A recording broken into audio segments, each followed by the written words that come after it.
All video content on the Cultivation Audiobooks channel is summarized in the description. Please read carefully to choose a novel that suits you. Don't forget to like, follow, and share the channel. Thank you. Chapter 507 Who's Robbing Who? Looking at how they were lying in wait in strategic locations throughout the forest, this was probably a standard military troop. Thoughts flew through Luke's head. Were these guys, who looked like typical American soldiers, here to mount a rescue or to deal with the military camp on the other side? Suddenly, he heard a muffled scream through his earpiece. It sounded like a woman. He frowned. That scream had come from the wooden building and had been captured by the drone which he had hurriedly landed on the roof earlier. Looking at the small squad who seemed a little restless, Luke immediately decided to take action. Whatever the squad was here for, once they started moving, they would hinder his rescue operation. If they charged into this small stronghold, and rescued Lisa Feng in passing, Luke wouldn't be able to help Dustin return the favor. Also, if the thugs in the neighboring military camp were alerted, an intense battle might break out, and it would be troublesome if Lisa Feng got hurt. Thus, Luke decided to take action. He put on a mask, the special bulletproof helmet he made, and the double-layered bulletproof vest too. With this equipment on, he could ensure his own safety even if that squad was hostile. After he was done with preparations, he quickly got out of the car and headed stealthily for the stronghold. Not far away, two of the soldiers were communicating in extremely low voices. "Captain, should we take action?" The other person was silent for a moment before he said, "Understood. Prepare to move. Whip is on the way and will arrive in 15 minutes. Big Crow is also in the air. Sergeant, maintain contact with the stronghold." Suddenly, a soldier exclaimed in a low voice, "Captain, unidentified intruder spotted." As the sniper, he was observing the guards in the stronghold, when he noticed something unusual. Both soldiers were stunned for a moment. Then, they followed the direction pointed out by the sniper, and saw a person sneaking into the stronghold. "He's not with us," the captain immediately confirmed. "His equipment isn't right. Also, he's unarmed." Looking at the person through his night vision gear, the sergeant frowned. "That's right. Judging from his equipment, he's not one of Kristoff's men. Captain, he's already infiltrated the target camp and is approaching the building." "What do I do?" asked the sniper. The captain said without hesitation, "Get ready to step in at any moment." The sergeant sighed. "This guy's really good. He actually entered the building without sounding the alarm. Where's he from? Is he one of ours?" The captain was also observing the situation with night vision. He said, "Maybe not. His operation style isn't quite the same, but he definitely had training." The sniper reported, "He's out. He's carrying a woman. It's likely she's wounded." The captain hesitated for a moment, before he said in a low voice, "Prepare to engage. If he's discovered, open fire and help him intercept his pursuers." At that moment, with the woman he just rescued on his back, Luke sighed with relief. He had found the right place. After entering the building, he tracked the scent of blood and found a bearded fatty who was torturing a woman with a drill. Without any hesitation, he had stepped forward and grabbed the fatty by the neck, and took a look at the woman's face in passing. Though her face was half swollen, Luke was able to confirm her identity with that one glance. Her scent was exactly as he had confirmed in Los Angeles. He had detected it in Roshina as well. Confirming her identity, Luke grabbed the electric drill that was in the fatty's hand, shoved it into the man's mouth, and turned it on. Stepping on the dead fatty, he explained to Lisa Feng that he had been sent by the Dia as he quickly freed her impaled hands from the table. Kristoff was a classic drug dealer who interrogated his enemies brutally. Lisa Feng's hands were basically ruined. She could barely hold a fork anymore. But it was better to get out of here alive than to be tortured to death. Sighing for her, he simply wrapped her hands in bandages and tied her to his back with a belt. Then, picking up a pistol from the dead fatty on the floor, he snuck out of the building and glanced in the direction of the squad of soldiers who were looking at him. Luke didn't stop as he headed straight for the back gate. "Excuse me, but you're not going to steal the credit for this," Luke murmured to himself as he passed the building. "He's going to make it," said the sniper in a low voice. Everyone else held their breaths as well. Luke had already reached the edge of the building and was no more than 10 meters from the back gate. In no rush at all, he walked softly through the fallen branches and leaves. Suddenly, a door opened on one side behind him, and a man stood there, yawning. "Enemy at the back gate," said the sniper quickly. "Shoot him." The captain gave a simple instruction. He had been observing Luke's surroundings too. This thug suddenly appeared behind Luke and would soon notice Luke, who was moving forward. The sniper almost instantaneously pulled the trigger. After a very soft gunshot, the thug gave a loud scream. "Damn it," the captain cursed. "Unlucky." Luke secretly sighed to himself. If the American soldiers had been slower, he would have pretended to inadvertently turn around, then knock out the thug, who had come out to take a piss, with his gun. But that was Murphy's Law. Almost the moment the sniper pulled the trigger, the thug had yawned hugely, and naturally tilted his head back.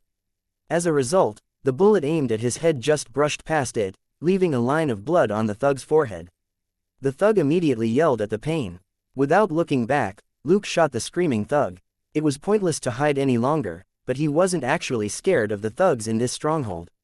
He reached the back gate in a few steps, just as a thug came running over with a gun. Before he could do more than move his lips the moment he saw Luke, his head blew up. Luke was lost for words. "You're stealing my experience and credit points." That was the sniper's doing. But the sniper was clearly helping him, so what could he say? Speeding up, Luke quickly slipped out of the stronghold. He kept his speed within normal range in case the soldiers noticed anything abnormal, and soon vanished into the forest. The thugs were already shouting in the stronghold behind him, and some had already come running out. Gunfire suddenly rang out as the squad of soldiers engaged the thugs. Luke muttered to himself, "Aren't you running?" The captain, however, swiftly gave an order. "Buy that guy a few minutes. Don't let them surround him." Chapter 508. What did you just say? By the time Luke put Lisa Feng in his Hummer, the gunfight in the stronghold behind him had become very fierce. He scratched his head. "What are you doing? There's a big camp of 100 people on the other side." Heaving a sigh, he retrieved an AK as well as 2 clips that he had gotten off Pedro. These should be enough. He then got into the car and stepped on the pedal, and the Hummer roared toward the stronghold. After driving 100 meters, he honked and attracted the attention of the soldiers who were fighting and retreating. "It's that unknown. Why is he still here?" asked the sergeant. The captain frowned. He fired his rifle at the thugs as he said, "He's here to pick us up." **T. The sergeant cursed, feeling that this stranger was here to hold them back. With their squad's combat ability, there was no way that the thugs could catch up with them once they retreated. As he thought this, a series of headlights appeared in the near distance as cars came over on small roads from multiple directions to surround them. The sergeant said, "FCK. The guys from the camp are here. Get in the car," the captain ordered curtly. Everybody remained silent, but moved more quickly. Currently, their target had already been rescued by the person in the Hummer, and if they didn't want their mission to fail, the best they could do was get this guy away. The 6 people covered each other as they retreated to the Hummer next to the road. When they approached the Hummer, Luke waved at them. "Get in, I'll take you out of here." The captain simply opened the car and got in. Quick, retreat. He didn't think it was necessary to waste more time here, not when there were already several cars coming over to surround them. All the 6 soldiers quickly got in. They were all relieved to see Lisa Feng lying in the backseat with her hands already tended to.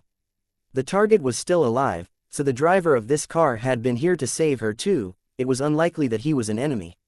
Luke said casually, "Sit wherever you want. Someone can shoot from the sunroof, but I suggest you stay inside the car, since it can withstand bullets." As he spoke, the Hummer swiftly swung around. In the passenger seat, the captain, who had been aiming at the thugs chasing them, felt his head spin as the enemy vanished from his view. He couldn't help but yell, "I'm FC King aiming."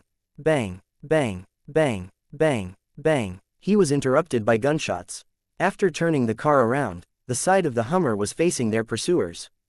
The moment the Hummer swung around, the first car was within Luke's line of fire, and he stuck the AK out his car window and let loose ferociously. The windshields of the 2 pickups that had just emerged on the trail were instantly riddled with bullet holes, and blood splattered everywhere inside the cars as they crashed into the trees. Luke put the AK back and sped up, before he turned around and looked at the captain. "What did you just say?" The captain. "The soldiers, that was a real cheat." The car was silent for a moment as everyone looked at the man in the helmet, but the captain suddenly said, "Don't take the main road. They have a stronghold at the mountain pass, and the people here will have told them to block the main road." Luke didn't consider it a big deal. "Then we'll just get off at the mountain pass. We'll be able to cross once we kill everyone blocking the road, right?" He secretly added in his heart. After a moment of silence, the captain said, take a left turn to the river. We have a plan B. Luke raised an eyebrow and turned the wheel so that the Hummer got onto a small road on the side. It instantly became a bumpy ride. As the captain continued to guide Luke, he grew increasingly amazed. He had already thought it was nuts when Luke instantly killed 2 cars of people with an AK in one hand. But sitting in the Hummer, he realized that this person was as good at driving as he was at shooting. On this rugged, complicated trail, one could accidentally fall into a pit or hit a tree or rock in the slightest moment of carelessness. But the Hummer was able to narrowly escape all these dangers. The sniper, who was scouting out their surroundings from the sunroof, suddenly said, "They're closing in." The captain knew it was inevitable. Since it was impossible to take the main road, they could only take the escape route which they had arranged beforehand, the river. But to get to the river, they had to get past the enemy chasing them. "Get ready," he shouted. All the soldiers stuck their guns out the sunroof and the windows. In the next moment, 2 pickups appeared not far away on the road. Bang, bang, bang, bang. The soldiers were much better trained than the thugs. They attacked the moment they encountered the enemy. Luke only fired his AK twice before he stopped. Blood exploded from the drivers of the 2 pickups as Luke shot them dead. The other thugs on the 2 pickups panicked as the vehicle swerved off the road, and the Hummer swept past them like the wind. Bang, bang, bang, bang. The soldiers fired relentlessly, and blood sprayed on the pickups once again. The captain had just sighed in relief, when another pickup suddenly appeared in front of them. The thug standing on the back of the pickup had something propped up on his shoulder, and the captain's expression changed as he bellowed, "RPG," and subconsciously crouched down in his seat. All the soldiers in the car more or less did the same. Face to face with an RPG on such a narrow road, they could only pray that this modified Hummer was sturdy enough. It was impossible for them to send the enemy flying. The 2 cars faced each other at a distance of just 10 to 20 meters and would meet head-on in 2 seconds. Luke curled his lip and stuck the AK in his left hand out the window. Thanks to how fast the car was moving on the bumpy road, he couldn't control his shooting, so he just emptied his clip in one go. Bang, bang, bang, bang, bang. The thug who was holding the RPG was shot in the thigh. He instantly bent forward in pain, but in his agony, he pulled the trigger. Swoosh. Just like that, the RPG warhead hit the back of the unfortunate driver through the window and blew up his head, before it smashed into the pickup's dashboard. Boom. With the sound of an explosion, the pickup stopped as its rear end flipped up. Luke had already turned the car onto the trail on the side, and he drove past the pickup. He threw the AK to the passenger seat along with a clip. "If you're free, reload the gun for me." Stunned for a moment, the captain then grabbed both items and reloaded. Turning his head and looking at the remains of the pickup outside the window, he said, "This," Luke said, "he's a crap shooter." He shot the RPG into his own car. The captain, "The soldiers, are UFC king kidding me? Such sh*t technique and you still dare play with an RPG? Fine." It wasn't like the captain hadn't seen someone kill themselves before like this. Chapter 509. You dare shoot my new car. Most RPG users in the world were actually far worse than a regular person could imagine. Some turned their partners behind them into roast chicken, and some even held the RPG the wrong way round when they launched it. To run into someone getting himself killed here wasn't odd at all. After getting rid of these 2 hurdles, the soldiers let out huge breaths of relief. Now that they had broken through the enemy's line of defense, they only had to be wary of attacks from the sides and behind them. The captain said into the walkie-talkie, "Whip, how much longer do you need? We have a lot of hostiles on our tail." Someone replied through the walkie-talkie, "We'll reach the rendezvous in 5 minutes. Get ready." The captain, "Copy that." Which meant that they had to hold on for 5 minutes. A moment later, Luke stopped the car near the river. "This is the place," the captain said. "You should move your car to the side so that it doesn't block the line of fire." Luke drove the car 20 meters to the side behind a large tree before he jumped out. "This isn't a bad spot. If your boat doesn't come, forget it. Pretend I didn't say anything." Quickly arranging a defensive perimeter, the captain turned around and asked Luke, "Who are you?" Luke tilted his head and thought for a moment. "An American. I was entrusted by the DIA to look for their missing agent, Lisa Fong." The captain frowned. "That's all." Luke shrugged. "That's all. Don't forget to take her with you when you retreat later." The captain nodded. Then he grew suspicious. "What about you? Luke pointed at the Hummer not far away. I paid $200,000 for this new car. Would you just leave it here if you were me? Lost for words for a moment, the captain said, it would be hard, but I would throw it away. As long as I'm still alive, I can make another 200,000. Luke chuckled. I'm choosing to keep it in my life. If I hadn't run into you, I would be off the mountain by now. The captain was speechless. Are you saying you'll be carried off the mountain after your body's turned into Swiss cheese? As they spoke, they were surrounded by thugs again. Holding his AK, Luke started shooting before the soldiers did. After a burst of gunfire, the cars in front all instantly slowed down. The drivers of the 3 cars had been killed. A lot more thugs in the cars were dead as well, and the enemy instantly lost their momentum. Discarding the empty clip and reloading with the last one, Luke pulled the bolt handle and smiled. See, it won't be hard if I want to get out. The captain was rendered speechless. Clearly, there was no need for a person who could fire an AK consecutively with such precision to be scared of some small fry. After Luke's barrage, the thugs fell quiet for a moment before they switched tactics. They stopped their cars and scattered before they slowly pressed forward. With his keen hearing, Luke realized that the thugs had reinforcements coming. It was close to 100 men. The sniper fired and killed a thug every now and then, so they didn't dare move too fast. These thugs clearly didn't have much guts. The fastest and bravest of them were basically all lying on the ground, their bodies still warm. The thugs could only surround Luke and the soldiers with their overwhelming advantage in numbers. My new car. Luke suddenly cursed and shot twice at a thug. That idiot had been about to launch an RPG at Luke's new Hummer. He certainly couldn't allow that. He turned to the side and asked again, where's your evac? They're practically right in front of us now. The captain fired a string of shots before he abruptly crouched down in a hollow. The incoming bullets instantly kicked up the soil around the edges of the hollow, covering the captain in dust. He shouted, Whip, hurry up, we can't hold on for much longer. As he yelled, Luke's ears pricked up. Amidst the gunfire and screams, he heard the sound of motorboats. Several seconds later, 2 Society Rs swung around a bend in the river and charged forward. Luke couldn't help but exclaim in surprise.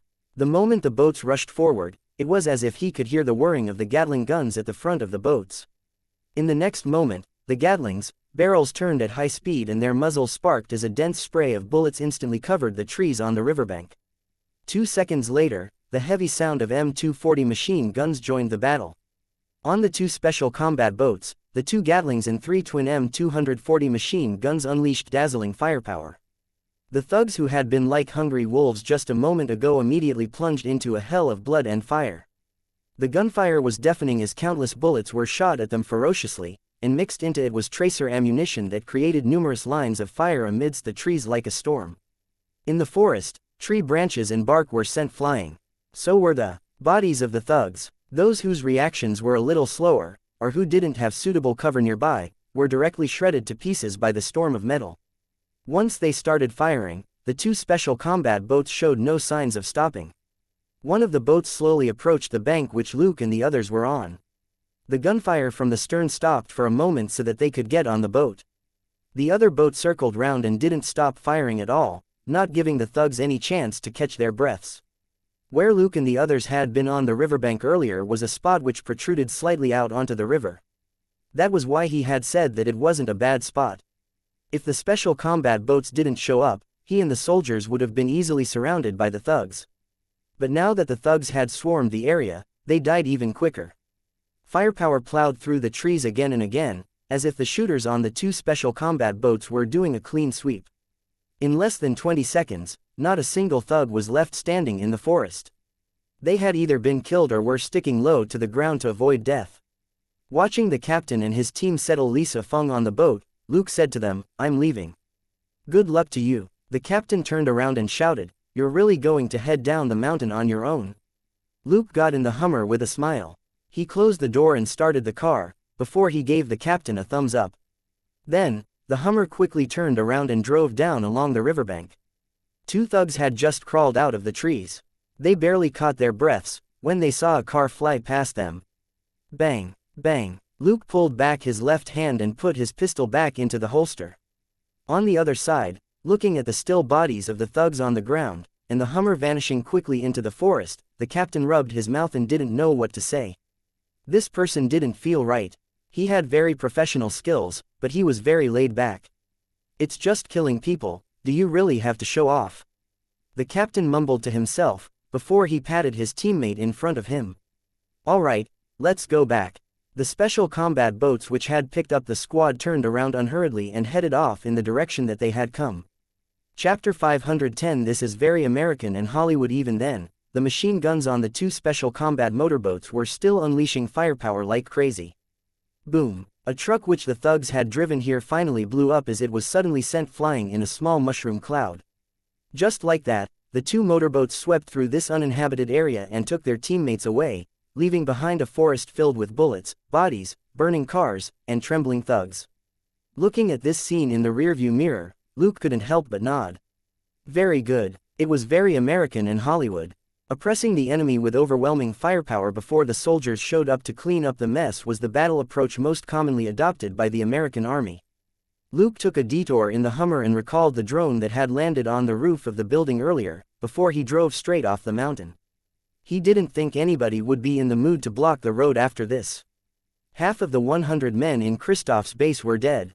Furthermore, the soldiers had left by boat, so it was unlikely that the thugs would continue blocking the road. When Luke was thinking this, a pickup suddenly appeared up ahead. The handful of men on the pickup were all holding rifles. After the two vehicles passed each other, the pickup suddenly turned around to chase Luke. The rifles on the pickup opened fire. Luke could hear the bullets clink against his car. He rolled his eyes. Lunatics. He drew out his gun from the holster on his thigh, stuck it out the window, and turned his wrist. Bang, bang, bang, bang, bang, bang, bang. After a few screams, the shooters on the pickup all fell, and two holes appeared in the windshield in front of the driver. Bam, boom. There was a muffled crash behind Luke's car, and he put his gun back and heaved a sigh. Isn't it good to just live honestly? System. Rescue Lisa Morales, DIA agent. Completed. Total experience. 100. Total credit. 100. Contribution rate. 70%. EXP plus 70. Credit plus 70. System. Eliminate the secret camp of Kristoff's gang. Completed. Total experience. 3000. Total credit. 3000. Contribution rate. 30%. EXP plus 900. Credit plus 900. The reward wasn't bad. Most of the reward must have gone to the two special combat motorboats for destroying the secret camp. After all, there had been almost 10 machine guns on the two boats, and they had fired hundreds more bullets than Luke had. It was fair to say that they were the greater contributors. But who knew if this could be considered returning the favor on Dustin's behalf? Thinking that, Luke called Dustin. Boss, I took care of it. But I ran into some seals when I rescued her, so I handed her over to them. They'll take her back. Dustin was stunned. Already, it had only been 2 days. Luke chuckled. That's right, but the seals did help. Can this count as returning the favor? Dustin asked. How exactly did you save her? Luke thought for a moment. I broke in and rescued her on my own. As I was retreating, the criminals were alerted, and the seals happened to be there, and covered me. Pondering for a moment, Dustin said, then that's not a big problem. So be it. Luke asked, wait, boss, my vacation isn't over yet, right? Dustin choked and was unable to come up with a reply until a long time later. You can come back in 2 weeks as long as Selena is okay with it. What could he say? Luke couldn't even be reimbursed for his travel expenses for this Brazil trip. Plus, he also had to pay out of his pocket while he was there. He was definitely free to spend a few more days in Brazil. Hanging up with a smile, Luke murmured, Selena is definitely okay with me.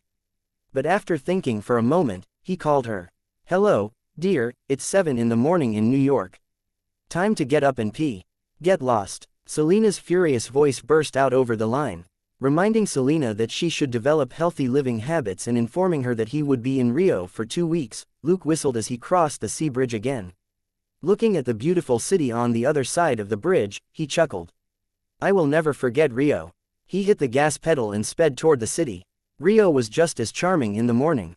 It was another sunny day, and May was one of the coolest months of the year in Rio, which was in the southern hemisphere. A minimum temperature of no more than 20 degrees Celsius once in a while counted as cool. Driving past the beach, Luke looked at the bikini-clad girls who had come out early in the morning and chuckled. He found a place to park his car and went to the beach as well. He had completed his most important mission of returning the favor, and had the rest of the time to himself. There was no need for him to rush. After all, the experience bundle wasn't going anywhere. Thinking that, he went to a seaside restaurant and ordered a delicious breakfast. Leisurely finishing breakfast, he checked his watch and looked at the growing crowd of girls on the beach, before he turned around and left. He roamed around the city in the Hummer and checked out the outside of a certain small and unremarkable building, an office building, and a villa in a rich neighborhood. These were the locations of Christoph's hideouts, which Luke had forced out of Pedro. Christoph was more of a broker.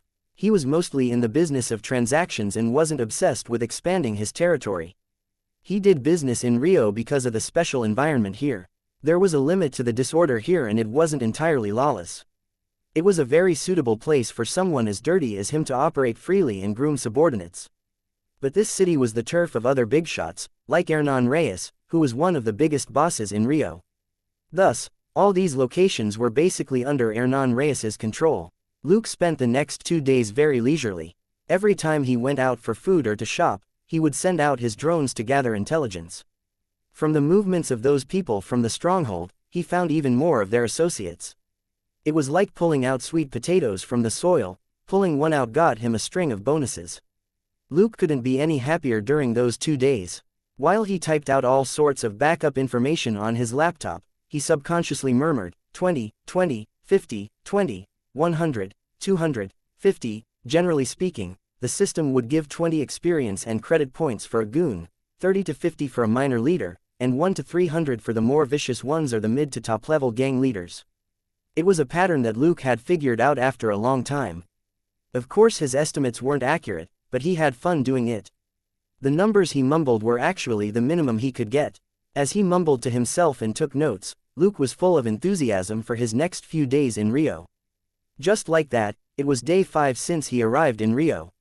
Last night and the night before, he had destroyed 2 warehouses of illegal drugs. He didn't kill a lot of people, but had disposed of quite a huge load of goods. The reward of over 2,000 experience and credit points put him in a very good mood as he burned up the drugs. Chapter 511 Beauty, Need a Hand. Suddenly, his face changed as he looked at the surveillance image sent through by the drone. On screen, a race car was being tailed by 3 other cars in a high-speed chase. A car chase wasn't strange. The important thing was that the car being chased belonged to Vanessa. Luke had keyed her car into his database after meeting Vanessa the other night. Watching the 3 cars chase Vanessa on the screen, Luke chuckled. Interesting. He then turned the wheel and drove in her direction. Vanessa was feeling quite vexed. Her luck hadn't been great in the last few months. After leaving New York, she had traveled through several other American cities, hoping to find more opportunities to make money. But as time went on, her partners had to leave one by one for various reasons, so they could only disband. She tried to operate on her own, but always failed at the last moment. Helpless, she found an opportunity to go to Mexico from America, before she returned to Rio. Now, she could only make some money by participating in underground car races. Though her life was better than most in Brazil, it was nowhere close to her life before. A few days earlier, an old acquaintance she met when she snuck across the border from Mexico sent her a job offer. Since life hadn't been great for her lately, she hadn't thought twice about accepting the offer. It wasn't until later that she learned that it was a big job worth $100 million. The price was that she would be going toe-to-toe with the biggest big shot in the city, Hernan Reyes. However, money was infinitely powerful. She couldn't quit after hearing that the reward was $100 million, so she joined the team in the end. Since Vanessa was a local and hung around the underground car market, she was entrusted with the task of reconnaissance. There was no telling what went wrong, but she got the attention of a bunch of FBI agents right after she left home. Cursing inwardly, Vanessa quickly turned around a street corner. She couldn't help but yell when she saw what was up ahead. "Are you serious? Damn it!" In front of her was a street that was completely jammed due to a car accident. She couldn't get through at all. As for the road behind her, the 3 FBI cars were right next to each other, leaving no space for her to pass through. Gritting her teeth, she got out and ran into a nearby alley. The truth was that she was much a better driver than she was a runner. She was even still wearing high heels at that moment, which affected her speed even more. She heard the faint sound of the car screeching to a stop behind her. The FBI agents had arrived, but she had only run 10 meters into the alley. At that moment, she realized that the alley was a dead end. Had her luck just gotten worse? She was seized with desperation. "Hi, Miss Vanessa, we meet again. Are you out for a morning jog?" A voice rang out from high above on the side. Stunned, Vanessa turned around and looked. She saw a person sticking his head out over the top of the wall and smiling at her. It was none other than Luke. For a moment, she didn't know what to say. Luke, however, glanced behind her. "It seems someone is looking for you. Are you sure you don't want to hide?" Vanessa turned around. She didn't see anyone, but she could hear many footsteps quickly drawing closer.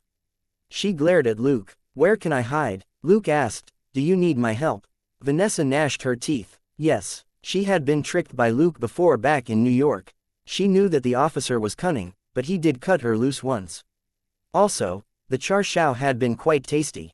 Luke chuckled. "As you wish, beautiful lady." He then stretched out his hand, and Vanessa grabbed it. Then, she felt like she was flying. Several seconds later, 3 FBI agents in tactical vests charged in. The brawny Baldy in the lead was surprised. "Where is she?" His 2 colleagues split up and checked the location before they both shook their heads. "This is a dead end." The brawny Baldy scratched his head. "What the heck? Can this woman fly?" As he asked that question, Vanessa didn't feel like she was flying at all. The only thought in her mind was that she had to take a shower once she got home. Clinging tightly to Luke with all 4 limbs, she felt them brush through narrow gaps between buildings, and in less than 10 seconds, they were out on the roadside. Luke stopped and asked, "All right, Miss Vanessa, do you want to go get your racing car?" Vanessa got off from his back and patted her hair to ensure that there weren't any spider webs in it. She then said, "There's no point, they'll definitely track it down." Luke smiled. "Do you need a ride?" Vanessa paused and stared at him for a few seconds before she nodded. "Okay." A moment later, Vanessa asked casually from the passenger seat, "What happened to this car?" "Did you rob someone?" Luke shrugged. "I rescued someone." Vanessa was stunned, not expecting him to reply so frankly. "Your friend," Luke said, "a personal assignment." Speechless for a moment, Vanessa shook her head in amusement. "I should have seen that coming. You aren't a regular cop." Luke wasn't too bothered. "If I were a regular cop, you would have already been thrown in jail, wouldn't you?" Vanessa was lost for words. "Were you following me?" she suddenly asked. Luke chuckled. "No, I wasn't." Vanessa wasn't convinced at all. It was too big a coincidence for them to accidentally run into each other twice in a row in a metropolis with millions of residents. Noticing her suspicion, Luke shrugged. "I was following Hernan Reyes." Vanessa was surprised. "What?" Luke said. "To put it simply, he and I are connected because of a certain incident, so I'm investigating him in passing." "And?" Vanessa subconsciously asked. Luke chuckled but didn't say anything. Vanessa immediately got it. Whether or not there was an "and" was a secret, just like how it was also a secret why she and her new partners were going after Hernan. Dropping the subject, Luke asked something else. "How have you been in the last few months? Are you happy?" Vanessa's face turned dark. Why would this guy bring up such a depressing topic? Looking at her face, Luke nodded, deep in thought. "It seems that it hasn't been easy." Vanessa snorted and glared at him with her charming electric eyes once again. Luke pulled over with a smile. "We're here." Vanessa was about to open the door, when Luke said, "Wait a moment. Why don't we play some cards?" She looked at the poker cards in Luke's hand in astonishment. "Excuse me, did you really just say that?" Luke took off his sunglasses and smiled brilliantly at her. "I'm a fortune teller. Let's play 2 blackjack games, and I'll know if you'll be lucky later." Looking at Luke's cold blue eyes, Vanessa seemed to go into a trance, and somehow forgot her initial plan to refuse him. Chapter 512 Men in this world ultimately are all about the face. 5 minutes later, a confused Vanessa got out of the car. She watched Luke wave at her and drive off, and for some reason felt like laughing.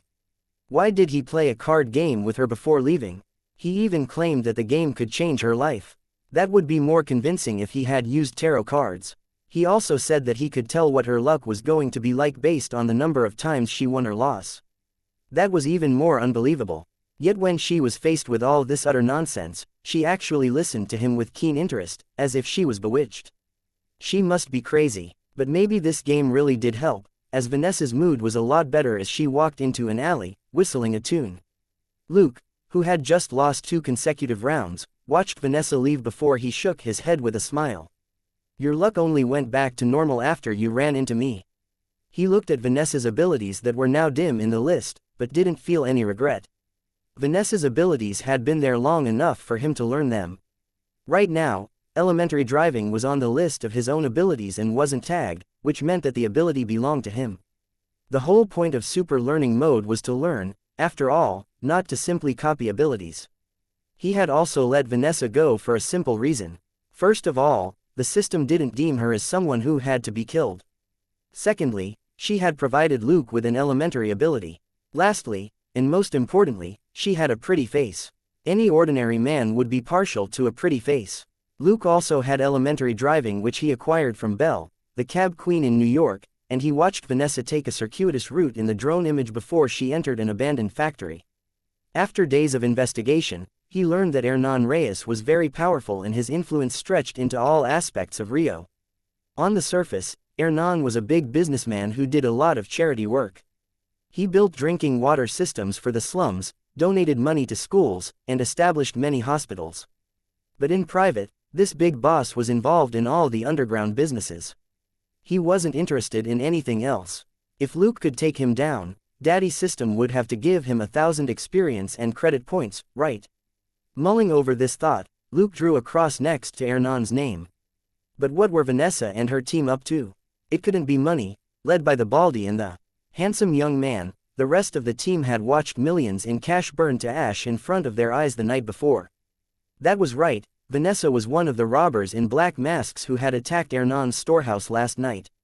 Maybe it was because she was too distinctive, so she never took off her mask.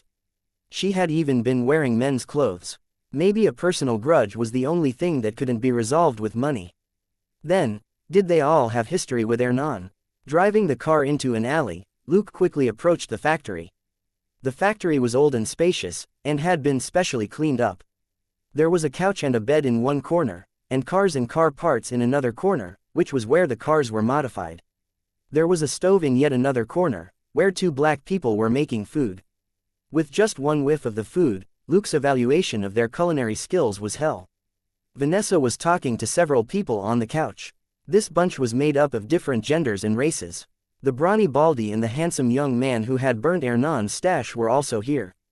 With his sharp nose, Luke determined that everybody here had been involved in the cash-burning operation the previous night. After eavesdropping for a moment, he realized that this bunch was actually gunning for all of Hernan's cash.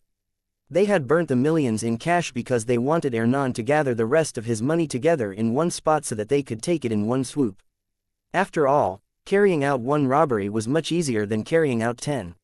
With the Baldy's provocation, if Hernan didn't gather his money together, what if several million more burned again?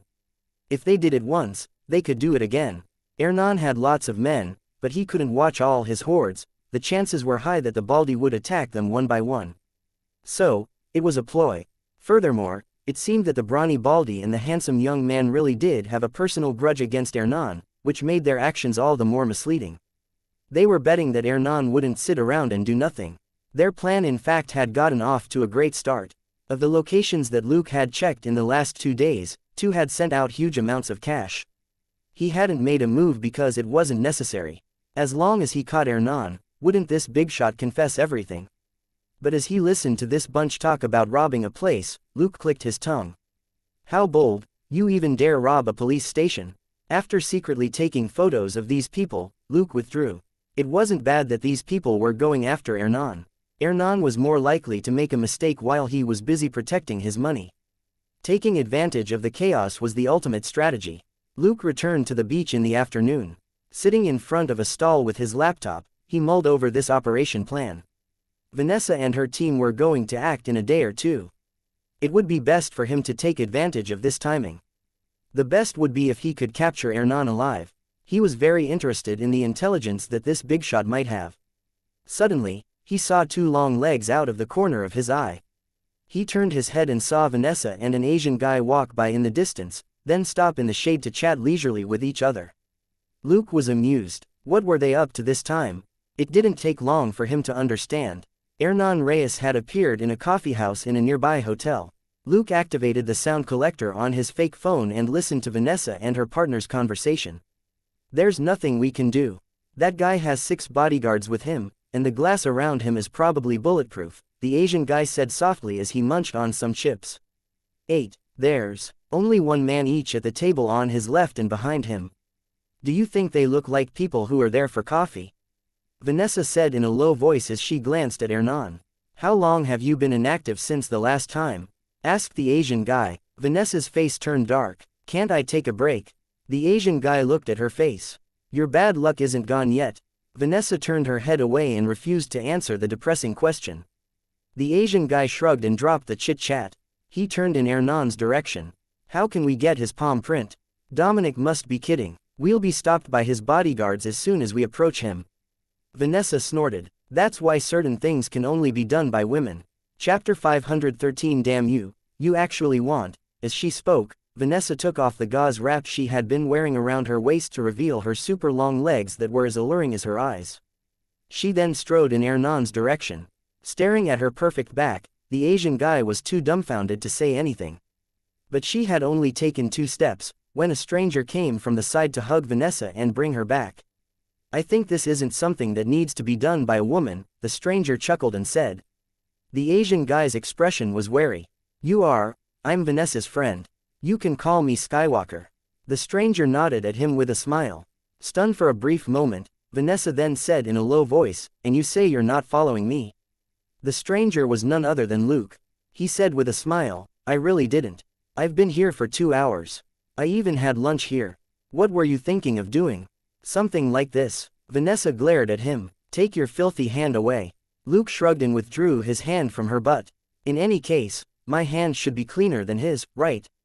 Why can't I touch it if he can?" Vanessa gnashed her teeth. "What do you know? This is..." She suddenly stopped. It was impossible for her to explain. Luke, however, curled his lip. "In short, you want to seduce that ugly old man and let him place his hand on your BU body, so that you can get his palm print, right?" Both the Asian guy and Vanessa looked at him in surprise. Luke shrugged. "Don't look at me that way. I got here earlier than you guys, and overheard your conversation. You sure you need his palm print?" The Asian guy glanced at Vanessa but didn't say anything. As a low-key and attentive man, he had already realized that Vanessa and this young man were very familiar with each other. Otherwise, she would have slapped the young man instead of just telling him to take his hand away after he put it on her butt. The Asian guy was too smart to make any random comment at that moment. Various emotions flashed across Vanessa's face, before she finally nodded.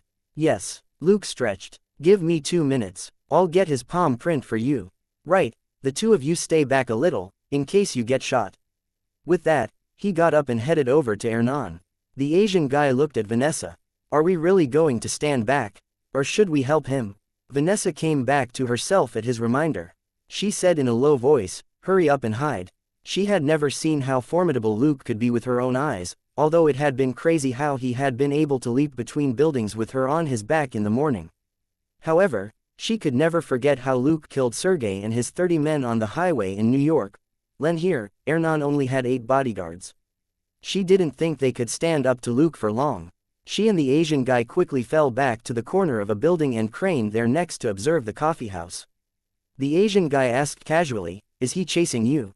"He's quite enthusiastic." Vanessa's expression twisted but she didn't say anything. On the other end, Luke put on a pair of big sunglasses that blocked half of his face, and stuffed 2 lollipops into his mouth so that his cheeks bulged and made him look like a chipmunk. The next moment, he walked to the booth right next to Hernan's. The 2 lovebirds at the table were stumped at the arrival of this uninvited person. But Luke simply said with a smile, "Sorry, I'm just passing by." Before the couple could reply, Luke had lunged to the side and hit the glass partition with his shoulder. Bang! With a dull crash, the big and heavy piece of glass fell into the neighboring booth. Luke scrambled into the next booth right after the glass fell, grabbed Hernan, who was dizzy after being hit by the glass, and pressed both the man's hands against 2 tablet menus that he had just picked up. As he pressed Hernan's hands hard to the tablets, he roared in Portuguese, "You damn B*****, you want to touch my girlfriend's butt? Go to hell." Saying that, he slapped Hernan's face from side to side, giving him a serious beating. The 2 bodyguards outside the booth were only just reacting as they ran toward them, but Luke grabbed their boss and threw him at them, and they all fell over. At the same time, he picked up the tablet menus from the table and escaped through the neighboring booth once again. The Asian guy and Vanessa gazed at the scene in shock from a distance. From their angle, they had caught every single detail. Stunned for quite a handful of seconds, the Asian guy suddenly looked at the distance between him and Vanessa in alarm before he abruptly took 2 huge steps back. That was no joke. Just because Vanessa wanted to use her feminine wiles to obtain Hernan's palm print, this Skywalker or whatever charged forth and slapped Big Shot Hernan silly. If he accidentally bumped into Vanessa, he would probably face amputation. The two of them looked at the mess inside the coffeehouse with complicated feelings. Suddenly, someone said behind them, "Hey, here are the palm prints. Look at the time, 1 minute and 37 seconds. Perfect." They turned around, only to see Luke shaking the 2 tablets menus in his hands. They were both lost for words. "You sure you were there to get his palm print? More like you're trying to turn Rio upside down." A moment later, 2 cars nearby sped off before splitting up on the main road. Luke was holding a piece of paper. He smiled at the number on it. "All right, looks like my luck's pretty good too." On the other side, the Asian guy and Vanessa returned to the abandoned factory in their car. The moment he got out, the Asian guy shouted, "Taji, come and see if these palm prints work." A black man asked in surprise, "You already got it? How?" As he talked, he carefully accepted the 2 tablets from the Asian guy.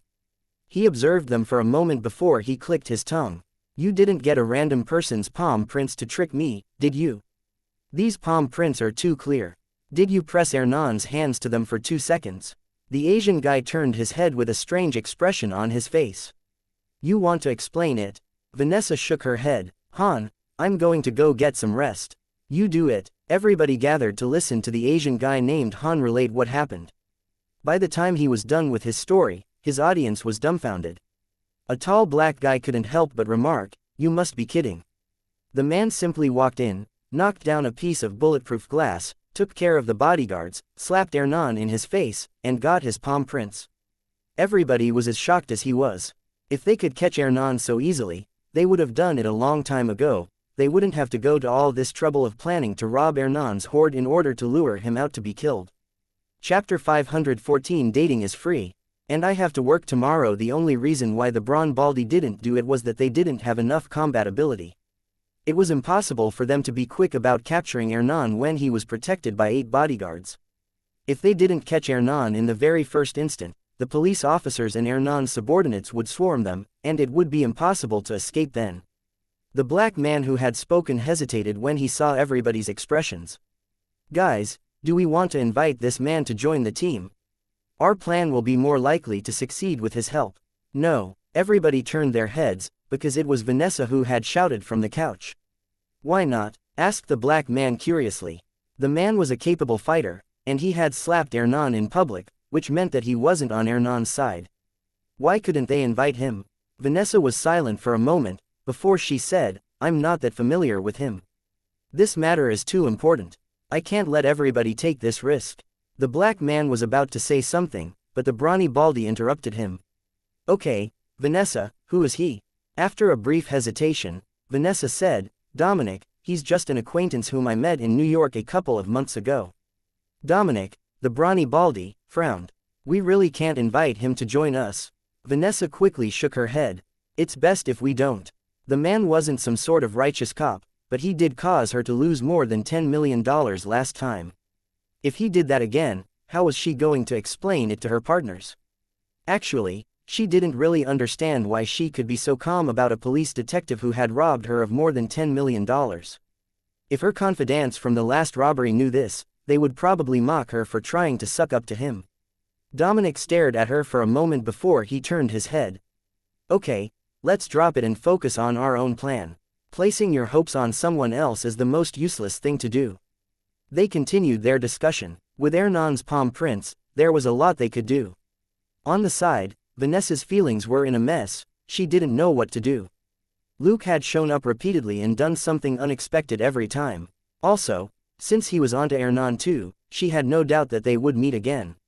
Then, what attitude should she face him with? On the other hand, Luke was relaxed and not nearly as bothered as Vanessa. For him, Vanessa wasn't an experience bundle. The reward for killing her wasn't as much as for killing two random armed criminals. Besides, now that he was fully aware of Hernan's and Dominic's movements and plans, it was time for him to do something big. Money. No, Luke wasn't interested in the $100 million that Dominic's team was after. That was because he didn't have enough space in his inventory to store all that money, and it would be very hard to launder it. What he was most concerned about was experience and credit points.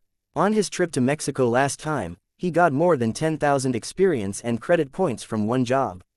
This time, he had only gained 4,000 so far, which was only 30% of his goal. He had to work harder. Cheering for himself in his heart, Luke then went to the beach. He had just beaten up Hernan in the afternoon, so he probably shouldn't work anymore today. He might as well watch the bikini-clad girls play volleyball. He had become an avid fan of the sport recently. He had barely sat down in the restaurant when the Brazilian girl who had given him a note before came over again. "What do you want today?"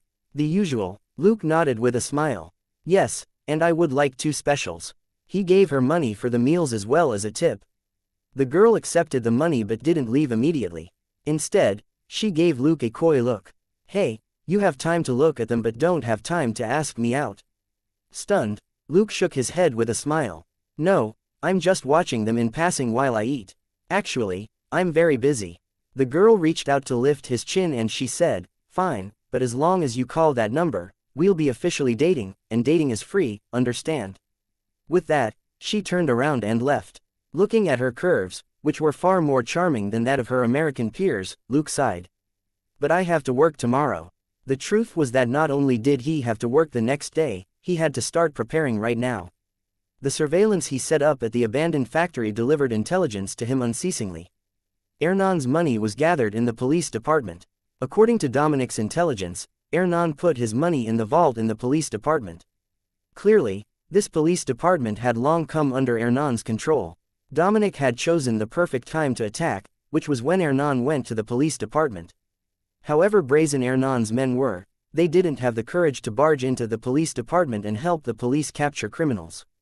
It was one thing for Hernan to conspire with the police in private, but it was a whole other thing to be public about it. Thus, the only thing Dominic's team had to handle were the police officers during the robbery. Luke listened with interest and jotted down several key points of their operation. If he showed up at the right time, he would be able to intercept Hernan and take him away. The next morning, Luke got the message that Dominic was going to take action. He got in his car and set off as well. But just 10 minutes later, he received a notification of an unusual development. Hooking up to his wiretap, Luke was dumbfounded. Dominic, the handsome young man, and 2 other guys had been stopped by the FBI in the factory. These FBI agents weren't simple. They had taken advantage of the team's negligence and tracked them down to the abandoned factory. Then, they launched an unexpected ambush when half of Dominic's team was out, capturing the rest of the members in the factory. Luke clicked his tongue and didn't know what to say. Dominic and the handsome young man were in charge of this robbery and central figures in the operation. Without them, it was impossible to carry out the robbery at all. After the chaos, the FBI agents caught the 4 people and herded them into their vehicles. Even more unfortunately, the 4 people captured were all wanted in America. Dominic Toretto, the handsome young man Brian O'Connor, Dominic's sister Mia Toretto, and Vincent, who was an important assistant, had done quite a number of illegal things in Los Angeles. In the end, they even hijacked a prisoner van, rescued Dominic, and fled to Brazil. Luke searched his memories but couldn't find any other intelligence on them. It seemed the cases were too trivial for him to remember. Muttering this in his heart, he continued to listen in. On the other end, the 4 unlucky people were escorted to an armored Hummer. It was the bald and muscular FBI agent, named Hobbs, who had caught them. On the phone, he said that he would take them to the airport immediately to be escorted back to America. Luke eased up on the gas pedal and tapped the wheel, deep in thought. Chapter 515. To intervene or not to intervene. My new car. Did Luke need to save Dominic and his partners? He didn't think so. Whether the robbery happened or not, Luke would clean up the important players in Hernan's criminal group. His operation wouldn't be impacted much whether they were around or not. Thinking that, he slowed down and turned into a street. He then saw 3 speeding cars in front of him. Luke was quite familiar with the 3 cars, especially the armored Hummer in the middle, since he had seen them many times in the last few days. The Hummer belonged to Hobbs, the bald FBI agent, and Dominic and his unlucky partners were in it. Luke shrugged and continued driving, not feeling obligated to do anything. Soon, the cars passed each other. But dozens of meters after he passed the Hummer, Luke heard a boom. He instantly looked in the rearview mirror, only to see that the FBI's car in the lead had exploded in flames. On a roof not far away, a man was holding a RPG launcher as the dust around him was kicked up from the attack. "You've got to be kidding me," Luke murmured, before he quickly put on a mask, his double-layered bulletproof vest, and the bulletproof helmet. He placed an AK next to him and equipped himself with 2 clips. There were altogether 3 cars and 6 men in Hobbs's squad. They used to be regular soldiers, and could take down 20 criminals easily. So, there were few criminals who would dare attack them. As he expected, Luke saw a bunch of criminals open fire from both sides of the street through the rearview mirror as he put on his gear. The criminals shot at the remaining 2 FBI vehicles from the corners, the windows, the roofs, and behind other cars. Watching as the second vehicle, the armored Hummer and the sturdiest of the lot, stopped, Luke cursed. Damn it, the smartest decision would be for the Hummer to charge forward. As long as it wasn't hit directly by the RPG, it could totally resist gunfire. But it stopped, and so did the car behind it, as they surrounded the first car that had been hit by the RPG. They wanted to rescue their teammates. It was a praiseworthy but dangerous decision. Damn it, Luke cursed again as his hands moved swiftly. My new car. Saying that, he turned the wheel and sped up. At that moment, the RPG fired again and hit the second SUV. The FBI agents who were doing their best to counterattack were instantly sent flying by the shockwave. Seeing that, Luke could only pray that the FBI agents weren't too unlucky. The FBI team were subconsciously using the armored Hummer as cover from the explosion. They would be lucky to get out of this alive. Less than 10 seconds later, the criminals who had the upper hand thanks to their ambush and overwhelming firepower saw a black armored Hummer drive over.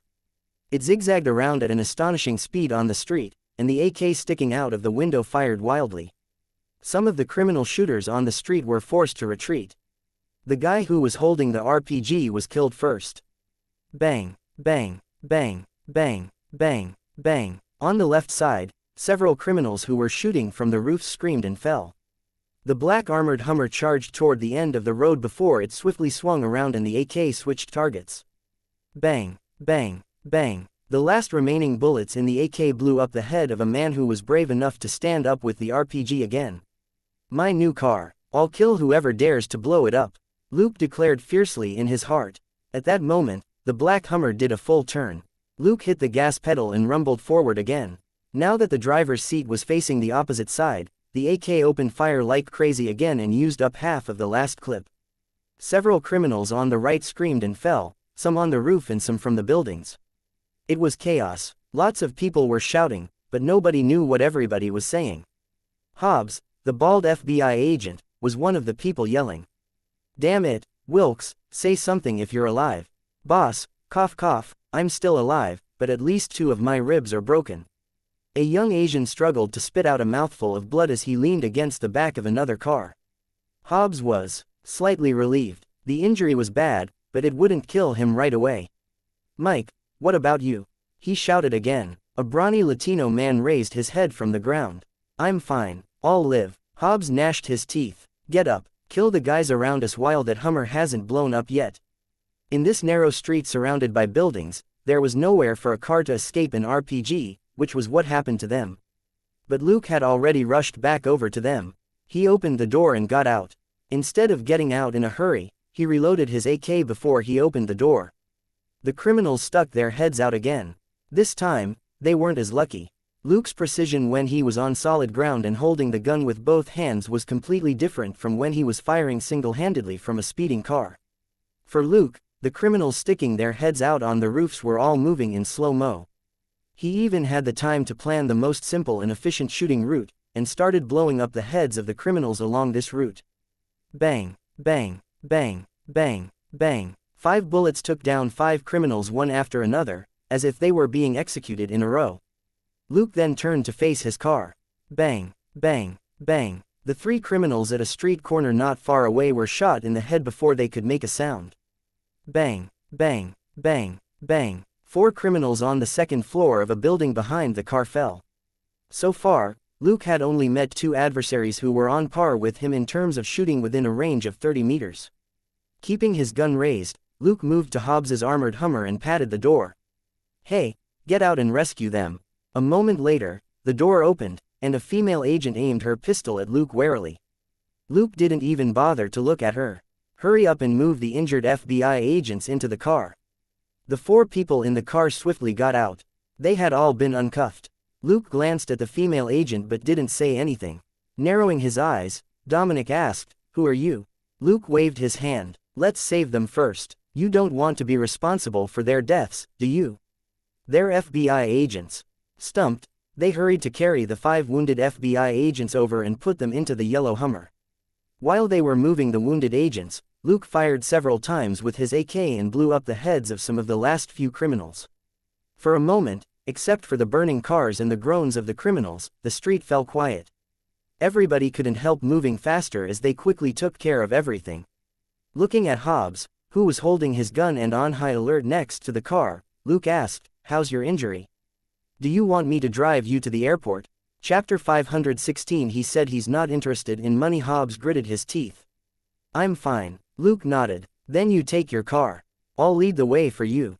Which airport is your plane at?" Hobbs stared at him. "How did you know that a plane is picking us up?" Luke sneered. "You're FBI agents. Would you escort your prisoners back to America by boat?" Hobbs also thought that his question had been a little dumb. Soon, Hobbs's men got into their Hummer, and Dominic and his partners got into Luke's car. The 2 Hummers started up and drove toward the airport. After escorting Hobbs to the airport, Luke pulled over not far away and waved at the yellow Hummer. The yellow Hummer slowed down a little before it picked up speed again and left. Luke wasn't surprised at all. Hobbs was more concerned about his men's lives than the prisoners in Luke's car. Of the 5 men in his squad, 3 were severely wounded, and 2 had mild injuries. One of the 2 who had mild injuries had broken ribs, and the other had a broken leg. The injuries weren't severe, but they couldn't fight anymore. The 3 gravely wounded men had to be sent back to America for treatment. They might not survive if they were sent to a Brazilian hospital. It was the reason why Hobbs didn't stop. Between his men's lives and the captured suspects, he chose his men's lives. Watching Hobbs get his men onto the plane, Luke turned around and left. The car drove to an abandoned garage. It was silent in the car. Looking in the rearview mirror, Luke said, "Okay, ask whatever you want." Dominic exchanged looks with everybody else before he asked, "Who are you?" Luke chuckled. "An American." Everybody was lost for words. "Do you think anyone would mistake you for a foreigner?" Dominic asked. "Why did you rescue us?" Luke laughed and said, "I was rescuing the FBI agents, but I'm not with the FBI." There was something strange about this logic. But they weren't stupid, and quickly understood the implication. This stranger was an ally of the FBI, which was why he saved Hobbs and his men.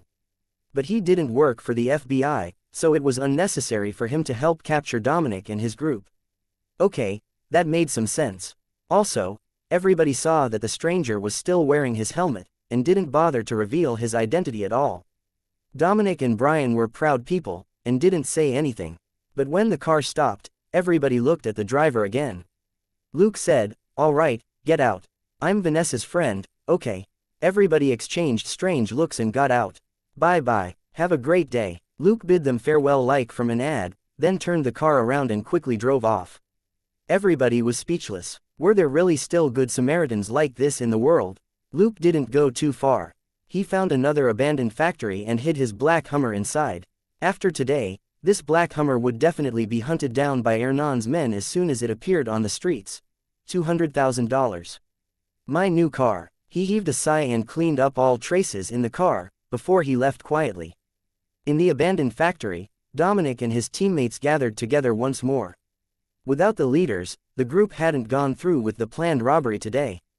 Fortunately, the leaders were fine. After hearing them relate what happened, everybody looked at Vanessa, who was in a corner. She kept her head down. There was no telling what was on her mind. "Vanessa, are you sure you can't invite your friend to join us?" The tall black man made the suggestion again. "With him around, I think we'll be able to break out easily even if Hernan discovers us." This time, even Dominic didn't stop him. Though they hadn't clearly seen what happened outside when they were in the car, the image of the dozens of dead criminals which the black Hummer had left in its wake after doing one round on the street was fresh in their minds. There was nothing wrong at all with what the tall black man said. Vanessa opened her mouth several times. Eventually, she sighed. "I'll give him a call, all right." Naturally, Luke had given her his contact. It was a local number. The call went through, and after exchanging a few words with Luke, she hung up. Looking at everybody, she was too embarrassed to speak for a moment. Brian observed her keenly. He didn't accept it. Vanessa's expression was conflicted, but she could only nod. He said he's not interested in money. What the hell? Everybody cursed at the same time. How could anyone in the world not love money? If they didn't, that only meant it wasn't enough money to tempt them. For them, at least, that was the only reasonable explanation. "Do we need to relocate?" Vincent, that minor assistant, asked. Everybody looked at Vanessa again. "He won't rat us out, but Hobbs knows this place too." Vanessa fell silent after saying that. Dominic shook his head. "Hobbs won't tell anybody about our hideout. He isn't an idiot. He definitely knows who attacked him just now. I'm actually surprised he didn't stick around to pay them back." "All right, enough of that. We'll proceed as planned." Everybody's eyes bulged. "We're going ahead," Dominic said. "We did so much, and we were almost killed today. Are you really willing to give up?" Nobody said a word in the warehouse. Everybody had worked hard for days and spent so much time and money on this plan. It had finally come together, and was just waiting to be carried out. If they gave up at this moment, they would regret it for the rest of their lives. "First of all, we need 2 cars as hard as that black armored Hummer. That way, we'll be able to charge straight in." Dominic began to lay things out. On the other side, with his knapsack on his back, Luke read the system notification. System: rescue the FBI squad under attack and Officer Elena. Completed. Total experience: 300. Total credit: 300. Contribution rate: 7%. EXP plus 210. Credit plus 210. That was it. Luke chuckled. He knew that Daddy's system didn't consider Dominic and his partners civilians. He was already lucky that he didn't lose any credit points for saving them. He was quite happy now that he had figured out more of the system's rules. As for Vanessa's proposal, he wasn't interested in it at all. If he joined their team, what could Dominic and the rest of them do? Cheer him on. That would be a waste of their talents. They had to stir up as much trouble as possible, so that they could distract everyone and take the blame for Luke. Luke's favorite thing was to fish in troubled waters. Even if the FBI found out that he was the one who had taken action earlier, they had to owe him a favor. He had saved 6 FBI agents, after all, purely out of civic duty. However, if he worked directly with Dominic's group to rob Hernan Reyes's vault, it would be a stain on his record in the future. But flirting a little with Vanessa was fine. He wasn't married anyway. Every man wanted to be nice to beautiful women. Chapter 517. The lofty view of a long-legged woman making plans in his heart. Luke returned to the beach. He hesitated a moment outside the restaurant he was familiar with. Then, he drove for another 100 meters to a different restaurant and ordered the special there. He might have switched venues, but outside the restaurant was still his favorite beach volleyball. As a loyal fan of the game, he nodded at the bikini-clad girls who displayed marvelous skills while he ate. An hour later, he paid the bill and left. Having lost his car, it would be best for him to get a new one today. What place had the best cars? Luke didn't bother to ask a cab driver this time. He simply took a bus to his destination. Under the night sky, next to a seaside road on a wide, open area, there were lights, drinks, music, rows of excellent cars, and a crowd of hot girls. Most of the girls had fascinating wheat-colored or tanned skin that was as smooth as silk. Most of them wore revealing clothes like crop tops and very short bottoms as they flaunted their young and energetic bodies. Luke smiled as he passed through the crowd, and quite a few girls made eyes at him. The most passionate and outspoken of the lot even gave him a slip of paper. "You're adorable. Give me a call tonight. I have quite a few friends." Luke thanked her with a smile. He put the paper in his pocket and continued moving. Behind him, the hot girl returned to her friends, and all of them talked and laughed while they looked at Luke's ass. Sensing the hot gazes behind him, Luke was amused. He wasn't here for girls, but for Guadagno, the shorty Vanessa had introduced him to the last time and who was one of the big bosses in the underground car market in Rio. More importantly, the underground car market and Hernan didn't see eye to eye. The only reason why they hadn't fought yet was that their businesses hardly came into conflict. When Hernan had tried to extend his reach into the underground car market, he had gotten into quite a few battles with the car smugglers, and there had been dozens of casualties on both sides. Later, Hernan felt that the losses would outweigh the gains if this continued, so decided to call a truce. Since then, the conflict basically came to a stop, but with the blood feud between them, none of their underlings wanted to look weak in front of the other side. Thus, the car smuggles remained hostile toward Hernan even if they no longer fought. A moment later, Luke smiled and suddenly turned around. Surprise! We meet again. The person who had been about to pat him on the back was so shocked that she almost slapped him. Fortunately, she caught herself in time, before she said in a low voice, "Why are you here?" Luke signaled to her and they walked behind a row of cars. He then said with a smile, "I want to buy another car. I can't drive the one I bought any longer." "You know why?" Those distinctive electric eyes looked at him. "It was you in the morning, right?" Luke smiled and didn't say anything, and that electric gaze sparked again. He said with a smile, "Vanessa, what's past is past. We have to move forward." Vanessa raked her fingers through her hair. "What's there to see when you move forward? Why did you turn down my offer?" Luke shook his head with a smile. "I'm a police officer, I won't do anything illegal like robbery. Back in New York, I recovered the cash and turned a blind eye to you lot. That was already my bottom line. The most important reason is that I can't spend the money even if I steal it. It's easier to make money than to earn credit points." Luke grumbled inwardly. Vanessa was silent. She had vaguely guessed that Luke would say that. It was also the reason for her complicated feelings. On one hand, she felt that Luke treated her a little special. But on the other hand, she felt that Luke was a little bit bothered by what she had before. She believed that was the reason why this strange young officer kept his distance from her. Her biggest impression of Luke was that he was mysterious and formidable. Unlike most men she knew, the young officer was utterly unpredictable. He had let her go in New York, rescued her yesterday morning, and after touching her butt yesterday afternoon, beat Hernan up. She felt that these were things that shouldn't have happened. But they did. Vanessa was by nature a thrill seeker. Otherwise, given her knowledge and smarts, as well as her driving and car modification skills, she could easily live a middle-class life in America. If she was willing to sell herself to some rich old man, it was possible for her to become the wife of a billionaire. But she had always rejected that type of boring life. She loved the thrill, the feel of her blood boiling, and the sense of adventure. That was why she robbed banks. Otherwise, she could have swindled a few silly magnates out of their money with her smarts and her moves. That would be so much easier to do. But that was too boring for her. She loved playing hide and seek with the police. The crime itself wasn't her goal, and was only a way for her to look for thrills. Now, a man who gave her a sense of novelty and excitement had appeared. Except for the fact that he was a little young, she found everything else about him outstanding, including the fact that he had gotten the best of her. Otherwise, he wouldn't have been able to pique her interest. Thinking that, she strode forward and placed one hand on his shoulder as she looked down at him from her lofty viewpoint. "So, when you saved Dominic and others in the afternoon, it wasn't because of me." Luke was helpless. This woman's long legs were too domineering.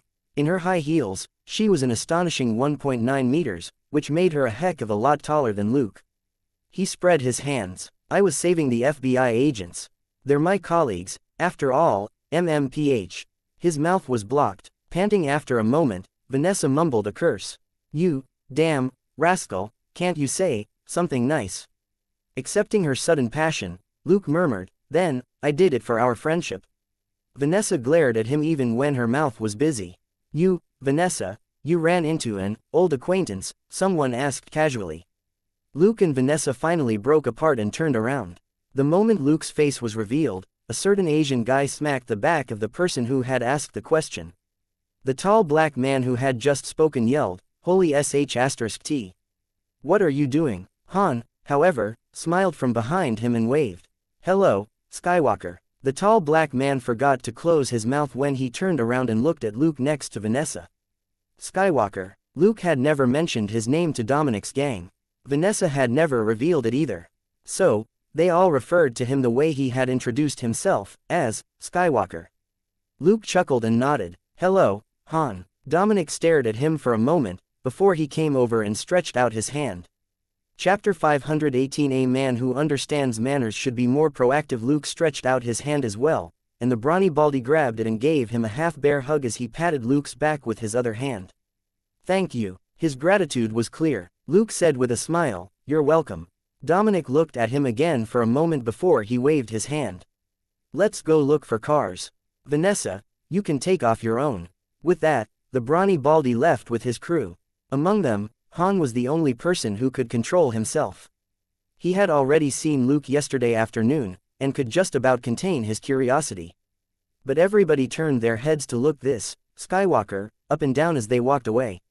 After all, this man was probably the only person in the entire city who was capable of grabbing Ernan and slapping him in the face. But after observing Luke, their biggest impression was that he was young and very gentle-looking, and nowhere near as muscular and ferocious as they had imagined. What they didn't know was that Luke was wearing makeup, and he looked 30% different from his actual appearance. When he had rescued Vanessa yesterday, she wouldn't have recognized him if he hadn't mentioned it. That was because Luke's youthful face had left a deep impression on her. Luke didn't pay any mind to their looks. It was unlikely he would see them again when things here were over. After seeing the nuisances off, he looked at Vanessa with a smile. "I still need to buy a car." Vanessa took out her phone and said, "Tell me the model, or what you need." Luke replied, "Low-key, sturdy, powerful, and preferably bulletproof." Vanessa raised an eyebrow and glanced at him with her electric eyes again, as if to say, "You're still pretending." His requirements, just like when he had asked for the Hummer previously, were obviously for something big. After sending a text message, she stuck out her lip.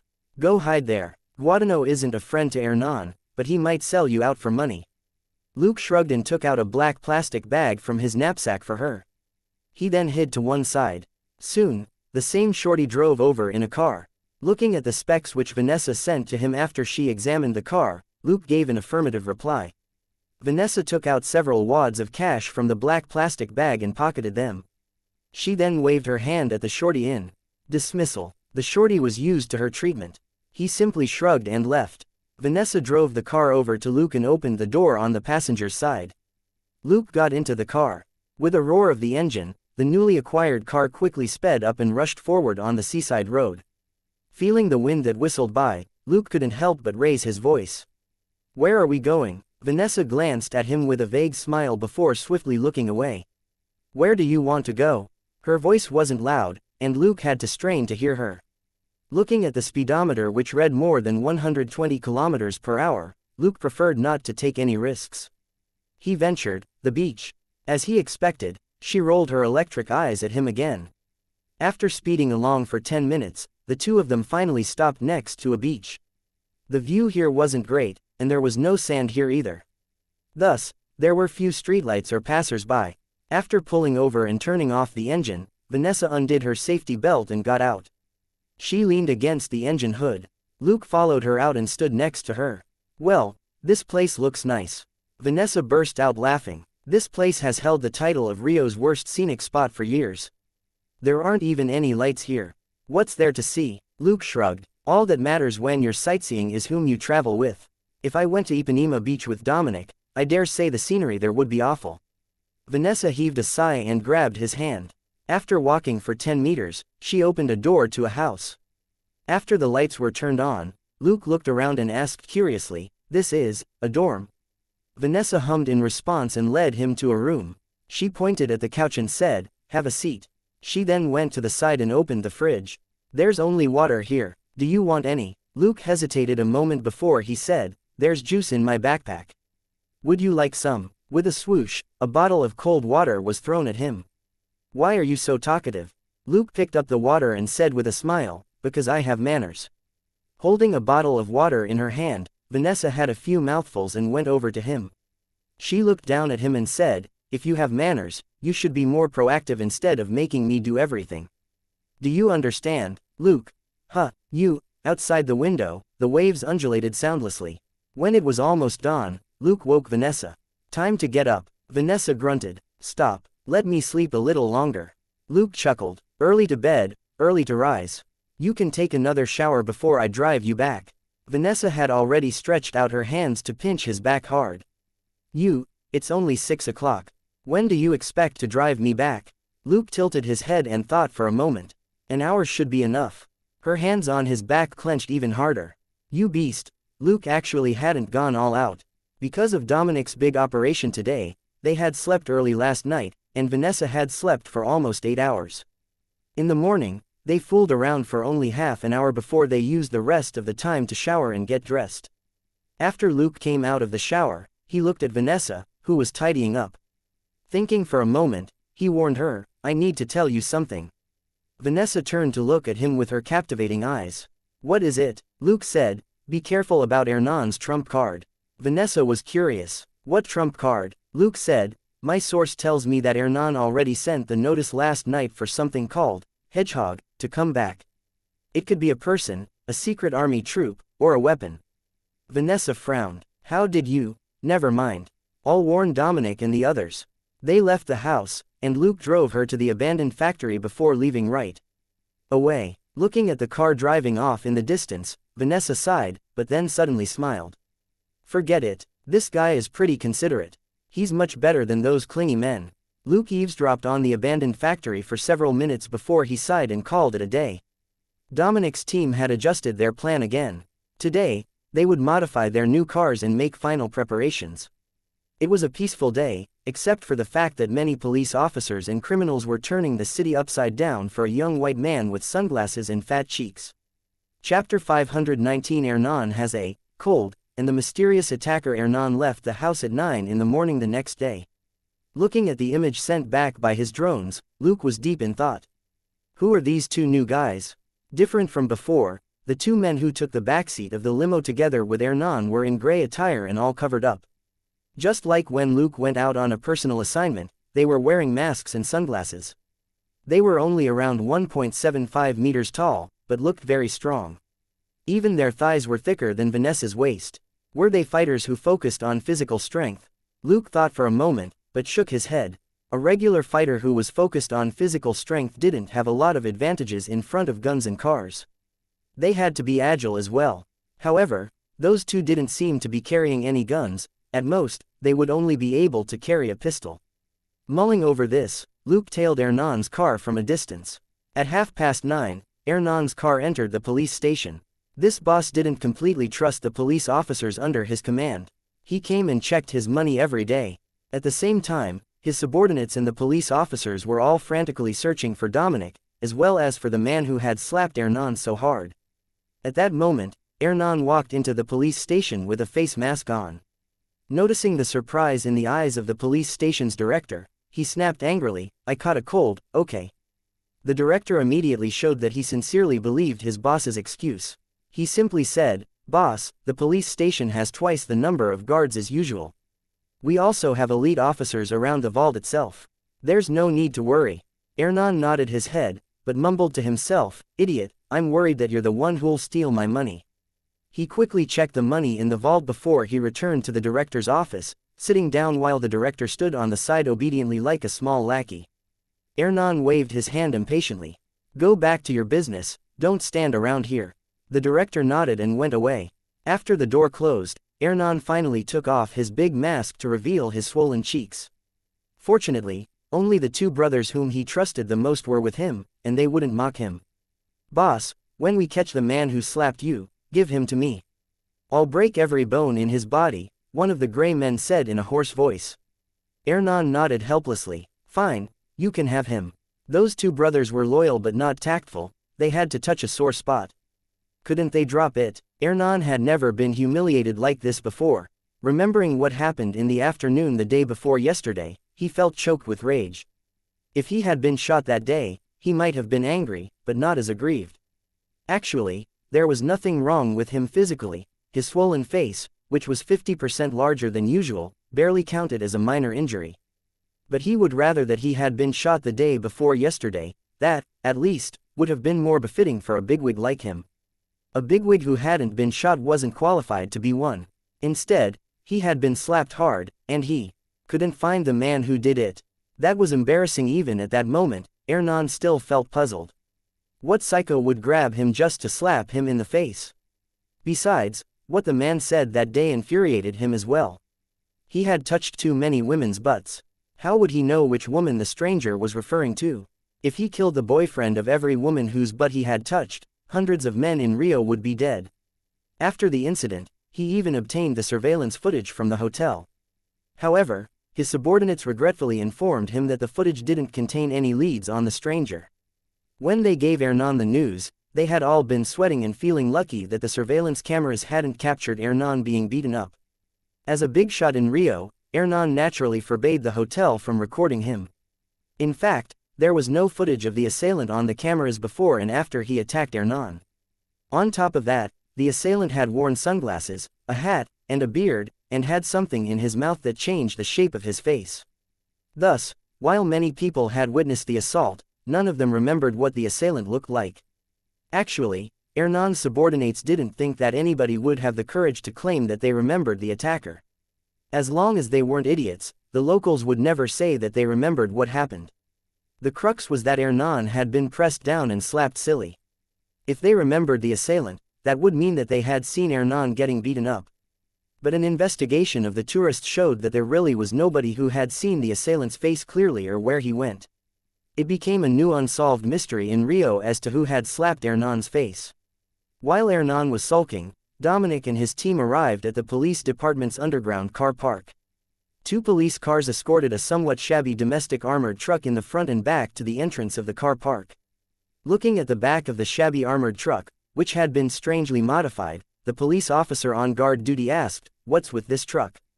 The officer in the driver's seat looked in the rearview mirror as he listened to his partner count down in the passenger seat. 3, 2, 1. Now. The driver suddenly raised his hand and aimed his taser at the officer who had come over for a look. 2 nails on metal wires flew out and hit the officer on duty. He instantly twitched and fell. At the same time, someone in the passenger seat of the police car in the rear also activated a taser and shot down another officer. The 3 cars then sped up, broke through the guardrail, and charged into the parking lot. "We only have 30 seconds, the driver in the armored truck said into the walkie-talkie. Everybody began to count down. 30, 29. The police car in the lead got out of the way. 27, 26. The armored truck sped up, its steel bumper was crude but very sturdy. 25, 24, 23. Boom. The armored truck exploded through a wall. 22, 21. The armored truck backed out and swung around. A metal plank shot out from the back of the truck and one end landed on the ground. 20, 19, 16, 15, 11, 10. Army 4 men got out of the police car. 2 of them pulled tow hooks out of the truck and attached them to the metal latches on the vault that were as thick as a person's arm. At the same time, 2 other men quickly stuck multiple plastic explosives on the wall around the vault, before they shouted, "Done." All 4 of them ran out together. 6, 5. 2 of the 4 men got into the police car, and one of the 2 remaining men shouted, "Ready, explode." 3, 2, 1.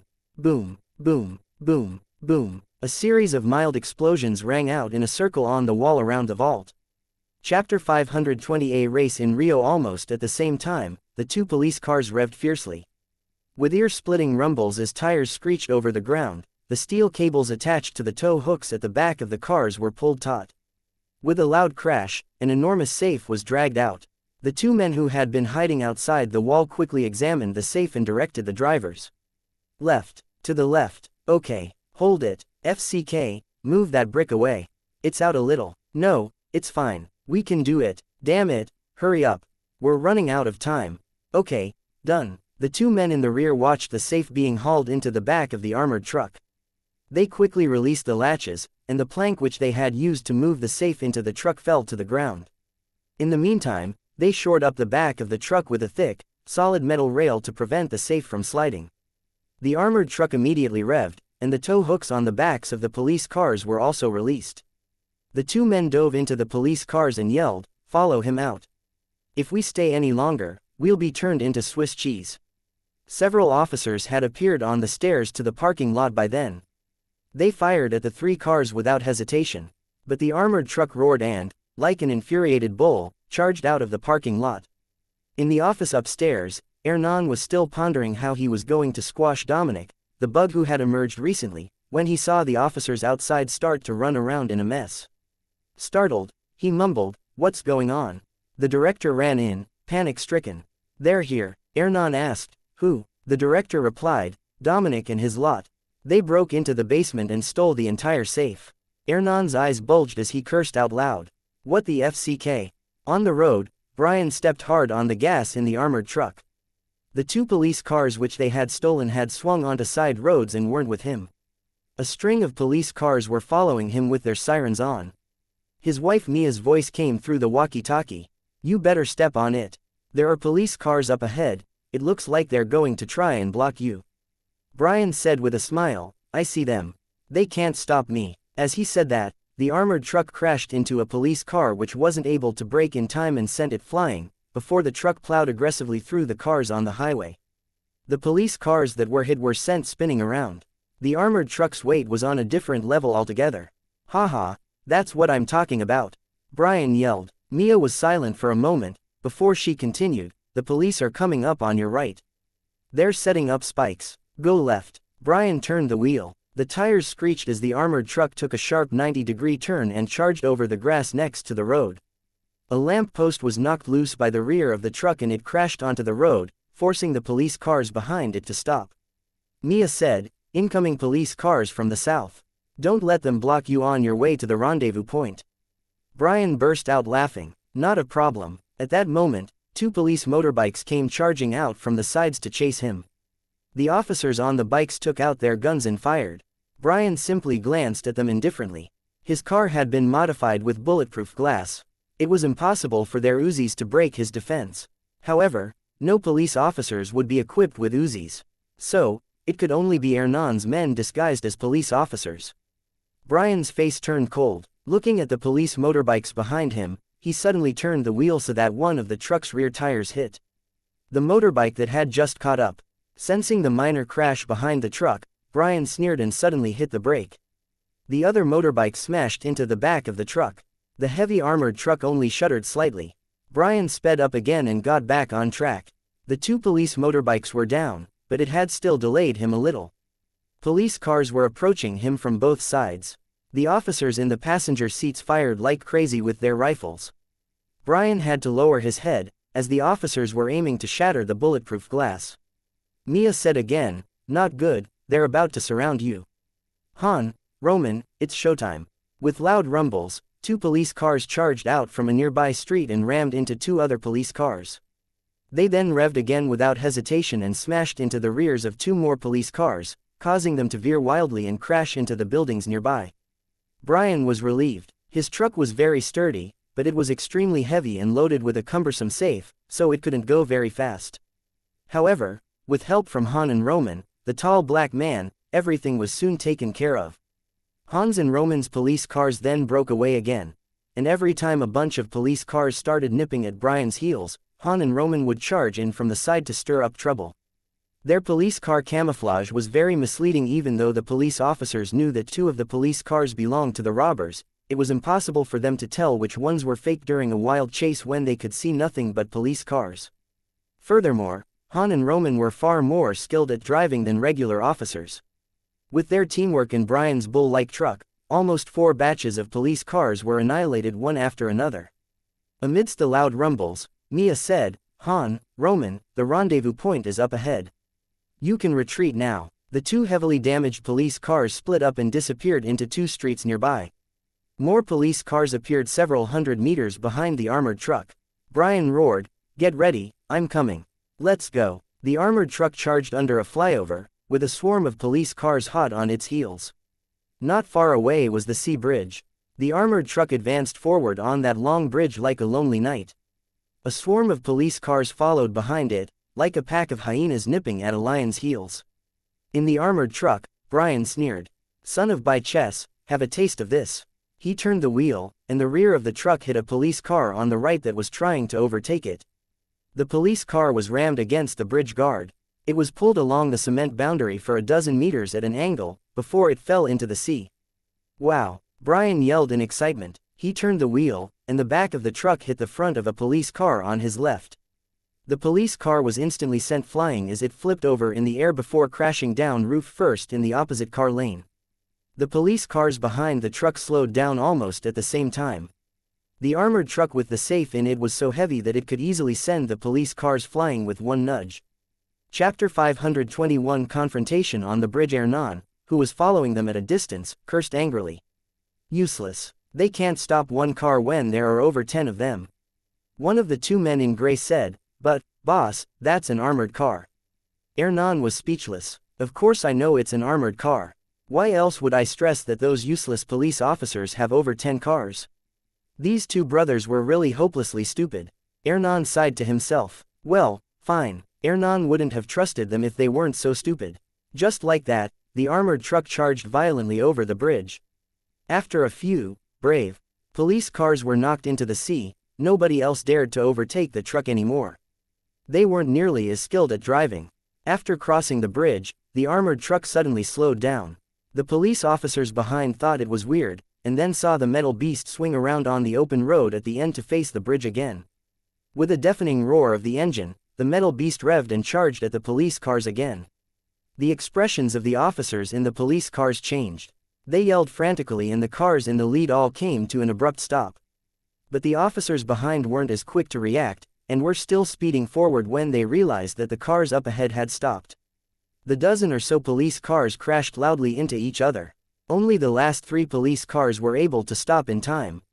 With a mocking smile, Dominic said, "Come on, son of B*TCHES.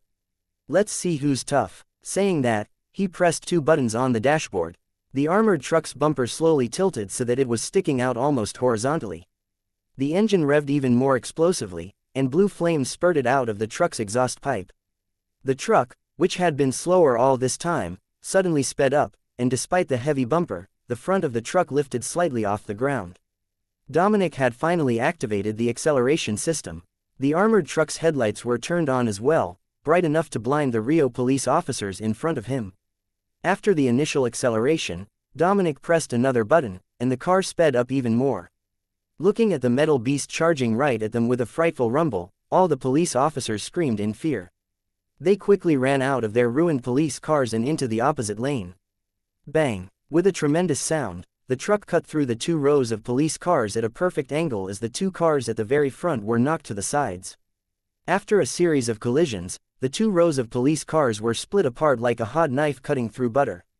The heavy armored truck with the heavy safe in it knocked aside the 8 or so police cars stuck in the center of the bridge with brute force. The moment the truck broke through, Dominic turned the wheel left and right, and the bumper knocked away the remaining 3 police cars.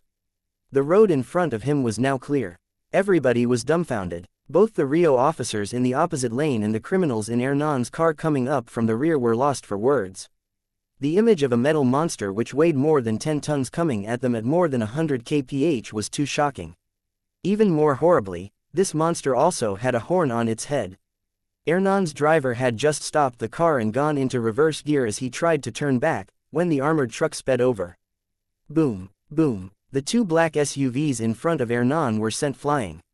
One dropped into the sea, and the other one was sent rolling into the opposite lane. Alarmed, Hernan suddenly yelled, "Hedgehog!" The next moment, one of the men in gray next to Hernan grabbed him. The other man in gray opened the door and gripped the first man's shoulder with his other hand.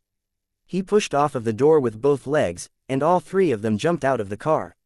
They hit the road with heavy thumps and rolled over almost 10 times before they finally came to a stop. The moment they jumped out, Dominic opened the door and jumped out of the armored truck as well.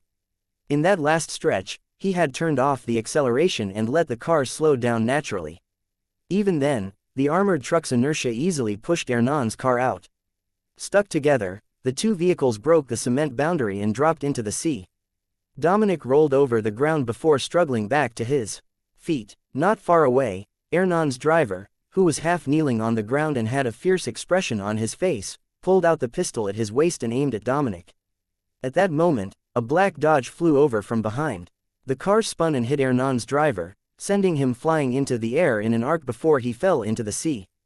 The Dodge drifted 10 meters and then came to a stop next to Dominic. In the car, Brian smiled at the brawny Baldy. "Can't you carry a gun?"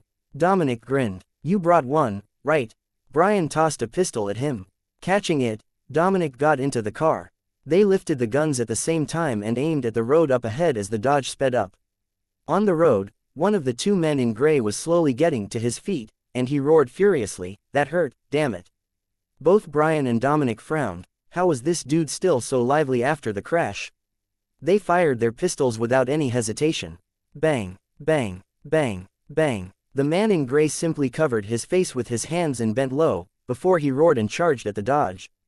Bang. With a loud noise, the man in gray was sent flying 10 meters like a balloon, but the Dodge, which had just picked up speed, suddenly slowed down. In the driver's seat, Brian's expression was grim. "The car's dead," Dominic said. "Let's get out." They got out and started to run to the end of the bridge from where they had come. However, the man whom the car had hit got back to his feet and bellowed as vigorously as ever, "You hit me again. You think your car's so great? I'm going to kill you." Saying that, he suddenly charged at them. Dominic and Brian fired consecutively. To their shock, the man only jerked slightly after being shot several times, and he continued charging forward. "He's wearing a bulletproof vest. Shoot him in the head." Brian reacted quickly, but it was no use. The man in gray was already in front of them, and he swung with both fists. Brian dodged hastily. He only had a regular build, and didn't dare clash head-on with the man in gray. Brawny Dominic, however, wasn't to be outdone, and simply blocked the man's fist with both hands. Bang! Dominic frowned and yelled, "He's very strong." Brian became even more cautious after hearing that. The man in gray was too impatient to deal with that nimble fellow. He simply turned around and punched Dominic again. This time, Dominic dodged the punch and retaliated with a hook. Chapter 522 The Black Man's Interception, and Hernan's Fall. The man in gray showed no intention to dodge. He simply launched a hook with his other fist as well. Dominic managed to move his head at the last moment. His hook hit the man in the head, but the man hit his shoulder. Instantly, Dominic's shoulder cracked, and his face changed abruptly. He yelled in pain and fell to the side. Pale, Brian stopped dodging and kicked the man in gray. The man in gray still didn't dodge. He simply let Brian kick him in the stomach, before he grabbed Brian's ankle and hurled him several meters away. "Useless. All of you are useless. You can only drive. You know nothing about fighting." The man in gray roared and pounded his chest. Then, there were the sounds of revving engines drawing closer once again. The man in gray turned his head and saw two cars speeding over from the end of the bridge, the black Mustang in front far in the lead. He turned back disdainfully. "The same trick again. What can you do except hit people with your car? Younger brother, take care of it." On the other side, the other man in gray who was holding Hernan got up. "Boss, you wait here while we take care of them." Hernan could barely talk at that moment. Unlike the two brothers, he had lived like a prince for years, and was dizzy and ached all over after rolling over the road just now.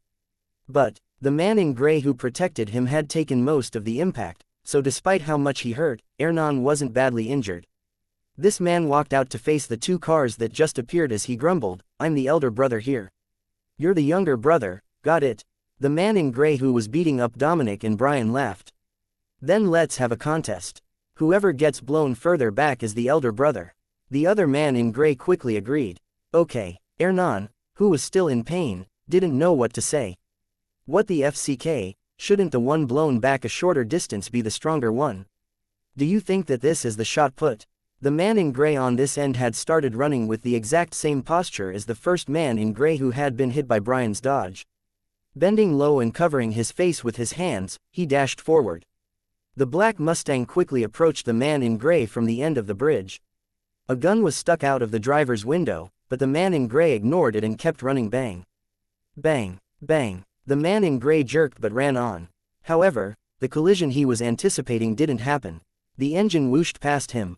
All he heard a faint, mocking remark. "This is my new car." Puzzled, the man in gray put his hands down and turned around. Bang. Bang. Bang. Bang. The man in gray jerked and was motionless for a moment, before he fell over dead. On the other side, the man in gray who was busy beating up Dominic and Brian didn't notice what had happened. Hernan noticed, but it was too late to say anything. The Mustang braked hard and began to turn. The man in gray couldn't help but turn his head, only to see the Mustang spin and drift past him with the driver's door open. A man stepped out and strode over with a pistol in his hand. The Mustang behind him was still spinning forward, and the back of the car missed clipping the man by just a few, narrow centimeters. Eventually, the car stopped 8 meters away as it faced the direction of Niterói city. Bang, bang. Seeing the stranger raise his gun, the man in gray subconsciously covered his face, and his arms took the hit. Bang, bang. He continued to cover his head with his arms. This was their most common counter against guns.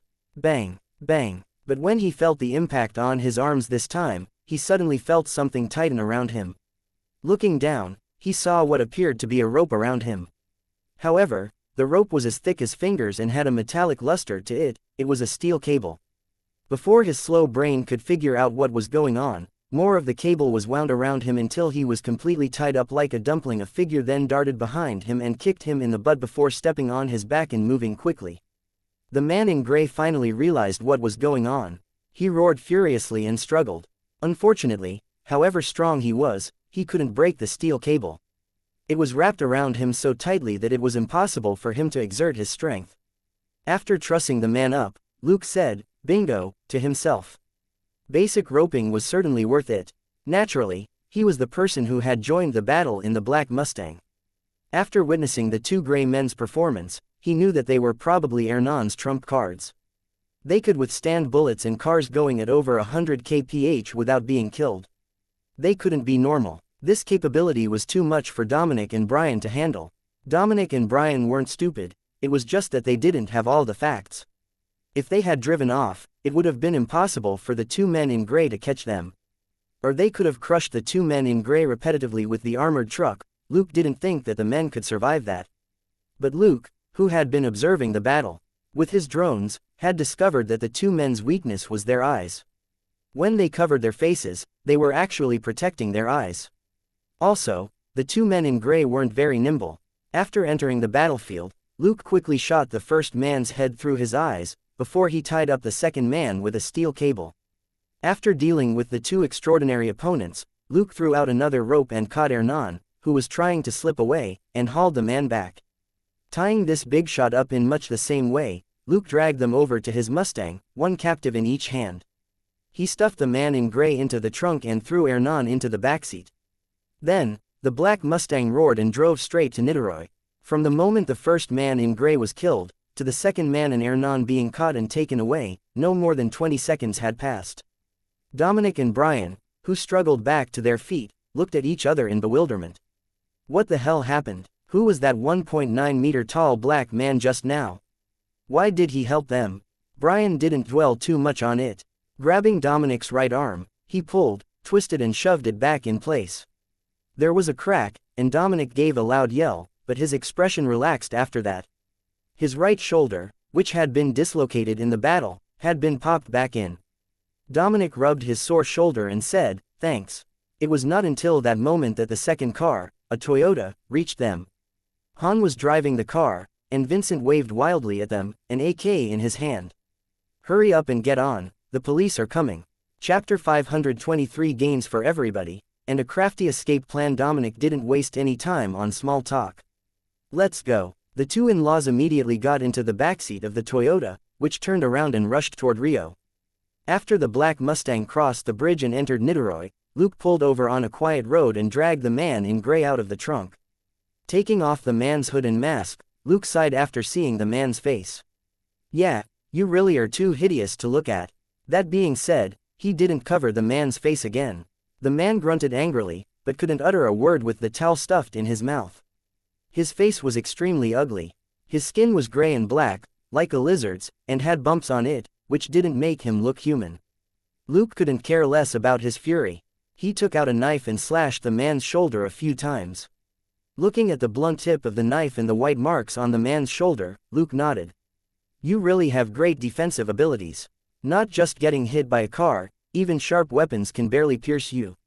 You do have great physical protection." As Luke studied the edge of the knife, a trace of excitement appeared in the eyes of the man in gray. A tiny gray thorn pushed out of the man's forehead and grew to 5 centimeters in less than 3 seconds. "Woo, woo, woo." The man in gray gave a muffled roar. The gray thorn shot out at Luke's head in a gray streak. Hee hee. Chuckling, Luke raised his right hand unhurriedly and caught the thorn with 2 fingers in front of his forehead. The man in gray was stunned. Luke turned the object over between his fingers and observed it with great interest. Against his black gloves, the gray thorn glinted with a faint metallic sheen. "So, this is why you're called Hedgehog," Luke murmured, before he flicked his wrist. Swoosh! There was still shock in the man's left eye, before the light in it gradually dimmed, while his right eye had turned into a hole. Luke had returned the gray thorn to its rightful owner, deep in the man's head. Looking at the system notification, Luke snorted and drove away. At the same time, Dominic and Brian met up with everybody else and returned to the abandoned factory. Everybody gathered at the factory. After examining her brother and her husband, Mia smiled. "Thank God, none of the injuries are serious." After a long silence, everybody finally sighed with relief. If something happened to Dominic and Brian, their leaders, it would have been too high a price to pay for this operation even though it had succeeded. Thankfully, while their lives had been in danger many times, they had managed to return safe and sound. Dominic grinned happily as he watched his sister hug his brother-in-law. He shouted, "Okay, let's unload the loot first." On the side was a huge freight truck with an extended container. Hearing Dominic's words, Roman, the tall black guy, dashed into the truck. "Let me do it." The container opened up and slanted downward. Then, an armored truck slowly reversed out of the container to land on the ground. In the back of the truck was an enormous safe. Vanessa had used the same ploy in New York. It was still useful this time. Brian, who had been driving the real armored truck carrying the safe they stole from the police station, had entered the freight truck that was on the roadside just before crossing the sea bridge. Vanessa had been behind the wheel of the freight truck. A fake armored truck had already been waiting in front of the freight truck, and Dominic drove it out onto the bridge. By the time the police cars approached the bridge, the back of the freight truck was shut and it was driving along at a sedate speed. At that time, the police cars, who had lost sight of the armored pickup earlier, didn't notice the switcheroo at all. The reason magic tricks never got old was because the same principles of deception could be implemented in different ways. They took advantage of most people's preconceptions. That was why Dominic, who clearly could have escaped, took the risk in turning around and charging straight toward the police cars and Hernan's car.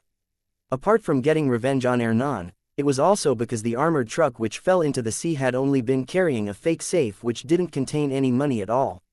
It had just been a prop to distract everybody. After this incident, the attention of the police and whoever else was interested in the $200 million would be completely focused on the armored truck that had fallen into the sea. As to how these people were going to fish out the empty safe that was dozens of meters down at the bottom, that had nothing to do with Dominic. "Taji, you're up." Dominic patted the shoulder of a short black man nearby. Taji nodded and picked up a bunch of tools. Connecting his laptop to the safe via a data cable, he was busy for a while before he took out a translucent film sheet with Hernan's palm print on it. He took a deep breath and said, "Come on, baby, don't give me a hard time." If they had Hernan's hands, it would be very easy to pass the palm print test. This palm print had been copied onto the film, and there was a chance that the test might fail. Watching Taji place the film over the recognition screen and press his hand on it, everybody held their breaths. Blue light scanned the film on the screen. Dang! With a sound, the red indicator on one side of the screen turned green. Everybody got goosebumps and shuddered a little. Taji sighed explosively. He looked back at everybody and lifted his hand to turn the wheel on the door of the safe. With a light click, it slowly opened. The moment the door opened, piles of cash poured out in a tide. The weight in everybody's hearts was lifted. It was like something exploding abruptly with a bang as everybody was filled with indescribable joy. Unless you experienced it for yourself, it was hard to imagine what the thrill of seeing several cubic meters of cash in front of you was like, especially when the money belonged to you. Roman, the tall black man, clenched his fists and yelled in excitement. Taji wiped his cold sweat. The two Latino brothers bumped their fists in celebration. Han and Vanessa were each standing in a corner with big smiles as well. Brian and Mia were also hugging and kissing passionately. Despite his usual calm, Dominic's lips were also twitching as he tried to hold back his urge to laugh. Lastly, there was also Vincent, who was wiping his tears and sweat as he yelled to himself, "I finally have money to feed my children and my wife." A moment later, the abandoned factory was filled with cheers and laughter. The atmosphere on Luke's end, however, wasn't nearly as jolly. Chapter 524 You got the wrong guy. It's not mine. Driving an unremarkable Honda, Luke entered a remote bungalow somewhere in Itauca. After hiding the car, he dragged Hernan out of the trunk and into the basement. In the basement, Luke took off his disguise. Different from his previous operations, he revealed his face this time. But the face that he generously revealed was that of a classic African American who was wearing a pair of sunglasses. As long as Dominic and those police officers weren't blind, they would definitely have gotten a good look at it. Fiddling with something in the crook of his neck, Luke slowly exerted strength with both hands and took off the mask. Looking at the realistic-looking mask of a black person, Luke chuckled and said, "Unfortunately, I can't wear you all the time." Casually putting the mask away in his inventory, he focused his gaze on Hernan, whose back was to him. Thinking for a moment, he still covered his head before he walked over in front of Hernan. A moment later, Hernan's miserable screams resounded throughout the basement. After working on Hernan for roughly 24 hours, Luke finally pried Hernan's mouth open with the fatigue from the interrogation and Luke's newly learned mental communication. After he ensured that Hernan was no longer valuable, the big shot simply vanished from this world without a sound. There were no gunshots to see him off, no enemies to celebrate his end, and no lackeys to watch. He simply went up in smoke. In Rio, Hernan's subordinates had different ideas as well. They never stopped searching for Hernan, but few of them really wanted him back. Even the police were clearly half-hearted in their search. Alive, Hernan would demand everybody's loyalty and respect, but dead, he was nothing. Since Hernan's status was unknown, none of them felt obliged to work hard. They weren't fools. While the atmosphere on Luke's side was different from that on Dominic's, he had earned no less. He obtained several of Hernan's secret accounts in the Cayman Islands, as well as the passwords to safes in various banks around the world. As a big shot who had reigned in Rio for almost 10 years, Hernan certainly had a lot more than $100 million in cash. Luke found more than $200 million in Hernan's accounts, as well as tens of millions in assets. Unfortunately, the money was useless to him right now. If he were someone else, he just needed to transfer the money above board to his account and he could use it however he wanted. But Luke couldn't do that. He had an official identity, and more people would be paying attention to him later. What he needed wasn't simply legal funds, but funds that were completely clean. That was also why Luke was trying to sell patents and participate in the gold mines in Boomtown. He had never considered money laundering. The money he made in the first two ways was clean and would hold up to any investigation. If he made a fortune, that would just demonstrate that he was a technology whiz or a lucky dog who managed to land a gold mine. Only this way could Luke keep a clean record and ensure that he didn't become a primary target for certain people and agencies. If his hands were too dirty, someone would find out sooner or later and hold it over his head. Unlike Tony Stark, who was backed by an enormous corporation, Luke didn't have the clout to negotiate with certain people or institutions. For now, he would be a good, clean and innocent cop. It was also the reason why he would never touch the loot from the safe. Even if someone in Dominic's gang was caught, they couldn't implicate him in the robbery since he had never been part of the planning or the operation, nor did he take a share of the loot. After taking care of everything, Luke took a nap. An hour later, he was woken up by his buzzing phone. Picking it up with his eyes closed, he asked drowsily, "Hello?" After a brief silence, Vanessa said on the other end of the phone, "It's me. I have something for you." Luke yawned and opened one eye to look at the sky, only to see that it was already sunset. "Time and place," Vanessa said, "at the abandoned factory, preferably right now." Luke hummed and said, "Give me 30 minutes. Okay." Vanessa gave a simple reply and hung up. Luke got up and blinked the drowsiness out of his eyes. He stretched and said, "Okay, I've slept enough. Time to act." Chuckling, he quickly cleaned up and changed before he set off. Luke reached the abandoned factory in his Honda before nightfall. The factory was now completely empty. Apart from a pile of abandoned items in one corner, there was nothing else in the factory except a couch and a car. Stopping the car near the couch, Luke got out and smiled at Vanessa, who had just shut the entrance. "Hello, you're in a good mood today." Vanessa looked relaxed. Compared with when she had been having a run of bad luck before, she was practically glowing. Hearing Luke, she gazed at his car and asked, "Where's the other car?" Luke said with a smile, "It was stolen." Vanessa stared at him for a moment. "You're really careless." Luke stepped forward and placed his hands on her hips, stroking gently. "That's right, this is careless, too." Vanessa raised an eyebrow. Unbothered by his action, she simply nodded at a big bag on the couch. "That's $5 million from Dominic for saving the four of them." Luke chuckled as his hands moved lower. No, I didn't save any of them. They got the wrong guy. Vanessa was about to say, that's impossible, but she wasn't an idiot. Her thoughts spun, before she got it, and her charming electric eyes widened. So, it was just an anonymous guy in a mask who saved Hobbs and Dominic. Luke shrugged. That's right, I'm just a law-abiding tourist. When I go back to LA, I'll be a strict officer of the law. Why would I stir up trouble in Brazil? Vanessa was amused. Are you serious? Luke nodded. Yes, I am. Vanessa said, that's $5 million. Are you sure? Luke nodded matter-of-factly. Positive. It really isn't mine. Speechless for a moment, Vanessa said in vexation, then what do I do? Call Dominic and the rest of them back and tell them that there's more money here for them. Dominic's team had gone their separate ways to enjoy the money. The assistant Vincent had also gone to look for his wife and daughter after taking the money. Thus, Vanessa truly didn't know what to do with the money. Looking at her vexed expression, Luke chuckled as his hands moved up again. I remember a woman who lost a car carrying more than $10 million in New York. Vanessa glanced at him and gave an unamused smile. That's right, thanks to the hard work of a certain police detective, the woman wound up empty-handed and almost had to swim back to Brazil buck naked. Chapter 525 Work-Life Balance. Luke had a strange expression on his face. Naked? Really? Vanessa blushed slightly. What do you think? Luke nodded, deep in thought. Should we call it even now? Vanessa wrapped her arms around his neck and murmured in his ear, the money here doesn't seem to be enough. Luke chuckled. Then why don't we discuss how I should compensate you for the rest of it in a more comfortable place? Vanessa was silent and simply nibbled his earlobe. She was clearly very interested in his compensation. On the sea bridge at that moment, Flegg looked at the two bodies in the car and ordered, let's go. Send these two pieces of trash back. We might still be able to use them as test material.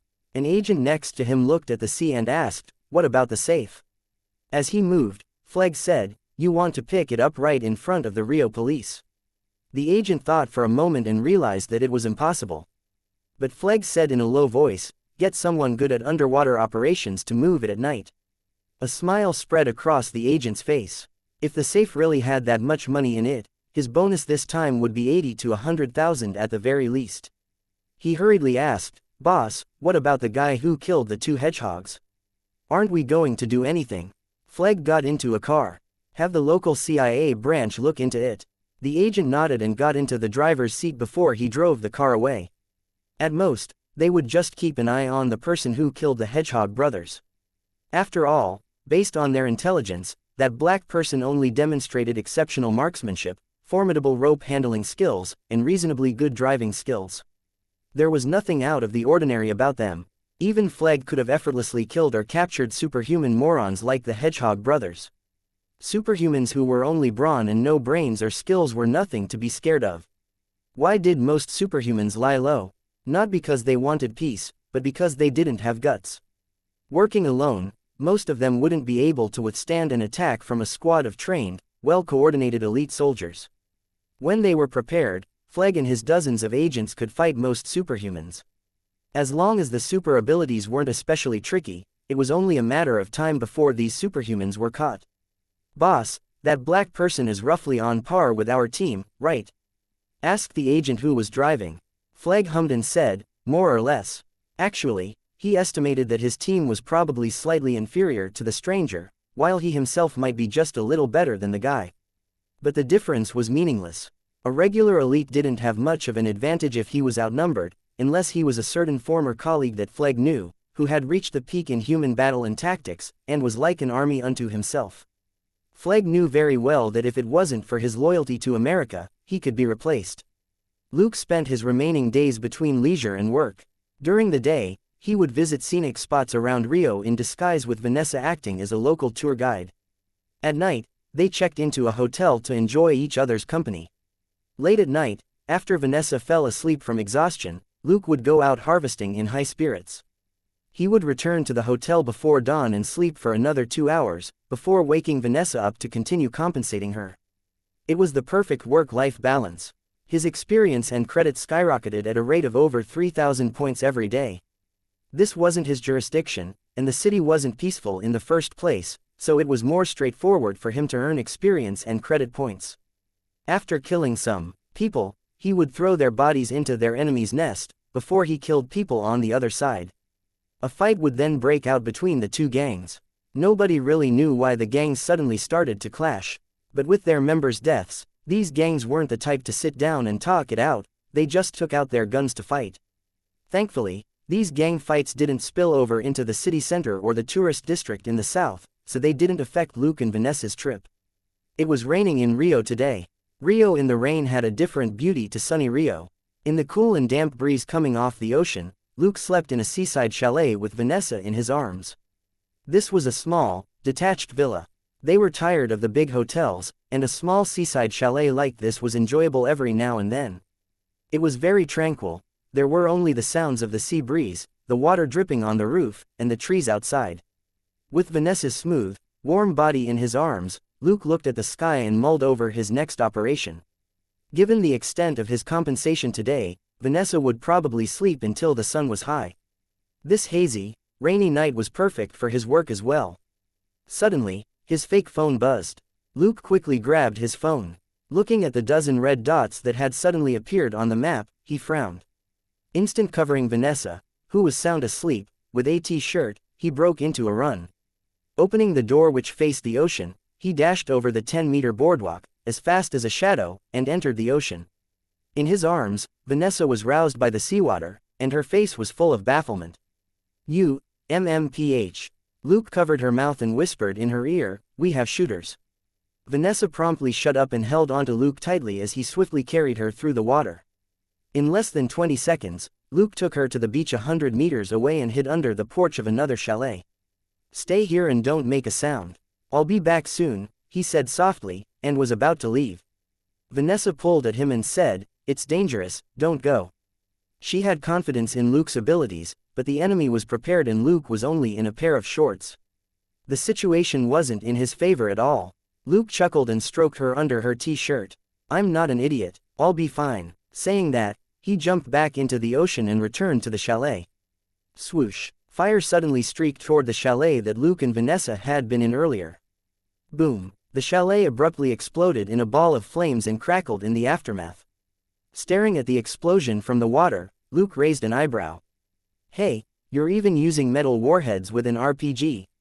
You really want to blow me into smithereens, don't you?" After the chalet was destroyed by the warhead, a dozen shadows swiftly approached the chalet and charged inside. "Where are they?" "The bed is empty. The bathroom is empty too. Go check the beach." Luke saw his chance, and went ashore on the beach not far from the chalet and hid himself in the vegetation near the shoreline. Chapter 526 Betrayed by an old acquaintance, and a deal. A moment later, two shooters who were on the alert were grabbed by their throats and dragged into the bushes. Luke checked the clip in the AK in his hand and raised the gun behind a palm tree.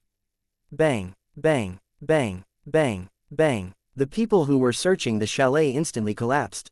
"Behind us, he's behind us." He slipped away. Luke curled his lip. "Who's stupid enough to stay in the chalet to be blown up by you?" Switching his position in the bushes, he shot down another two criminals who had just come back from searching the beach. "Not bad," Luke murmured inwardly. This bunch had suddenly lost a handful of men in the ambush, but they didn't scatter or flee. They were taking turns to cover each other as they moved. These shooters weren't amateurs. They had clearly received some sort of training. They weren't the best, but they certainly weren't the worst either. Labeling these guys as such in his heart, Luke disappeared into the darkness again. Bang, bang, bang. His AK suddenly fired from another side of the chalet, taking down yet another two shooters. The shooters finally started to panic. Half of their comrades had been taken down even before they had eyes on the target. They hadn't seen this coming.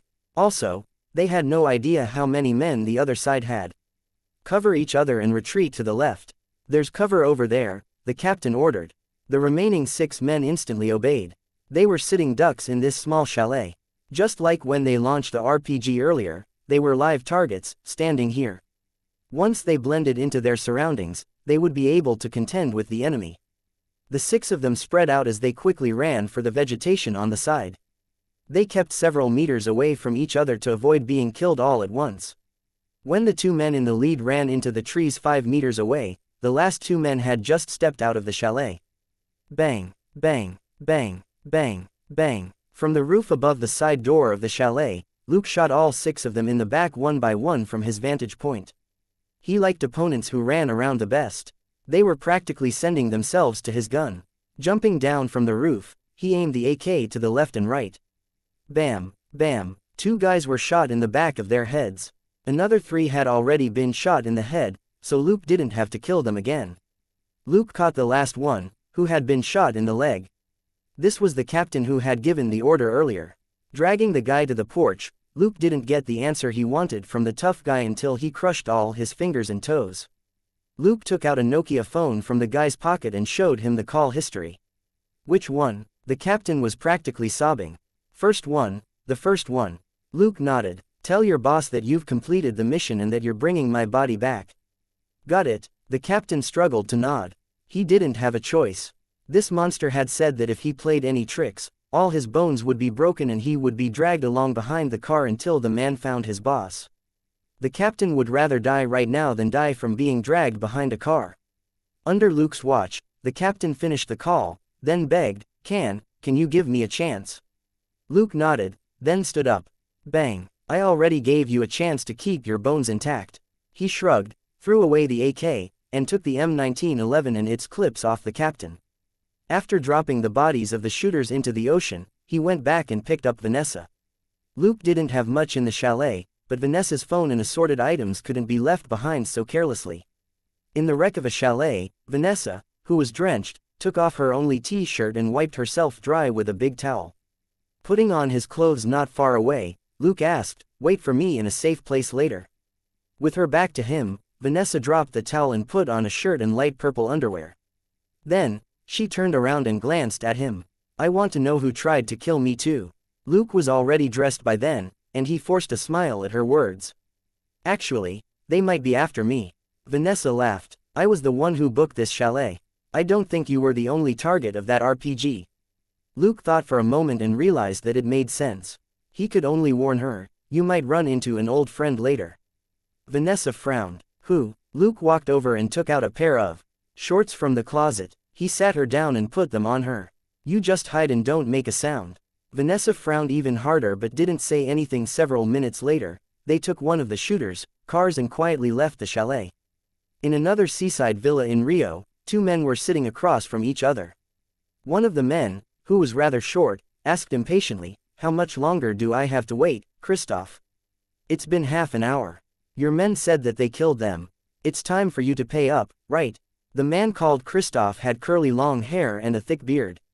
He was wearing a white shirt, dress pants, and a pair of thin, gold-rimmed spectacles, which made him look like a gentleman. Hearing what the short man said, he waved his glass. Guadagno, you know how I work. I don't trust anything until I see it with my own eyes. So, you won't get a cent from me before I see that man's body. Guadagno frowned unhappily. You won't go back on your word, will you, Christoph? A cold light flashed in Christoph's eyes behind his spectacles. I'm a man of my word. I don't care about $1 million, but I don't like being tricked. Guadagno stood up abruptly. Are you saying that I tricked you? Christoph sneered. Vanessa grew up with you, didn't she? Didn't you claim that she's your woman? How can I believe it's her in that chalet with that man? Guadagno's face darkened. He slowly sat down and took a large swig of the wine in his glass. Suddenly, he cursed. That little B***tch.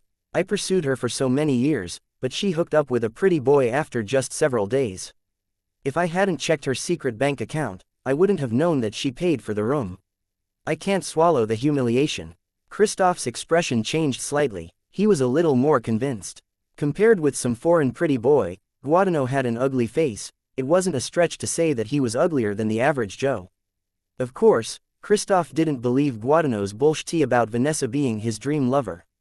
He believed this was simply Guadagno destroying something he couldn't have out of spite. Chapter 527. Actually, it isn't that hard to kill you. This was how underground bigshots like them handled things. They had killed more than one woman who didn't know what was best for them. Pa, pa, pa. Suddenly, there was the muffled sound of clapping from the doorway. Both of them turned their heads, only to see a dark shadow clapping at the door. A female voice rang out. As expected of big shots, how decisive and ruthless. With that, the dark shadow walked into the room. Both Christoph and Guadagno were stunned. The person was dressed all in black, even the head was covered. However, it didn't look like the figure of a woman. Vanessa, Guadagno ventured. The man in black looked at him and typed on his phone, "Congratulations, wrong answer." Christophe and Guadagno finally realized that the female voice was coming from the man's phone. Christophe remained calm. "Who are you? Why have you come here?" Instead of giving a reply, the man in black raised his gun and aimed at Christophe. Christophe suddenly laughed. "Stupid nobody." Pa. At the gunshot, Christophe's figure vanished as he turned into a hazy blue phantom which lunged at the man in black. That dream-like phantom twisted and turned at dizzying, amazing speed. The man in black pulled the trigger again. Bang, bang. The blue phantom that was Christophe suddenly twisted to pass between the two bullets. In the meantime, he pulled out a silver whip that was more than 2 meters long from his waist. The whip also flashed blue as it flew out at the man in black. The man in black stepped back to dodge the whip. "Go to hell," Christophe roared viciously. Crack. With a crisp sound, a tiny curl of electricity shot out of the tip of the whip and hit the man in black who had just brushed past the whip. The man in black jolted and fell over. Christophe recondensed into his normal form. He stood not far from the man in black and flicked the silver whip which he was still holding. The middle-aged man with gold-rimmed spectacles sneered. "You're just an ordinary person, and you want to kill me." The man in black, however, suddenly jerked up from the floor and fired his gun again. Bang, bang, bang, bang. Christophe blazed blue again, leaving a string of afterimages behind him as 2 bullets brushed past his forehead. The blue light around him was even brighter as he twisted his body and avoided a bullet that was aimed at his heart. Suddenly, the blue light vanished. He had been shot in the back of his head at a blind angle. His eyes widened, a question in them, as he looked at the man in black who got back to his feet. Unfortunately, with a hole in the back of his head, it was impossible for him to utter another word. The man in black regained his balance and shook out his limbs. His body tingled all over as elementary self-healing quickly treated the damage caused by the intense electric shock just now. He heaved a sigh. "Actually, it isn't that hard for an ordinary person to kill you. And it's even easier for me," he added in his heart. After saying that, he looked at the shorty who was quivering not far away. "Now, can you tell me why you're here, Guadagno?" Guadagno's lips trembled. I was just here to talk business." The man in black sighed again. "You were here to tell Christophe who bought that armored Hummer from you for $200,000, right?" As he spoke, he took off his mask to reveal a young and handsome face. Naturally, the man was Luke. Only he could have used physical outburst and curved shooting right after he was attacked by Christophe's electric charge. He shot 4 bullets, 3 as distractions and 1 for real. Together, they instantly killed Christophe, who let down his guard. Looking at that familiar face, Guadagno was hugely shocked. He quickly shook his head. "No, not at all. There's no point denying it now, Guadagno," a woman said. This time, the voice didn't come from the phone, but from the door. Guadagno looked at the doorway and saw a tall and captivating woman. His face turned pale when he saw her face. Vanessa." Luke looked toward the door and said helplessly, "It won't be easy now that you're here." Walking over on her long legs, Vanessa's expression was calm. "There's nothing difficult about it." She then aimed her gun at Guadagno's forehead, and was about to pull the trigger. "Don't. Let me do it." Luke stopped her and shot Guadagno without looking at him. Pa. Guadagno fell back and hit the floor with a heavy thump. There was a slight change in Vanessa's expression, and she seemed a little sad. "We grew up together as kids. We were almost friends." Luke put one hand on her shoulder and walked out with her. "Certain people don't regard you as a friend no matter how long you've known them. All right, let me clean up this place." Saying that, he shut her out. Back in the room, he stored the 2 bodies as well as the blood-stained carpet in his inventory. Removing all traces from the scene, he opened the door and walked out. "Let's go." Half an hour later, Luke and Vanessa returned to her secret dorm. After they entered, Vanessa sat down on the couch heavily and was silent for a long time. Clearly, the betrayal of Guadagno, her childhood playmate, was quite the blow. Luke didn't say anything. He simply took off his clothes and stuffed them into a plastic bag. Then, he walked over to Vanessa and began to take off her clothes. Vanessa frowned. "What are you doing?" Luke said, "Take a shower. We were just drenched. Let's not catch a cold." Vanessa didn't resist. She simply let him take off her clothes and carry her into the bathroom. Naturally, she didn't see Luke store the clothes in his inventory as well. He was never careless about anything that might give him away. The water soon started running in the bathroom, and Vanessa cursed in a low voice. "You beast, don't you ever get tired?" Luke said, "That's because I'm only 18. Come on, sit here. I'll wash your hair for you." Vanessa. At midnight, with Vanessa who had fallen asleep again in his arms, Luke read the system notifications. System. Eliminate Kristoff's team of gunmen. Completed. Total experience. 400. Total credit. 400. Contribution rate. 100%. EXP plus 400. Credit plus 400. System. Eliminate Kristoff's nest. Completed. Total experience. 800. Total credit. 800. Contribution rate. 100%. EXP plus 800. Credit plus 800. System. Kill Guadagno. Completed. Total experience. 200. Total credit. 200. Contribution rate. 100%. EXP plus 200. Credit plus 200. On this unexpected revenge trip, he had only earned 1,400 experience and credit points, but it was better than nothing. What surprised and disappointed him was the next notification. Chapter 528 System Rules, and Stamina for a Night Swim System. You have killed Kristoff. You may now learn all of his abilities. Kristoff's abilities. Basic Combat, Basic Firearms, Elementary Electrical Control, Genetic Mutation. Unavailable. Kristoff was a superhuman, as well as the first one that Luke had met with an electrical ability. Not only could this big shot use electrical attacks, he also boasted speed and reflexes that were far beyond what a regular human being was capable of, to the point that he could even dodge bullets from close up. So, it should have been a happy thing that Luke defeated him. However, the elementary electrical control on the list of his abilities was black, which meant that it couldn't be learned. It was just like with Jason's and Freddy's abilities. Luke didn't have what it took to learn those abilities at all. Luke already had a speculation about this long ago.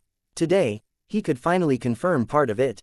Daddy System's super learning mode didn't allow him to learn all abilities. The abilities of insects, such as spiders, or those of non-humans like Jason or Freddy, weren't the only abilities he couldn't learn. Kristoff was human, but Luke couldn't learn his abilities either. Luke had had a lot of speculations all this time. Now, one of these not-so-great possibilities had proven to be true. He was a little bummed, but not too disappointed. Ever since the day the system officially came online, he had never assumed that Daddy's system would take care of everything for him. If it could take care of everything, it would be all too easy for Luke to turn into an omnipotent superhuman. Daddy's system had its own logic for its behavior. The things it gave Luke didn't just come out of thin air. Quid pro quo was the system's foundation. Thinking that, Luke looked at another system notification and heaved a sigh. System. You have killed the Hedgehog brothers. You may now learn all their abilities. The Hedgehog brothers' abilities. Basic Combat, Skin Fortification, Genetic Mutation. Prerequisite.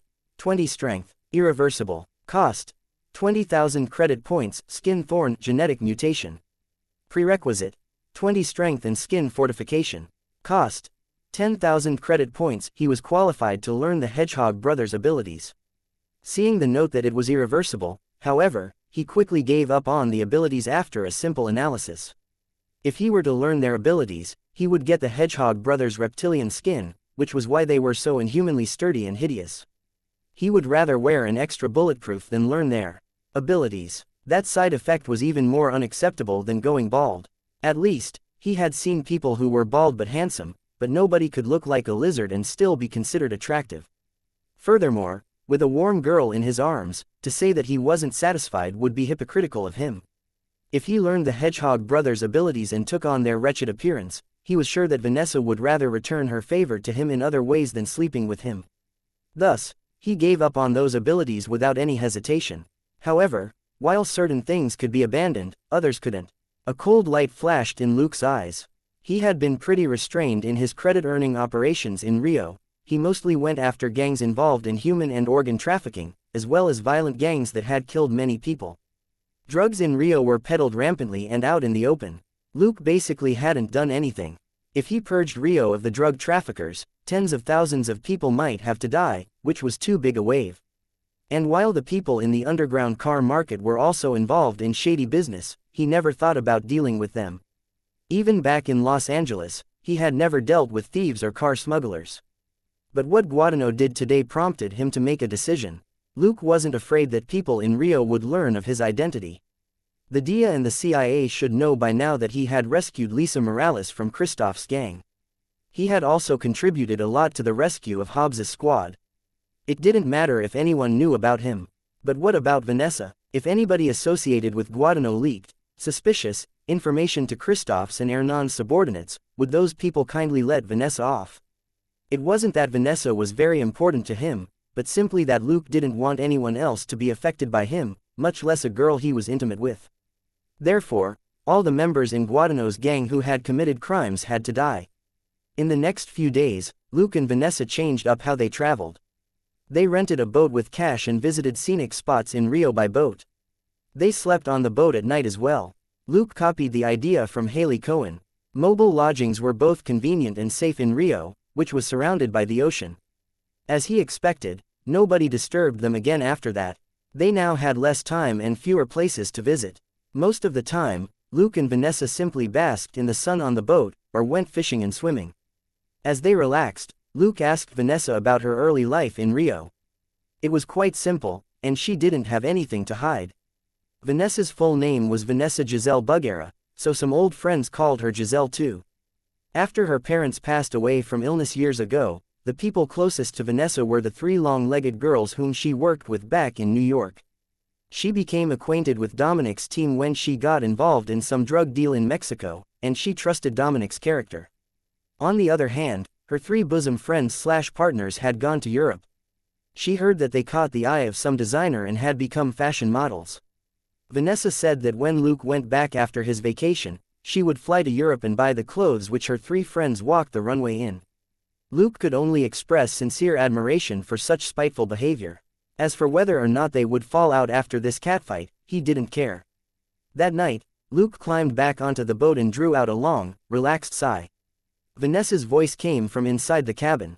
"Where were you?" Luke shook off the seawater and walked into the cabin with a smile. "I couldn't fall asleep, so I went for a night swim." Vanessa was reclining on the bed at the moment. Her exceptionally long wheat-colored legs were as fascinating as ever. She glanced at him with her electrifying eyes and asked with an unamused smile, "So, you swam for an hour and 20 minutes?" She was playing with a card in her hand, on which Luke had written his note, "I'm going for a night swim." Luke shrugged. "I have good stamina." Vanessa wasn't convinced at all. "So good that you can go swimming for an hour in the middle of the night?" Luke chuckled and gathered her clothes on the bed. "You're the last person to question my stamina, don't you think?" Vanessa glared at him in disdain. "Hey, you're still wet." Chapter 529 Great Arm Strength. My lady. Luke had already grabbed her waist and picked her up. He said, "So, we both need a shower, and I can prove it to you at the same time." Vanessa was a little nervous. "What do you want?" "To prove to you that I still have plenty of stamina, and that I can work out for another hour," said Luke with a big smile. Vanessa's face stiffened, and she gripped him more tightly around the neck. "No need, I believe you." With a smile, Luke exerted a little more strength with his hands. "No, I always do what I say. I'm a man of my word." Vanessa struggled. "No, I'm tired, I want to sleep." Luke said, "It's too late, my lady. I still owe you a lot of interest, but our time together is limited." "Vanessa. You beast." Vanessa had completely cut off all communication with people in the city, in case she was tracked down again. Hence, she didn't know about the major incidents in Rio lately which had frightened the gangs. More than 10 gang nests had been attacked. 100 core members and hundreds of bottom-level gunmen had been killed. The underground car market was hit the worst. 30% of the circle, which worked for Guadagno and his associates, disappeared. Luke's night swim, which was found out by Vanessa, marked the end of this purge operation. The next day, Luke and Vanessa flew to Honduras. Honduras was a country even more chaotic than Brazil. While few countries in South America were peaceful, Honduras was definitely among the most turbulent ones. In its last 125 years of history, Honduras had witnessed 139 uprisings and 59 wars. Juarez of Mexico was often criticized as the most dangerous city in the world, but quite a number of cities in Honduras were always among the top 10 most dangerous cities in the world. More than 10 people were murdered there every day. It was safe to say that the people of this country had never experienced peace in their lifetimes. Luke hadn't planned to come here. It was Vanessa's idea. From here, she would go abroad under a new identity and travel around South America under a few more names before she finally flew to Europe. By then, it would be very difficult for anyone to track her down. Even though Vanessa always hungered for thrills, her wild heart had gotten enough of it after what happened recently. With her stash of cash now, she could enjoy life for a couple of months in Europe. Luke was only keeping her company, and he investigated the environment in passing. He was very satisfied by the harvest in Rio, and Honduras similarly wasn't bad at all. After wandering around San Pedro Sula, the second largest city of Honduras, they found that it was indeed a chaotic place. San Pedro Sula had always competed with Juarez for the title of most dangerous city in the world. Noon was the safest time of day in the city. And Luke and Vanessa weren't ordinary people, which was why they could wander around the city so leisurely for half a day. Vanessa had wondered why Luke decided to go around on foot, but less than an hour later, they already got themselves a rundown car. They obtained this vehicle from several hooligans who had intended to rob them. Watching Luke cover the seat with a towel from his knapsack and inviting her to sit, Vanessa was amused. No wonder this guy vetoed her plan to rent a car. This had been his plan all along. They would go their separate ways in less than 24 hours. By then, they could throw this rundown car anywhere, and there wouldn't be any trouble. Vanessa's flight was at night. Instead of checking into a hotel, they entered a bar that evening after wandering around for a while. This bar was the most decent-looking one nearby, although half its neon lights were broken and the bullet holes in the windows were fixed with tape, since it was the only way to prevent the glass from falling out. But it really was the best bar in the neighborhood. Luke and Vanessa ordered some canned drinks and leisurely enjoyed them at the counter. It was only the canned drinks that Luke could be sure were fine. As for the alcohol here, he couldn't tell what their quality was like or what was in it. The bar was pretty crowded, but most of the customers here didn't look decent. The atmosphere here was fired up and violent. 10 minutes after Luke and Vanessa arrived, a fight broke out. It started when a bunch of hooligans hit on a curvy Latino girl who had pretty black hair. Naturally, the hooligans didn't approach her the courteous way. They pulled at the woman while they were talking to her. Luke even saw one of the hooligans put his hand on the black-haired girl's hip and give it a squeeze. He looked at Vanessa and asked, "Should we help her out?" Vanessa turned around and shook her head. "This happens too often. Don't bother unless they want to drag her out." Luke nodded. At that moment, a black baldy not far away from Luke chuckled and leaned in close. "Dude, your girlfriend is very cool." Luke nodded with a smile. "Of course, it's what I find charming about her." The black baldy chuckled again and raised his dry martini at Luke before he took a sip. Luke raised his own glass at the man. He found the black baldy somewhat familiar. However, he was often face-blind, and didn't think too much about it. Vanessa simply gave Luke an annoyed smile and didn't bother to talk to the two boring men. Faced with the harassment of these hooligans, the black-haired girl put on the sexiest smile. "Enjoying yourself?" The hooligans whistled and said that they were. "FCKU. You'll enjoy it more with your mother."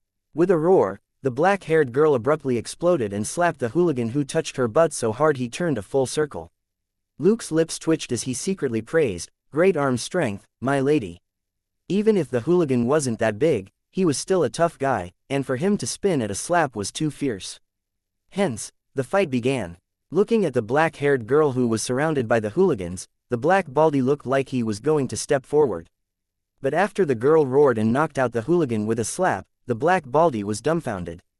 He had raised his dry martini to his lips, ready to take one last sip before he saved the damsel in distress, but he was now so stunned he forgot to drink as he stared at the black-haired girl with bulging eyes. The black-haired girl didn't hold back at all. She grabbed the fingers of a hooligan who had been reaching for her neck, and they cracked as she twisted them. Chapter 530. May I know your name? I think I've fallen in love with you. The hooligan's mouth opened wide, but before he could scream, the black-haired girl had grabbed his arm and twisted her body to throw him over her shoulders so that he smashed into the ground with a heavy thump. The hooligan immediately passed out. He never had the chance to scream. What followed was the sound of fists hitting flesh, the sound of tables, chairs, cups and miscellaneous items being smashed, and the screams of the hooligans. But the most distinctive sound of all was the torrent of loud swearing that came out of the black-haired girl's mouth. Even Luke's face froze despite his usual calm. Looking at the chaotic fight, he whispered in Vanessa's ear, "She looks a lot stronger than you." Vanessa rolled her eyes at him again, their electrifying allure tickling Luke's heart. The black-haired girl was tough, but she wasn't a professional. She had picked up some things fighting on the streets. Tearing out their hair, pulling their ears, twisting their fingers, slapping their faces, and kicking their groins, she made the hooligans beg for mercy. But in this one-sided brawl, she had also been hit until her eyes were red and her lips were swollen. Luke smacked his lips. Are we really not going to help her? He actually found this black-haired girl quite easy on the eyes. She was fierce and tough, it was just that she was a little foul-mouthed. Curses like, "I'll blow up your penis," or, "You maggots are only worthy of eating my shit," flowed like water. Coupled with her punches and kicks, these were soul-crushing blows to the hooligans. Unfortunately, she was, in the end, a woman up against almost 10 men. After taking down 3 of them, she was surrounded by the remaining 4, who punched and kicked her. The dry martini in the black baldy's hand finally slipped and shattered into pieces, but he suddenly got up and walked over with long strides. Bam, crack, poo, pa, a series of noises rang out, and the 4 men attacking the girl passed out. One screamed as he clutched his ankle which had been twisted into a Z, one retched hard as he clutched his belly, and one poor devil was kicked down and the black baldy stomped on his face. In the midst of his savage movements, the black baldy put on the gentlest smile and stretched out a hand to the black-haired girl, who was struggling to get back to her feet. "May I know your name? I think I've fallen in love with you." Pooh. Luke spurted juice all over the floor. He had expected the black baldy to say something like, "Are you alright?" Who would have thought he would say something like that? That was because the black-haired girl, who had just taken a beating, had unkempt hair and a swollen face. Her clothes were also dusty and stained with alcohol, and she looked no better than a beggar. With her current appearance, how could the black baldy still say something like that? Shouldn't he offer to take her to a hospital first? In the end, the black-haired girl got back up on unsteady feet and spat out a mouthful of bloody saliva, before she disdainfully said to the black baldy, "How old are you? You don't even have hair anymore, don't try to act like a young guy to pick up girls." With that, she limped out of the bar. Dazed for a moment, the black baldy suddenly burst out laughing. He laughed so hard that he could barely stand straight. Vanessa stared blankly, before she chuckled as well. After the black-haired girl pushed open the door and walked out, the black baldy stopped laughing and swiftly followed her. Luke's blessing followed the man out. "Good luck, I believe in you." The black baldy didn't even bother to turn back around. He simply gave the victory sign, before he disappeared out the door. Luke smacked his lips. Is this what they mean by, "Beauty is in the eyes of the beholder"? A complicated expression on her face, Vanessa hummed in agreement. At that moment, another group of people came out of a side corridor and walked past her. Seeing Vanessa sitting at the counter, they paused and turned their heads. "Hi, gorgeous, how about a drink?" They then surrounded her. Detecting the strong smell of alcohol on them, Luke knew that these people were drunk. Rolling his eyes, he pulled Vanessa to his side and said, "She's fine. You can scram." The drunkards paid no attention to him.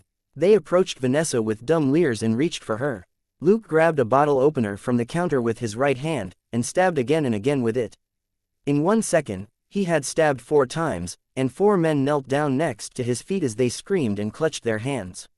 "Have you sobered up? If you have, get lost," Luke said impatiently before he threw away the blood-stained bottle opener. "Go to hell." One of the drunkards who hadn't reached out seemed to sober up a little, and he reached for his waist. But Luke leaned against the counter in a relaxed pose and looked silently at the guy. The drunkard pulled a pistol out from his back. In Luke's eyes, the guy was as slow as an old cow. He curled his lip and suddenly raised his right leg to kick the hand that the man was holding the gun with. The drunkard's grip loosened at the pain, and the gun was sent flying before it landed in front of Luke. Picking up the pistol, Luke aimed and pulled the trigger. Bang! The man yelled and fell to his knees with a hole in his calf. Luke nodded. "Your gun was loaded, so you only have yourself to blame." After he opened fire, the other 3 hooligans reached for their guns too. This time, Luke didn't waste any time talking. He fired again, and just like their buddy, those hooligans immediately yelled and dropped to their knees. Luke then went over and collected their pistols, before he found the key to a car on the first guy who had tried to shoot him. "Let's go. These people probably have accomplices." Saying that, he left the bar with Vanessa. Their shabby car was nowhere to be seen when they came out. Luke wasn't surprised at all. If you took your phone out in public here, you had to be prepared to be robbed of it at any time, to say nothing of a car. With the key in his hand, Luke walked straight to a Toyota pickup and opened it. Vanessa didn't find that strange since it was the only Toyota parked outside the bar. In the car, Luke asked, "To the airport?" Vanessa thought for a moment before she shook her head. "Let's check out more of the city. There are another 2 hours until my flight." Luke nodded and drove slowly. They wandered around the city aimlessly, going wherever they wanted. San Pedro Sula was even more chaotic at night. The occasional gunshots and screams indicated that the city wasn't destined to spend this night peacefully. Luke and Vanessa were quiet in the car. They were about to go their separate ways. While they weren't exactly sad, they were a little reluctant to let each other go after the 10 enjoyable days they spent together. Behind them, the sound of engines grew louder as 2 cars sped over and then screeched to a stop to block the Toyota pickup. Chapter 531. So, you crashed and burned. Luke sighed helplessly. "And I thought we could spend our remaining time together peacefully." Vanessa gazed at him with her charming electrifying eyes. "Can you take care of them first?" Luke said, "What if they've mistaken us for someone else?" "This is the one. It's Edgar's pickup. Kill those son of B***tches. At the roar, many people locked and loaded their guns. Luke. "Fine. It seems they didn't mistake us for someone else. Then there's no need to feel guilty." Bang, bang, bang, bang, bang, bang. He killed 5 of the 6 men who got out of the cars, and Vanessa shot down the last one. The whole process took no more than 2 seconds. Ignoring the 6 dead men, Luke turned his head and looked at a car that was slowly making its way over. When the car drew near, a slightly familiar black baldy greeted him casually from the driver's seat. "Hey, it seems you don't need my help anymore." Luke chuckled, "But thank you for your kindness anyway." The black baldy laughed, as if amused by Luke's gratitude. Luke waved at him. "Goodbye, I must see my girlfriend off now."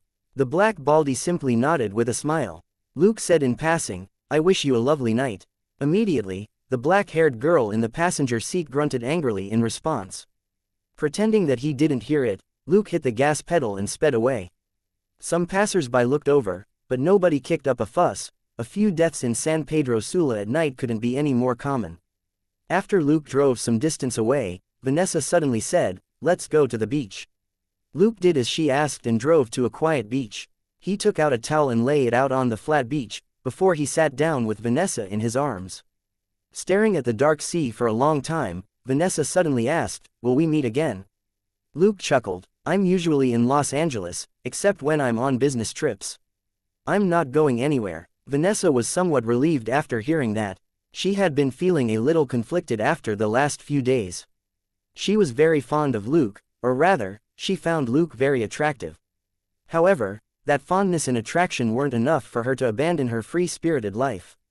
Also, judging from Luke's reaction, he didn't want to cling to her either. Nevertheless, she was still a little disappointed by it.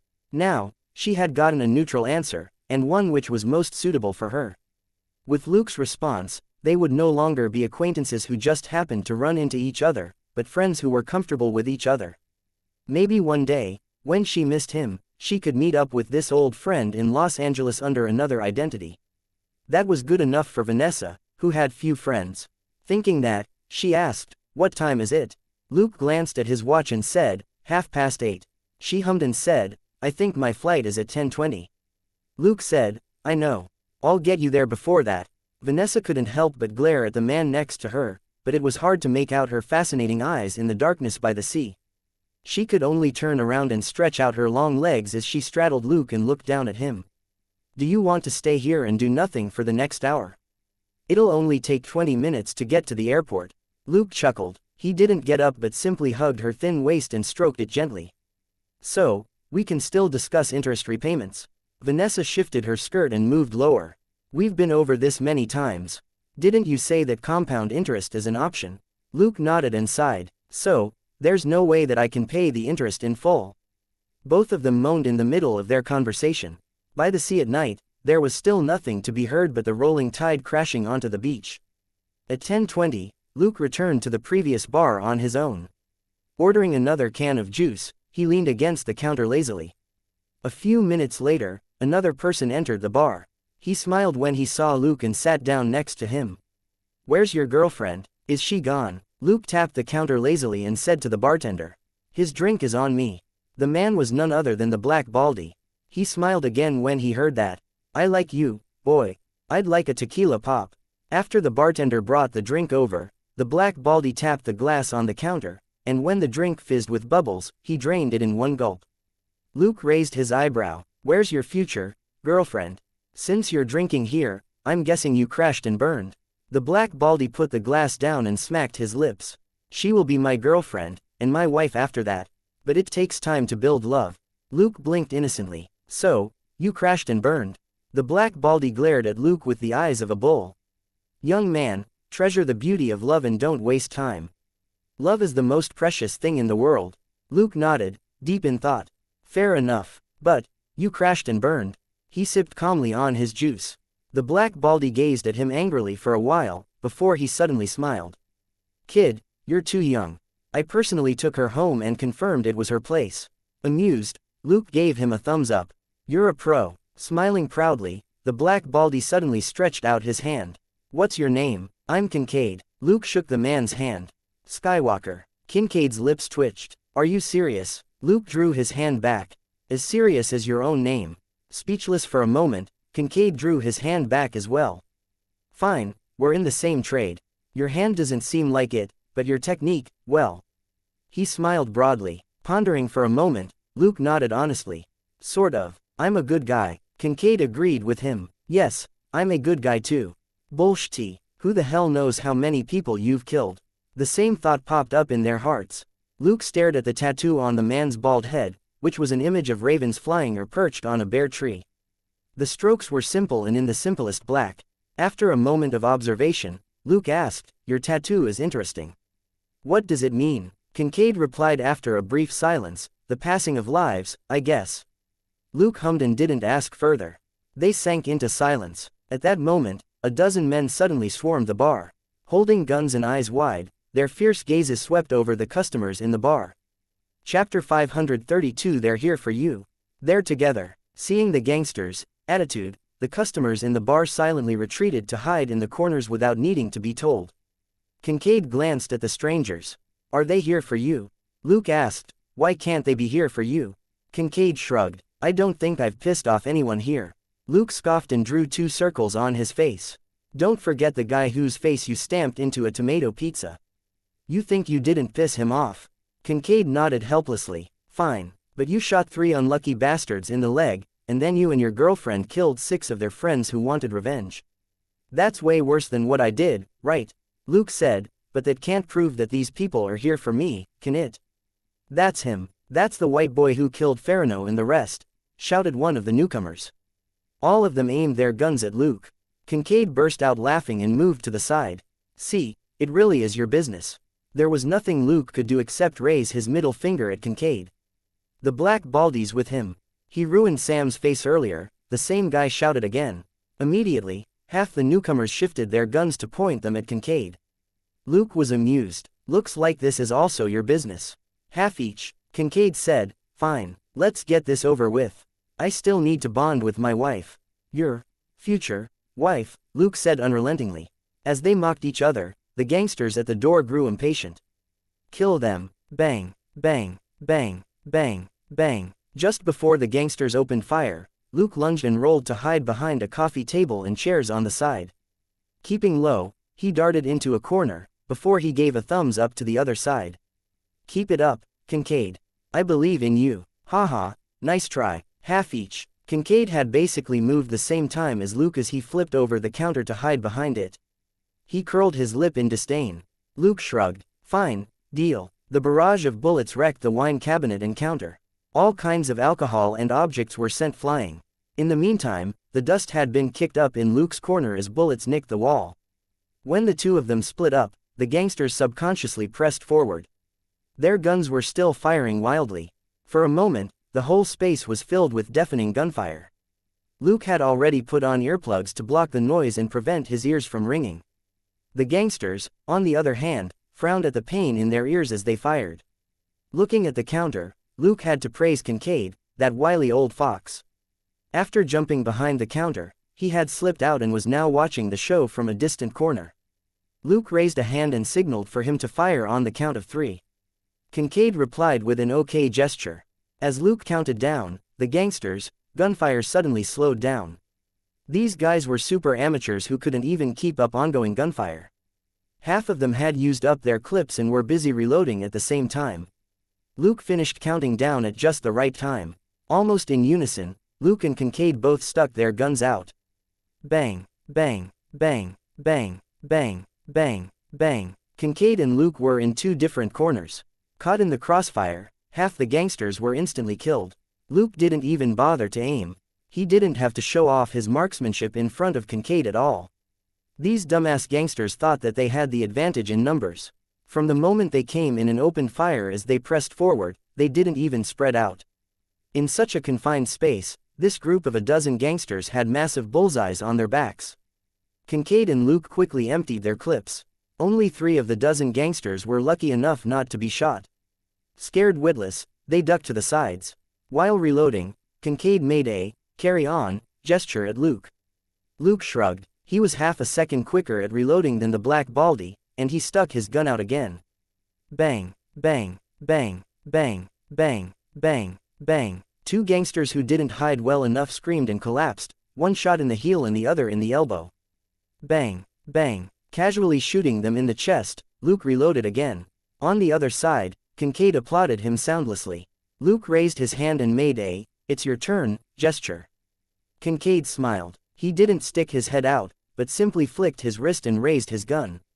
Bang, bang, bang. The last gangster was shot in his upper torso and couldn't move anymore. Luke clapped soundlessly as well. Kincaid hadn't fired off random shots, he had aimed at his target using the reflection in a mirror at the counter. This wasn't something that a regular shooter could do. Luke had reloaded by then, and he walked out. Pa, pa, pa, pa, pa. All the gangsters who had still been screaming were shot in the chest. Luke then fired behind him without even turning his head. Bang, bang. The last 2 bullets weren't wasted. The bartender who had planned to ambush him with a rifle was shot in his thigh. When he screamed, his head was blown up. Those gangsters had known to come here for Luke only because the bartender had told them.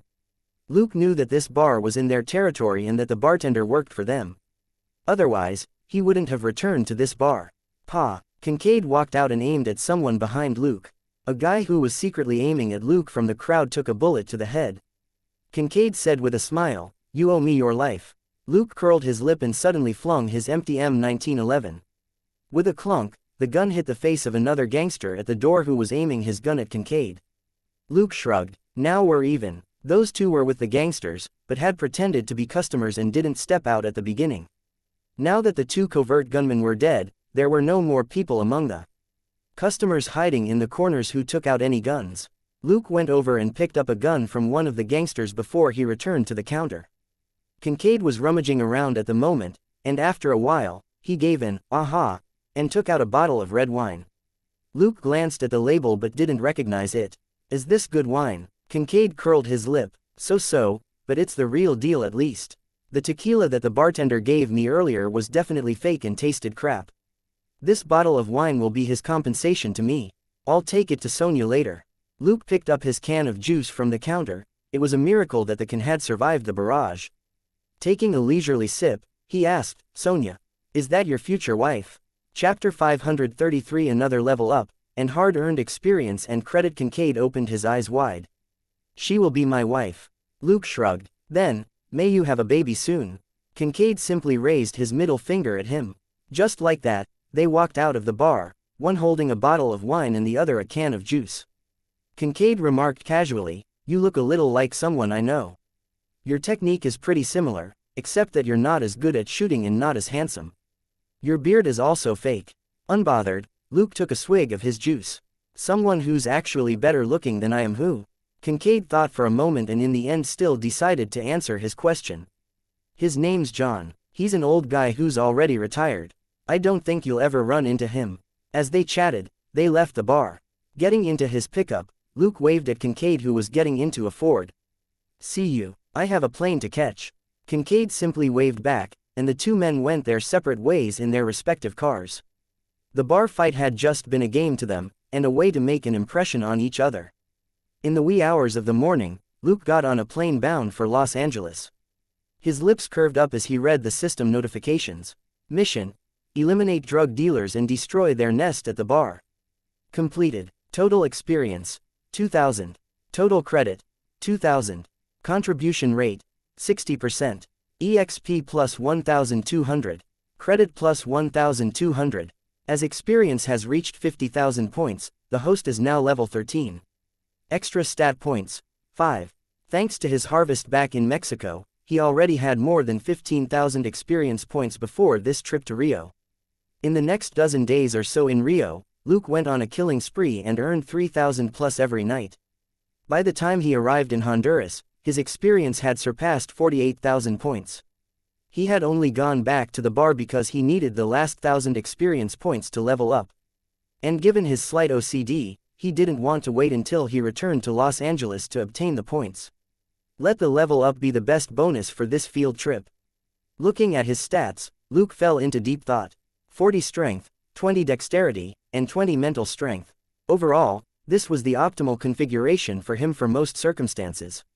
If it wasn't for elementary self-healing, he might have stacked dexterity or mental strength so that they reached 41st.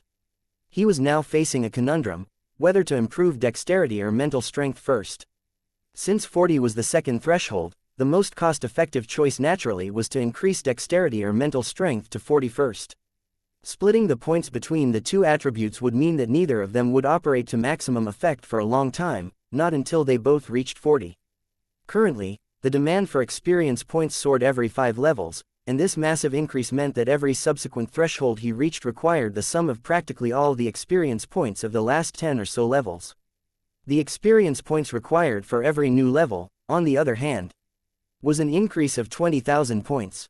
Level 13 required 50,000 experience points, level 14 70,000 points, and level 15 90,000. It was impossible for him to fly all over the world every day and kill criminals everywhere. If hundreds of homicides were to happen wherever he went, and it happened too often, any idiot would notice it had to do with him. All this time, he had done his best to conceal traces of his involvement by using scapegoats. In his forays out to earn experience points in France's Neuf-Trois, even the Paris police didn't know what happened, to say nothing of American intelligence organizations. None of these gangs would let the police know what happened. They were only too happy to snap up the territories of gangs that had gone missing back in Mexico. Luke didn't leave any evidence behind. Nothing could be traced back to him. However, he had indeed made quite a scene in Rio. If he wanted to earn experience and credit points like this again, he couldn't use his real identity. He already had a plan for that. For now, he could only stay in Los Angeles and steadily earn experience and credit points until the time was ripe for him to open a new playing field. That also meant that he couldn't level up too quickly. This time, he had advanced to a new level in less than a month, but that wouldn't happen often. After pondering for a long time, he finally made his choice in the system and clicked. Mental strength 21. Sensing the itchy feeling in his brain, he took a deep breath.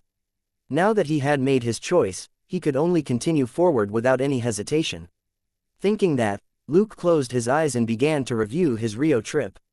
He knew that he wasn't too smart, so he had to make up for it with diligence. A little more self-reflection never hurt.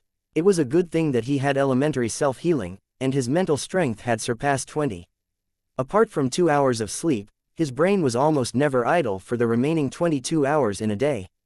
He spent most of the time reflecting on his operations and reviewing the follow-up. That was why he was always busy. After a short flight, Luke was back in Los Angeles. Taking a deep breath of the familiar air, he shook his head with a smile. It's a lot worse than in Rio, but I still like it here. Taking the second-hand Ford which he had left in the airport parking lot, he drove home. Luke frowned when he entered the house. He didn't need to look around to know that it was empty. That was because the security system was fully activated, which was only the case when both of them were out. So, the question was, where did Selena go? Did she go out shopping at 3 in the morning? Luke wasn't too worried. He sent her a text message before he started unpacking his stuff and cleaning up. Half an hour later, the door opened and Selena scuttled in. Seeing Luke, who was sitting on the couch with his legs crossed as he looked at his laptop, she said with an awkward smile, "You're back, darling." Luke raised his head and pointed next to him. Sit down and tell me what gold nugget put you up to this time. Selena sat down and hesitated before she said, we were just carrying out a small experiment. Luke raised an eyebrow. Then you beat up a bunch of people until they spat blood and saliva.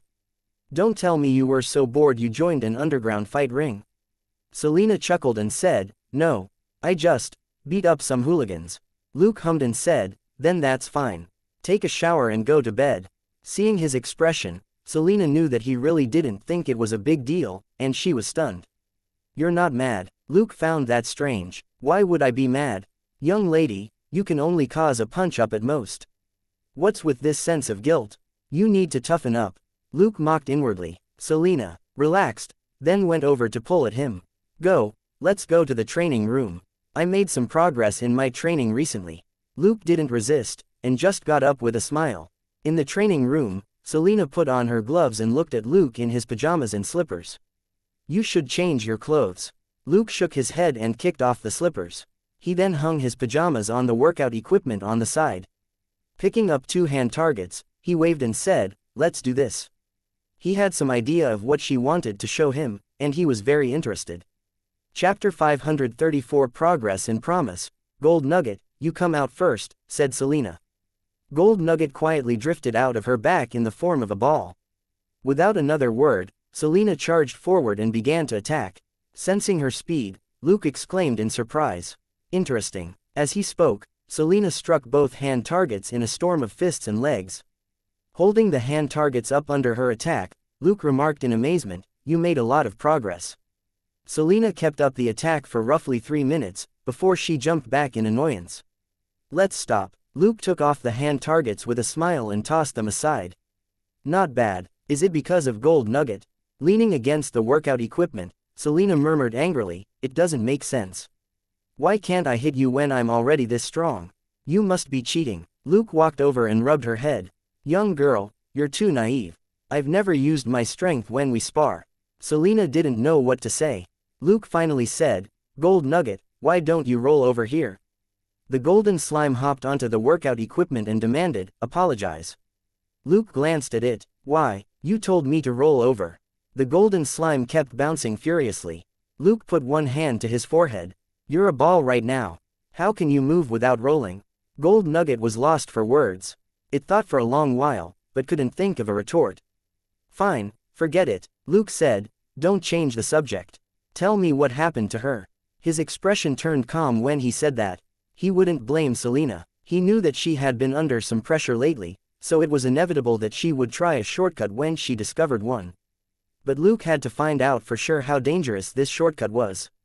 Gold Nugget replied without much hesitation. I extracted the energy in her body before returning most of it to her. I ate a bit of it. It was so delicious, and I couldn't help myself. Frowning, Luke pulled Selena over and walked around her as he examined her carefully. A moment later, he suddenly said, haven't you noticed that your breasts and butt have shrunk again? Selena exclaimed and dashed off to her room in a panic. Luke didn't follow her. He simply pointed at the ball-like slime, warning it silently not to think about running. After Selena left, Luke closed the door and looked down at Gold Nugget. Tell me, how many times have you instigated her? Gold Nugget trembled and twisted its ball-shaped body without saying anything. Luke crouched down and stared at it. I want your word that nothing will happen to her because of your instigations. Gold Nugget. How is that possible? In the first place, she's a cop. She's bound to run into criminals in danger. Luke sneered. Huh, you're smart now. Then wouldn't her chances of running into danger increase significantly when you encourage her to beat up other people at night? Gold Nugget was angry. She said she wanted to be like you. I'm just giving her the power she needs.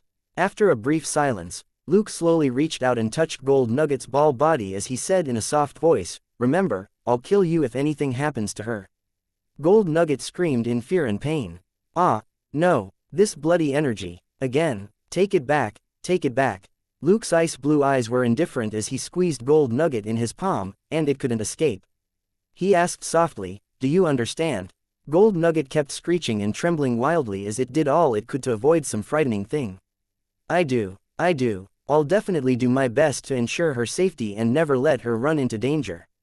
I promise. Only then did Luke draw his hand back and stand up. That's my good boy. He opened the door and said, "Remember, I can give you anything you want to eat if you do your job well. I believe in giving rewards where they're due." Gold Nugget lay in an exhausted pool of liquid on the floor. "Really? You promise?" Luke turned back and smiled. "I promise." Selena came charging out of her room at that moment, and she gave Luke a conflicted look. "They're smaller. They're really smaller." Luke put his hand on her shoulder and sat down with her on the couch. "That's fine. I'll give you more nutrients and supplements. For the time being, don't let Gold Nugget run wild." Selena nodded, then suddenly thought the situation was odd. "Where's Gold Nugget?" Dollar suddenly came out of her room and ran into the training room. A moment later, it ran back and sat before them. "It's here now." Luke glanced at Dollar with a smile. "Take a shower first. After that, we'll go to the basement for a full body examination."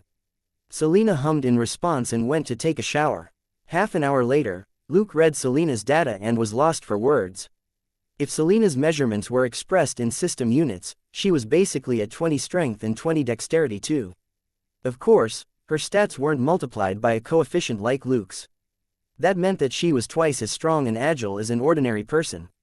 Compared with before Luke's trip to Rio, these two stats of hers had increased by almost 30%. It had only been half a month. No wonder Selena had yet to notice her curves shrinking once again. She had been too enamored by her new strength rubbing Dollar's head. Luke mulled over whether this was a good thing or not.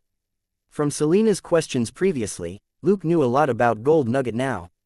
Gold Nugget hitching a ride didn't harm its host, provided that Gold Nugget itself didn't want to hurt its host. And for some strange reason, Gold Nugget would do practically everything Selena asked of it. It looked like they had to keep this alien dog head here. At that moment, he felt the dog head under his hand tremble incessantly. He looked at Dollar, only to find that while it had a satisfied expression on its face, its body was shaking all over as if it had schizophrenia. Clearly, the Earth dog and the alien dog had different feelings about Luke's petting. Amused, Luke drew his hand back. "Okay, I'll make you something good to eat tomorrow, alright?" Dollar's body instantly stopped trembling and it started to whine and lick Luke's hand exuberantly. Nothing happened that night. The next morning, Selena was woken up by the aroma of food. Looking at the open door in the empty doghouse, she knew that Gold Nugget had taken Dollar out. "Seriously, I've told you a million times, close the door on your way out," she grumbled unhappily before lazily getting out of bed. Quickly washing up, she walked toward the kitchen, only to see Dollar sitting obediently at the kitchen doorway and wagging its tail as it fixed its eyes on Luke. Luke was bustling around. Suddenly, he threw out a xiaolongbao one and said, "Try this." Selena stretched out her hand, but Dollar beat her to it.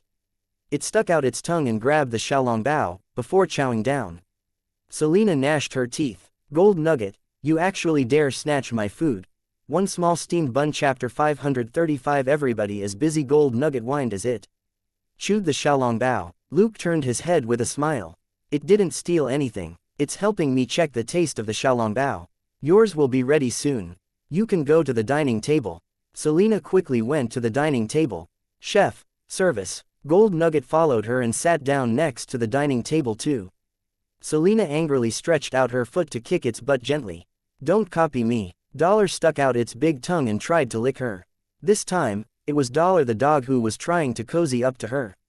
Selena laughed and held Dollar back with her foot so that this scary slobbery monster didn't launch an attack at her. Luke came out holding aloft some steamer baskets. Ignoring the two overly energetic fellows, he minded his own business and ate his food. He threw out one xiaolongbao, instantly distracting the two dogs, and the three of them stopped horsing around. 2 humans and 2 dogs finished 20 steamer baskets of xiaolongbao for breakfast. Then, Luke brought out a box from his room. "This is a special gift from Rio." Selena chuckled and quickly accepted it. Feeling chastised last night, she had forgotten to ask for her gift. Opening the box, she asked doubtfully, "Is this diamond?" Luke chuckled and said, "Good thing you didn't say glass. It's tourmaline. It's not too expensive. You can wear it when you're on break." Examining the bright yellow gem in her hand, Selena suddenly realized something and held it next to Dollar. Comparing them for a moment, she exclaimed in surprise, "This looks a little like Dollar." Amused, Luke nodded in agreement. That was exactly why he bought her this gift. It seemed the perfect combo along with the gold pig that he had given to her before. Watching Selena put the gift away in her room, Gold Nugget began to whine at Luke. Luke was stumped. Your gift? Fine, I did get you something.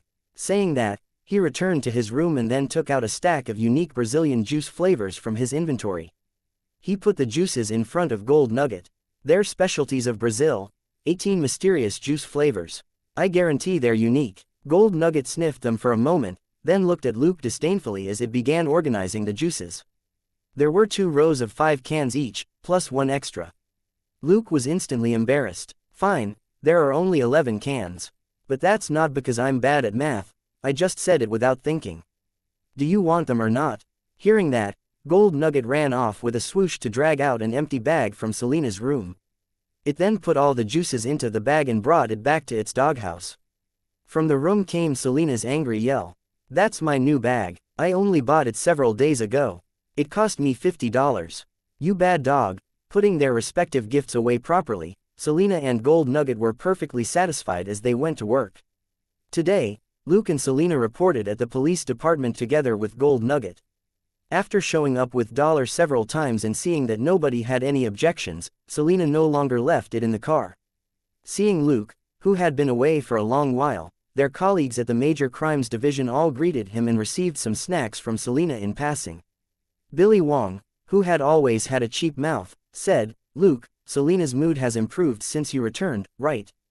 We asked her why she hadn't made any snacks recently, and she said she wasn't in the mood. Hee hee. Luke poked the old guy's belly with one finger. So you didn't eat the donuts she bought? How did it get this big if you didn't? Billy Wong slapped his hand away angrily. Get lost. This is called a beer belly in Chinese, alright. It's not from eating snacks. Luke said, then drink less and go home early to spend more time with your wife. Depressed, Billy Wong turned around and walked away. Don't bring that up, or we won't be good colleagues anymore. Luke chuckled and saw the middle-aged police detective off. Billy's wife was Chinese as well, and pretty bossy. Billy was always obedient at home and could only let loose when he was out drinking. But his wife took good care of him in the household. There was nothing for Billy to be unhappy about, just consider it the pains of happiness. After saying hello to his colleagues, Luke went to Elsa's office. Elsa didn't even bother to look at the snacks that Selina brought.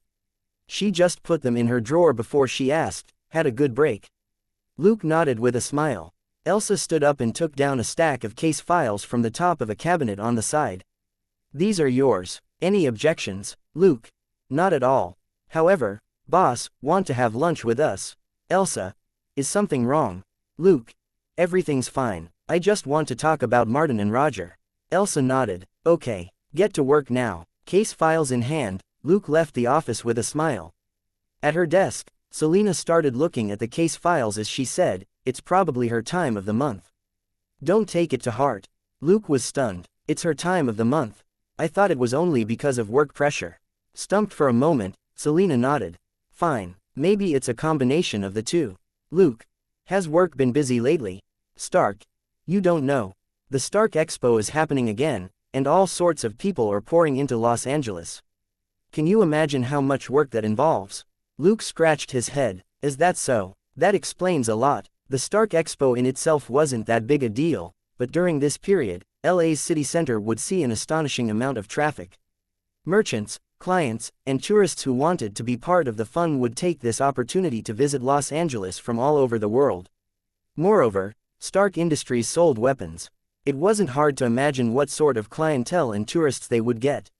Los Angeles had never been a peaceful place. It wouldn't be unusual for foreign bigshots to clash with the local tyrants. A couple of hundred crime cases happening at this time would be enough to run the Major Crimes Division off its feet.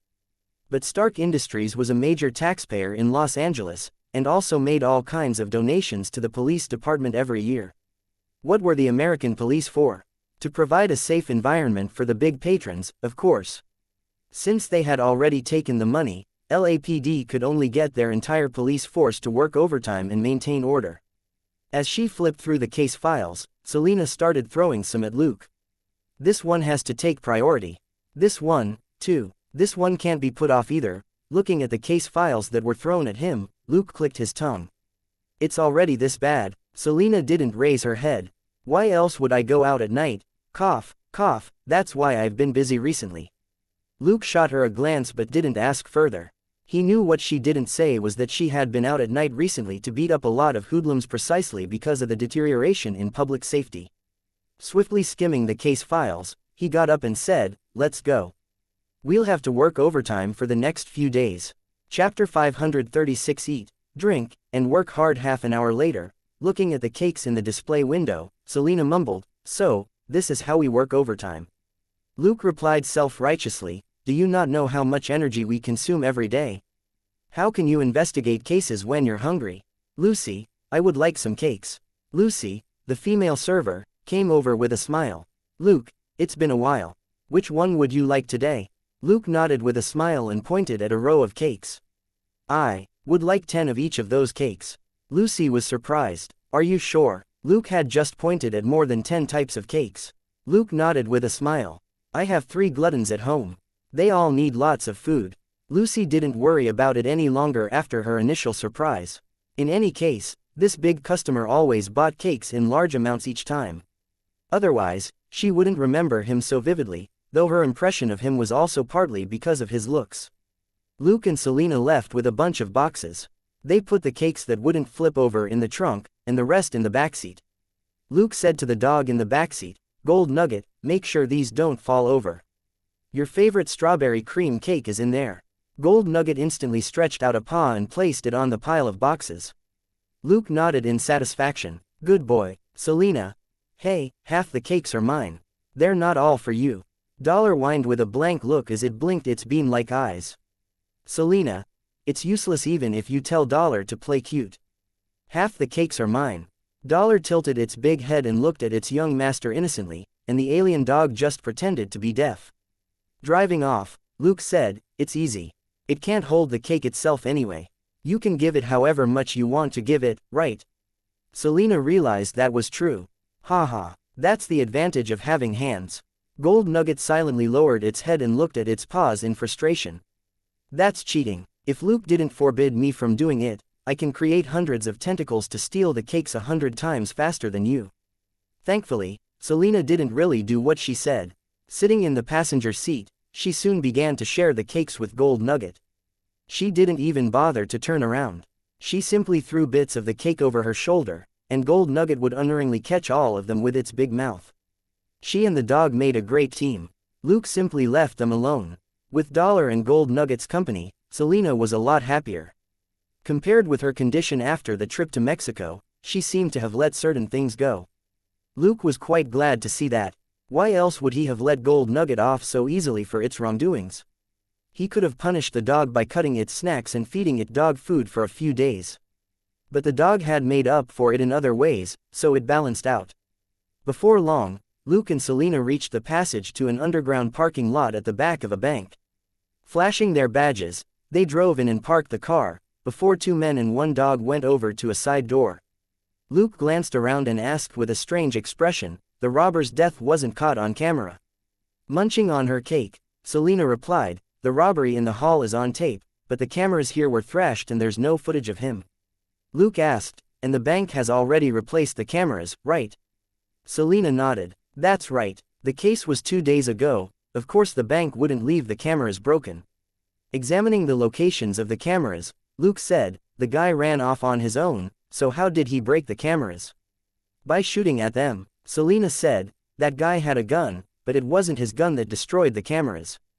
Luke and Selena were on a bank robbery/homicide case.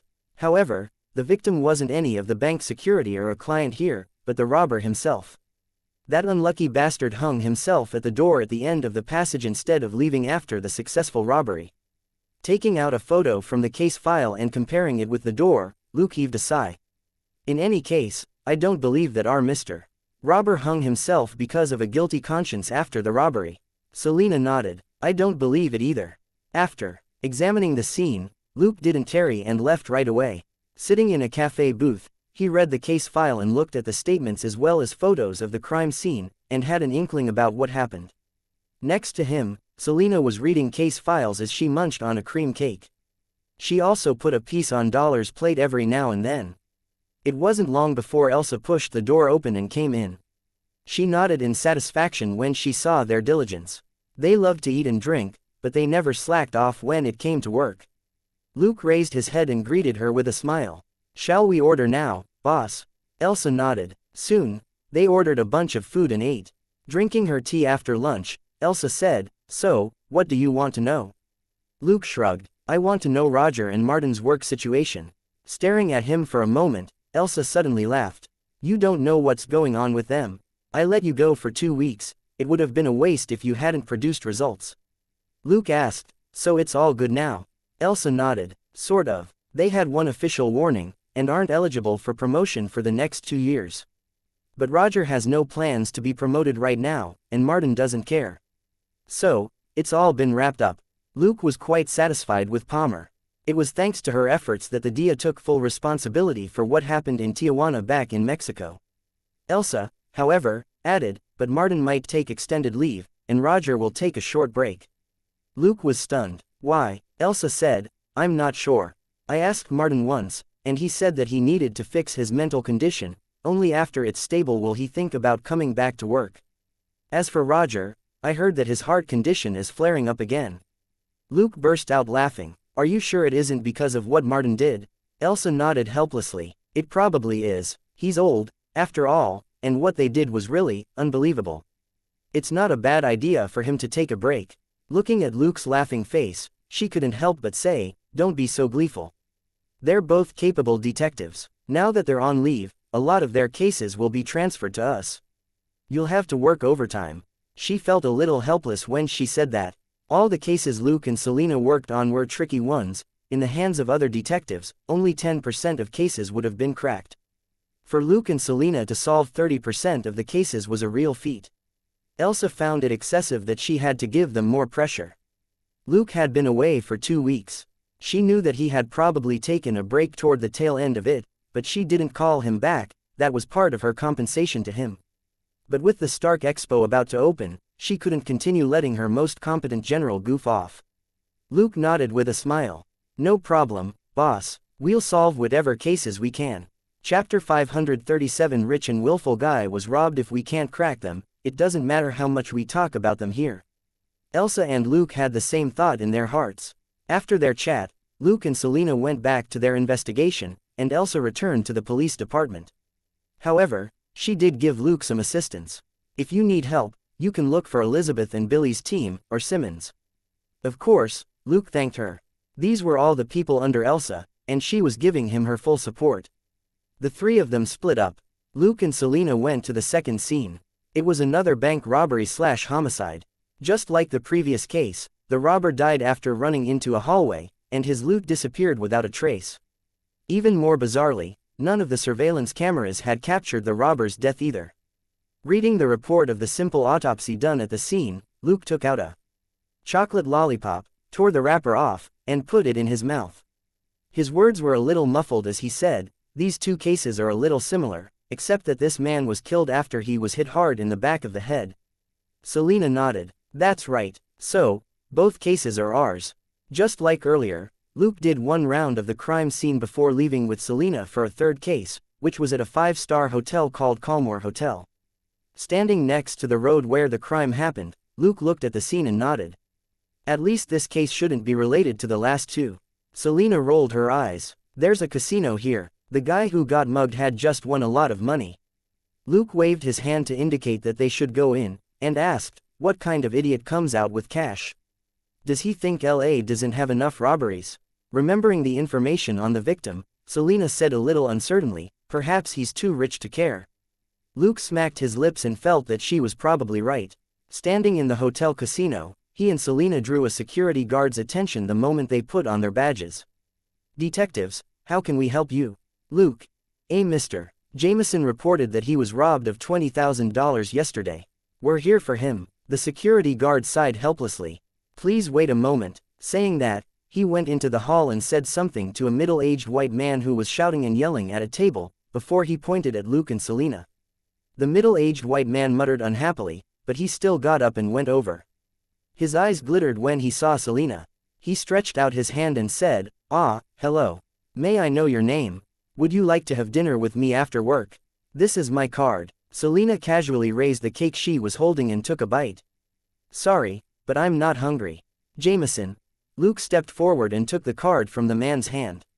Mr. Jameson, you reported yesterday that you were robbed, right?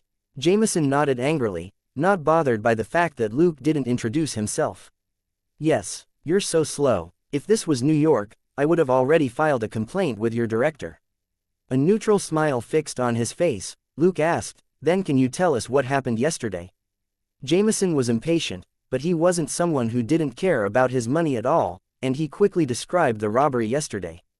After hearing him out, Luke nodded, deep in thought. So, you impulsively went out with $20,000 of cash, but before you made it to your car, you were covered in a bag and beaten up, and then robbed. Jameson nodded. Luke stared at his face. But you're still playing here today. So, how did the robber attack you? Jameson glared at Luke resentfully. Looking at that calm and handsome face, he suddenly felt embarrassed, he lost in terms of looks. What should he do? Averting his gaze, he said impatiently, he just kicked me. Luke was as patient as ever. Where, exactly? He wasn't giving Jameson a hard time by asking that question.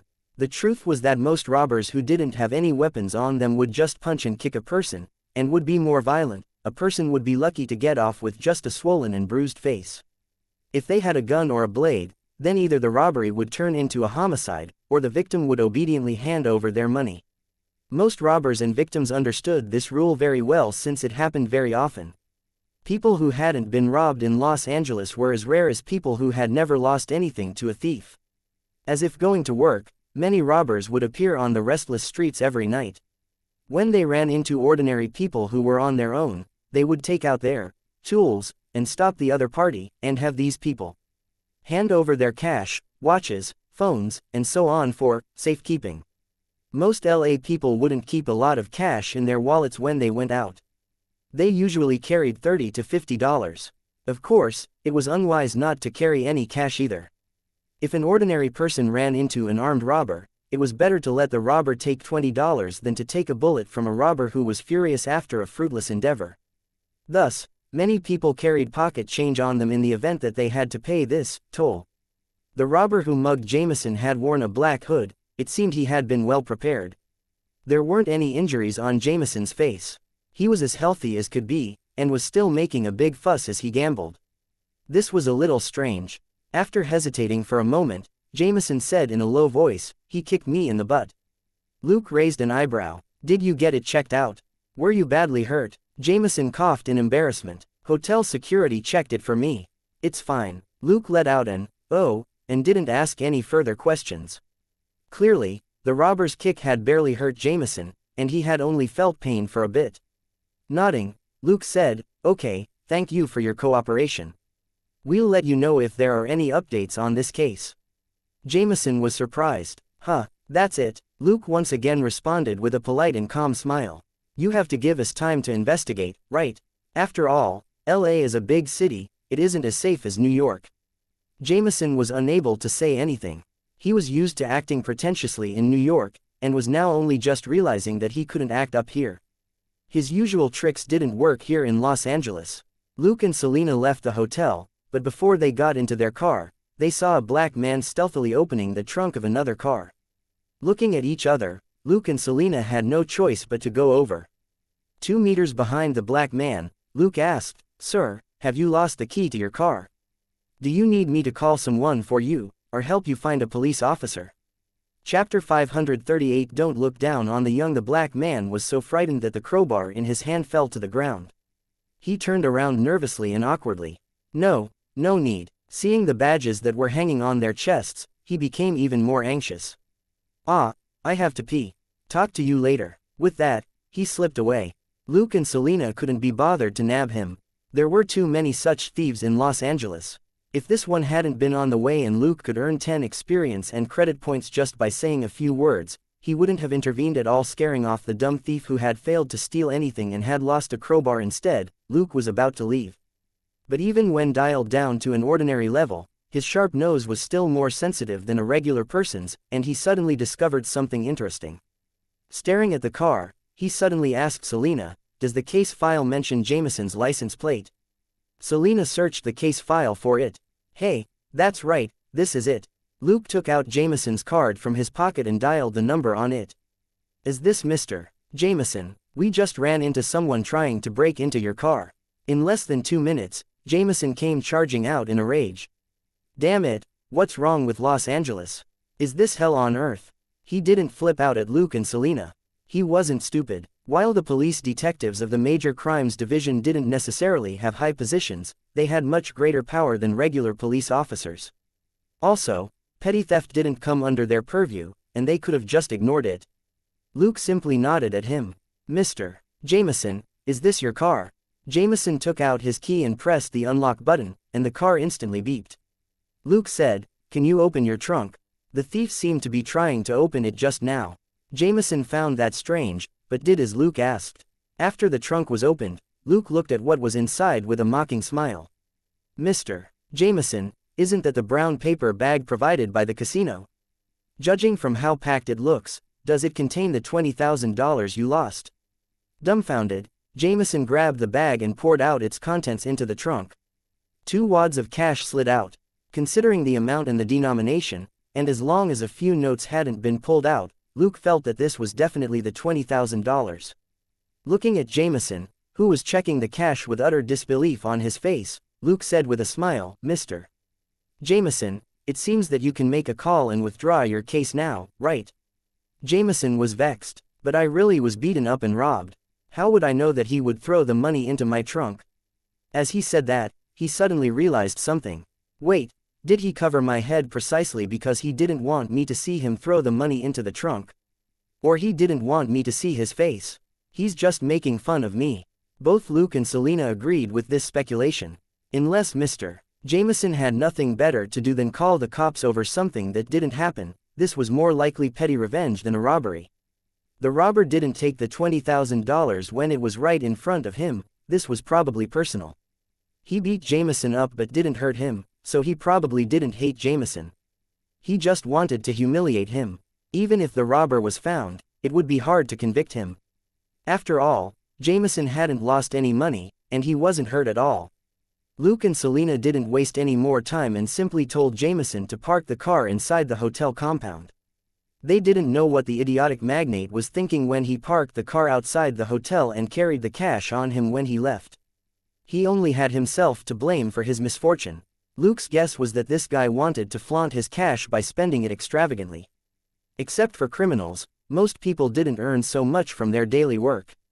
On top of that, there were some occasions where using a credit card wasn't preferred since it would leave a trail, so workers in certain trades wanted cash. Labeling Jameson a playboy in his heart, Luke drove off with Selena. Selena chuckled. This guy's family runs a newspaper. Though it's based in New York, the department still doesn't want to be criticized by the paper for poor law and order, which is why they gave the case to us. So, we cracked this case in half a day, right? Luke was amused. Seriously, the newspapers in New York can say whatever they want. Which big shot cherishes our reputation so much? Selena pointed at him. Hush, you, Luke. Huh, because that big shot is Director Brad, our boss's boss, said Selena. Seeing the awkwardness on Luke's face, she burst out laughing. After she was done laughing, she finally explained, according to Elsa, Director Brad only came to LA after he was elbowed out in New York. When he left, he swore that he would return to New York someday. Luke smiled wryly. Was this a matter of sticking to your principles and upholding your dignity? Looking at his face, Selena added, also, I reckon that what our big boss meant back then was that he wanted the guys in New York to beg him to go back. What goes around comes around. Don't look down on the young. When Luke recalled this saying, he instantly couldn't help laughing.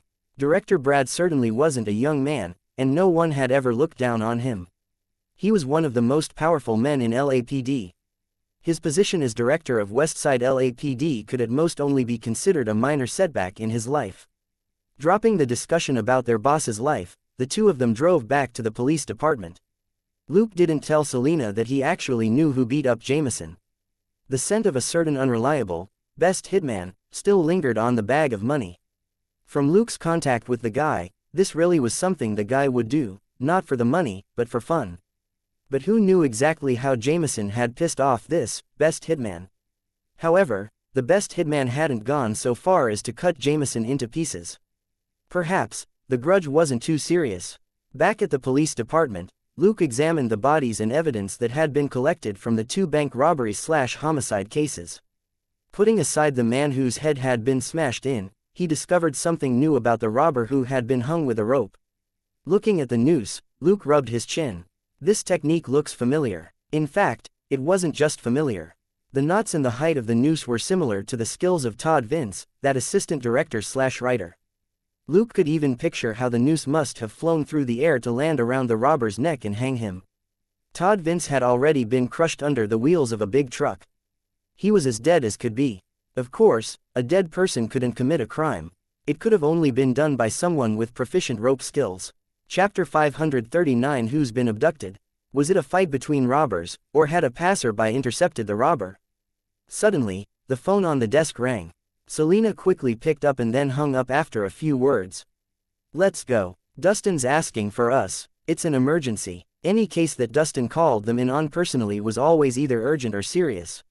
Luke and Selena arrived at Dustin's office and promptly closed the door. Dustin immediately said, "Go to Culmore Hotel right now.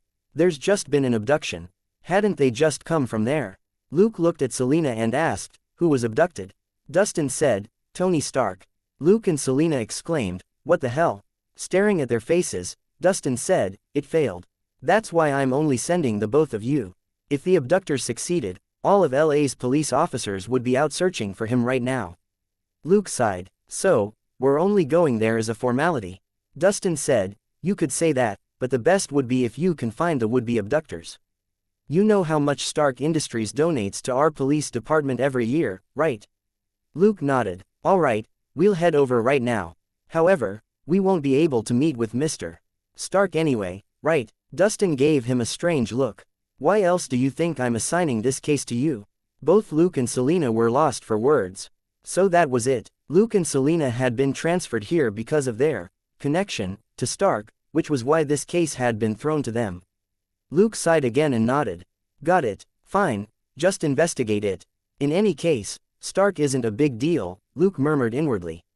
They returned to Culmore Hotel and questioned security, who instantly replied with a very firm, "No comment." That was the power of Stark Industries in Los Angeles. Even though it was an official matter and even when faced with police detectives, security refused to divulge Tony Stark's whereabouts.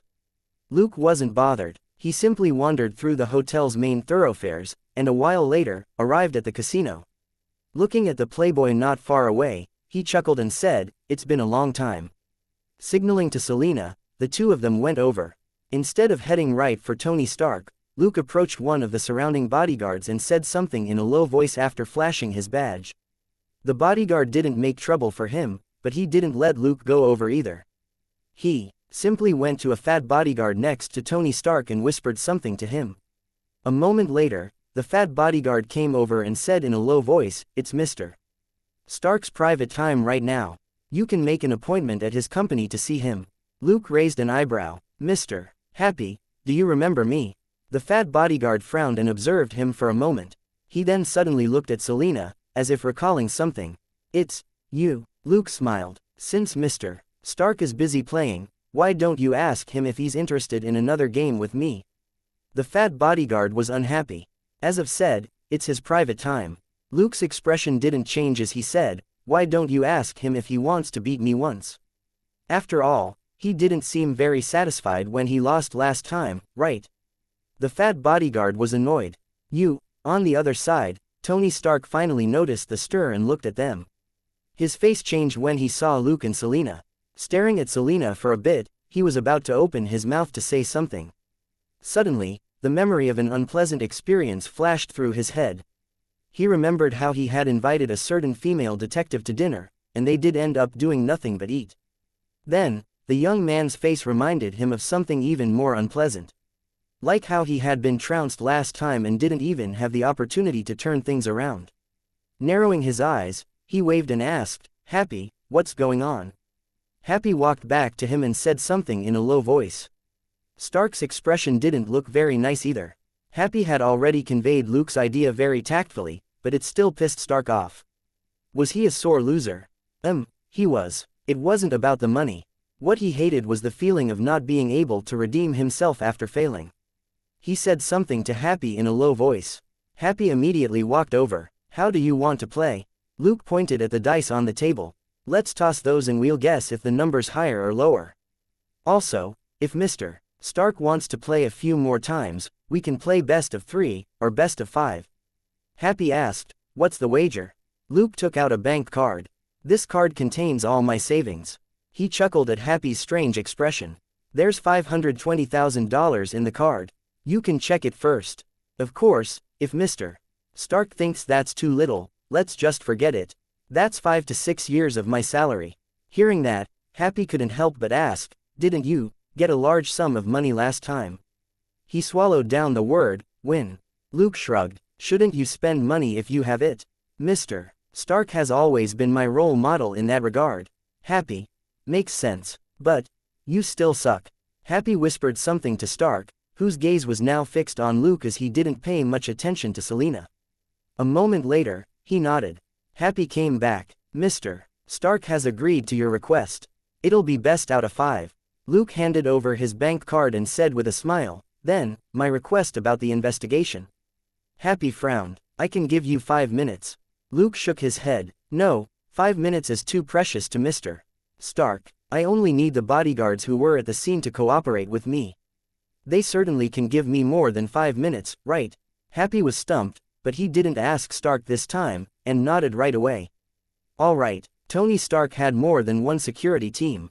Another team could easily take over the work.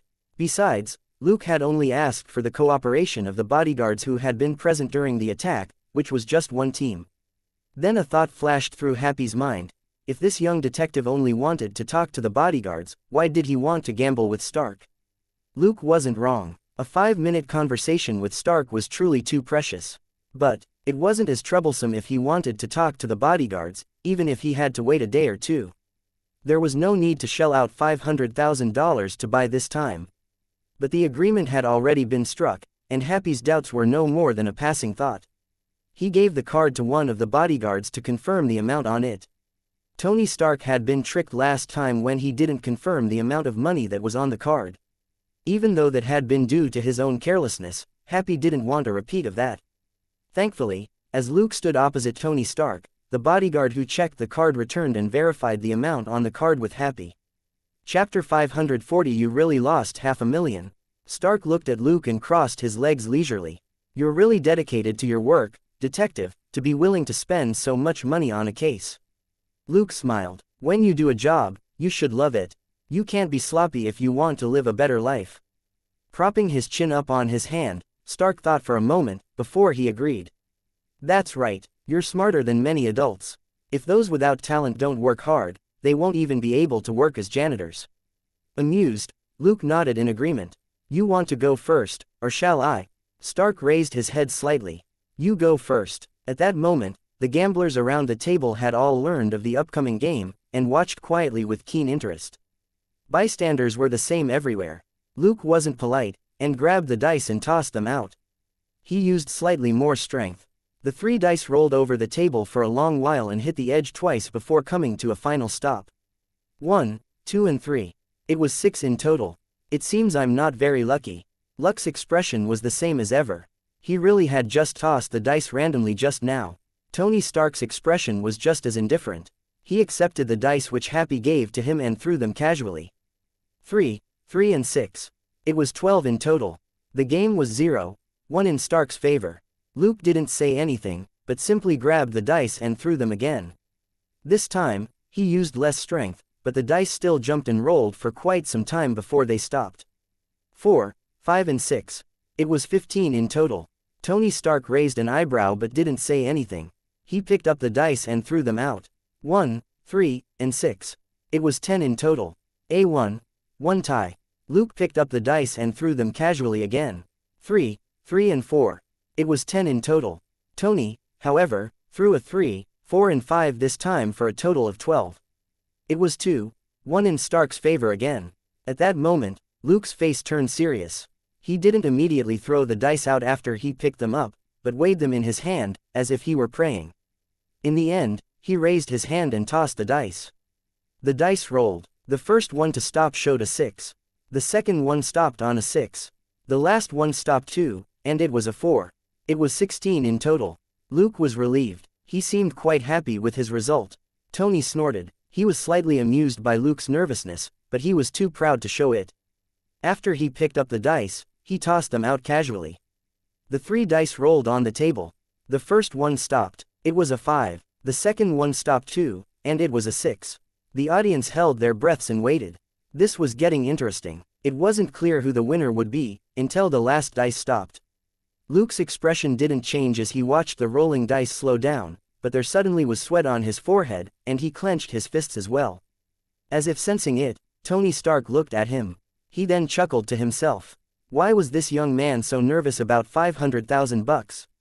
Had he used up all the money from last time? At a thought, the last of the dice struggled to flip over, changing from a 1 to a 6. In 5, 6, and 6. It was 17 in total. Tony Stark, with a 3-1 result, had secured a victory beforehand, and the game was over. Luke heaved a long sigh. Fine. It seems that today isn't my lucky day. Tony Stark curled his lip. That's not how you put it last time. Luke nodded. There are always ups and downs in life. Tony Stark looked at him with great interest. What if I say that I won't take your money?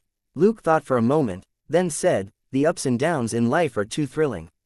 Tony Stark burst out laughing. You're very interesting, but that's not enough for me to give up my spoils. You have a job anyway, and you won't starve, right? Luke shrugged. That's correct. Okay, I won't waste any more of your time, Mr. Stark. Saying that, he left the table. Tony Stark only looked at him for a short while before he turned his gaze away. He had met too many people who tried to catch his attention in various ways since his childhood, and losing money to him was one of those ways. He had already learned to turn a blind eye to all sorts of bizarre people and things, or he would have lost half of his hair by now. Luke could be considered a stranger who had left a small impression on him, but Stark had met hundreds of this sort of people before. That was why it had taken him a moment to recognize Luke. Also, what jogged his memory was the image of Selina and Luke together. They were a police detective team made up of a plucky woman and a very young man. It was this point that made him remember the past incident that he had almost forgotten. Now that he had won this game, his gloom from when Luke tricked him the last time and didn't even give him a chance to turn the tables instantly dissipated. For Tony Stark at that moment, Luke had become a regular Mr. Nobody. Luke couldn't care less about Tony's impression of him. He had already taken back his bank card from Happy and started to ask Stark's bodyguards questions. Since Luke had lost all his money in his card, Happy was understandably sympathetic and generous. He had already arranged for the security team who had been on duty during the kidnapping to come over, and he gave Luke an address. 2 of the bodyguards were badly hurt. They're in this hospital. As we agreed earlier, you can visit them once and ask your questions. Luke thanked him with a smile and watched this head of security leave. 40 minutes later, Luke and Selina left the hotel and drove to the hospital to visit the 2 injured security guards. Selina finally couldn't hold back anymore. Did you really lose $500,000? She didn't believe that Luke was that generous. That didn't mean she thought he was stingy, it was just that he wasn't the type to throw money away recklessly, and he basically never gambled. The only time he had gambled with a huge amount of money was back in Las Vegas, and that was also against Tony Stark. That had also been very weird. Luke nodded. Of course, they already took the money from my card, didn't they? Selina opened her mouth and wanted to say something, but didn't know where to start. Dollar suddenly began to whine in the backseat. Without turning around, Luke said, "Calm down, you'll still get good food. After we go to the hospital, we'll go to the supermarket." As he spoke, he casually took out 2 lollipops. Tearing off the wrapper on one of the lollipops for himself, he tossed the other one over his shoulder to Gold Nugget. Selina asked, "What about me?" Luke said, "You're eating cake right now. It won't taste as good if you have candy." Selina said, "But I still want it. I can eat the cake later." With a smile, Luke gave her a lollipop. An hour later, they left the hospital that the injured bodyguards were in and returned home. In the car, recalling the bodyguards' statements, Selina was a little puzzled. Are those criminals idiots? They dared to try and kidnap Stark with just the 2 of them. And even if they succeeded, then what? Wait for death. Stark Industries was a major weapons supplier, and was most familiar with people in the military. Chapter 541. Something is wrong with these two kidnappers. Certain guns for hire who operated under the name of a security or defense company were very close to Stark Industries. As long as Stark was willing to fork out some money, or even without it, many people wouldn't hesitate to help him out. Luke remarked, "Who knows? There are idiots everywhere. This isn't the first time something like this has happened to Stark, but nobody has ever succeeded, not even these two. They were quite capable, however. Those two would-be kidnappers managed to hurt quite a few of Stark's bodyguards. Two of them even had to be sent to a hospital. One of the two bodyguards had almost been strangled to death with a noose. Because of the injury to his throat, he could only communicate with Luke and Selena by typing. The other had a broken arm. It would take at least 3 months for him to recover.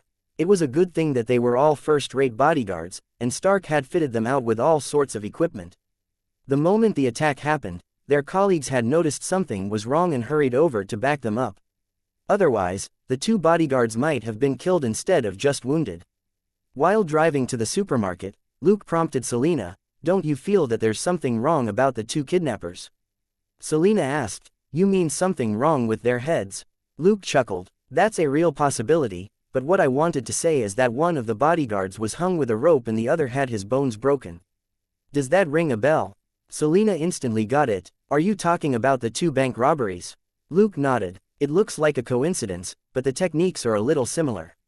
In fact, he had seen the ligature mark on the neck of the bodyguard who had almost been strangled with a rope, and it was similar to the one on the dead bank robber. This was even more of a coincidence. I'll compare the injuries on the two robbers with those on the bodyguards right now. Selena took out the case files for a look. Luke left her to it. Selena and Dollar stayed in the car as Luke went to the supermarket and came back out with a massive load of ingredients and snacks. Throwing his purchases into the trunk, he got into the car with a bag of chips. He opened it and had one chip, but then frowned and tossed the bag into the backseat. A moment later, there was the sound of crisp crunching from the backseat. Selena heard the noise and turned around. "Gold nugget, you're eating all of them." Spicy garlic. What sort of flavor is that?" Dollar's big head moved closer as it tried to lick her. Selena quickly backed away. "Take your smelly mouth away." "Ha ha, it stinks." Luke drove off with a smile. Garlic breath on a dog was pretty gross. When they got home, Luke started to make dinner. Selena examined the photos she had taken of the bodyguards' injuries and read the reports. After comparing them for a long while, she walked into the kitchen and showed Luke the results on the tablet. "You're probably right with your guess. The ligature mark on the robber in the bank robbery case is almost identical to the one on Stark's bodyguard. Also, it's possible that it was the same weapon which broke the security guard's arm and smashed in the back of the other bank robber's head." Luke didn't stop cooking as he looked briefly at the tablet and then nodded. "So, we should look into the bank robberies first. That way, we'll also be able to close the case of the attempted kidnapping of the wealthy Mr. Stark." Selena looked at him suspiciously. "Are you sure you're not looking into the bank robberies first because you just lost $500,000? Luke chuckled. "I won almost $3 million from him last time. I still have a net profit of more than $2 million. But Selena was still puzzled. She knew Luke too well. This guy had never suffered a loss, and he would never lose $500,000 for no good reason. The most important thing was that he didn't look like someone who had just lost a fortune. No matter how suspicious she was, Luke didn't explain anything. He didn't pretend that he was heartbroken either. That was because his heart really wasn't broken. Leaving aside the cash, gold and jewels that he had looted in Rio, the accrued interest on Hernan's accounts alone totaled more than $500,000 a month. Moreover, it hadn't been easy for Luke to find an opportunity to lose to Stark. It had been really hard. Earlier, he had forcefully prodded Stark's last dice with curve shooting, which could alter the trajectory of a flying object, so that it turned from 1 to 6, and he finally achieved his goal of losing 2 rounds to Stark. He had been sweating only because it was far more difficult to control the dice that Stark threw out than to control the trajectory of his own bullets. As for why he had to lose to Tony Stark twice, that was because he had secured 2 victories against Tony in their previous bets. Every person should have a bottom line.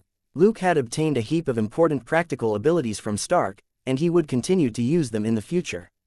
Secondly, Stark had lost $2.85 million above board to him, which was money that Luke could be openly extravagant with. Finally, intentionally or otherwise, Stark had given Luke and Selena strong backing, which paved the way for their careers as police detectives in Los Angeles. Tony Stark was annoying, but that was his own business. In any case, Luke had never been injured by this playboy's doings. Since Luke had profited a lot from the man, he couldn't continue to swindle him. So, Luke had to make Tony's luck return to normal. But he had never had the opportunity to do so before this, so this time, he finally made Stark win 2 rounds. He certainly didn't want this big shot to die in some incident when he should have only been wounded. Earth still needed this man to save it once the scales fell from his eyes. Even though Stark's abilities became temporarily unavailable, Luke wasn't really bothered. In the system panel, elementary craft, elementary repairs, elementary electronic development and elementary AI development were all on Luke's own list of abilities. Luke had also learned all of Tony Stark's basic tech knowledge, which had cost him slightly more than 10,000 credit points. At that moment, those basic abilities, which were close to 100 in total, were all on Luke's own list of abilities. It was close to half a year since Luke obtained these abilities, and he made frequent use of them when he crafted items every night. He had long added these abilities to his own list. The main function of the super learning mode had always been to learn and not copy. Seeing that Luke didn't plan to continue talking about the 500,000, Selena stopped asking about it. Luke always knew what was best, and there was no need for her to worry. Those 2 guys were pretty cautious, but they underestimated the power of Stark Industries. As she spoke, Selena pulled up a video. But if we don't catch them in the next few days, who knows how long they'll be able to live for. Luke turned his head and looked at the video taken by the mini cameras which the bodyguards had been wearing. While the image was shaky, his eyes were keen enough to clearly see how the 2 kidnappers attacked Chapter 542A professional. What does it mean to be handsome? After the video finished playing, Selena brought up photos of the 2 men. Based on their appearances, I had Sonia check the street security footage before the time of the incident, and she found the suspects. The man in the first photo had Indian heritage. His name was Crystal Vince. The other suspect was a white middle-aged man called George Huck. Both of them have criminal records. You should be able to guess what they were convicted for, said Selena. Robbery. Luke's eyes turned back to his cooking. Selena said, yes, but George Huck's most severe crime was robbing a jewelry store, while Crystal Vince really is a professional bank robber. But neither of them have ever killed anyone. One was in jail for 2 years, and the other for 1.5 years, before they were released. Luke smacked his lips. All right, it seems our prisons are almost too full and their parole officers couldn't wait to throw these guys out to endanger society once again. Selena didn't offer any comment. It was a fact that there weren't enough prisons in America. Considering LA's crime rate, there would be no room in the prisons if the lesser criminals weren't released. Or she simply continued, Elizabeth helped investigate them. Neither of them has an official job right now. According to sources, they're both engaged in illegal odd jobs around the city. Luke asked, hitmen, or mercenaries? Selena said, pretty much, but nothing that serious. They only accept minor jobs, like collecting debts or beating people up. Their lives aren't that great. So, they were planning to do something big this time. Luke stuffed what was in his hands into the oven. He patted his hands. Okay, the situation is clear now. We'll consult the professionals after dinner. Selena said, all right, what are we eating tonight? Luke said, chicken. As night fell, it was pandemonium in a certain bar in East LA. The music was loud and there were all sorts of people. There were all kinds of clothes and tattoos on the customers, and the mix of sweat, body odor, perfume, smoke and alcohol in the air made the place look like hell. While it wasn't hell, the smell was absolutely hellish. The people here were either hideous or ferocious, and had intimidating expressions. Luke and Selena drew some attention when they entered, but most people minded their own business as they continued with their own fun. Luke was dressed in the hip-hop style, with a long t-shirt and wide shorts, the type where the crotch was about to fall to his knees. He had also put on a mid-length golden wig and a mustache. Even then, he still wasn't the most bizarre-looking person in the bar. Selena was wearing a purple wig and glamorous makeup. It was impossible to tell what she originally looked like. She was also wearing a large t-shirt in the hip-hop style, but she was wearing a skin-tight tank top underneath, which made a lot of people look away in disappointment. At the counter, Luke raised his head and looked at a board behind the bartender. On the board were a bunch of ineffable names and prices. Not paying too much attention, he tapped the counter. 2 glasses of water. The bartender's expression didn't change as he swiftly poured 2 glasses of iced water. New here? Luke nodded with a smile. Sort of. We're looking for 2 people. The bartender hummed and didn't continue the conversation. Unbothered, Luke said casually, someone told me that one of them is named George and the other Crystal. They're both prudent in what they do. I have a minor job for them. The bartender paused and looked at Luke for a moment, before he shook his head with a smile. Kid, you shouldn't be here. Go home and find yourself a girlfriend, and go out to the movies. Live a better life. Chuckling, Luke hooked an arm around Selena, who was next to him. Sorry, but I already have a girlfriend. The bartender's eyes twitched, before he said, then you don't need to call your girlfriend. Just go home. Luke heaved a sigh. Suddenly, his face changed, and he turned his head. Not far away, a man was swearing as he opened the door and entered the bar. When he got to the counter, the man took out a card and $200. Give the money back to that little girl. I'm a hitman, not a counseling service. Is it my business that her boyfriend was beaten up by a love rival? Pretty boys deserve to be beaten.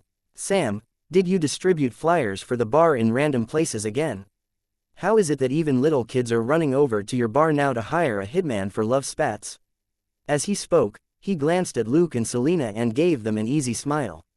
Well, I don't mean you. Luke touched his face and smiled. Actually, I don't mind being called a pretty boy, since it usually means I'm more handsome. The newcomer. The bartender. The newcomer tapped the counter and signaled the bartender to pour him a drink. He said, generally speaking, pretty boy means a pussy, and doesn't refer to your looks. A truly handsome man should be like me. See this? He pointed at his stubble in the pink and blue t-shirt that he was wearing. After a brief silence, Luke said, if being sloppy from not shaving and being dirty from not washing your t-shirt for several days is what is called handsome, that word has become a lot less valuable. The bartender gave a bark of laughter and spilled some of the alcohol he was holding. Wade, kids always love to tell the truth. You're no emperor. No one's going to fawn on your handsome new clothes. The bartender wiped up the spill on the counter with a towel before passing what was left of the drink to the newcomer without topping it up again. The man named Wade picked up the drink resentfully and took a sip. Damn, did you add water to this? Why does the taste get worse and worse? The bartender said unashamedly, you'll trash my bar even more often if the alcohol content is too high. So that you don't have to pay me more in damages, I added more ice to your drink. Something wrong with that. What a crooked businessman. Wade mumbled before he stopped talking. Luke smiled as he watched them bicker. He then said to Wade, Mr. Hitman, I have a job for you. Do you want to take it? Wade peeked at him and then at Selena behind him. Don't tell me you want me to help you beat up your love rival too. Though you have skills, I'll give you that. Selena snorted and turned her head away unhappily. She took issue with Wade's implication. Wasn't he insinuating that it was rare for a young man like Luke to be able to hook a mature beauty like her? Luke shook his head with a smile. I'm looking for 2 men. The bartender was busy with his own thing, leaving them to do whatever they wanted. Wade grew interested. What's the reward? Luke said, $1,000 for their exact hideout. Chapter 543 Was your head squashed by a car door? Wade thought for a moment, then asked, who are you looking for? Luke repeated what he said to the bartender just now, and Wade had a strange expression on his face. You want to hire them for a job? Luke nodded with a smile. I'm not sure yet, I should at least interview them first. Wade snorted. You may as well hire me. I'm more of a professional than they are.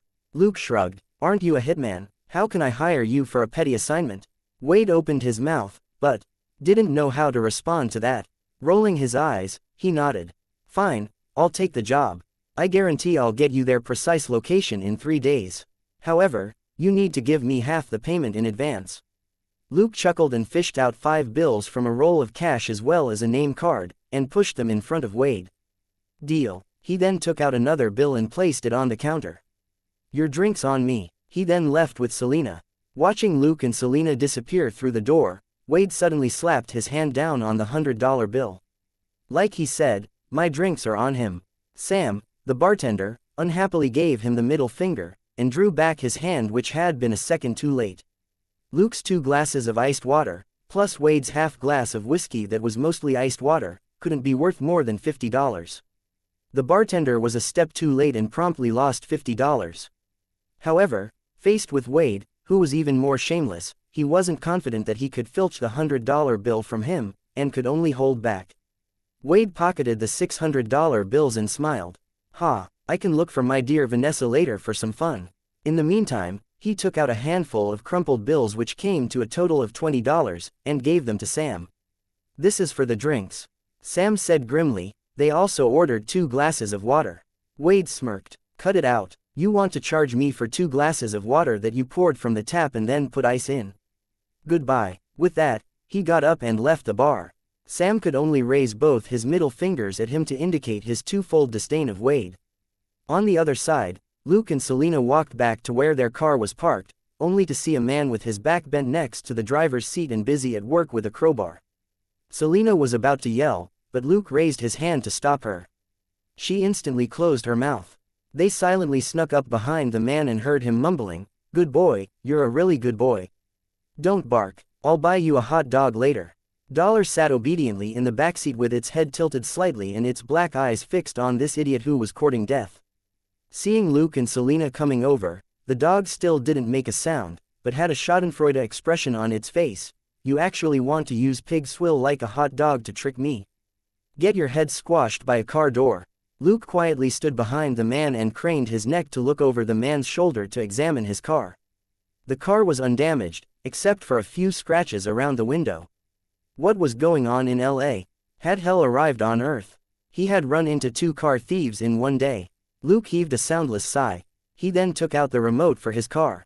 Next to him, Selena turned her head away, unable to watch. She widened her eyes and shot a look at the fool next to the car door. Luke lightly pressed the remote in his hand. Z. The busy professional suddenly jolted upright and his entire body trembled, his fluffy hair suddenly puffing up as if it had exploded. 3 seconds later, Luke pressed the remote again. The guy finally stopped his violent shaking. He stood there blankly for 1 moment, before he fell to the ground with a thump, his legs still twitching. Luke then pressed another button on the remote and unlocked the car. Going around the thief on the ground, he opened the door and got in. Trying her best to hold in her laughter, Selena covered her mouth as she got into the passenger seat. The car started up and slowly drove off. In the car, Selena looked in the rearview mirror at the dumb thief who was still lying on the side of the road and couldn't hold it in anymore. She held her belly and burst out laughing. "Ha ha ha ha, he wants to steal a police car, ha ha ha ha, he really has guts." While this car didn't have the police colors, anyone who examined the windshield carefully would still be able to pick up some clues. Like the police radio on the central console, or the police light on the rear windscreen that wasn't especially conspicuous. But this man had noticed none of these things and simply tried to pry the door open. On top of that, Dollar was still in the backseat. Had it not been possessed by Gold Nugget, Dollar would have been barking like crazy a long time ago. Of course, the idiot thief might not be so unlucky then, and could have avoided being taught a profound electric shock lesson. Conversely, a certain alien dog head was feeling sympathetic. It didn't end well for anybody who touched the fiend's property without permission. It knew this from experience. After she was done laughing, Selena asked, "Why does that Wade look so familiar?" Luke snorted. "You've met him before, except that he had even worse taste in clothes back then. It was like caterpillar shit." Selena didn't get it. "What do you mean? The shish tty Hawaiian shirt, and the shoes full of holes, that Mr. Best Hitman, have you forgotten?" Luke reminded her. Selena's eyes widened and she slapped her forehead. That's why he felt so familiar. So it was that chatterbox. Luke said, "He's indeed a little eccentric, but you've seen his capabilities, right? Don't underestimate him." Selena nodded, and then chuckled. "But I should be able to beat him now, right?" Luke heaved a sigh. "You might be able to scare him off if you have your badge on you, but the guy is an expert when it comes to firearms and sabers. It's best not to piss him off." Selena was quicker to react this time. She rolled her eyes and asked in surprise, "Those criminal homicides, was he the culprit?" Luke said, "Probably. In fact, he was 100% sure that it was Wade, but he couldn't tell Selena that he knew because of Wade's scent." Will he really be able to find George and Crystal? Selena was a little doubtful. Wade didn't really come across as a reliable person. Luke said, "We hired the best hitman with $500. That's as good as a bike." Selena. "Huh, what bike? You can't expect to buy a new racing car with $500, right?" Luke explained casually. Elsewhere, Wade left happily with the $600 he had just earned. Those two guys are my targets too. After I catch them, I'll call the kids so that they can meet. Then, I'll have completed my mission, right? As he walked to the strip club not far away, he murmured, in any case, that kid only asked me to look for them. The $1,000 doesn't include catching them. Chapter 544 Girl, we're rich. Making up his mind, his footsteps became even lighter. Is he drunk? Wade looked at a man who was lying on the side of the road. Thinking for a moment, he went and flipped the man over. A drunk person lying on his stomach might drown in his own vomit. That was no joke. Wade had always been a kind-hearted man. After he flipped the man over, he looked at the foam on the man's lips and said with an odd expression, "No smell of alcohol, and he isn't high. What's the matter with him?" At that moment, he noticed the crowbar that the man was still holding. Rolling his eyes, he searched the man for a moment and found a bunch of professional tools. "Fine, you're actually a car thief," he mumbled. "Were you shocked unconscious by the car's defense system? How pitiful." He rolled his eyes and searched the guy again, before getting up and leaving happily. "Wow, you have $213 on you. Jackpot. I'll get a VIP booth later so that Vanessa can give me a solo performance." The unlucky thief still lay on the side of the road, except that he was now on his back instead of on his front. The next day, Luke and Selena went to the police department. Seeing them from her office, Elsa couldn't help going over to her door to wave at them. After they entered, Elsa looked at their faces and raised an eyebrow. "How is the case coming along?" Luke chuckled. "We've made progress. We're waiting for updates." Elsa asked, "You met with Tony Stark?" Luke nodded. "We have the details and found some leads." Elsa didn't ask any further questions. "Okay, then, you can get back to work." Seeing them sit down at their desks to go through the files leisurely, Elsa mumbled to herself that these two were really close with that playboy. How hard was it to meet Tony Stark? It wasn't just Director Brad, chief of the Westside Police Department, but even the LAPD's general director also had to make an appointment if he wanted to meet Tony Stark. Tony Stark would maybe give them 10 minutes if he was in a good mood. Yet Luke and Selena reported that they had already met with Tony Stark when they had just accepted the case yesterday. Elsa wouldn't believe it if they said that they didn't have a personal connection with Tony Stark. But Luke had never been talkative when it came to cases, and she wasn't interested in the details.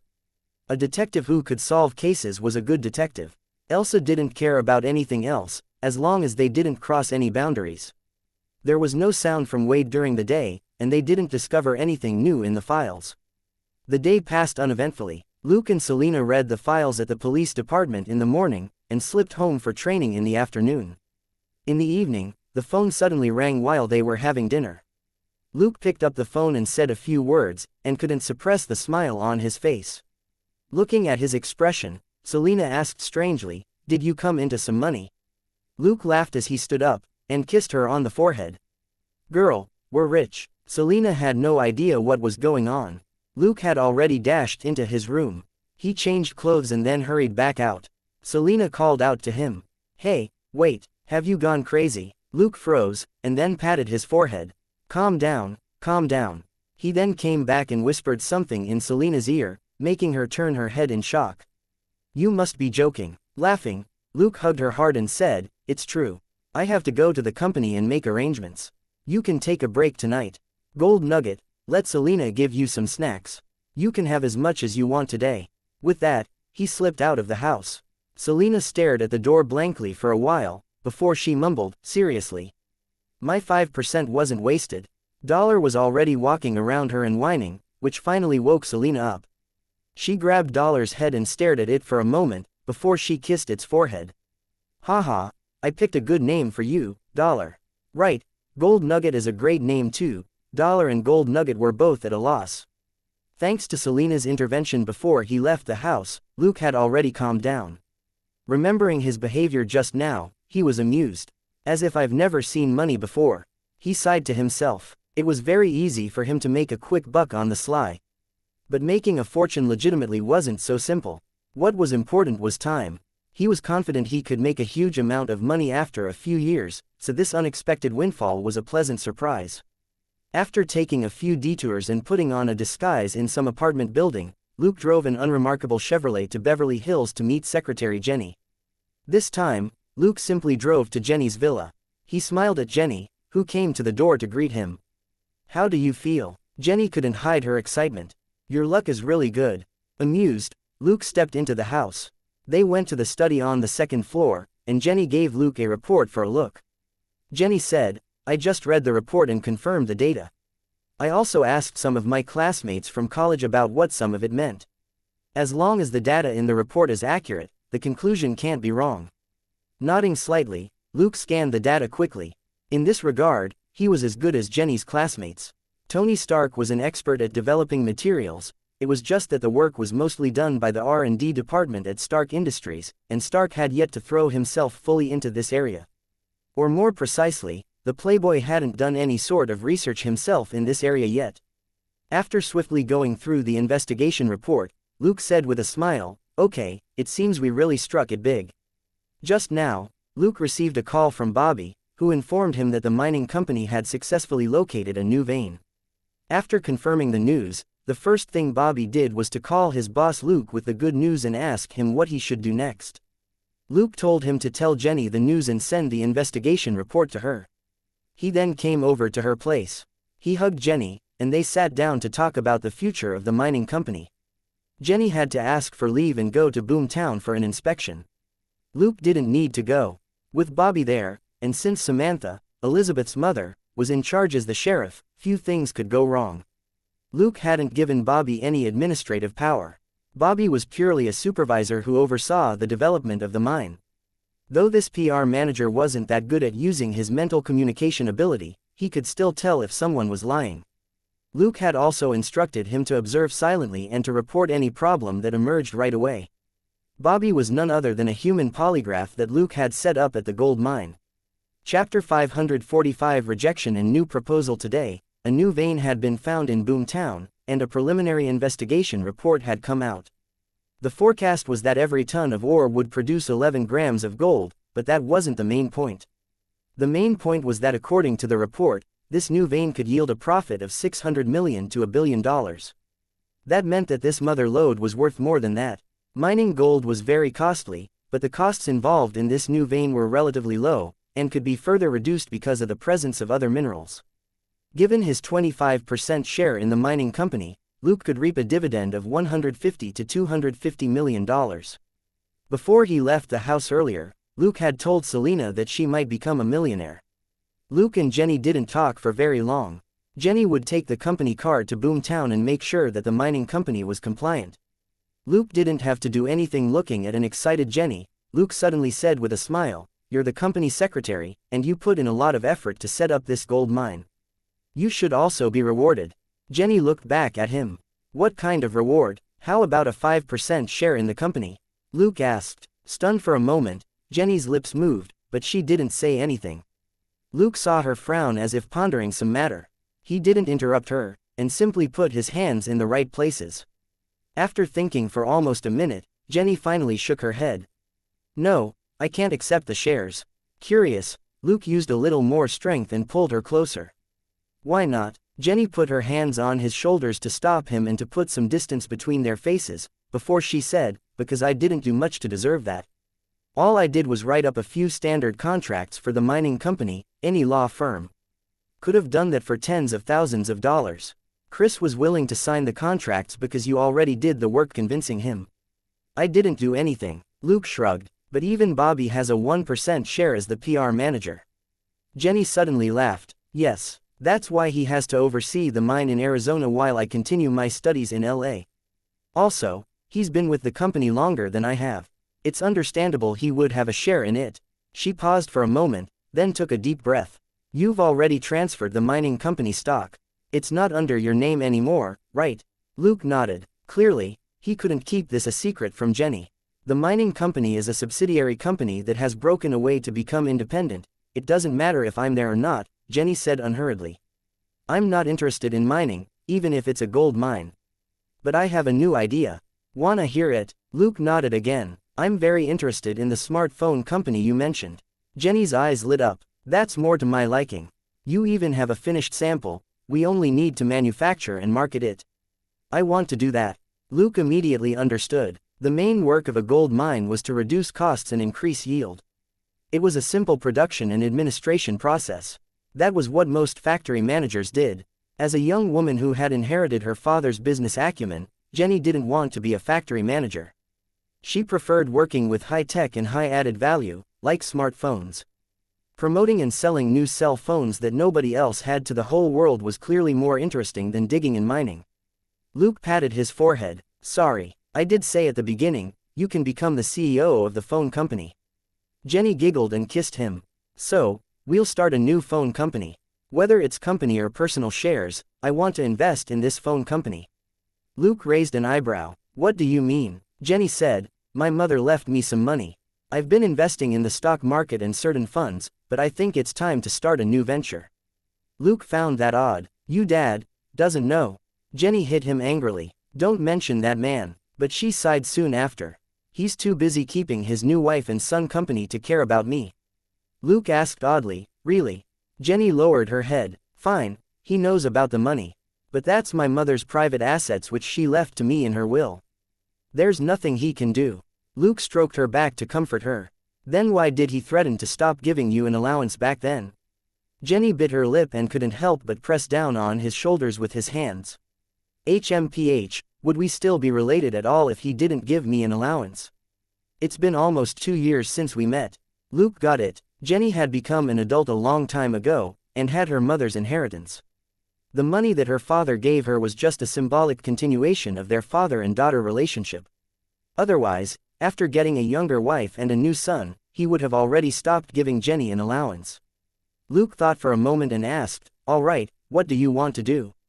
Jenny said, I'll shell out $5 million for 10% of shares in the phone company. Luke was surprised. You have that much? Jenny rolled her eyes. The money from my mother is business capital which she accumulated over 10 years from her father's family. It has nothing to do with my father.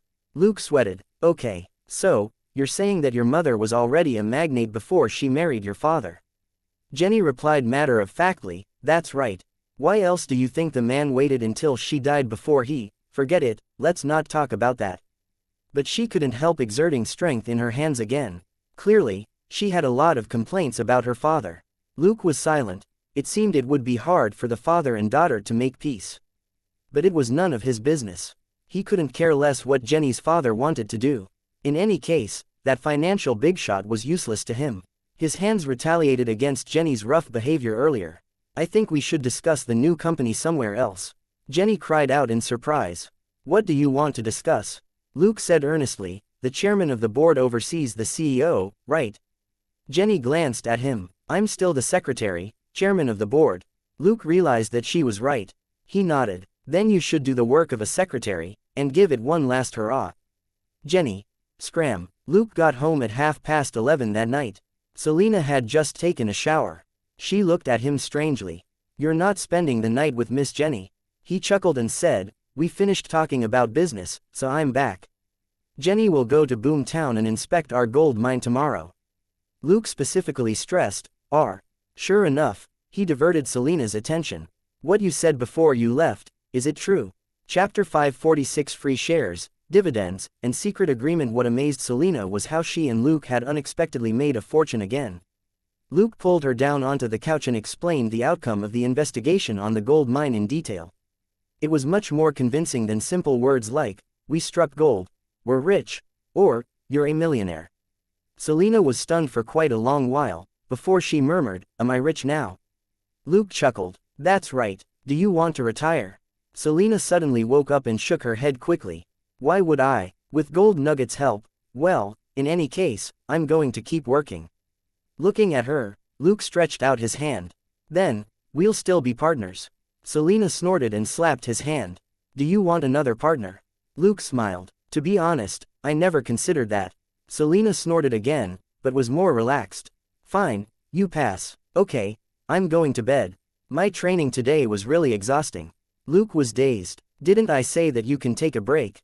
Selina waved her hand and got up. The feeling of getting stronger bit by bit as you exercise, you'll never know what that feels like. That left Luke speechless. Well, it seemed he really had never experienced that. After Selina went to her bedroom, Luke looked curiously at Dollar, who was lying down in front of him. Not going to bed? Didn't Selena give you any snacks just now?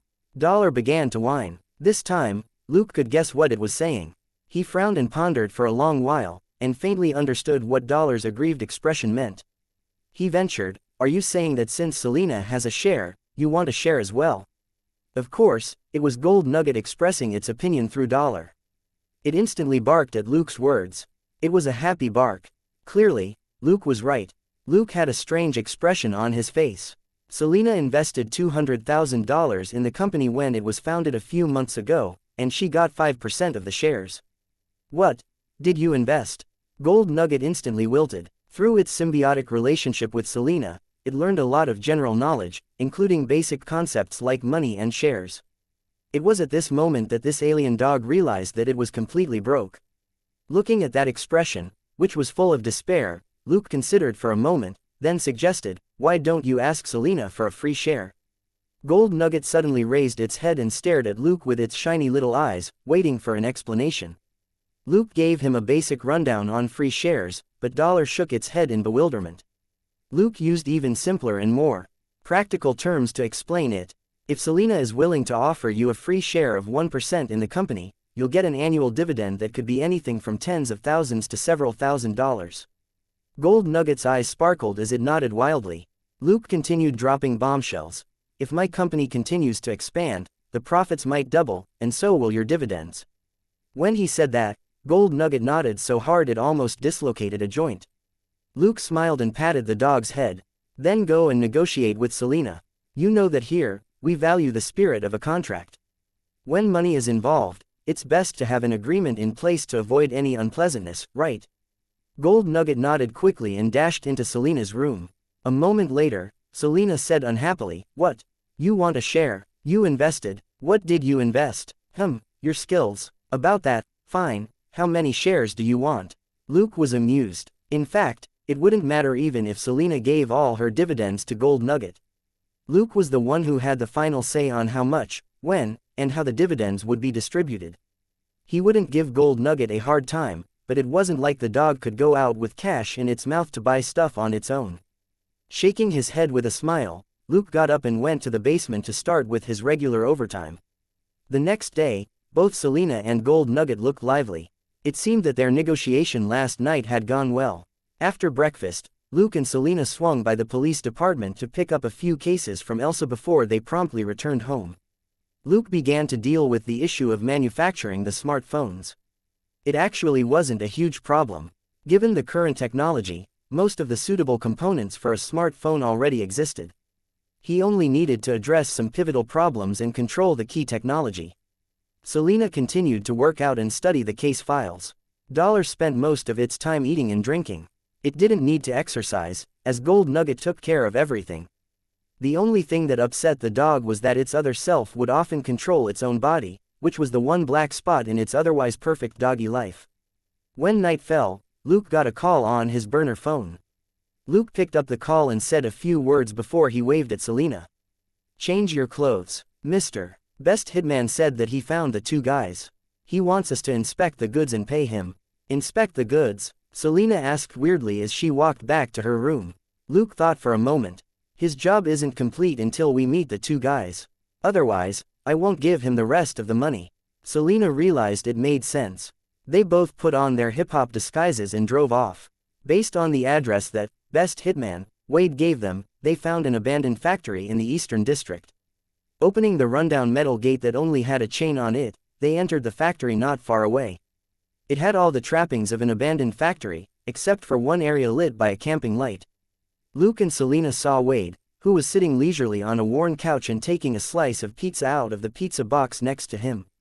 Seeing the newcomers, he simply pointed at two men on another couch not far away. "Have a look yourself." Luke sized up the two unconscious men on the couch and nodded a moment later. "They're the guys I want." Wade chewed his pizza and asked, "Can you pay me the rest of the money now?"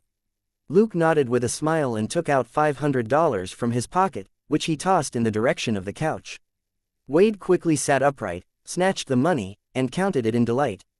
Luke asked, "Are we done?" Wade nodded without looking at him. "Yep." Luke finally took out handcuffs and walked over to the two men on the couch who had been tied up with rope. Wade instantly cried out, "Hey, hey, hey, what are you doing?" Luke glanced at him. "Now that we're done, I can do anything I want with them, can't I?" Wade's eyes widened unhappily. "I was the one who caught them. What makes you think you can take them away?" Smiling, Luke unhurriedly fished out a chain from his pocket and turned the ID that was hanging from it to show off his striking, gleaming police badge. "LAPD, do you have anything to say about me taking away two suspected bank robbers, Mr. Best Hitman?" Chapter 547. Wade's name card and job scope. Wade's mouth dropped open in shock. Stumped for a moment, he frowned in contemplation, before he suddenly pointed at Luke and shouted, "SH*T. You're that cop from the boat." "Wait." He then looked at Selena and examined her, before he nodded confidently. "You're that beautiful female cop." Luke shrugged. "So, we have the authority to take these two suspects away, right?" Various expressions flitted across Wade's face as he hesitated. He didn't do anything when Luke and Selena dragged the two unconscious guys out. While he wasn't a wholly law-abiding man, he wouldn't assault police officers, at least, not the ones who weren't dirty. After walking more than 10 meters away, Luke looked at Wade, who was so angry he was pulling his ears and scratching his cheeks. Smiling, he fished out something and casually threw it to Wade. Wade raised his hand and caught the two wads that were thrown to him. He asked suspiciously, "What's the meaning of this?" Luke was already walking out. He replied without looking back, "Your payment. 10,000 for each of them." Stunned for a moment, Wade put the money in his pocket and then chased after Luke. Wait. Luke didn't stop, and continued dragging his captives forward. Running up to Luke, Wade turned around and started walking backward as he kept pace with Luke. "Hey, buddy, I was so busy the last few days trying to catch them. You think you can increase the fee?" Luke didn't even bother to look at him. George Huck killed a bank robber who stole $250,000 from a bank, and so did Crystal Vince, except that the robber he killed looted $320,000. "You sure you want me to increase your fee?" Wade's smile stiffened, but he immediately continued, "Right, forget it. Look, LA seems pretty messy lately, and I happen to be free. If you have more work like this, how about you look for me? I'm very quick, as long as you pay me." Pondering for a moment, Luke nodded. "I like straightforward people like you. Give me your number." Hearing that, Wade instantly took out a gaudy-looking card from his pocket and gave it to Luke. Luke glanced at it and firmly refused to accept it. He read the card out loud. "Big button sidebar, Eastern European, African, Asian and Latino dancers. Affordable prices. As the best hitman, you're actually a part-time dancer at a strip club. You have my admiration." Wade choked. He hurriedly took back the card and looked at it, before shoving it back into his pocket. He fumbled around in his pocket for a moment and finally took out another card that was equally gaudy-looking. This time, Luke accepted the card, then read it with a strange expression. "Best Wade, long-term help for middle school students with doing homework, beating up classmates, or attending PTA meetings as their parents. Regular homework $20, summer essays $50, beating up people under 5 feet and 5 inches $50, anyone taller than 6 feet and 6 inches requires more skill to deal with, price to be negotiated." Wade sweated. "Haha, just remember my number." "I've remembered your number, but your job scope is pretty wide." Luke clicked his tongue and nodded. "You know a man named Jameson, right? He runs a newspaper in New York." Wade rolled his eyes. "I don't think I've ever heard of him." Luke hummed in response. "Someone beat him up but didn't rob him of his $20,000, which is great. It just so happens that I handle robbery cases. If I find any leads, I can only issue a warrant or something, if you know what I mean." "Wade, I do." "Then that's good. May you earn money daily without becoming a wanted criminal." By then, Luke had already walked out of the factory to his car. Wade disappeared into the dark. As he ran, he was still muttering to himself, that Jameson had it coming when he hit on my Vanessa. Throwing his money around and wanting Vanessa to dance for him for the whole night. HMPH. Nobody can take Vanessa from me. On the other side, Luke threw the men into the backseat and got into the driver's seat. He put the gaudy card on the central console and drove off. Selena curiously picked up the card and read it, only to burst out laughing. "Listen to this. Will help pretty ladies do their nails, put on lipstick, carry their bags when out shopping, do their laundry, etc. Price negotiable, but not for ugly girls. P.S. Washing underwear, eligible for a discount. Also, attend PTA meetings, 50 per hour or part thereof. Clients who spend $200 will get a free VIP card. The customer is king. Service with sincerity. Contact XXXXXXXX. Luke curled his lip. This guy said it was the bartender who was handing out flyers randomly, but it was him all this time, right? Selena was laughing so hard that she couldn't say a word. They drove the two unconscious, unfortunate fellows back to the police department. Elizabeth and Billy were working overtime. When Luke asked, they were more than happy to help. Luke was relieved. Recording the statements one after another was really tiring. However, he had Elizabeth and Billy go to the observation room next door first, since he wanted to talk to the two guys before that. After they left, Luke went into the interrogation room and turned off the camera.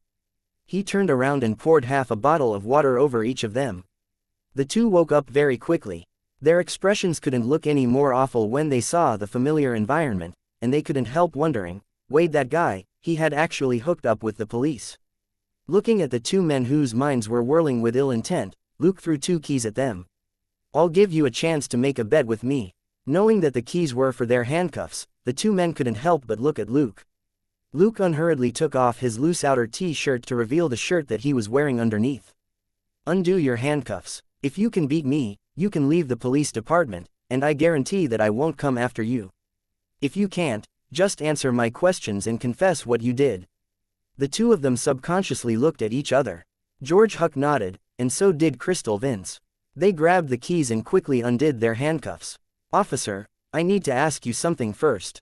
You won't use your gun, will you? George asked. Amused, Luke drew an M686 revolver from under his armpit and placed it on the interrogation table.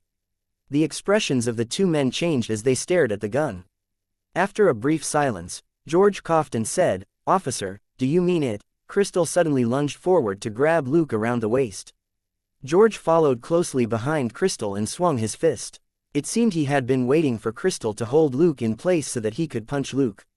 Smiling slightly, Luke lifted his foot and instantly sent Crystal flying with a kick. Chapter 548 Kill and Maim. Good cop and bad cop. George turned to the side and reached for the revolver on the table. Boom. Crystal's brawny body hit the wall. He rolled and fell to the floor. Luke calmly walked over to George, who was standing by the table.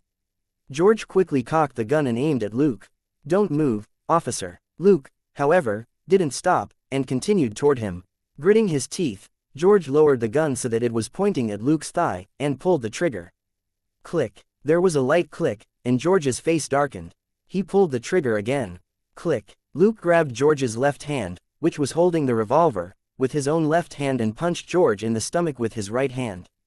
George's feet left the floor at the punch before he came crashing back down. Luke carefully took the revolver from him and put it back on the table. Finally, he picked up the handcuffs and cuffed both of them to the table. Looks like I won this bet. He waved at the observation room next door. Selena and Billy quickly showed up to take Crystal to another interrogation room next door. Billy would interrogate Crystal, and Elizabeth would take care of George. Elizabeth and Billy had only just read the case files in the observation room and were very excited.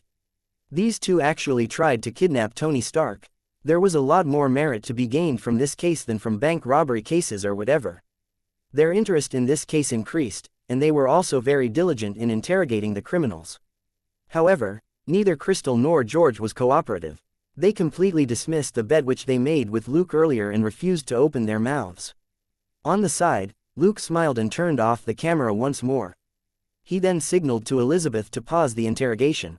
Then, he carefully took the training bullets out of the M686 and reloaded with new bullets. Looking at George's and Elizabeth's bewildered expressions, he said to Elizabeth with a smile, "Don't worry. If he dares go back on his word, I'll shatter his knees and cripple him for life." Both Elizabeth's and George's eyes popped out. Luke shrugged and waved the revolver he was holding. In any case, the fingerprints on this gun is ample proof that he tried to seize it.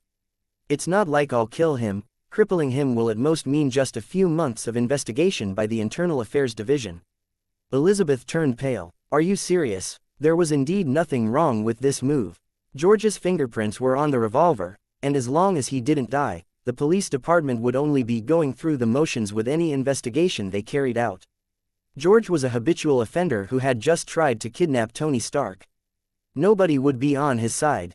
Okay, take your time and think about it, Luke said as he opened the door. If you still won't confess after I come back, we'll see if Crystal is willing to be killed by you. George was stunned. Why would I kill Crystal? Wait. Both he and Elizabeth looked at the M686 on the table. If Crystal was killed by a gun that had George's fingerprints on it, it could be argued that George had killed Crystal in order to keep his mouth shut. Elizabeth was less surprised this time. While Luke talked a lot, he hadn't done anything yet. His way of speaking nonsense without any change in his expression, she had already experienced it for herself. Putting pressure on suspects was a frequently used method in the major crimes division. Using certain tricks to get sly criminals to open their mouths followed the same principle. A moment later, Luke pulled Crystal into the room. Selena and Billy didn't follow him. After he came in, Luke waved at Elizabeth.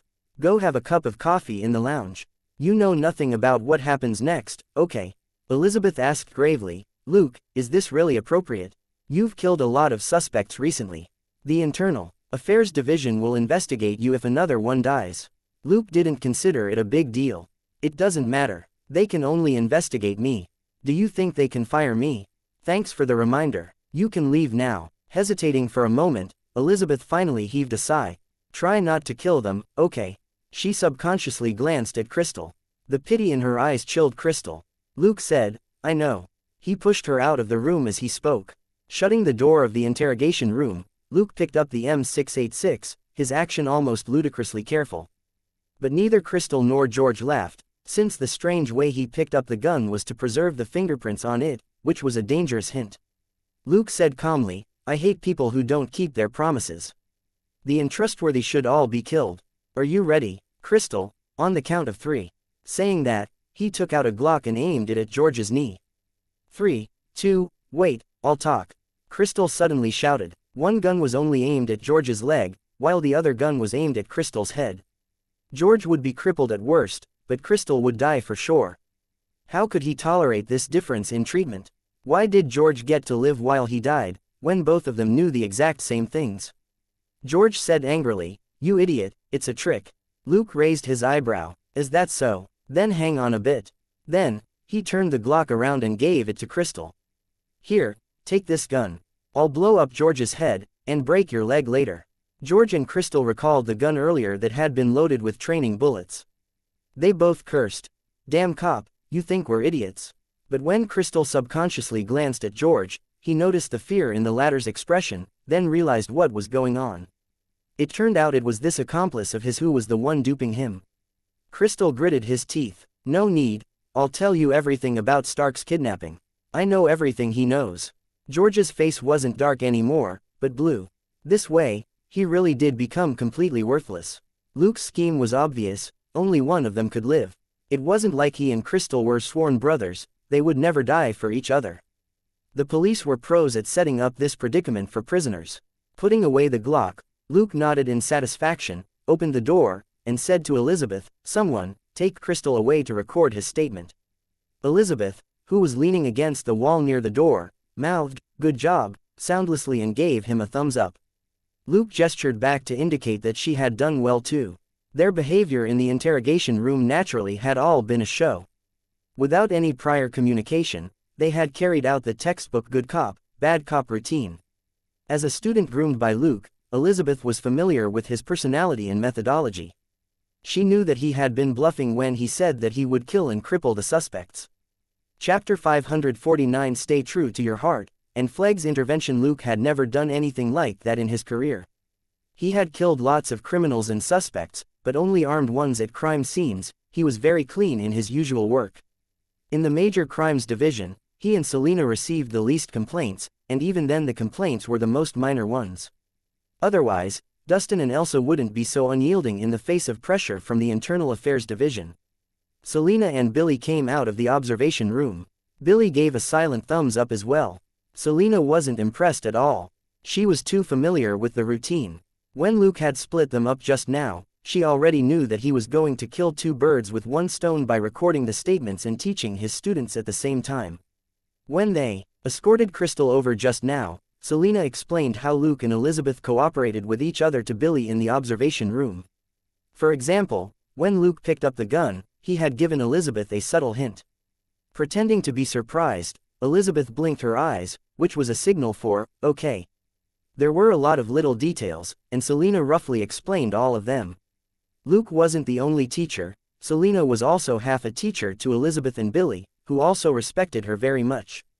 A moment later, Billy finally opened the door and took Crystal away as if nothing had happened.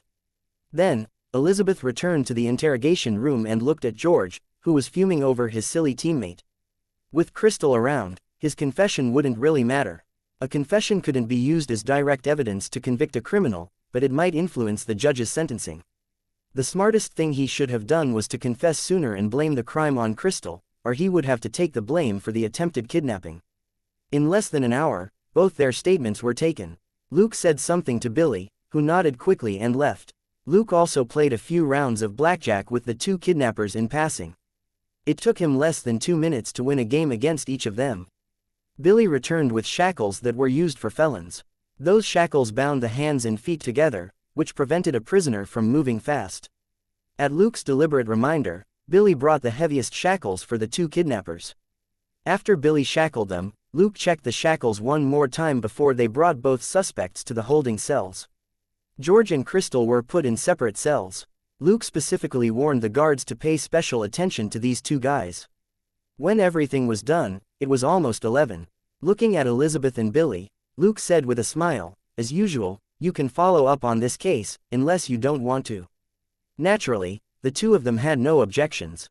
This way, they could share the credit for this case, but that meant that they would be taking care of the tedious paperwork and formalities after this. Ever since he got these two students, Luke slacked off on his own work this way. Conversely, Elizabeth and Billy could no longer be called rookie detectives.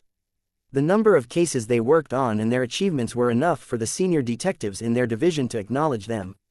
Helping Luke close cases meant that they saw a lot more and gained experience with cases that involved tricky criminals, which made them more capable. Looking at their faces, Luke reminded them, "Don't stay up tonight. Go home and get some rest. You can finish the work tomorrow." Since he had said that, Elizabeth and Billy acquiesced. They packed up, and everybody went to the parking lot. In the parking lot, Billy said goodbye to everybody else and drove off first. Elizabeth, who had stayed behind, said to Luke, "Luke, can we talk?" Looking at Selina, she added, "It's about Boomtown." Luke nodded. "Let's go. We'll drive you home. Let's talk on the way." In fact, it wasn't anything too complicated. Sheriff Samantha, Elizabeth's mother, was a shareholder and a supervisor for the new mining company. She didn't forget to tell her daughter the good news. Elizabeth had planned to go to Luke's tonight, but felt that she might be too anxious to convey what she wanted to say, so had stayed back to calm down by working overtime with Billy. In the end, Luke actually showed up at the police department that night and asked for help on a case. Working at Luke's familiar pace, her heart gradually calmed down. Her mother Samantha only had a 5% share in the new mining company, but Luke had 5 times as much. Luke had definitely learned the news earlier than she did, but had gone out to catch 2 suspects in the middle of the night. He didn't seem impacted by news of the gold mine at all. If that was the case, why was she letting her imagination run wild? She even recalled the question Luke asked her a long time ago: "If you suddenly got rich, would you still continue doing this job?" Her answer was the same now as it had been back then. As long as she stayed true to her heart, she might be excited about getting rich, but there was no need to go overboard. After they drove Elizabeth home, Selina watched her wave at them in the rearview mirror, and she sighed. "I thought you were joking back then, but she's really rich now." Luke was amused. "Are you talking yourself up now?" Selina thought for a moment, and admitted that could be the case. Millions of dollars would be enough for most people to live the rest of their lives in luxury, as long as they didn't lose control of themselves. However, most people weren't capable of that. It was very common for them to lose their heads once they suddenly became rich. Luke was about to become a multi-millionaire at 18, but he still maintained more or less the same lifestyle as before, which subtly influenced Selina. Selina now didn't care too much about money. At most, it could give her parents an easier life and allow her siblings to receive a good education. As for herself, she looked at Dollar, who was sitting obediently in the backseat. Instead, Her dog was a doorway to a whole new world. She fell silent, while Luke glanced at the system notifications. He hadn't gotten much experience and credit for catching the two kidnappers. The bank robberies and the kidnapping together were only worth 500 points, which meant that those two men hadn't really been up to anything big. What mattered more was the other two notifications. System: you have defeated Crystal Vince and received a list of his abilities. Crystal Vince's abilities: Basic Combat, Basic Firearms, Elementary Roping. Prerequisites: 20 Strength, 20 Dexterity, 20 Mental Strength and 1000 credit points. Elementary Special Rope Making, 1000 credit points. System: you have defeated George Huck and received a list of his abilities. George Huck's abilities: Basic Combat, Basic Firearm, Elementary Boomerang Throw. Prerequisites: 20 Strength, 20 Dexterity, 20 Mental Strength and 1000 credit points. Elementary Boomerang Making, 1000 credit points. These two guys had interesting abilities, Luke thought to himself. The next morning, Luke and Selena ran into an old acquaintance in the parking lot at the police department. Luke raised an eyebrow and called out a greeting first. Agent Flegg, those two men, come under your area. Chapter 550. Your reward is a new assignment. Flegg and 4 of his men were escorting George and Crystal into a special prisoner van. When he heard Luke's voice, he turned his head with a smile. Thank you for catching them, Detective Luke. Luke shrugged. It's my job. All right, I'll leave you to it. Flegg, however, stopped him. Detective Luke, just a minute. Luke paused and turned around to look at him, waiting to hear what he had to say. Pondering for a moment, Flegg then said, when you run into people like George and Crystal again in the future, you can contact me directly. Okay. Luke chuckled. Okay. Seeing his smile, Flegg couldn't help but ask, they claimed they were caught by a man named Wade. Do you know him very well? Luke shook his head in denial. I don't know him very well, but money does.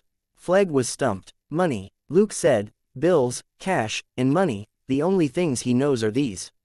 Flegg was speechless for a moment, before he couldn't help laughing and nodded. Fine, that's indeed the case. Thank you for your time, goodbye. After he watched Luke and Selena leave, Flegg got into another SUV, and his man who was driving the car couldn't help but ask, Captain, this young man is really quite good. Why don't we poach him? Flegg heaved a sigh. You think I don't want to? But it's too troublesome. As they followed the prisoner van, his subordinate asked strangely, no way. Is it that hard for us to poach someone from the police department, as long as he doesn't refuse? Flegg said, he's the most capable detective in Westside, if not all of LA. Nobody in Westside wants to let him go. Also, he's very rich. I investigated him before, and he has millions of dollars in legitimate assets. Lastly, it was Stark Industries Pepper Potts who transferred him and his partner to LAPD. You know who she is, right? His subordinate was shocked. Tony Stark's personal secretary. Luke is Stark's man. Flegg nodded with a bitter smile. Now you know why I didn't get him transferred. In fact, it isn't just us, other organizations want to draw him in, including the FBI and the CIA, and even Wales's division, but it isn't that easy to poach someone from Stark. His subordinate fell silent. Stark Industries may not be the richest in America, but it had very close ties with the government, the military and the Department of Defense. Nobody was willing to piss off Stark over a minor detective. When he got angry, he wouldn't show anybody respect. It was a true feat if a person could make Stark point at them and call them stupid. Most of the time, he would just give people disdainful and condescending looks, as if they were mentally deficient, and it was very easy for him to make someone feel deeply helpless because of a lack of IQ. After all, Stark was a super genius who was also super rich. Elsewhere, Luke went to look for Elsa after he arrived at the Major Crimes Division. Boss, do you know about the 2 suspects who attempted to kidnap Stark being taken away? Elsa nodded. I do. They already told me. Luke chuckled. Should we be prepared for Tony Stark's fury? Elsa laughed and said, the FBI communicated with Stark Industries first before they took the suspects away, all right. Luke shrugged. That's fine, then, I'll be on my way. Elsa said, wait a moment. After Luke stopped, she said, Boss said that you did a good job on this case, so you've been assigned a new task. Luke waited silently. Elsa didn't beat around the bush. You know that the Stark Expo is going to start soon, right? Luke nodded. Yes, the opening ceremony is in 2 days. Elsa said, so, you and Selena will be on plainclothes security duty at the expo for the time being. Luke pulled a long face. Is this a punishment? He had been on a similar assignment in Houston. It was because that petty Brock intentionally gave him a hard time, and Stark was involved back then too. Such assignments were demanding but unrewarding. He would be held responsible if anything went wrong, but wouldn't be rewarded for doing a good job. More importantly, this mission required him to spend most of his time at the expo. He couldn't goof off, and he wouldn't earn a lot of experience and credit. Elsa said, "You think I want this? The boss doesn't want it either, but what can we do when it's Director Brad's order?" Luke covered his forehead. Why would our big boss care about such a petty matter? Elsa said, he wouldn't have cared, except that the FBI had some paperwork with them when they took George and Crystal away. Luke thought for a moment and realized what was going on. Brad made such an arrangement because every time the expo was held, the police and Stark Industries' own security always clashed with each other. The truth was that while few mishaps happened during the Stark Expo, there was too much bickering and cooperation issues between both parties. Director Brad probably remembered that two particular detectives were pretty close with Stark, and had right away dispatched them to handle this problem. There was nothing Luke could say about this assignment. It wasn't like he could go to Director Brad's office and tell him, "I'm not really that close with Stark." He and Selina could only accept this new assignment. They went straight to the expo to check the environment. The expo was usually held between March and June every 3 to 5 years for the purpose of showcasing new merchandise for clients to buy and kill even more people. Stark Industries dealt primarily in military weapons, and their main products were weapons of mass destruction like missiles. While there weren't as many guns or common heavy weapons, there was the occasional innovative single weapon that could attract many weapon enthusiasts. This was also the reason why law and order in LA had been deteriorating recently. Every time the expo was held, LAPD would transfer police officers from other districts to help the East District maintain safety. The people who really bought missiles didn't have time or the opportunity to go out on the streets and wreak havoc. It was the weapon zealots, on the other hand, from all trades and backgrounds, who were the main reason for deteriorating public safety in LA. George and Crystal, for example, had been here to attend the expo, but because of an anonymous client, George had contacted and persuaded Crystal to work with him to kidnap Stark. What was even more bizarre was that they weren't going to kidnap Stark for ransom or to kill him. They were just going to lock him up for 10 days and then release him after the expo was over. Luke wasn't surprised by this strange would-be kidnapping at all. In many cases, when the backbone of a major corporation disappeared or missed some important event, its rivals might benefit. In any case, they just needed to find two mud-headed idiots to give it a try. It was cheap and risk-free. Many people wouldn't mind giving it a shot. Chapter 551 Best Hamburger, and Takagi again. Stark Industries was a large and powerful corporation, but it would be difficult to find the culprit since it had too many enemies. It was hard to guess who the mastermind behind the kidnapping was if their motive was unclear. And even if they revealed their motive, it was still possible that this was a setup by someone else to take advantage of the mess. Mulling over this matter, Luke wandered around the Stark Industrial Park on the east side of Los Angeles with Selina. There were many abandoned factories in this area. This was where Stark's first manufacturing base of operations was set up, until they relocated to a less costly site. As a corporation that wasn't short of money, however, they kept the original base, and some of the R&D and production departments were still here. At the same time, this place served as a site for all sorts of large-scale activities by Stark Industries. Thanks to the company's affluence, this second-tier research and manufacturing site was clean and tidy, and had the best environment in the neighborhood. The greenery, landscape, streets and facilities were even better than those in the city center. This place was also pretty safe. The East Side Police Department had deployed a large police force here, which came down hard on criminal activity in this area. Coupled with Stark Industries' own security, this place was almost like a white lotus flower in a swamp of mud. Luke couldn't help but laugh when he thought that. Selina was puzzled. "What's up?" Smiling, Luke told her what he was thinking, but Selina didn't laugh. She asked strangely, "I think it's an accurate description. What's so funny?" Luke was amused. Only he knew what an insult the phrase, "white lotus flower 1 inch" had become in his previous life. He didn't bother to explain, and drove straight to the restaurant not far away from the venue of the expo. "I'm going to buy lunch." "The usual," Selina said, "an extra ice cream today." Gold Nugget immediately whined from the backseat. That was Gold Nugget saying, "What about me?" Luke said with a smile, "Okay, 2 large ice creams, right?" Gold Nugget let out a bark. Luke and Selena got out and entered the fast food restaurant. They soon returned with a huge stack of food. Thankfully, neither of them nor the dog was picky about food. Although Luke was fond of cooking his own food, he didn't mind buying out every now and then. He was okay with fast food like hamburgers, sandwiches and fried chicken. Gold Nugget didn't complain as long as it had the same food as they did. They had just come out when they saw a Rolls-Royce Phantom stop in front of the fast food restaurant, and a fat security guard got out. Luke didn't greet him when he saw him. He simply went to his car. The fat security guard's expression changed when he saw Luke and Selena, but he didn't greet them either. They passed by a few meters from each other. Luke and Selena got into the car and went to a park not far away. This park was directly opposite the main building complex in the industrial park, and faced the entrance. There were many short trees in the park that didn't block the view but could still provide visitors sporadic shade. It was almost noon. The LA sky was clear and cloudless. Nothing but the boundless blue sky could be seen. 2 people and 1 dog hid in a large shady spot under a tree, and took out the food. Selena specifically reminded Gold Nugget to eat more slowly. They were in public right now, and the dog couldn't eat dozens of kilograms at one go. Gold Nugget had already grown used to it, but it could suppress Dollar's urge to wolf down its food so that it finished every hamburger in 3 mouthfuls, which was really hard. Luke took out a hamburger and had a bite before he raised an eyebrow. This hamburger is definitely worth it. Although the hamburger, which was $50 a piece, was pretty expensive, he tasted a lot of ingredients in it.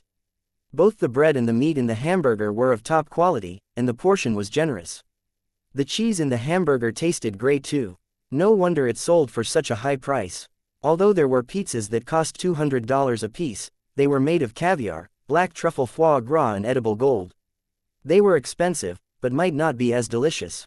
This hamburger, on the other hand, used high-quality ingredients, but wasn't as costly as a golden pizza. It was definitely worth it. It was the most expensive thing on that restaurant's menu and there was only a limited amount of it. According to the waiter, the hamburger could only be bought before the lunch rush every day if you didn't want to lose out. When Luke asked why, the waiter pointed at the Stark Industries building with a smile. Luke vaguely remembered that it seemed a certain playboy was obsessed with hamburgers. After saving the world, the one thing he wanted was a hamburger. No wonder this restaurant's hamburger was so well-known and pricey despite the lack of a gimmick. Tony Stark didn't care about caviar, black truffle foie gras or edible gold at all, it just had to be the tastiest cheeseburger ever.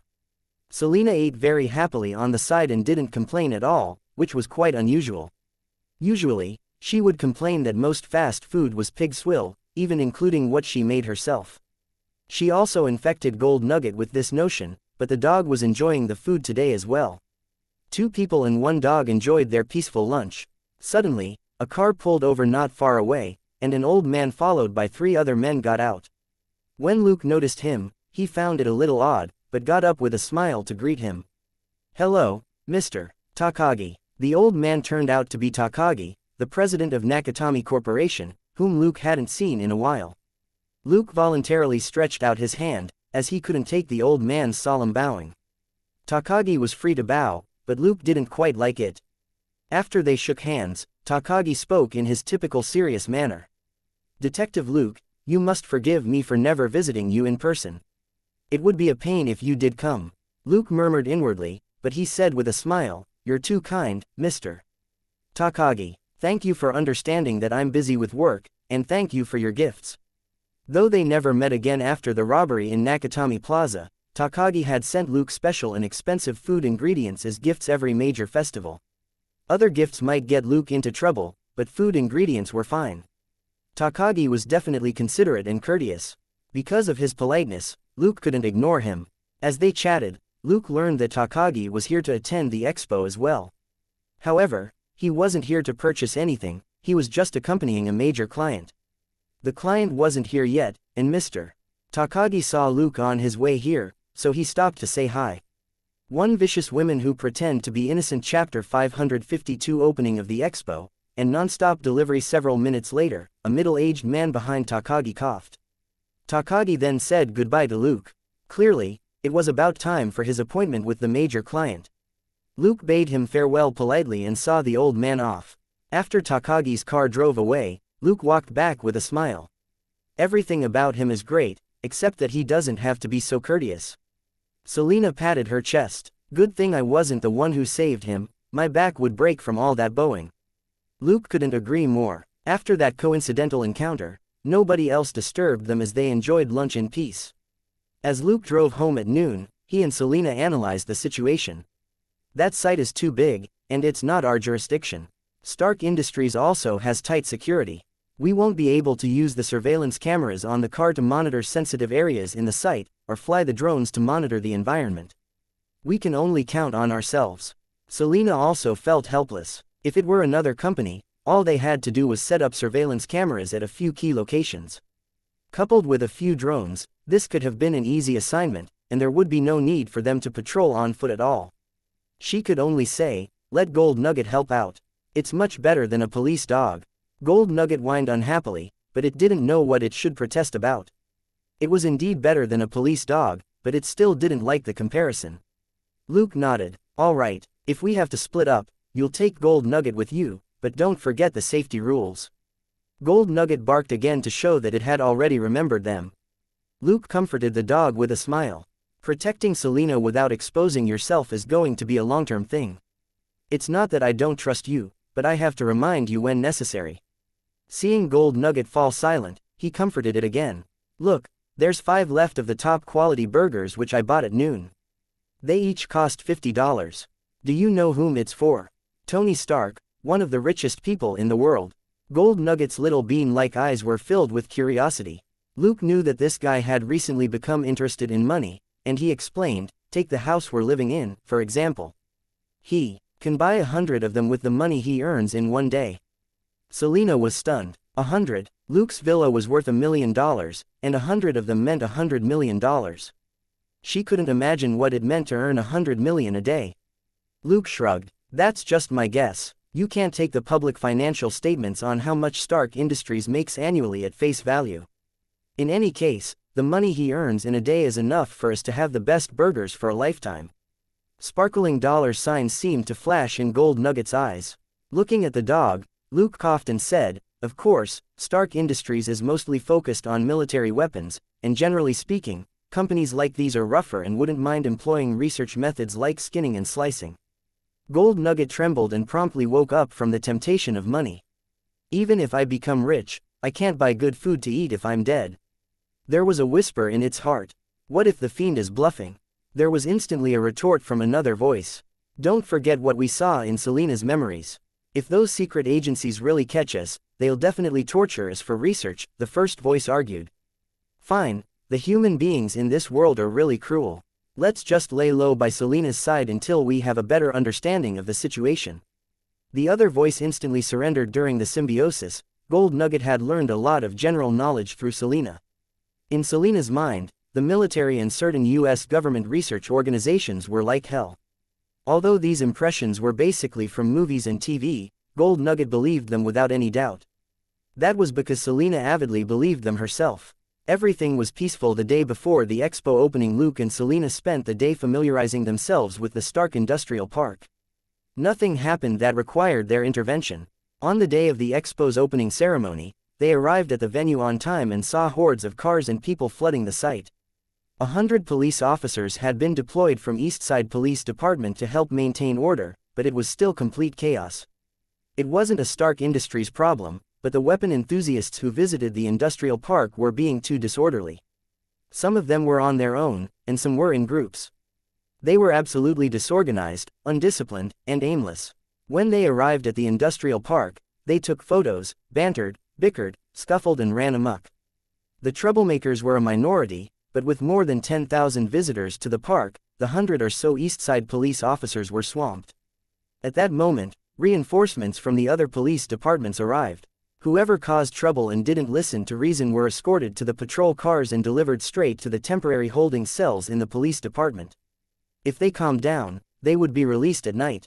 If they didn't calm down, they would be kept in custody for 24 to 48 hours. If they were still unwilling to give in, they would simply be arrested as long as there was evidence of their misdemeanors, and they would be charged later. was if that happened, they would miss the entire week of the expo. Thanks to these heavy-handed measures, while the expo was slightly chaotic, it was still within manageable range. In the morning, Luke and Selena threw a dozen overly restless guys into the patrol cars and had them sent to the police department. They weren't all that diligent, and didn't bother with the ones who only made a minor fuss, or they wouldn't have time to drink water or even take a piss the whole morning.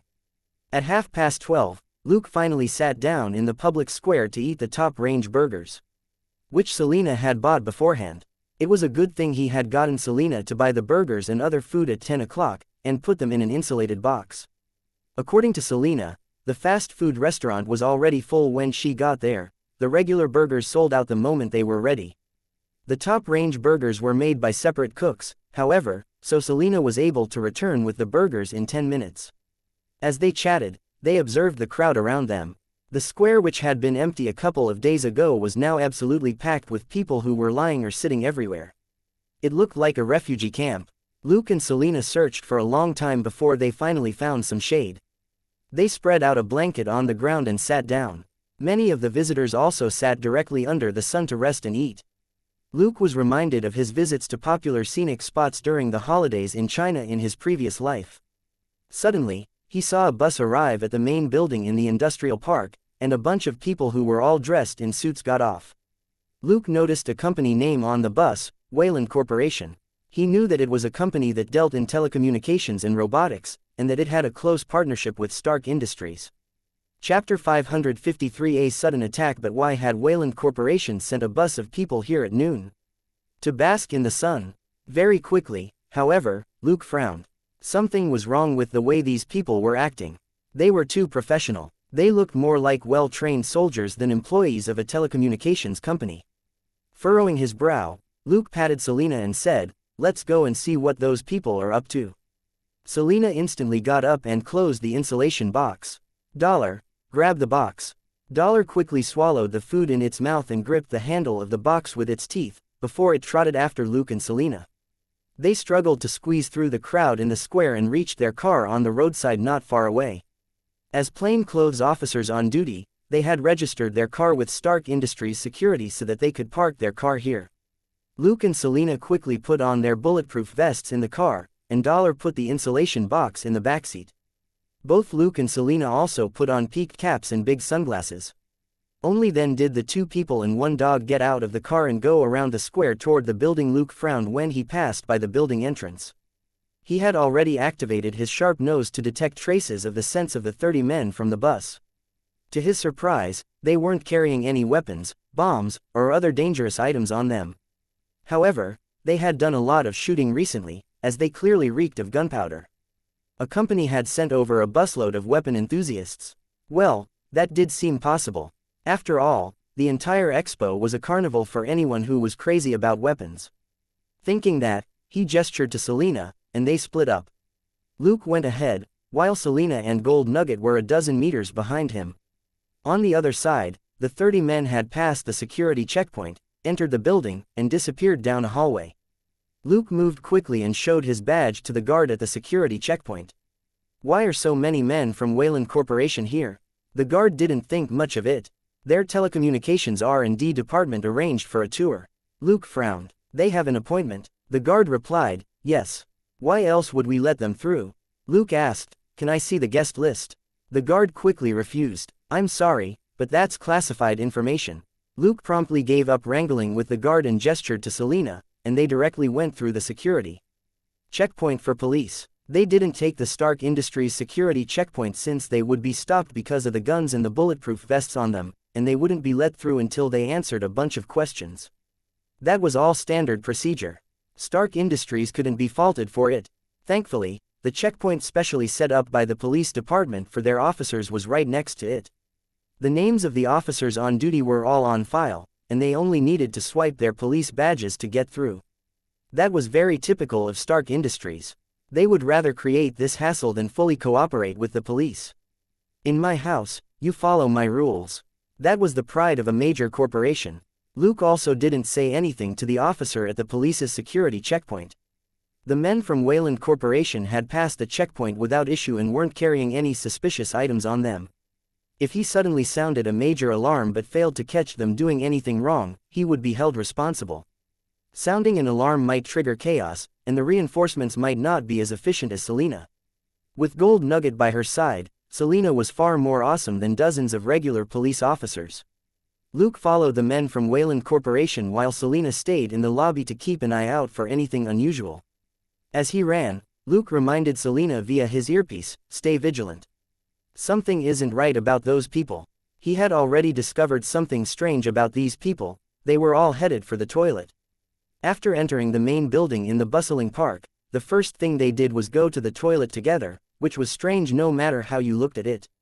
When elementary school kids went out on a spring excursion, their teacher would say, "Everyone, please use the toilet before we leave so that you don't need to go halfway." The employees of Wayland Corporation should certainly be more mature than that. Suddenly, Luke's face changed. He sped up and put on his badge while he gestured to Selena with his other hand. Selena's movements promptly turned cautious. She retreated to the security checkpoint near the entrance and took out a walkie-talkie. "This is Westside Squad B-52. We suspect that a large group of armed men have appeared on the first floor of the Stark Industrial Park's main building on the east side." With his sharp nose, Luke had already detected the smell of a huge amount of guns in the two dustbins outside the toilets which the Wayland Corporation people had just come out of. Even worse, he smelled bombs.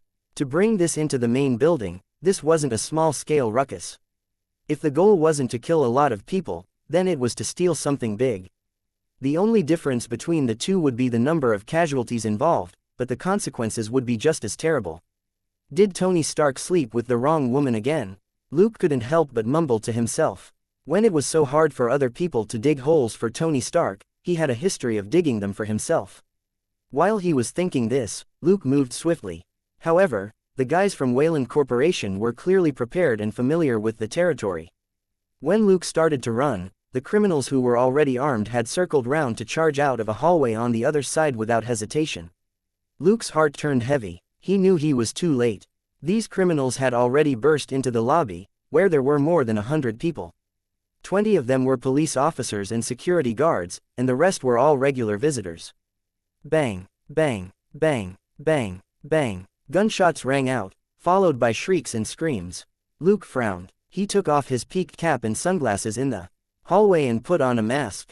He put on the sunglasses again and stuffed the hat into his pocket. He was prepared to go on a killing spree, so he had to cover his face properly.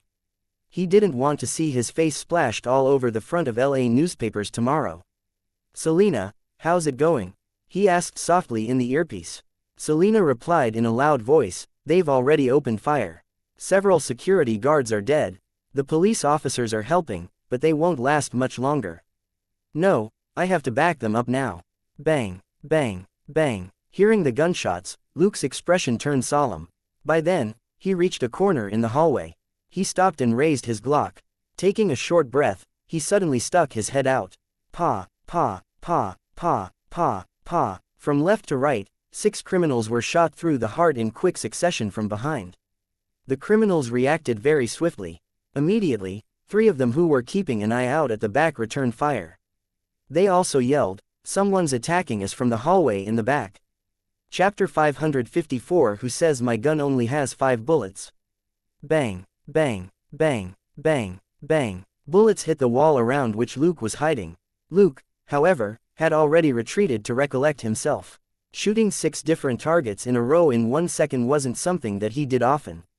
However, it wasn't too hard to do. After his mental strength reached 25, it was easy for him to switch targets very quickly, but the precision of his aim couldn't be guaranteed. The fact that he had been able to hit all the 6 criminals in their vitals just now was also due to a bit of luck. Mustafa is dead, Aziz is dead, Barry is dead, Hardy is dead, the guy behind is an ace shooter, Luke sneered. These people had opened fire without restraint since entering the lobby. While they focused on attacking the security guards and police officers, they had killed more than 10 civilians. Such behavior was not something that Luke would tolerate.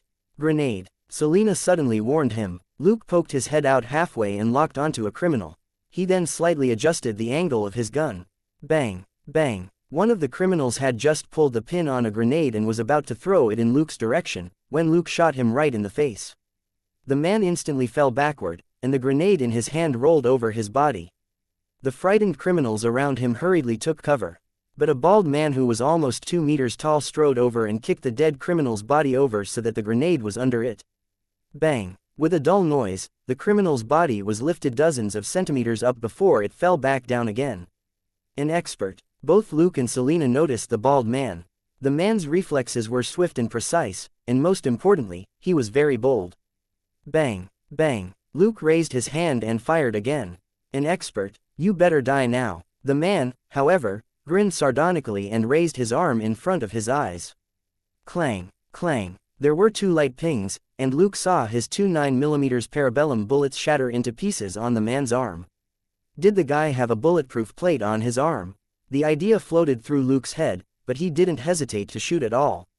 Bang! Bang! Bang! Bang! The man, however, lowered his head and bent down to place his hands on the ground in the classic charge position in American football. In the next moment, he shot forward and headed straight for Luke. Luke's expression changed. He fired the last bullet in his Glock. At the same time, he quickly backed away into the hallway. Out of the corner of his eye, he saw the last bullet hit the man's lowered head, but it also shattered into pieces. Luke perked up and a feeling of excitement welled up. The man's head was clearly bald and bare, and didn't have any bulletproof protection. Thus, the man was a superhuman. Boom! Footsteps that sounded like a series of explosions instantly drew closer. The loud noise was followed by the man charging into the hallway as he turned slightly and then continued running at Luke. The man raised his eyes to look at his target, only to see Luke putting the Glock back in his holster 10 meters away. Luke didn't seem anxious at all, which the man found a little odd. Man, but it was very hard for him to stop halfway through his charge, so he simply barreled toward Luke in a familiar rhythm. With the man's first step in the hallway, Luke put his Glock away. At the second step, Luke's left hand reached under his right armpit. At the third step, Luke's left hand brought out a gun with an exceptionally long barrel. The brawny man's eyes twitched, and he quickly raised his hands to cover his head, which reduced his momentum slightly. It was a Smith & Wesson 500. That was a gun for hunting elephants and rhinos. How could he not recognize it? But why would a minor detective carry such a fancy and impractical gun for everyday work? Bam! Clang! The thought had barely flashed through his head when a bullet hit his arm that was protecting his face and was deflected. He felt the pain, but was relieved. It wasn't any special bullet, and he could totally withstand this attack with his bare hands. After all, apart from its astonishing power, the M500 was well known for only being able to hold 5 bullets. Bam! Clang! The second bullet was deflected again after hitting his arm, but the huge impact further slowed the man down. Bam! Clang! The third bullet hit his arm again, and the man's body posture changed from leaning forward to almost standing straight. Bam! Clang! The fourth bullet finally made the man's arms tremble. Bam! Clang! Through a tiny gap between his arms, the fifth bullet hit the man's neck where it was exposed. His head jerked back slightly, but the bullet was still deflected. The man, however, sneered. "You only have 5 bullets. There's nothing more you can do except wait to be killed now." Bam! Clang! A sixth bullet hit the man's slightly raised chin without any hesitation, and his upper torso jerked backward. There was a white mark where the bullet hit him. Bam! Clang! A seventh bullet followed and expanded on the white mark, making the man lean back even more. He saw Luke step forward unhurriedly. Bam! Clang! An eighth bullet hit the same spot for the third time, turning his skin red. The man's mind was a complete mess, and he finally toppled backward. The immense impact from a .50 gun had struck his most vulnerable chin 3 times in a row. Even if he were made of iron, he couldn't take it anymore. Luke stepped forward again and lowered his gun, this time to aim at his target. Bam! Clang! A ninth bullet hit the red spot on the man's chin again, and there was now a trace of blood. The man was completely stunned and had lost the ability to react. Luke pressed forward. Bang! By the time he shot the 10th bullet, he was only 2 meters away from the man. Pooh! With the dull noise of the bullet penetrating flesh, the man stiffened, and his eyes suddenly bulged. A hole finally appeared in his chin, and the bullet that was stuck in his flesh could be vaguely seen. Luke stood still and pulled the trigger. Bang! The 11th bullet hit the previous bullet that was already in the wound and propelled it into the man's head. Pa! With a muffled crack, the man's eyes widened, and he fell back onto the floor with a heavy thump. Several seconds later, Blood started to flow from his eyes, nose, mouth and ears as he lay completely lifeless on the ground. Luke curled his lip. "Who told you that my gun only has 5 bullets?" The M686 in Luke's holster quietly disappeared, and he replaced it with the M500 with a beautiful flourish. He then drew out the Glock and reloaded, while he asked, "Selena, how's it going on your end?" Selena roared, "If you don't hurry up, I'm going to get Gold Nugget to start biting people." Chapter 555 Last Wave, All Down. Luke chuckled. Including the brawny man who was clearly a superhuman, he had killed 8 of the criminals. There were still 27 criminals outside, but Selena could still manage to fend them off. Sure enough, the boost which Gold Nugget gave her was truly impressive. As he thought that, Luke ran faster and faster until he almost turned into a hazy shadow. The moment he broke out of the hallway, he opened fire with the Glock that he was holding. Bang, bang, bang, bang, bang, bang, bang. As Luke moved rapidly, 3 criminals who had been hiding safely entered his firing range and were shot. They screamed and fell. Bang, bang, bang, bang. Luke's gun was as steady as ever. He moved as light as a shadow, almost as if he were floating over the floor. He ran a circle around the criminals and shot down another 3 criminals who were firing at Selena and the other guards. Bang, bang, bang, bang. Luke finally emptied his clip, but only 1 criminal fell this time. He missed the last 2 targets. It was indeed too challenging to hit 9 targets in 2 seconds while running. Besides, those criminals were mostly hiding behind cover instead of shooting back at Luke out in the open like idiots. Luke had only relied on his swift movements to bring them into his firing range before they could react. Even so, the pressure on Stark's security and the police was greatly reduced. Luke slipped behind a marble pillar. Leaning against it, he released the empty clip in the gun with his right hand while he took out a new clip with his left hand. 13 enemies left. "They're to your 11, 12, 1 and 2 o'clock, Selena warned him quickly. The marble pillar shook a little as marble fragments were scattered everywhere. Quickly reloading the gun, Luke said, "Not bad. You took down 7 of them." Selena said, "I only killed 4. Luke said, "Then shall we take all of them down in one last wave?" "Okay. You take care of the 8 at 11 and 12 o'clock, and I'll deal with the 5 at 1 and 2 o'clock, said Selena. Luke said, "On my mark, 3, 2, 1. The moment he said, 1, he ran out from the left side of the pillar. Bang, bang, bang, bang, bang. He was instantly met with a barrage of bullets. But the criminals couldn't keep up with Luke's speed. Running sideways with short, quick steps, Luke held his gun with both hands. Bang, bang, bang, bang, bang, bang, bang. 2 of the 3 criminals who craned their necks at 11 o'clock were shot in the head, and the last one in his chest. He screamed and fell. Bang, bang, bang, bang, bang, bang, bang. Almost at the same time, gunshots burst out on Selena's side too. The 3 criminals at 2 o'clock screamed and fell, 2 shot in the stomach and 1 in the arm. Distracted by Luke's attack, the criminals had given Selena enough time to aim and shoot them.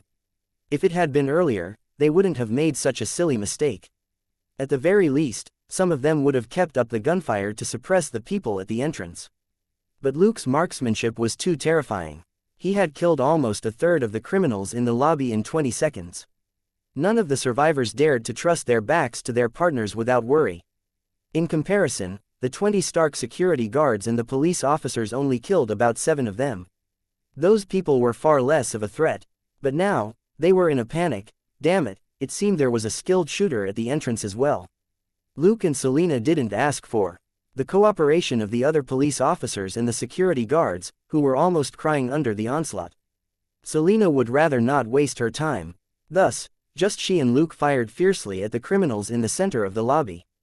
In their panic, the criminals made even more blunders. Some turned around to guard against Selena at the entrance, while the rest continued firing at Luke. Up against just 5 men, Luke felt practically no pressure at all. It wasn't like earlier, when 10 to 20 rifles had been firing at him. Running with short steps, he held his gun with both hands and pulled the trigger unhurriedly. Bang, bang. The 2 nearest criminals were shot in the head. Bang, bang. One of the 2 criminals at 12 o'clock clutched his neck and fell, and the other was shot in the chest. Bang, bang. The criminal who had crouched down to reload at 1 o'clock was shot in the back of his head. He instantly toppled to the side. Selena complained, "Damn it. You stole my kill." Bang, bang, bang, bang, bang. The last criminal at 2 o'clock was shot 5 times in 1 second. Blood sprayed from him as he fell on his knees with wide eyes. Selena, who was angry that Luke stole her kill, emptied her remaining bullets into the last criminal, riddling him with holes. It was a very brief confrontation. From the moment Luke charged out of the hallway to him reloading behind the pillar, and to their teamwork in cleaning up the remaining criminals, it had only taken 1 minute. The police officers and security guards were busy reloading and calling for backup, when they suddenly realized that the gunshots had stopped. Luke hid behind another pillar and said to Selena, "Tell them to hold their fire. I need to take care of the bomb." Selena then shouted at Stark's security and the police officers not far away as she gestured with both hands, "Cease fire. Cease fire. Lower your weapons. Lower your weapons. The department's bomb specialist needs to move the suspected explosives as soon as possible." On the other side, Luke emerged from behind the pillar. He was fast but not hasty as he moved. He kicked a criminal who was trying to reach for his gun despite a wounded shoulder right in the face and sent him flying. Then, Luke finally crouched down next to the bodies of 2 criminals and carefully examined the bags on them. A moment later, he took the 2 big bags off the bodies and quickly slipped into the hallway behind them. When Luke stepped out, several security guards almost aimed their guns at him, but Selena instantly yelled at them to stop. They looked at Luke again, only to see that although he was wearing a black mask and sunglasses, he had a police badge, and none of the criminals had masks on. Even so, when Luke kicked away the wounded criminal, a number of the security guards were about to raise their guns again, when they suddenly realized, wait, he kicked a criminal. It wasn't until Luke ran off with the 2 bags that they looked at Selena suspiciously. "Detective, are all your bomb specialists so gutsy?" If they hadn't been saved by Luke just now, they would have used another adjective. They had never seen a bomb specialist take the bomb away themselves. That was practically suicidal. Selena said calmly, "It's fine, he's a professional. All right, send the injured to the hospital and evacuate the civilians in the lobby ASAP. Lock this place down and make sure that nobody enters in case there are remaining criminals in the building." Chapter 556 Holy sh*T and Reign of Gold. Also, inform the officers outside to directly stop any group that has dozens of people like this and refuse them entry. Selena directed this last instruction to her colleagues from the Eastside Police Department. Nobody had any objections. Just now, the female detective whose face was half hidden by her hat and sunglasses hadn't backed down at all in the face of dozens of criminals.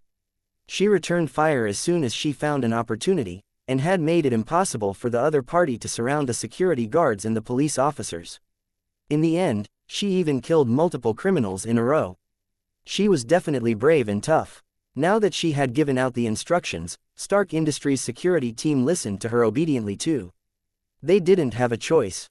The head of the security team had been wounded in the first wave, and was now on his way to the hospital. With luck, he would survive. 2 squad leaders had also been shot one after another. They weren't in critical condition, but had to go to the hospital too. Without a leader for now, Stark's security team could only listen to the orders of the brave female detective. In comparison, the seasoned officers from the Eastside Police Department were much smarter. They instantly took cover the moment gunshots rang out, and didn't reveal themselves easily. They also stretched out their guns every now and then to fire at the criminals at unpredictable moments, which made them a bigger threat than the security guards. Therefore, none of the officers at the security checkpoint were injured. While Selena was giving out instructions, Luke was running like crazy. Maintaining the speed of a regular person in a 100-meter sprint, he was steady as he carried the 2 big bags and shattered a window with 1 shot from his gun before he ran out of the building. This was the back of the building, which had relatively fewer people. Even then, there were still a lot of visitors. Looking around, Luke sighed. The countdown in his heart was coming to an end. He couldn't waste any more time. Luke sped up and rushed to a manhole. Kicking away the heavy lid, he wrapped his special rope darts around the 2 bags and quickly and steadily lowered them down the manhole. He raised his hand, and the rope darts were quickly recalled. Moving a long distance away, Luke said in his earpiece, "Selena, tell them to be prepared for the upcoming explosion. They need to maintain order and make sure that no greater riots take place." Selena simply said, "Copy that," before she started yelling, "Move it. Everybody, move it. There's going to be an explosion." Luke was amused. It had been a long time since Selena shouted so loudly. He kind of missed it. Looking at the wide-open manhole not far away, he couldn't help but mumble to himself, Stark Industries won't be so petty as to demand compensation from me, right? As he was thinking that, there was a deafening explosion in the sewer. In the blink of an eye, multiple manholes nearby soared into the air. Thankfully, not many people were here, and none of them were near the manhole. Though they were quite shocked, and some even fell to the ground, nobody was hurt. Luke was relieved. Looks like it isn't a big problem. Then, he sniffed the air. Is this the sewage system? It stinks. He hastily reduced the sensitivity of sharp nose. A moment earlier, in the toilet of a particular reception room on the first floor, a slightly pale white old man was standing in front of the toilet. The tinkling didn't stop until quite a while later. He heaved a sigh. Why doesn't even pissing make me feel a little better? Gloomy and frustrated, he even forgot to flush the toilet. Right at that moment, there was a deafening noise from outside the building, which gave him quite a shock. Before he realized what was going on, the toilet suddenly soared straight up to the ceiling. It was followed by a magnificent fountain of yellow and brown fluid which sprayed the bathroom like a rain of gold. The old man, who had turned from white to yellow, was stupefied. It wasn't until a long while later that he cursed out loud. Holy sh**t. Outside the door, an old man asked, Mr. Wayland, are you all right? The white old man had already started to retch when he opened the door of the bathroom. Mr. Takagi, please call, erg. The moment he spoke, he felt the rain of gold on his face drip into his mouth. He instantly threw up. In the living room, Takagi had just taken a few steps from the window to the bathroom. But when the bathroom door opened, a horrible stench drifted out, followed by a man who was drenched in wet excrement. Using the iron will that he had cultivated after all these years, Mr. Takagi restrained himself, and after listening to what the man had to say, he moved quickly to the door and did his very best to maintain his customary solemn tone. Very well, Mr. Wayland, please wait a moment. I'll summon your assistant. He opened the door and walked out after he said that. After he fetched the man's bodyguards and assistant, he finally gagged and murmured, damn it. Why does he smell so bad? Did he fall into the toilet? As he gagged, he suddenly saw someone passing by. Stunned, Takagi subconsciously called out to the person. Detective Luke. The person who had just passed by suddenly paused and took 2 steps back before he turned his head. Seeing Takagi, he took off his sunglasses and his mask and put on his peaked cap. Mr. Takagi, why are you here? Looking at Luke's movements, Takagi felt that something was off. I'm here with a client. Excuse me, but could you tell me what's going on out there? Without much hesitation, Luke briefly told Takagi about the explosions just now and the possibility of an extremist attack. Why was Takagi so nice to him, and why did he send gifts to Luke at every holiday? Precisely for moments like this. After informing him of the situation in a few sentences, Luke said in a low voice, Mr. Takagi, no clients are as important as your own safety. I'm not sure if those people have accomplices. If possible, you should go to the underground parking lot with your bodyguards and leave immediately. Forget it, I'll walk you out, or you may be interrogated by the police officers for a long time. Solemnly, Takagi bowed and thanked him. Thank you for the warning, Detective Luke. I'll ask Mr. Wayland to leave with me. Luke was stunned. Mr. Wayland, from that telecommunications and robotics company. Takagi said, yes, Mr. Charles Wayland is Wayland Corporation's chairman of the board. He's the client with me today. Luke gestured to Takagi, who was smart enough to quickly get it. He instantly drew closer to Luke.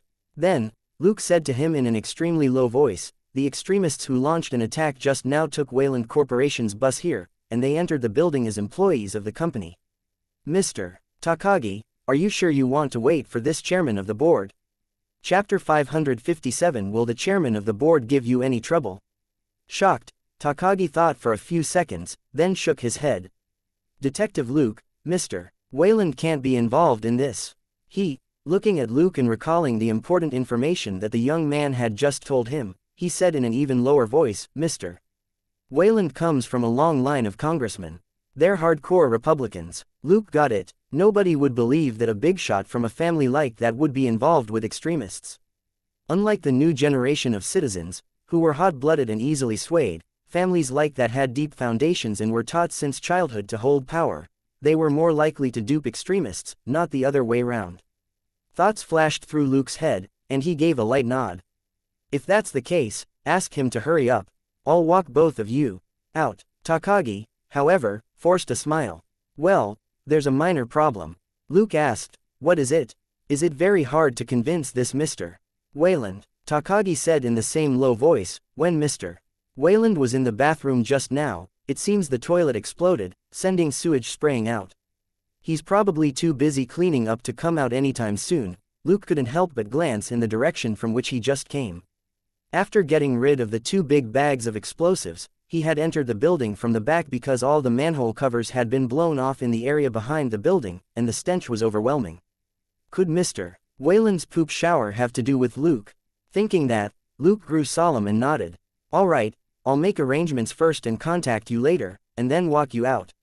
With that, he instantly slipped away. Remembering the smell behind the building, he didn't even dare imagine Mr. Wayland's current situation, because all it would make him do was throw up. He found Selena at the front of the building and told her about Takagi and Wayland. Selena wasn't concerned about Takagi, even though the villa they lived in now was a gift from him. She was more curious about something else. Will this Wayland give you any trouble later? Luke said with a bitter face. I don't think so. He wasn't very confident when he said that. After all, anyone who experienced a poop shower had every reason to be mad. Selena had no solutions either, and could only pat his shoulder. You better start praying. I'll contact the officers in the underground parking lot and tell them to let you pass later. As they were talking, a group of people came out of the elevator.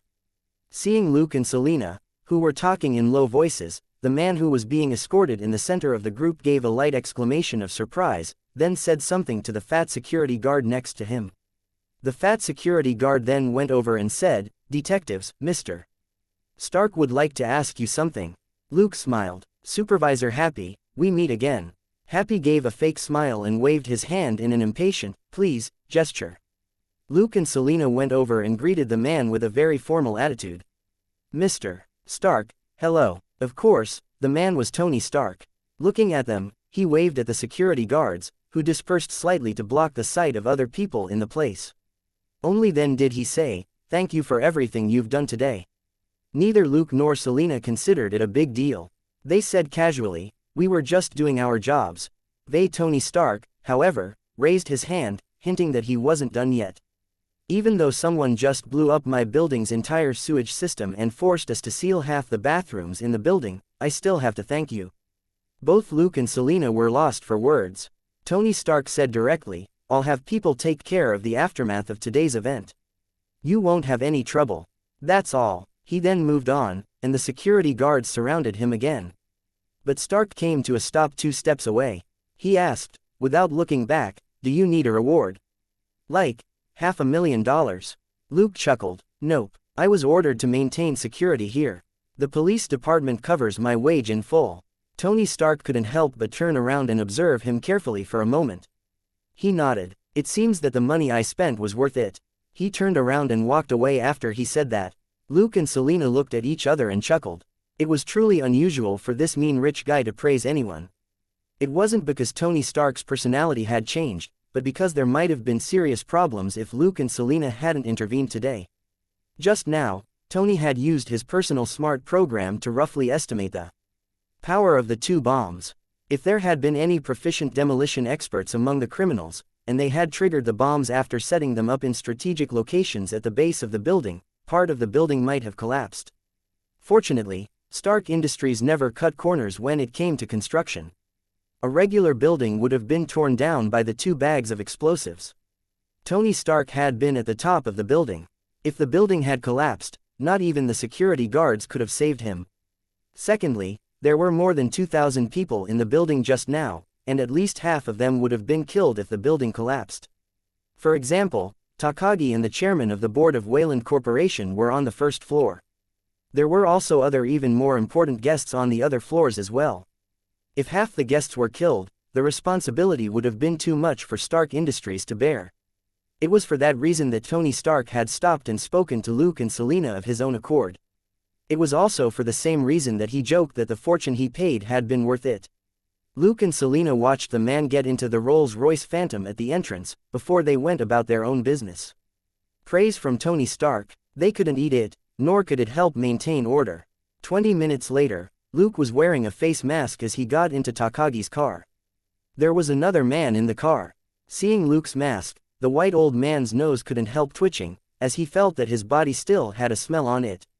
His already ugly expression got even worse. "Who is he?" Takagi said in a low voice. "This is Detective Luke Coulson, the person I mentioned to you just now." Luke took off his mask and smiled at the white old man. "Mr. Wayland, hello. For various reasons, I need to cover my face right now. Please forgive me." Wayland simply nodded without saying anything, but he was a little curious why a minor detective had to cover his face. The car reached the exit at that point, and a few police officers were already there. Luke rolled down the window and gave them his badge, and revealed his face again. One of the officers checked the badge and looked at Takagi and Wayland in the car. He instantly nodded. "You're good to go." Chapter 558. You can call me Phil. As he said that, the officer waved at his colleagues and had them move the spike strip out of the way. Luke nodded with a smile. "Thank you," the officer said. "You're most welcome, Luke, detective. This is only what we should do." Silently looking at this scene, Wayland found it strange. This officer and the detective weren't in the same chain of command, but why were they so courteous, if not respectful, toward Luke? What Wayland didn't know was that the officer had been at the security checkpoint in the lobby earlier, and had personally witnessed how bravely Luke fought and how he saved him as well as many other people by taking the 2 bags of explosives away. So, the officer was naturally very friendly toward Luke. But since extremists were involved, a confidential notification had already been issued within the police department. The officer didn't call Luke by his name because he didn't want to get Luke into any trouble. The car drove forward slowly. Finally, Luke showed his badge again and escorted them through the police barrier around the perimeter. He waved at the 2 old men and said, "Gentlemen, I have other duties to attend to. This is as far as I can escort you. See you." Takagi bowed. "Thank you very much, Detective Luke." Wayland barely moved but simply nodded. Luke nodded with a smile and returned to the park. After the car started up, Wayland watched Luke put on his face mask again and walk back through the blockade, and his unhappiness was dispelled. It showed that Luke wasn't wearing the mask because of the odor on Wayland. Wayland finally asked, "Who is he? Why was he able to bring us out so easily?" He had pulled some strings just now, but all he was told was that he had to give the police a statement if he wanted to leave. Naturally, Wayland understood that since his company was involved in the attack, he shouldn't have been able to leave that easily. A smile lit up Takagi's solemn face as he recalled the past. He's just a minor detective. Rumor has it that he's backed by a big shot in LAPD, but that doesn't sound very likely to me. Wayland asked curiously, then why did the police let him through? Furthermore, they were let through as soon as the officers saw Luke's face. Takagi pondered for a moment, but in the end didn't directly reveal Luke's past exploits. Luke's job and the criminals he dealt with were too dangerous. Takagi simply said, "He's an absolute professional who's best at dealing with violent incidents." Wayland asked, "SWAT?" Takagi shook his head with a smile. "No, but I guarantee that he's definitely one of the most professional and effective officers in all of Los Angeles, including SWAT and even the FBI and DEA." At least, Takagi had never heard of any agents from these departments who could fight 50 enemies and emerge unscathed. Wayland looked at him in surprise. "He's that good?" Takagi nodded decisively. Unlike a random stranger like Wayland, Takagi had a far deeper understanding of Luke. Through his own sources, he had also gotten a rough idea of what happened at Stark Industrial Park earlier. He didn't even need to think to know what part Luke had played in the incident. The officer at the underground parking lot had the exact same expression as the SWAT captain during the Nakatomi Plaza robbery. It was still unclear, however, if Wayland was involved in the extremist attack, and Takagi wouldn't tell him too much about Luke until the authorities came to a verdict. Stark Industrial Park, on the other hand, was now utter bedlam. The police and Stark Industries security had locked down the park and begun to vet the visitors. Everybody in the park could only leave once their identities were verified. They had to ensure that the criminals, who could have killed hundreds of people if they had set up the bombs in the right spots, had no other accomplices lurking in the park. After seeing Takagi and Wayland off, Luke returned to the bathroom. The 2 dustbins from which the criminals had taken their guns were still there. After making a call, he frowned and fell into deep thought. Earlier, he had been too busy fighting and dealing with the bombs to consider the 2 dustbins. But now that everything had settled down, he realized that the 2 dustbins were the source of the whole problem. Without the weapons and bombs from the 2 dustbins, the criminals wouldn't have posed any threat to the building or visitors. Killing a person barehanded or with a gun were completely different, not to mention that the security guards and the police officers in the lobby were all armed. And here was the question: why did Luke detect a familiar scent from the dustbins? The fact that Luke had an impression of the scent was proof that it was from a person of some significance, or he wouldn't have remembered it. But he couldn't recall who the person was off the top of his head, which meant that he wasn't very familiar with the person. Perhaps he just saved the scent at some point. It couldn't have been recently, because his ability to remember things had been boosted ever since his mental strength skyrocketed. At that moment, Luke ruled out everybody who had left an impression on him but had ordinary statuses and capabilities. Whoever could smuggle a bunch of weapons and explosives into the main building in Stark Industrial Park couldn't be an ordinary person. Soon, Luke recalled someone from the last few months whose scent matched the one from the dustbins. Him. Luke frowned. Luke, Tony and that man had unexpectedly appeared in the same location at the same time once again. However, back in Aurora Hotel in Las Vegas that time, that red-skinned monster had been thrashed by that super scary, long-legged woman. Why did this man dare to come to Los Angeles and attack Tony Stark again? Luke was perplexed. If the man wanted revenge, he should be going after that long-legged woman, right? When he thought this, Luke got it. Only someone who was looking to die would dare look for trouble with that long-legged woman. Luke was now far stronger than he had been during that Las Vegas trip, but he still wasn't confident that he could beat that long-legged woman. Just like that, Luke spent half an hour in the hallway by himself. Nobody else entered. Everybody inside the building had left, even the police officers. Apart from Luke, the police officers were on the alert outside the building and in major locations. Although Luke was certain that the criminals had taken the 2 bags of bombs from just these 2 dustbins, nobody could guarantee that no other dangerous items had been smuggled into the building. Suddenly, Luke heard unhurried footsteps. It was 2 men, and Luke was pretty familiar with one of the set of footsteps. Turning his head, Luke stood up straight and greeted them with a smile. "Hello, Captain Wales." And this is, the moment he looked at the man, both of them perked up. The man looked at Luke with a big smile and stretched out his hand. "Hello, Luke, you can call me Phil." Luke shook hands with Phil and nodded. "I've already told Captain Wales the details. The man who was invulnerable to bullets is over there." He pointed with his finger. Phil and Wales shifted their gazes and saw the body on the floor. Chapter 559 Testing for Mutants and Their Abilities. Phil walked over to the body, and Wales fell back slightly behind him. Luke noticed this and had a conjecture. After he approached the body, Phil took out a device and pointed it at the body. He examined the body's face in passing and nodded. "Though the face is slightly deformed, this should be our guy." The device beeped with a red light. Phil drew back the device and read the information on it. Sure enough, this is Creech McCoy, a former football athlete and the mutant nicknamed Ironhide. Turning his head, he noticed that Luke was as unperturbed as ever, and he suddenly asked, "This isn't the first time you've seen people like him, right? You mean mutants?" Luke was stumped for a moment, before he nodded his head. Wales already knew a lot of things about Luke, so it was unnecessary to hide the truth. Phil's feelings were complicated as he said, "These people are very problematic.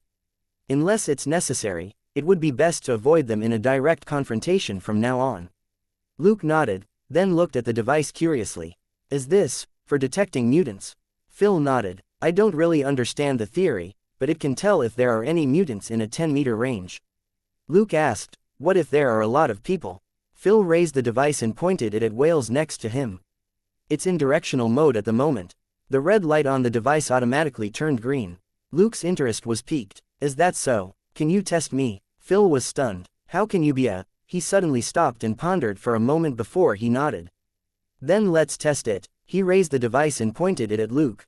Luke found that odd. "What's wrong?" No reaction. Phil sighed inwardly and finally pressed the start up button. The device finally activated, and the green indicator lit up. Phil was stumped. You're not a mutant."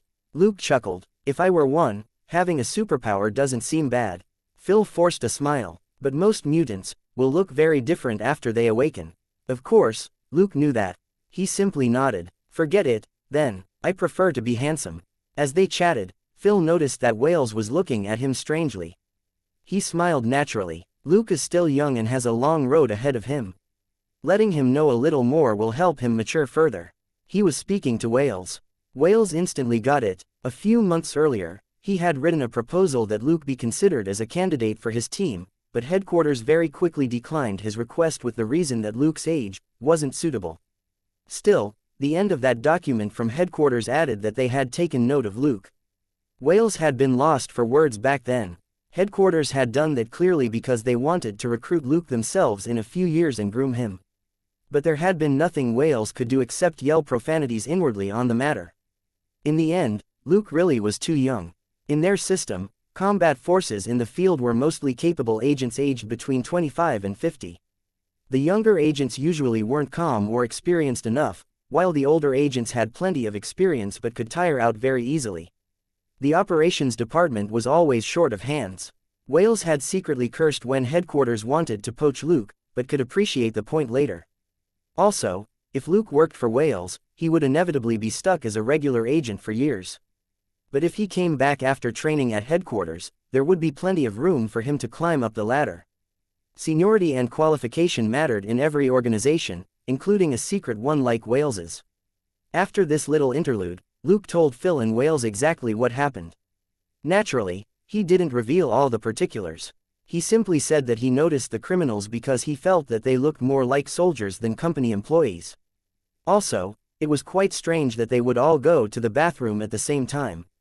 Phil and Wales mostly kept quiet during his explanation, and occasionally asked a question about the criminals. When he spoke about Creech's death, Luke said that he shot the man in the chin 5 times in a row before he finally killed him. Both Phil and Wales were dazed. Wales, as the one who was more familiar with Luke, simply asked, "Ironhide should be invulnerable to bullets, right?" Luke casually took out the big gun from under his right armpit. "This is my personal preference. Of course, it has been registered with the department." Both Phil and Wales were lost for words, as most people couldn't use the M500 well despite how awesome it looked. Wales asked again, "You hit Ironhide's chin 5 times in a row with this gun?" Luke chuckled and walked some distance away from Ironhide's body. As he moved, he raised the gun and mimicked firing. Soon, he finished the replay of the fight, and Phil and Wales understood that he had shot Ironhide from up close. Luke's last 3 shots, in particular, were made practically right above Ironhide. Naturally, that was much less challenging than they had expected. Luke shrugged. Actually, he lost control of his body after his jaw was hit the first time. His skin might be bulletproof, but his brain didn't seem shockproof. Phil and Wales were lost for words. "You can drop the bullshit. Ironhide was a wanted criminal by their organization. He had once easily escaped capture by 2 squads of elite agents working together. How many people could guarantee that they could shoot Ironhide in the chin accurately while moving fast? Not only was Iron's skin extremely sturdy, he was also fast and strong. Before his X gene awakened, he had only been 1.78 meters tall. He used to be a professional football quarterback, and wasn't just some meat shield who didn't know any tricks. Unfortunately, Ironhide was already dead, and Luke could say whatever he wanted to say. That was the privilege of the victor. After Luke related what happened to the unfortunate Creech, Phil picked up another device which he had put on one of the dustbins earlier, and sighed at the red indicator on it. "We're in trouble." Noticing the curiosity in Luke's eyes, Phil explained after a moment of hesitation, "You know that mutants are naturally endowed with unusual abilities. Some of them obey the rules, but some use their abilities to commit crimes." After a pause, he continued, "This device can detect most traces of mutants using their abilities. These 2 dustbins were moved into this building by a mutant using special abilities." Luke nodded, deep in thought. "That explains a lot. I was wondering how such a serious mistake could happen. Even though this isn't Stark Industries headquarters, security here has been very tight recently." Phil nodded. "There are similar detectors in various key areas throughout this building. As long as they detect signs that an ability has been used, they will send out a warning. The mutants who know about this won't do anything stupid, but as for those who don't, Chapter 560, a word of advice and bright prospect, then they'll have to deal with you." Luke finished for him. He stared at the detector and again asked curiously, if it was several mutants who used their abilities, how would you be able to tell? Phil pointed at a number on the detector. The number here is 1, which means that only one mutant used their ability. Luke couldn't help but look at Ironhide's body. Phil smiled. Creech's ability is an enhancement type, and won't be picked up by this detector, which is why we usually have to use both devices together. He signaled to Wales, then said to Luke again, Captain Wales will take care of things here. Let's go out first. Naturally, Luke had no objections. If he hadn't been told to guard Ironhide's body and the dustbins as important pieces of evidence after he informed Wales of the situation earlier, he wouldn't have lingered here at all. As they walked side by side, Phil turned serious. Luke, I need to give you a word of advice. You're still young, and you shouldn't be reckless when you run into something like this. You have family and friends who don't want anything to happen to you, right? Luke was stumped as he looked at Phil. Phil's expression was gentle. Luke could tell that this wasn't an indirect warning, but a friendly reminder. But we've never met before. Is this really something you should say to a total stranger? Though puzzled, Luke gave an easy smile and nodded. Got it, I'll remember that. Luke wasn't worried about his own safety, but now that Phil had said it, he thought about Robert and Catherine. He had to increase security for Robert and Catherine. However, he needed to discuss it with Robert first, and hope that the short-tempered guy wouldn't yell at him. Robert wouldn't yell at Luke for getting into trouble. Instead, he would absolutely say that he was strong enough to crush special forces like the SAS, SWCC, DevGru, Ranger, CAG and Spetsnaz. As to this, Luke had asked before why Robert would beat up people on the same side. Robert had simply kicked him in ashamed fury and roared, "You think people on the same side never get into fights?" In front of this pretentious middle-aged man, Luke could only ask Catherine to deal with him. Hearing Luke's reply, Phil nodded with a smile. They reached the lobby entrance by then. Seeing Luke, Selena walked over to him and asked, "Luke, we good now?" Phil, however, stretched out his hand first. "You're Selena, correct?" Selena was confused. Seeing the middle-aged man smile, however, she involuntarily shook hands with him. "And you are?" Phil replied with a smile, "I'm Wales's colleague. You may call me Phil. Nice to meet you." His attitude was natural without being overly enthusiastic. He was both approachable and courteous. Selena suddenly had a strange feeling. She looked at Luke and said, "Nice to meet you too, Agent Phil." Phil said, "We'll deal with the aftermath of this incident for you. You don't have to worry about your information being leaked. Now, go home, get some rest, and relax." He looked at Luke the entire time when he said that. Luke stretched out his hand again. "Thank you very much, Phil." After they said goodbye, Phil turned around and went back inside. When he returned to the bathroom, Wales, who was now busy, asked, "Phil, do you think very highly of Luke?" Phil calmly crouched down to help him and replied casually, "Aren't you interested in this seedling too?" Wales didn't think too much of it. "Enough. Since your HQ guys have an eye on him, we'll never get him." Phil said with a smile, "He's too young. We still need to wait at least 5 years. Who knows where he'll be by then?" Wales nodded. "That's right, we discovered him too early." Phil was well known among his colleagues for his friendly manner, and he was the same with regular people. Luke was an involved party in this case and a prospective agent whom they were optimistic about, so Phil divulging some surface information about mutants to Luke wasn't against the rules at all. On the other side, after Luke and Selena got into the car, Selena turned her head and stared at Luke, deep in thought. As he drove, Luke asked, "What's up?" Selena frowned. "Why does this Phil feel so familiar?" Luke said, "Look here." Saying that, he turned his head and smiled at her. Enlightened, Selena clenched her left fist and smacked her right palm. "That's it. You two look very similar when you smile." Luke nodded and drove through the crowded street. "He's a smiling tiger. Don't let him fool you." "Selena, do you know that you're describing yourself as well?" Luke shrugged. "You can trust me, but I don't think you can trust him." Selena, however, kept staring at his face. She suddenly shook her head. "It isn't just your smiles, but the air the two of you have and your looks. Well, fine, the two of you don't look very similar."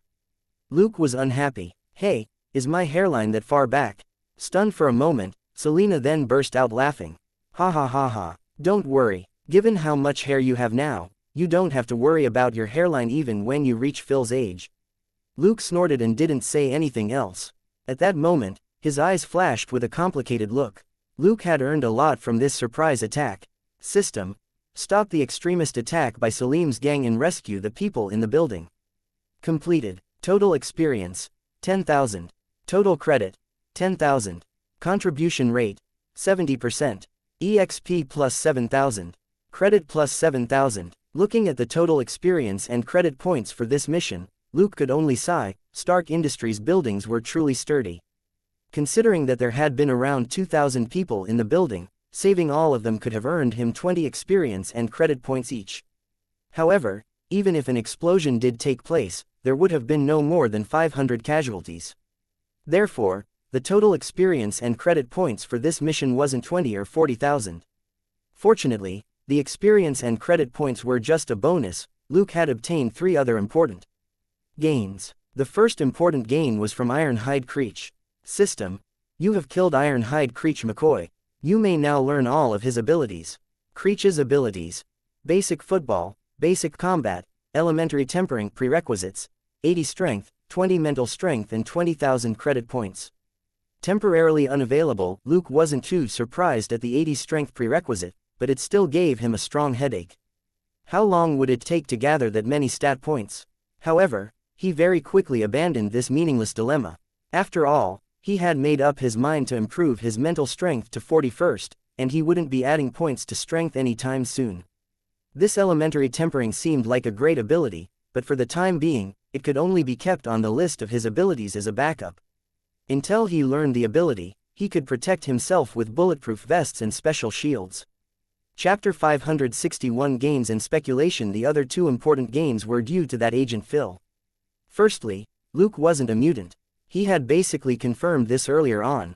After all, he had tested it many times, but Daddy's system had never added the X gene tag to any of his abilities. Besides, Carol's elementary self-healing and Ironhide Creech's elementary tempering demanded too many strength points.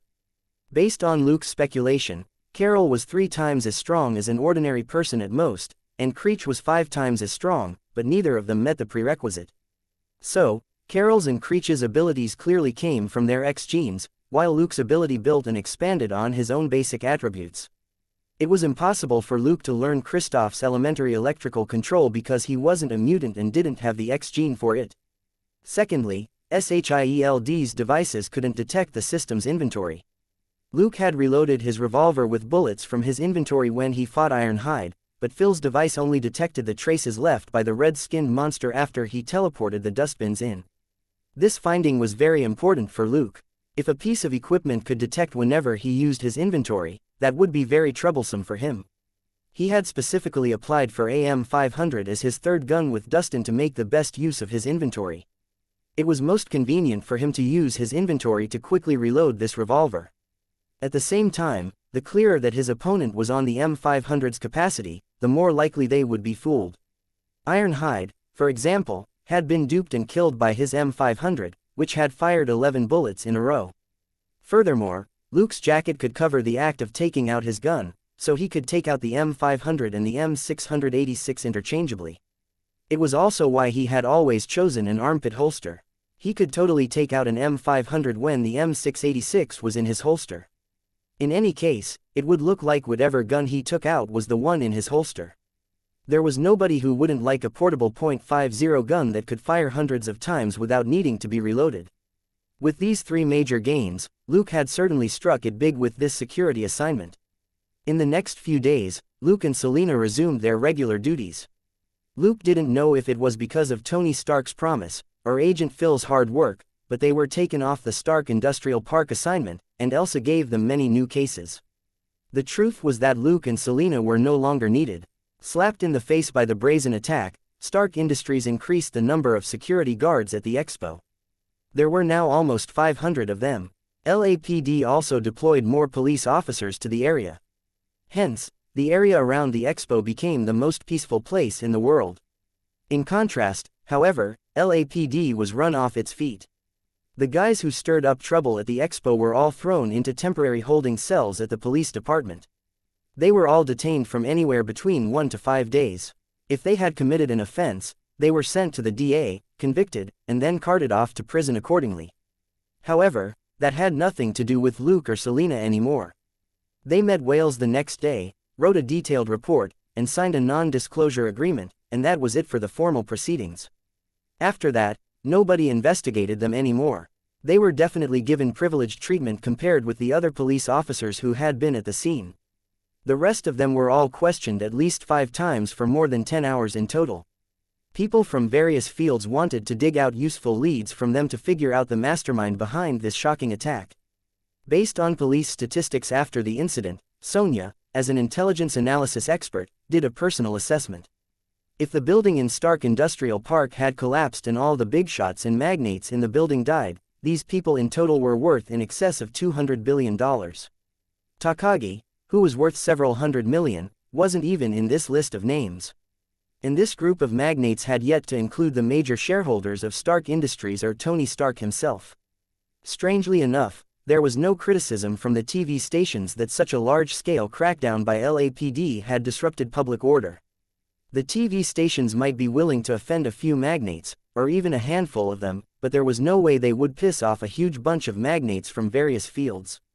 Besides, several major TV station shareholders had also been at Stark Industrial Park. It was also for that reason that, while every TV station reported on the attack, none of them mentioned Luke or Selena, who had done a lot to help out. Luke and Selena were relieved. What benefit was there in becoming famous? They didn't want to be promoted, and they had already struck it rich through their own efforts. Luke didn't want to deal with the red-skinned monster, mostly because the guy's abilities were hard to deal with, and it would be very bad if he went after their families. But Luke remembered the guy's scent this time. If he ever ran into the guy again and had the opportunity, he would certainly change his face and try to kill him. Anybody who carried out an extremist attack had no boundaries, and it was best for enemies without boundaries to be disposed of as soon as possible. Despite the turmoil outside, 2 people and 1 dog were relaxed as they investigated cases as usual. Gold Nugget couldn't be any more satisfied during these few days. Wherever they went, it could eat. All 3 of them needed to eat a lot, and they weren't short of money. They had everything from snacks, fast foods and light refreshments to big meals, fine. Gold Nugget was the saddest when it came to meals, because it couldn't join Luke and Selena. Most big restaurants refused entry to pets. Although it was angry at being treated as a pet, Luke had forbidden it from biting the waiters who stopped it at the entrance. It could only wait until Luke and Selena were done eating, and the only reason it didn't flip out was because they packed 2 portions for it as takeout. It would be too busy eating in the backseat to complain about the waiters' discriminatory behavior. Just like that, a week passed. Then, Luke received a call from a strange number. He picked up the phone and said something, before he hung up with a strange expression on his face. Looking at his face, Selena asked, "Did Jamina find a boyfriend?" Luke glared at her helplessly. "What are you thinking? That was Mr. Wayland." Selena was astonished. "Did he find out you were responsible for his poop shower?" Luke wiped the non-existent cold sweat from his forehead. "Can't you be more optimistic?" Selena threw out random guesses. "Does he have a young and beautiful daughter who wants to get to know you?" Luke suddenly felt that something wasn't right. Selena occasionally had bizarre thoughts, but it was unusual for her to have a whole string of them. He asked strangely, "Where are you getting all these from?" Hearing that, Selena frowned and thought for a moment, before she suddenly roared, "Gold Nugget, you idiot, what TV dramas have you been watching every day?" Chapter 562 The Fiend Isn't Home. "Let's go out and play." Selena continued roaring, "and it's the HBO Premium channel. Is that something you can watch?" The dog didn't lift its head or make a sound as it continued eating. Luke chuckled. "Why don't you lay down rules for it and forbid it from sharing random stuff with you?" Selena hummed and then chuckled. "Actually, those TV dramas are quite interesting. There's a lot of strange men and women." "Luke, what were we talking about?" Stunned, Selena recalled for a moment, then said uncertainly, "It seems someone gave you a call." Luke was amused. "The chairman of the board of Wayland Corporation just called about giving me a personal assignment. I don't know if he has a young and beautiful daughter, but my job is to escort him somewhere." Selena asked, "You're going on a trip again?" Luke pondered for a moment. "Do you want to come with me?" Selena's face lit up with surprise. "Can I?" Luke shrugged. "He didn't say anything, but I can negotiate with him." Selena asked, "Where's he going?" "The South Pole," replied Luke. Selena almost fell over. "Seriously? Are you kidding, Luke?" "I'm really not." Selena suddenly looked in the rearview mirror. But what about Gold Nugget? Luke hesitated too. A moment later, he said tentatively, I could try asking Wayland if we can bring a dog with us. Gold Nugget whined unhappily in protest. Luke just ignored it. An alien dog head was still a dog. Selena hesitated for a moment. Let me think about it. It didn't take her long to decide she wouldn't go. The reason she gave Luke was that the South Pole wouldn't be fun. But Luke knew that was only a secondary reason. The biggest reason was that it would be tricky to bring Dollar with them. At the South Pole, even human beings had to tread cautiously, not to mention a dog. Dollar wasn't a husky, otherwise it could have passed as a sled dog. But while it was in much better condition now, anybody who raised dogs would be able to tell from its face that it was very old. Leaving Dollar alone at home wasn't an option, not because they were worried that something might happen to Dollar, but because Dollar might stir up trouble. This guy was still new to Earth, and they really couldn't relax and let it act on its own. If both of them went to the South Pole, Gold Nugget might not slip away on its own, but there was a very high chance that it would stir up trouble. Luke told Selena that he could decline Wayland's request, or ask for Wayland's opinion on the matter first. If he allowed them to take the dog with them, they could all take a trip together. Selena thought for a long while, but in the end shook her head. Forget it. If it was Rio, I wouldn't mind going with you. Rio has a lot of good food. I don't think there's anything good to eat in the South Pole, right? Luke thought for a moment. Whale meat, seal meat. Dollar instantly drooled, but Selena frowned and asked, raw? Luke nodded regretfully. I read before that it's great raw. Selena quickly shook her head. Forget it then. Gold Nugget, close your mouth. You're getting the cushion wet. Gold Nugget swallowed its drool unhappily and lowered its head. It had to quickly lick the cushion clean, in case some person used it as an excuse to punish it. Luke called Elsa and asked for leave. Elsa readily approved his request, even if she didn't really want Luke to leave. However, it had already been decided in the police department that Luke and Selena had to keep a low profile for the time being. That was also the reason why she only assigned minor cases to them. It was always like this if you wanted to avoid drawing attention in troubled times. Avoiding the limelight reduced the chances of them being tracked down. The police department had already planned to give Luke and Selena unofficial paid leave. Luke had voluntarily taken a few cases in the last few days, and Elsa hadn't turned him down. Now that Luke planned to leave and avoid attention, she had no problem with that too. The next day, Luke said goodbye to Selena and drove off. Watching Luke leave, Selena went back inside the house. A golden ball emerged from Dollar's body and jumped at her. Ha ha ha, the fiend is finally gone. Let's go, let's go, let's go out and play. Selena was helpless. That's not what you promised. Gold Nugget. Huh, then we won't play, we'll go out and work. We'll learn from Luke, and look up information at work, after work, hee. Selena was suspicious. How do you know all that? Gold Nugget. I noticed it long ago. He often looks up gangs that have nothing to do with your cases at work. Why else would he be interested in those trash men if he isn't gay? Selena was lost for words. Gold Nugget was quite proud of itself. With the fiend gone, isn't it a great time for us to cultivate our teamwork? Look, there are criminals everywhere in Los Angeles right now. This is the best chance to act. Selena hesitated. Get rid of all of them. That's too much. Gold Nugget. HMPH, mercy like that is meaningless. Fine, if you don't want to kill those gang members, just break their limbs and make sure that they can't do anything bad for the next couple of months. That'll be fine, right? Selena was relieved. That should be okay.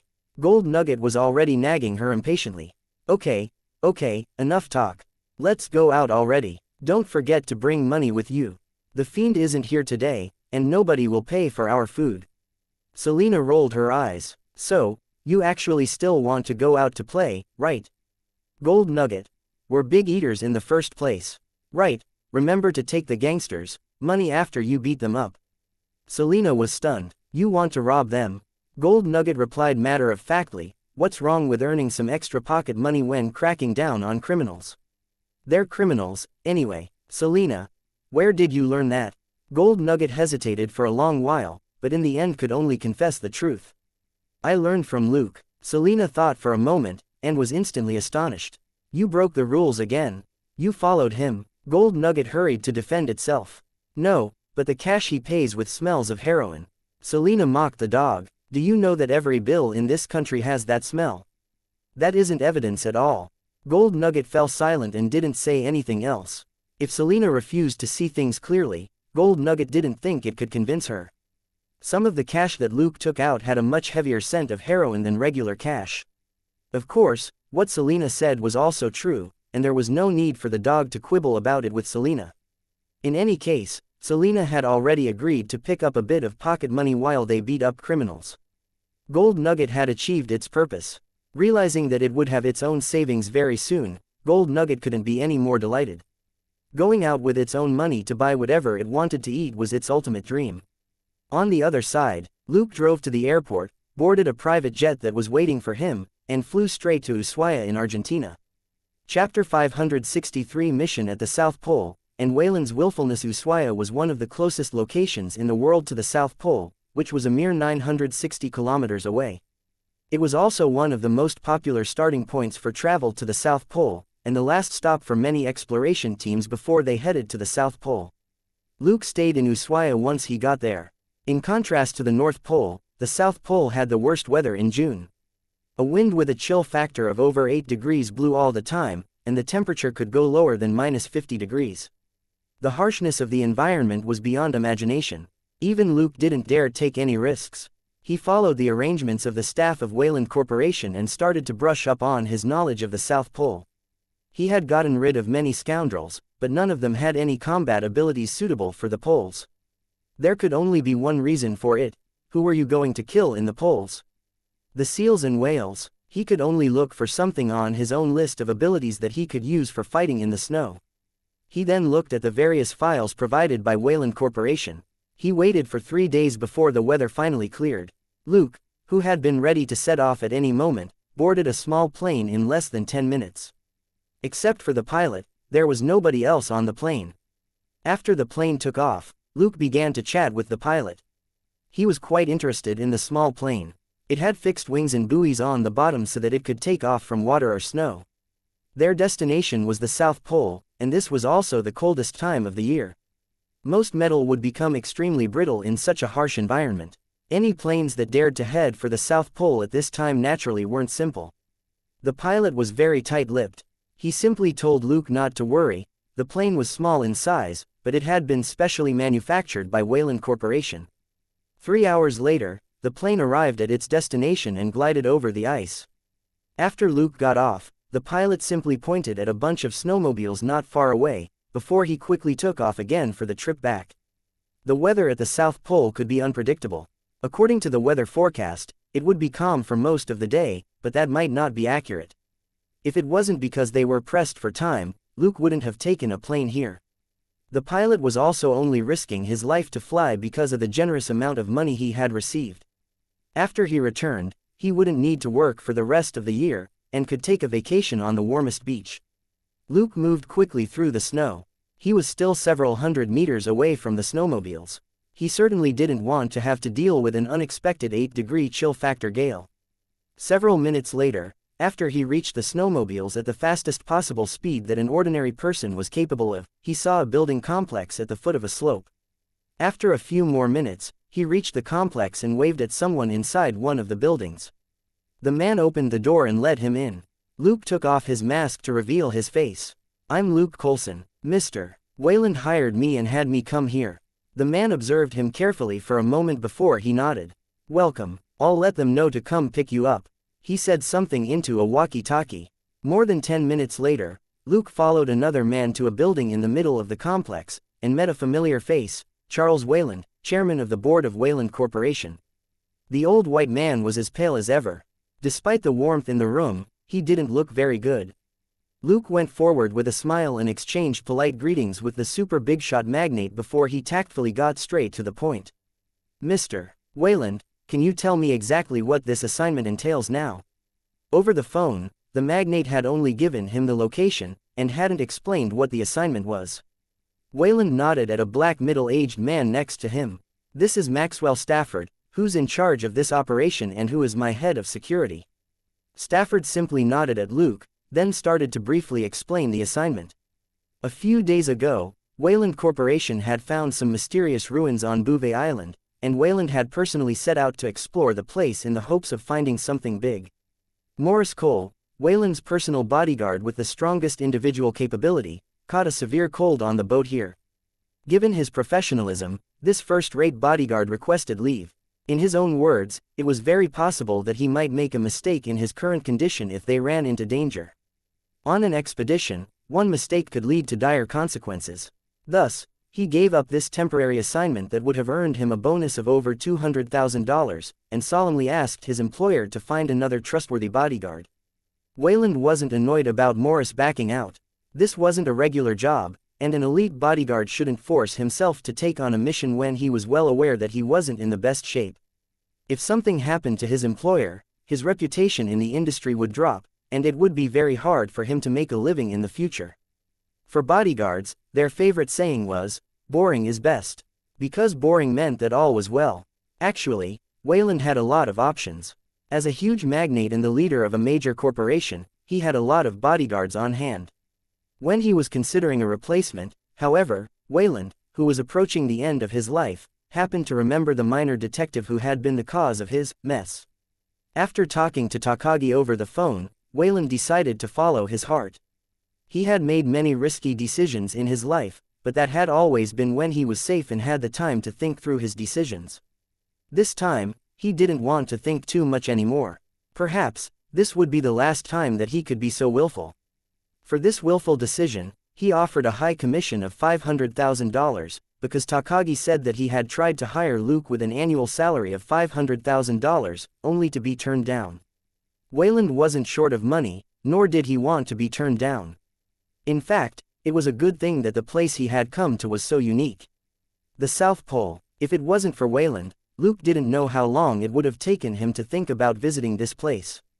That was right, Luke had come to the South Pole precisely for a holiday. He didn't believe that a big shot like Wayland would endure hardship in the South Pole. However harsh the South Pole was, the big shot wouldn't feel it. Like this very moment, it was so warm inside the room that the freezing cold outside couldn't be felt at all. After listening to Stafford's explanation, Luke asked, "My responsibility is simply to ensure Mr. Wayland's safety, is that right?" Stafford nodded. "Yes, Luke. So, I don't work under Mr. Stafford, right?" Stafford again nodded calmly. "That's right. Morris, the previous bodyguard, was also only responsible for Mr. Wayland." Luke looked at Wayland, and the old man coughed and said, "I know what you're worried about, but there's no need for it. In this place, I'm your only boss." Chapter 564. Entering the cave, and the hunt begins. As he spoke, Wayland started to gasp for breath. Stafford picked up where he left off. "I'm responsible for the safety of all the personnel during this operation.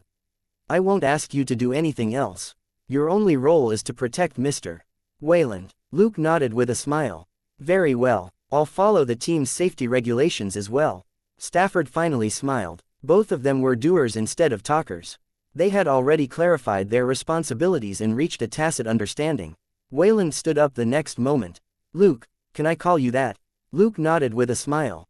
"Of course, Mr. Wayland." "Wayland, although you've only just arrived, you're a good lad and you've already rested in Ushuaia for 3 days. Now, we need to enter the ruins and catch up with the team who set off earlier. Is that all right with you?" Luke was stunned, but he quickly nodded. "Certainly, but can I ask Mr. Stafford to tell me more about the ruins we'll be exploring on our way there?" Wayland: "No problem." Stafford stood up as well. "Luke, you can just call me Stafford. What equipment do you need?" Luke shrugged. "Can weapons be used here? I didn't have time to prepare any." Stafford spoke directly into a walkie-talkie. "Bring over a set of medium-sized standard equipment right away." Then, the middle-aged black man helped Wayland put on his gear, and said to Luke, "Mr. Wayland isn't very well. You must watch him at all times." Luke went over and helped Wayland with his kit. This magnate was old, weak and seemed ill. There were a lot of things he couldn't do himself. Who knew why he had come on this foray to the South Pole? Luke's equipment was soon delivered. The equipment was specially tailored for the South Pole's harsh environment, and included a tactical vest, a walkie-talkie, a gun, ammunition, a flashlight, glow sticks, rope, medical supplies, and so on. Luke was much faster than Wayland, and geared up in less than 2 minutes. "Let's go, Mr. Wayland." All three of them left the building. As he led the way, Stafford paid attention to Luke, only to see that Luke was quick and steady. Also, Luke was supporting Wayland with one of his hands at the same time. Still, he wasn't any slower than Stafford. Fine, this young man was very strong, at least. Stafford inwardly gave Luke a tick. A strong body was a basic requirement for an expedition, there was nothing better.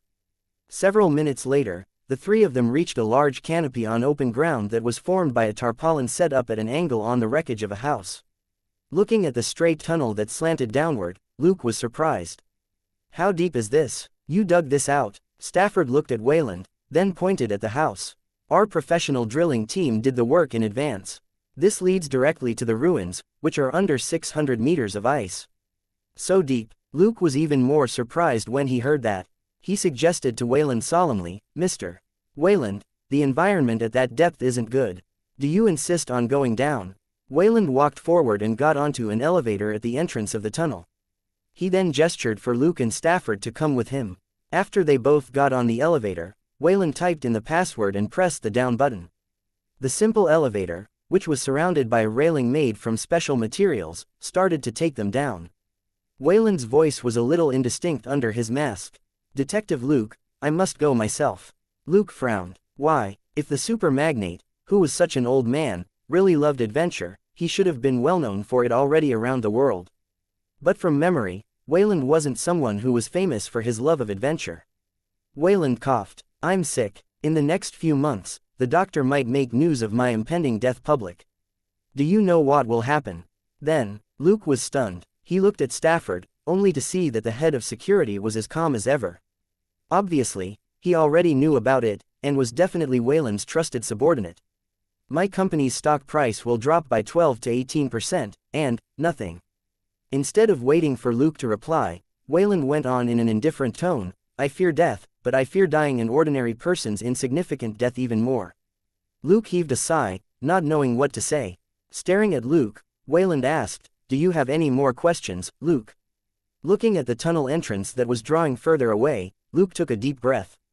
"Let's go, Mr. Wayland. The faster we move, the earlier we can go back." At that moment, a gigantic warship hovered quietly in space. An announcement rang out in an alien language: "The hunt has been permitted by the highest level guardian of this planet. The warship will monitor the hunt the entire time to ensure that no prey escapes the hunting ground or disturbs the regular order of this planet. The hunt is an independent operation. Except for the competitors, nobody else is allowed to intervene in the battle. The offerings for the hunt have been sent to the incubation room. The hunt begins. The hunt has a time limit of 24 hours. The number of participants in the hunt is 3. The landing craft for the hunt is ready for launch. The landing craft will be recalled automatically in no more than 24 hours. Hunters, good luck." In the ice cave on an island in the South Pole, the elevator descended quickly and soon reached the bottom. 2 team members were on the sides, and they respectfully greeted the 3 newcomers when they saw them. The temperature here was much higher than above ground, turning from minus dozens of degrees to minus a dozen degrees. Everybody took off their face masks. But Luke stopped Wayland from taking his mask off. "You're not young, you shouldn't inhale too much of the cold air." Wayland coughed and smiled behind his mask, pleased. "Okay, you know best." On the way down, Stafford had already told Luke what they had discovered. The bulk of Wayland's exploration team hadn't come that much earlier than Luke.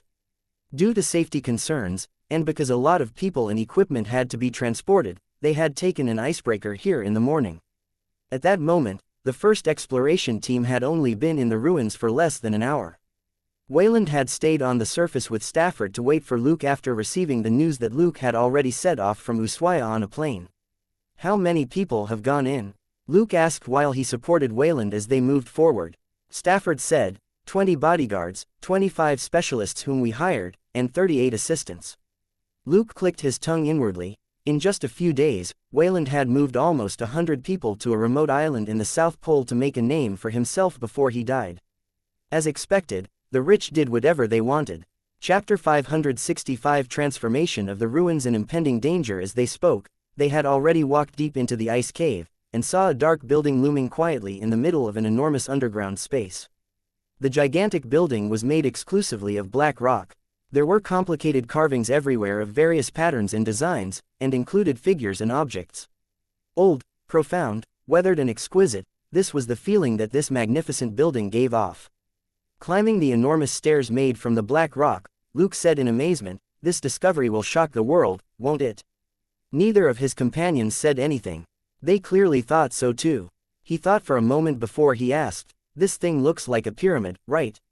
Stafford was the one who replied, "Yes. According to the specialists, it contains elements of the Aztec pyramids and of those in Cambodia and Egypt. This might be the very first pyramid." Luke understood what he meant. He was implying that the other pyramids were simply copies of this pyramid. Very soon, all three of them reached the top of the stairs and saw the magnificent stone entrance there. Reading a prompt left on an apparatus next to the passage, Stafford said, "The exploration team has already gone down into the ruins and are at the core of the building complex. They're now exploring the place. We have to hurry up and join them." Luke nodded. Stafford and Wayland had just entered, but the exploration team was already in the heart of the ruins. Without their bosses around, it was hard to say if they would do anything funny. Luke, Wayland and Stafford moved more quickly as they made their way downward. At that moment, Wayland realized that it was a good thing that he had hired Luke. Luke was very strong. He could still move quickly while holding the buckle on Wayland's back and taking half of his weight. Wayland didn't even have to use much energy. He only needed to take light steps.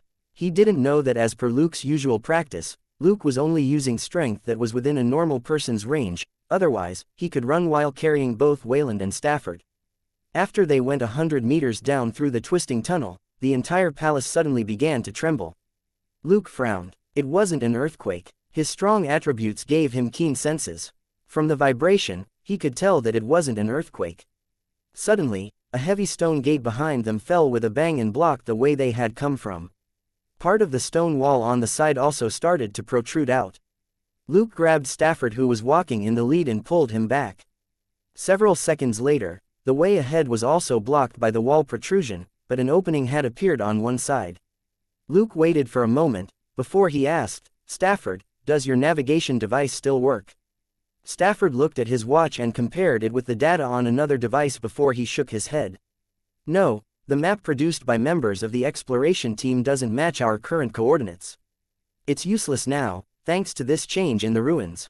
"Luke, what about your communication equipment? Can you contact the exploration team?" Stafford activated the walkie-talkie on his shoulder and fiddled with it for a moment before he shook his head again. "No signal. There are too many obstacles here." Luke looked at Wayland. "Mr. Wayland, do we move on, or do we quit? It's your call." The shake and the subsequent transformation of the ruins had significantly increased the risks of this operation. Luke had to make sure. Pondering for a moment, Wayland said, "Let's move on." Luke wasn't surprised by Wayland's choice. A dying man often thought differently from a regular person. Actually, Luke was curious about the underground ruins as well. As for the risks, there was no place that was absolutely safe in this world. Chances were that an alien fleet would come to conquer Earth one day. They entered the tunnel that had just appeared and walked for a few minutes. Then, Luke suddenly stopped and shushed his companions. From a crack on the side, they could hear the faint sounds of screams and gunshots. These were echoes from a location further away. Luke listened calmly, and after the sounds faded, said softly, "At least 5 men opened fire, and the screams were from 5 to 7 people." Wayland frowned and made a decision a moment later. "Let's go and take a look. If we can help them." Luke nodded slightly. "I'll help if I can, but I can't guarantee that I'll be of much use." Wayland didn't say anything else. If Luke had talked big with the situation still being unclear, Wayland conversely would have been doubtful. After the transformation of the ruins, the previously broad tunnel was now narrow and twisted. Luke had received a cutting-edge multifunction watch as part of the standard equipment for the exploration team. It could display a lot of information and record their coordinates. He looked at the watch and said, "We've been going around in circles. We're moving too slow. It's hard to tell when we'll reach the central area." Stafford asked, "What do you suggest?" Luke heaved a sigh. "I'll carry Mr. Wayland and take the lead. Follow us at a range of 2 meters and don't fall too far behind." He put Wayland on his back as he spoke. "From now on, please try to stay quiet and don't say anything unless it's absolutely necessary." Both of them simply nodded silently. Without Wayland slowing them down, the three of them immediately moved much more quickly. Luke wasn't especially fast as he moved through the tunnel, but he barely hesitated. He merely slowed down briefly at each fork to determine the right direction. Then, he would press on again quickly. Stafford checked their position, direction and speed on his multifunction watch as well. He couldn't help but feel amazed. If they had maintained their slow pace from the beginning, they would be lucky to make it out of the ruins by midnight. But now, it would probably only take them an hour or two to reach the central area at the bottom and return, provided that there were no mishaps. Of course, that was impossible. A mishap had already happened, and the underground ruins were starting to act up mysteriously.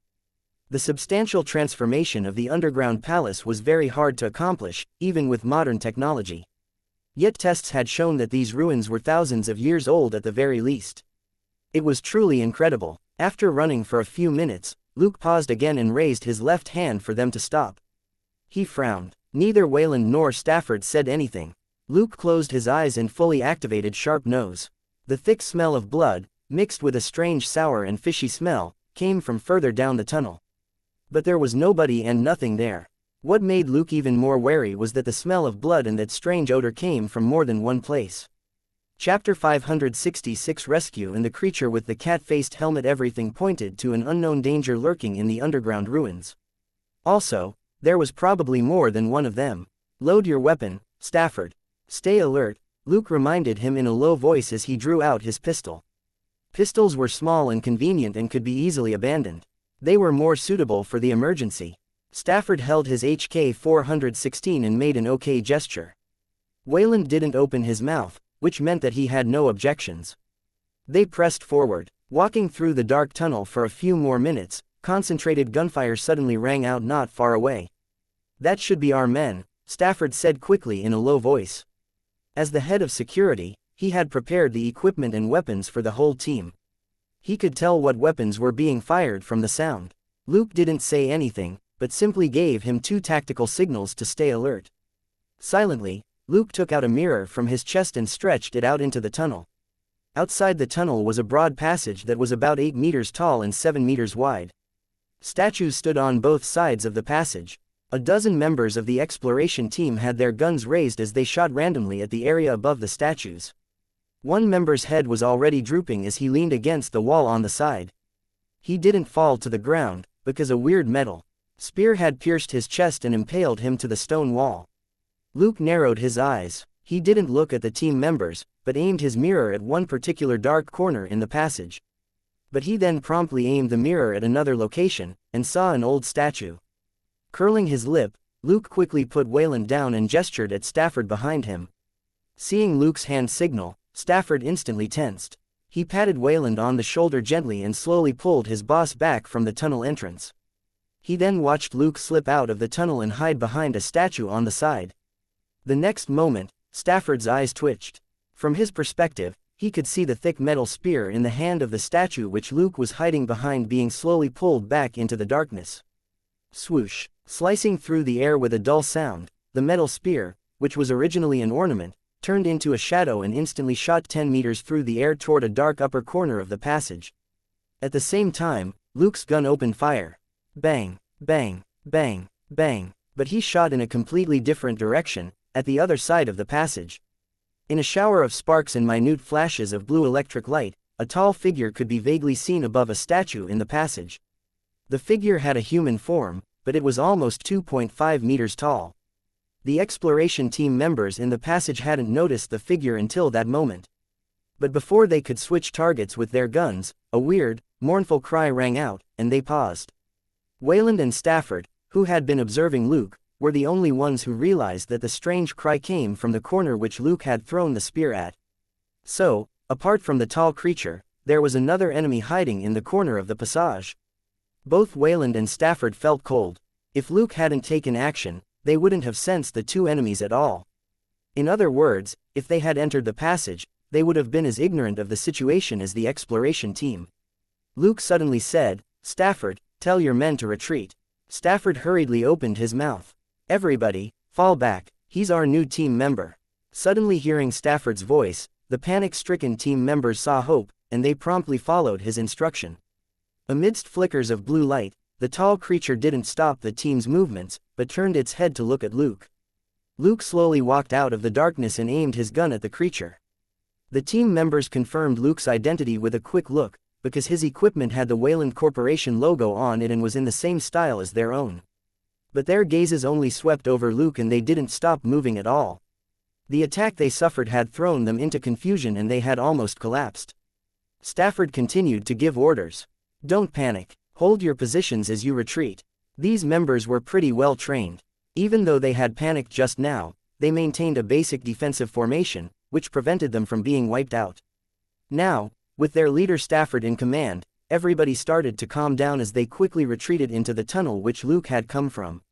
"Withdraw slowly. I'll catch up with you after I take care of this guy. Pay attention to dark corners and above your head, there's more than one type of monster here," Luke said without looking back. Stafford hesitated and looked at Wayland. In the end, Wayland was a big shot who had experienced a lot. He only pondered for a bit before he nodded and accepted this proposal. Based on Luke's capability and temperament, he wasn't a headstrong young man. Vividly recalling the moment Luke took action and rescued this team just now, Wayland chose to trust Luke. Even now, he recalled how Takagi, that extremely cautious fox, described Luke as a professional who was an expert at dealing with violent incidents. On the other side, the 10 or so survivors, led by Stafford, carefully retreated the way they came. In the passage, Luke and the tall creature faced each other quietly. Now that he was closer, Luke was able to see the tall creature's appearance more clearly in the light of the glow sticks which the exploration team had tossed out earlier. The creature was wearing an odd circular helmet. The helmet looked like it had gray lenses for eyes, and there were 3 symmetrical grooves on both cheeks, which made the helmet look like a cat face. There were also 2 rows of tubes on the sides of the helmet, which probably supplied breathable gas, and there were what looked like dreadlocks on the back of the helmet. But Luke knew that it wasn't hair, because it didn't smell right. The creature was wearing armor on its upper torso, arms and calves. There was a dark metal sheen on the armor. Also, there was an obvious technological style to the armor, which suggested that it wasn't ancient armor that was purely for protection purposes. With Luke's eyesight and Stark's tech abilities, he also inferred that several holes on the armor were probably an interface for other equipment to be plugged in. Thus, this guy wasn't some wild beast, but an unknown creature from some technological civilization. Staring at Luke for a moment, the creature with the cat-faced helmet suddenly jumped down. Luke didn't shoot, as the creature wasn't pouncing at him, but simply jumping down to the ground. Chapter 567. Your skills aren't bad, but you're too weak. More importantly, the creature wasn't Luke's only enemy here. Just as the creature with the cat helmet jumped off, Luke suddenly turned his gun. Bang, bang. There was a shower of sparks, and the blue electric light flashed again in another corner to reveal another tall figure. This figure was even taller and sturdier than the first one, and basically had on the same getup. However, it had 2 round holes below its eyes, as if it had 4 eyes, and there were vertical stripes on the mouth and cheeks of the helmet, which made it look a lot more refined. Tilting his head, Luke smiled and murmured, 1 against 2, or 2 against 1? That is the question. However, the creature with the 4-eyed helmet didn't move once it was driven out of stealth mode by Luke's bullet, and just stood there quietly. The creature with the cat-faced helmet, on the other hand, drew a metal staff from its back. The next moment, with the sound of tiny metal clicks, 2 spearheads popped out on both ends of the 1.5-meter-long staff, turning it into a metal spear about 2 meters long. Only then did the creature advance slowly toward Luke with a roar as it spun the long spear in its hand. Luke raised an eyebrow and shot a glance at the 4-eyed monster, which didn't react. Cold weapon, a duel. He tilted his head and thought for a moment. Then, he chuckled, put his pistol back into the holster, and pulled an ornamental spear out of the hand of a statue 2 steps away on the side. This ornamental spear was much bigger. It was almost 3 meters long, but the thick width wasn't any trouble for Luke. Seeing Luke grab the spear, the cat-faced creature then charged forward swiftly as it brandished the double-headed spear in an irregular attack pattern. Luke curled his lip and unleashed the extreme power which he barely used as the spear he was holding whistled through the air and swept forward. The cat-faced creature subconsciously held up its spear to block the attack. Although Luke had only swept the spear forward, he was astonishingly fast. The creature had barely raised its spear, when Luke's heavy ornamental spear smashed against it. Clang! With a loud collision of metal, the cat-faced creature was sent flying, and smashed into a stone wall nearby. Luke shook his head regretfully. Your skills aren't bad, but you're weak. In fact, his opponent wasn't just a little weaker than Luke, it was a lot weaker. Coupled with the weight of the heavy spear that Luke was holding, the cat-faced creature wasn't able to withstand the attack and was sent flying. Luke found it interesting when the four-eyed creature still didn't take action. Did they really view this as a duel? On the other side, the cat-faced creature stood up again with a clatter and yelled furiously, before it charged at Luke once more. However, it took smaller steps this time and continually changed up its pace as it brandished the spear. Clearly, it was much more serious this time. Luke shook his head and chuckled. Unless you have a berserk mode, your anger is useless. This time, he didn't bully the fellow with his overwhelming strength, but gripped his spear with both hands and met the creature head-on. The two spears instantly met in a fierce collision. The cat-faced creature used all sorts of techniques as it smoothly wielded the spear and swiftly switched angles to stab, lift, slash and pull, the spearheads always aimed at Luke. Luke, on the other hand, wielded his spear like a staff. Using a reverse hold staff technique which he had practiced before, and coupled with his quick reflex and expertise in close-range gunfights, he controlled the rhythm of the fight and intercepted his opponent's lunge forward every single time. For a while, the cat-faced creature couldn't even complete an attack with its spear. It was like in boxing, when one person wrapped himself tightly around the other man and the latter wasn't able to let loose at all. The cat-faced creature roared in fury as its spear drew brilliant silver circles in the air, but to no avail. While Luke had never learned any professional staff or spear techniques, he relied on his 20 dexterity, quick reflex and close-range gunfighting techniques to toy around with the creature. The creature was proficient with the spear, but thanks to Luke's extremely shameless disruptions, it couldn't demonstrate its skills at all. If anyone wanted to know how annoying this strategy was, just think about a certain boxing champion who bit off part of his opponent's ear. After battling it out for a dozen seconds, Luke had more or less figured out what the cat-faced creature was capable of and didn't want to continue tangling with it anymore. His spear suddenly sped up and slipped between the cat-faced creature's hands from below. It then swept to the sides to strike the creature's wrists. Protected by armor, the cat-faced creature's wrists weren't broken, but its grip on its spear loosened. Luke took advantage of that instant to strike once more and send the double-headed spear straight into the stone wall on the side. The cat-faced creature was infuriated, but Luke wasn't done yet. Flipping the spear in a half-circle, the lower part of the spear suddenly whipped up to hit the creature in between its legs. There was a muffled crack, and the cat-faced creature was instantly sent flying to smash the wall below the four-eyed creature 10 meters away. Sneering, Luke no longer looked at the cat-faced creature that had collapsed. Holding the ornamental spear in one hand, he stretched out his left hand and crooked a finger at the four-eyed creature. It's your turn, let's go. The four-eyed creature turned to scan the cat-faced creature with the equipment on its helmet. The cat-faced creature was twitching and couldn't stand up anymore, as Luke had broken several bones in its pelvis. The four-eyed creature finally moved. Jumping down, it stood in front of Luke at a distance of over 10 meters, drew out a collapsible double-headed spear, and adopted an attack pose.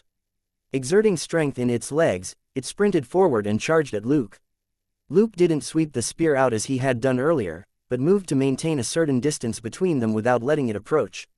Holding the ornamental spear in one hand, Luke swiped at its ankle. The four-eyed creature was quick to react and dodge the attack. It then thrust the double-headed spear forward. Luke perked up. This guy was at least 30% better than the cat-faced creature when it came to strength and reflexes. He rolled past the four-eyed creature, one hand already on his waist to pull out an item. The four-eyed creature had barely landed on the ground again when it sensed a strong pull on one of its feet. It had quick reflexes, and two wrist blades suddenly popped out from its left hand. It then swiped out beneath its foot. The pull on its foot instantly disappeared, and it rolled away before standing up. Bending slowly, it was ready to go all out in another attack. There was still a knot around its right ankle. When they brushed past each other just now, Luke had snared it with elementary roping. However, the creature's reaction was really quick, and Luke had barely exerted his strength before it cut the rope with its wrist blades. Chapter 568. After all that, we're doing a round robin. I wonder if those wrist blades can cut my alloy rope darts. Luke murmured to himself. With a sudden bang, the ground below the four-eyed creature crumbled, and it thrust its spear forward. The spear was much faster this time. Clearly, the four-eyed creature was going all out. Luke retreated and swept the ornamental spear forward like a staff again. The four-eyed creature didn't back down at all, and the wrist blades on its left hand flipped out again. Cling! The ornamental spear was cut in half by the wrist blades, and the four-eyed creature's spear continued to thrust forward. Luke raised an eyebrow. "You're relying on your equipment to bully me." He rolled past the four-eyed creature once again. At the same time, his left hand reached for his waist and he threw out 2 black darts at the creature. The 2 darts spun toward the four-eyed creature in an arc from both sides at high speed. The four-eyed creature saw 2 dark shadows shooting at it as soon as it turned around. As it instinctively evaded them, the spear it was holding slowed down slightly. Luke, who was already standing at that moment, then twisted his body and hurled the half of the spear that he was still holding with all his strength. The four-eyed creature had just been forced to dodge the darts, when Luke's half-spear headed right for it. The half-spear hit it hard in the chest and sent it flying. Luke bent down and pressed forward. He grabbed a military knife at his waist and gave chase. Sensing the danger, the four-eyed creature twisted in the air and then plunged its spear into the ground so that it came to a jarring stop. It then raised its left hand at Luke. Alarm bells went off in Luke's head, and he slowed down, only to see the four-eyed creature's left wrist shoot out a dark lump. The dark lump was very fast and unfurled into a net 2 meters away from Luke. Luke raised his left hand, and the 2 black darts flew back from the sides before he flicked them out again toward the net. With soft clinks, the black darts were tangled up in the huge net, which dropped not far in front of Luke. Luke didn't press forward again, but unhurriedly drew out 2 more black darts. "You launch a net, and I use darts. Fair's fair, right?" The four-eyed creature couldn't say a word. Just now, Luke had hurled the half-spear with his full strength, and the creature's armor, which was used solely for hunting, couldn't withstand the impact. It was now having trouble catching its breath as it watched Luke raise the black darts. An announcement rang out in the space warship once again. "A suspected low-level guardian has entered the hunting ground. According to the agreement, the battle is between the 2 parties and nobody else is allowed to intervene. The number of prey exceeds expectations, and the hunters may not be able to finish with disposal. Prepare to initiate the cleaning sequence." In the ruins, Luke looked at the four-eyed creature who could barely stand on its feet. Any last words? He was ready to launch the darts. The four-eyed creature roared in a low voice, and Luke shrugged regretfully. "Sorry, I don't speak alien." With that, he prepared to attack. But right at that moment, he had a sense of foreboding, and jumped several meters away. Bright white light shot through the spot where Luke had been standing and drilled through the stone wall behind. Luke raised an eyebrow. Another one. Another tall creature emerged from the dark tunnel. It was wearing similar equipment as the other creatures, except that its helmet was simpler and looked vaguely like the head of a dog. Luke curled his lip. So we're not dueling anymore. The newcomer with the dog-like helmet also adopted an attack pose as it held a long spear. Luke rolled his eyes. After all that, we're doing a round robin. He had barely said the words, when the ruins began to shake again. With a rumble, a heavy stone gate fell in the middle of the passage. Luke didn't attack again, but simply stared at the newcomer until they were separated by the stone gate. They didn't fight for a simple reason. The dog-headed creature was worried about the four-eyed creature. It couldn't abandon its teammate to go after Luke. On Luke's side, the members of the exploration team were still evacuating, and he also didn't want to be stuck on this side. He looked at the stone gate for a few seconds before he shifted his gaze. A system notification suddenly popped up. "System, you have killed Predator, Chopper. You may now learn some of its abilities." Predator Chopper's abilities: Basic Combat, Basic Spear Proficiency, Basic Tracking, Neural Telekinesis Unavailable, Body Temperature Adjustment, Elementary Limb Regeneration Prerequisite, 40 Strength and 20,000 credit points. Luke was stunned. What happened? When did he kill a predator? At that moment, there were furious roars on the other side of the wall. Luke found a small gap in the wall and looked at the other side. He saw 2 of the 2 masked creatures standing in a corner which had a pool of green fluid. Luke then remembered that the cat-faced creature which he had sent flying had been in that location. Had the unlucky B***** been crushed to death by the moving walls? Because Luke had wounded it heavily, it had trouble moving and hadn't been able to dodge the falling wall in time, so Daddy's system determined that he was the one who killed the cat-faced creature. Luke was amused. Just now, he had purely been testing the combat ability of these humanoid creatures in helmets. He hadn't tried his best or planned to kill them right away. After he was done testing them, he had been about to kill the four-eyed creature, when the dog-headed creature who was the last to arrive threw something at him. The ruins had started to move then, separating the two parties. But Luke had profited tremendously from this exchange. He looked at the wall nearby. The cat-faced creature's double-headed spear was still stuck in it. Above the spear was an impressive-looking silver disc thrown by the dog-headed creature. The disc looked a little like a crab. It was a semicircular metal plate with 6 sharp blades sticking out of it. This disc was very interesting. It flew in a curved trajectory, and was very lethal. It was far superior to his experimental darts. Thinking for a moment, Luke dug out the double-headed spear and the 6-blade disc with his knife before he stored them in his inventory. After he was done, he peeped through the hole again, only to see that the 2 masked creatures were gone. Grinning, he returned to the tunnel behind him and followed the exploration team's tracks. Since there was nobody around, he moved at his fastest speed, and several minutes later, heard the echoes of screams and gunshots in the tunnel. Luke heaved a soundless sigh. How many monsters were there in this damn place? He pulled a submachine gun from his back and grabbed another ornamental spear from a statue, before he ran into a passage. The roof of this passage was 3 meters tall with rocks rising like ramparts on both sides that cast shadows on almost everything. Chapter 569. A second monsters group attack. Pooh. Pooh. Pooh. Pooh. Pooh. Pooh. Using up all the bullets in his gun, Luke made the 5 or so shadows lunging at him howl and fall back. He shouted, "Focus your firepower on the end of the passage." At the same time, he swung the ornamental spear in his left hand at a shadow that was lunging at his head. Bam! The spear sent the shadow crashing into a nearby wall. It was a monster that was all black and looked like a cross between a lizard and a dinosaur. Luke didn't waste any more time on the creature. He simply strode forward and fired non-stop with the pistol in his right hand.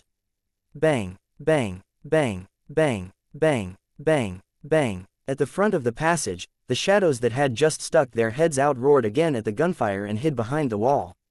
At the same time, Luke pressed the release button. As the empty clip slipped out, he flicked his ammo pouch with his little finger, and a clip shot out. He abruptly pulled his pistol back at that moment, and the spinning clip slipped precisely into the empty chamber. Pressing the gun to his chest, the clip was locked and loaded, and Luke instantly swung his gun around. Bang! Bang! The black monster that had fallen to the side earlier had just struggled back to its feet, when it was shot in its wide-open mouth. It howled and fell again, writhing on the ground until it gradually stopped moving. Bang! Bang! Bang! Bang! Bang! Bang! Bang! Luke charged to the front of the passage and continued firing at 2 black monsters that were tangled up with the exploration team. The monsters, who had just pounced on and bitten 2 team members, jerked as they were hit, and fluid sprayed out of their bodies. However, they were unwilling to abandon their prey, and continued to drag the team members away into the mouth of the dark passage. Bang! Bang! Bang! One of the black monsters howled in pain and broke away, spraying bodily fluid everywhere. Luke's expression was cold as he spun and whipped it with the spear in his left hand, instantly sending it flying back down the passage.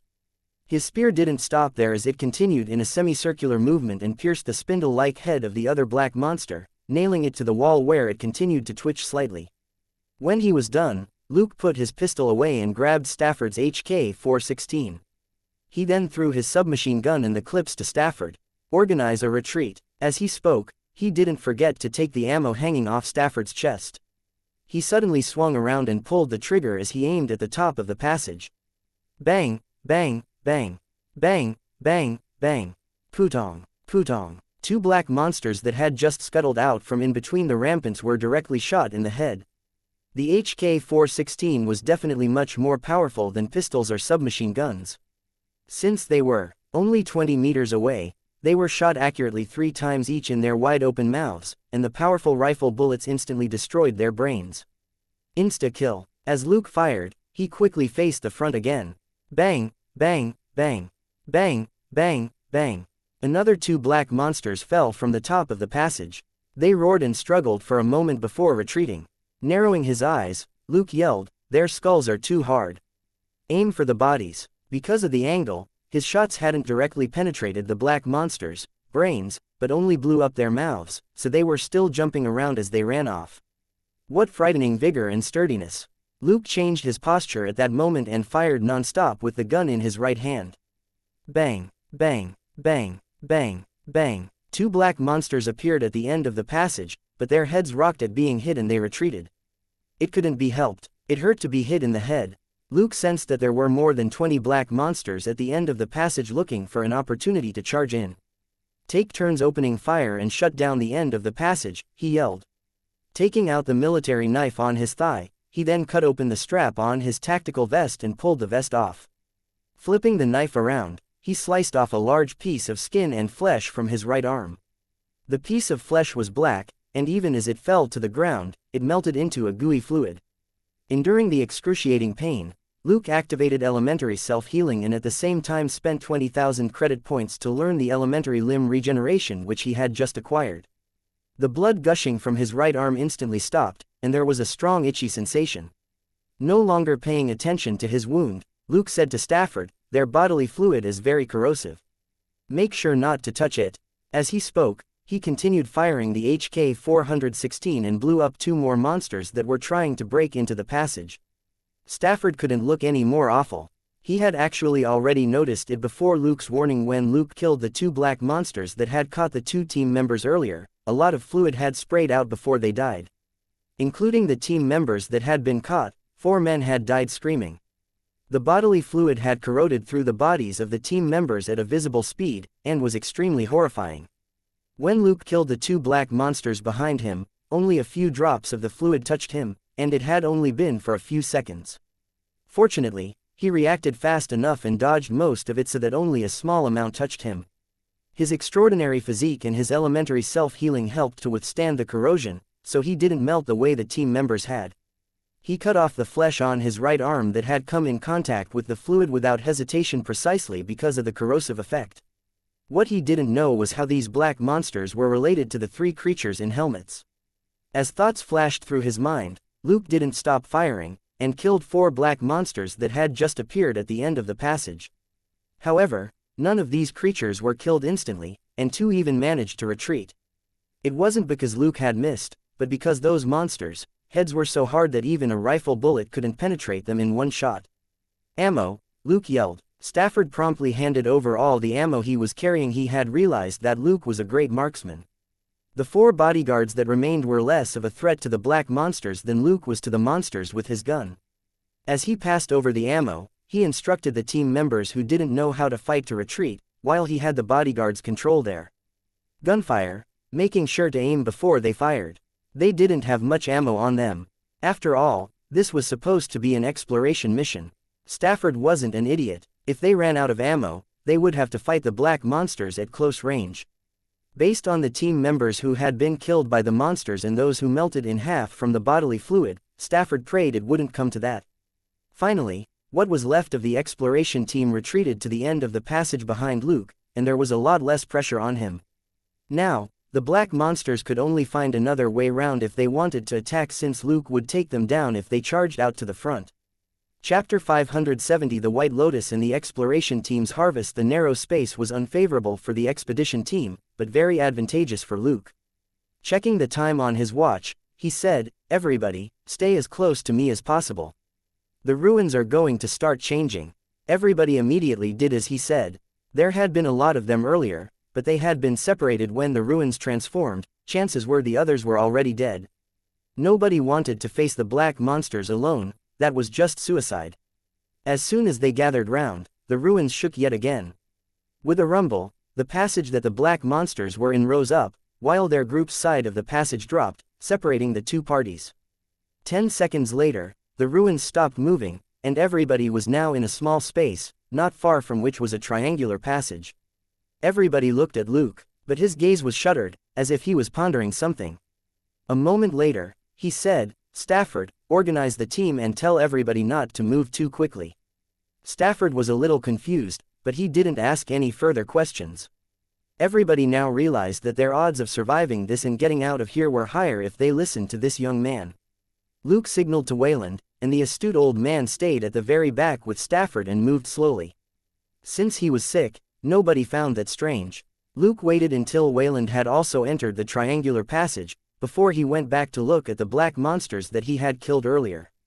Each creature had a huge spindle-shaped head and a big mouth with many fierce-looking fangs as well as a weird bony tongue. Its body was like a dinosaur's.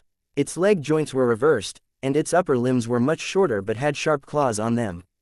Judging from what he had seen earlier, this creature had explosive strength in its legs. What was even more dreadful was the creature's bony tail, which was extremely agile and had a pointy tip. Luke picked up a random rifle fragment from the ground and struck it against the tail, and there was instantly a 2-centimeter cut in the metal. Throwing the rifle fragment away, Luke examined the tail and saw that it wasn't damaged at all. This meant that this tail blade was far more durable than the stainless steel HK-416. Thinking for a moment, Luke got to work. Several minutes later, the bodies of the 3 monsters disappeared without a trace, and Luke quickly caught up with the exploration team that wasn't too far ahead yet. Seeing Luke, Wayland was perceptive enough not to ask questions, while Stafford simply drew closer and asked in a low voice, "Where to now?" "Say up ahead was a fork in the passage." Mulling over it for a few seconds, Luke said, "The left. We should move quickly." Saying that, he put Wayland on his back. The team instantly picked up their pace. This time, Luke ran at the front. Several minutes later, the team members were breathing hard behind him and clicking their tongues inwardly. Luke was very fast, even with Wayland on his back, and the team struggled to keep pace. They moved swiftly and soon reached a fairly spacious chamber. Then, the ruins began to tremble again. As the stone walls rumbled and moved, the way from which they had come was blocked, turning the place into an isolated space. Luke frowned and put Wayland down. From experience, there wouldn't be a way out of here until the ruins transformed again 10 minutes later.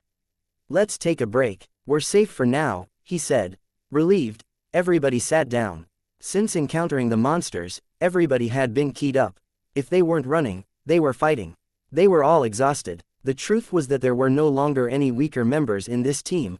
They had either been separated from the rest because of slower reflexes, or had gone missing after the monsters ambushed them. There was only one woman in the team. The rest were all brawny men. The woman was called Lex Woods. She was an African American who was the best at extreme sports in the snow, like scaling snowy peaks or glaciers. She was the safety instructor for this operation. Thanks to her extraordinary stamina, she was the only woman who could keep up with the team. While the other men were still panting heavily, Lex went over and said in a low voice, "Your name is Luke, right?" Luke hummed a response and nodded calmly. He was thinking about their next course of action and didn't pay much attention to the woman. If they couldn't get out, then she was unimportant. If they did get out, she wouldn't be able to leave on her own, so she was still unimportant to Luke. Lex asked him directly, "What are those monsters?" Luke finally turned his head and looked at her. "I don't know, Lex, but you seem to have a very good understanding of them." Lost for words, Luke waved at Stafford on the side. "Director Stafford, explain to this lady who I am. I need to think about something." Stafford promptly half pulled, half dragged Lex away. The woman was upset. "Exactly what are all of you hiding? You tricked everybody into coming here just to die." Luke's expression was calm, but he inwardly ridiculed the woman. Lunatic. It was fine if she wasn't going to cheer everybody up, but she could at least keep quiet and rest well to conserve strength for an escape later. Even the big shot Wayland was here in the underground ruins. If he tricked everybody into coming here just to die, why would he come himself?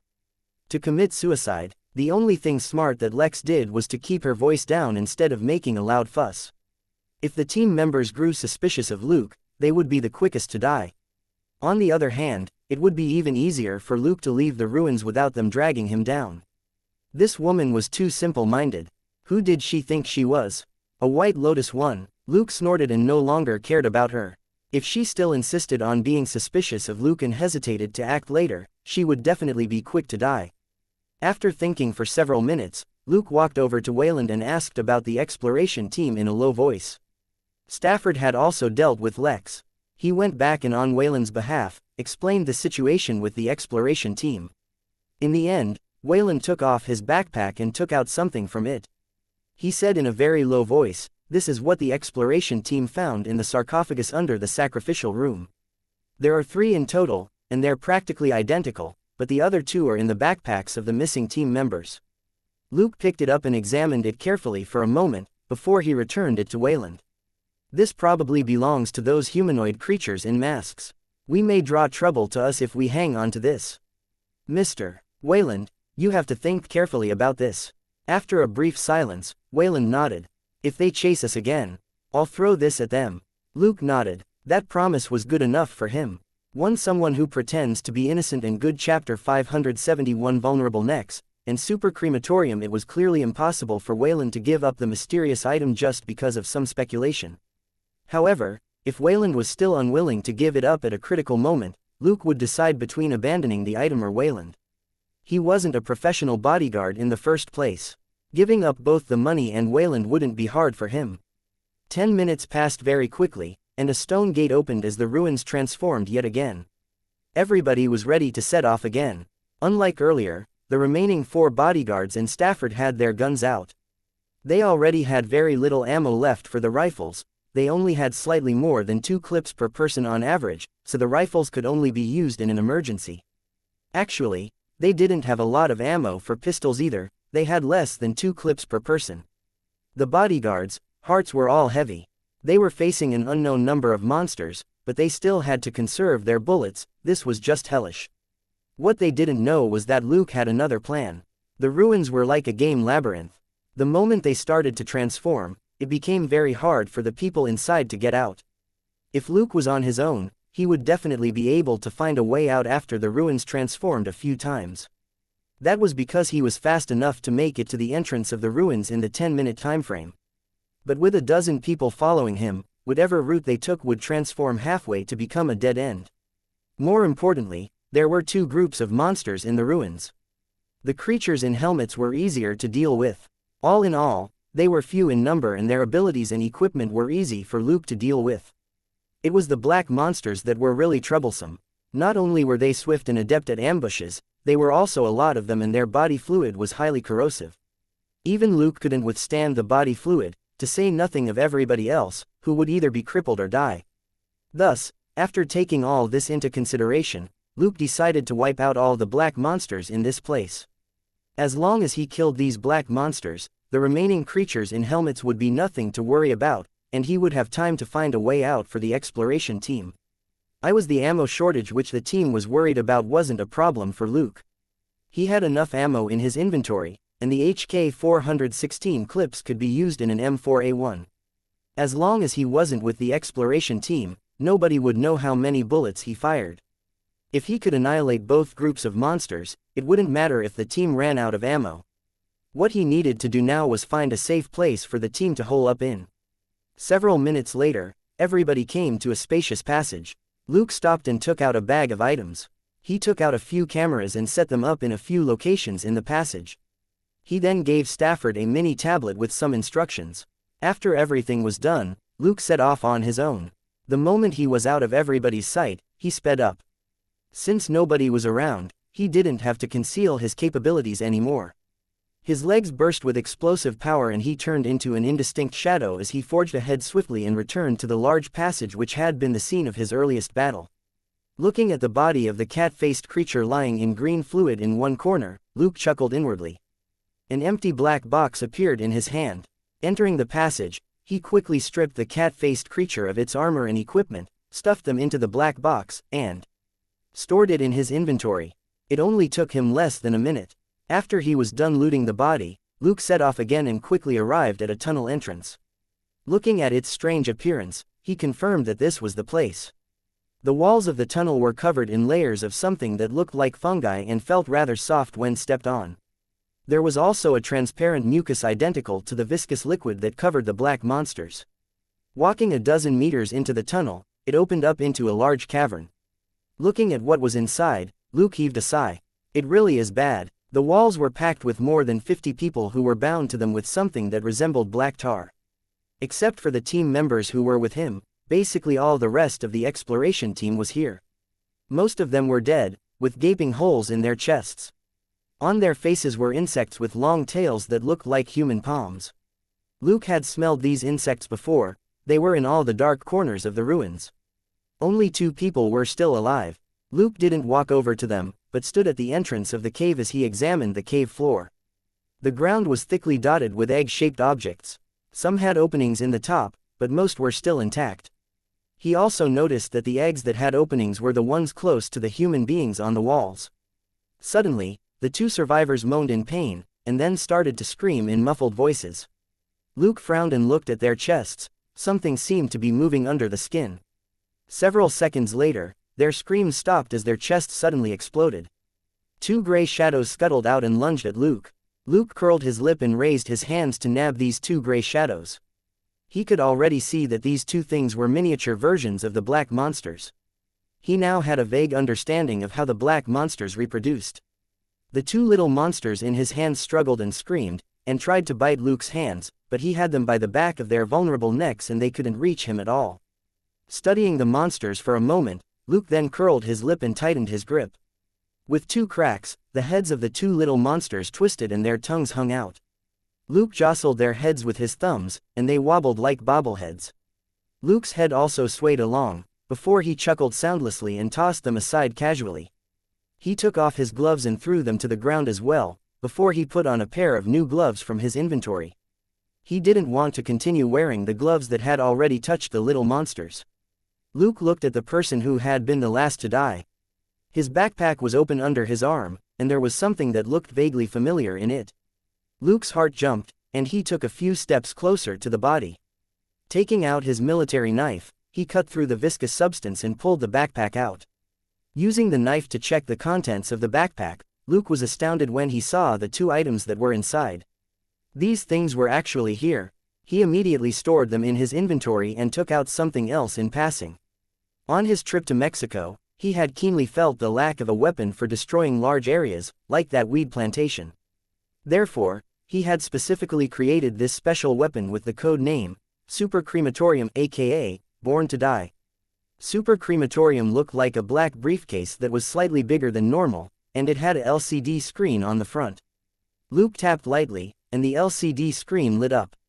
Chapter 572. The little monsters are always protected. The thing that looked like a black briefcase wasn't the same as Luke's previous crude products made from everyday materials. It was a top-grade product made out of specialized materials which was guaranteed to burn at an unimaginable temperature and duration. Setting the timer for 10 seconds on the LCD screen, Luke threw the super crematorium into the center of the cavern and ran. Not only did he have to get away from the inferno that would ignite soon, he also had to watch out for the egg-shaped objects around the entrance, which were starting to open slowly.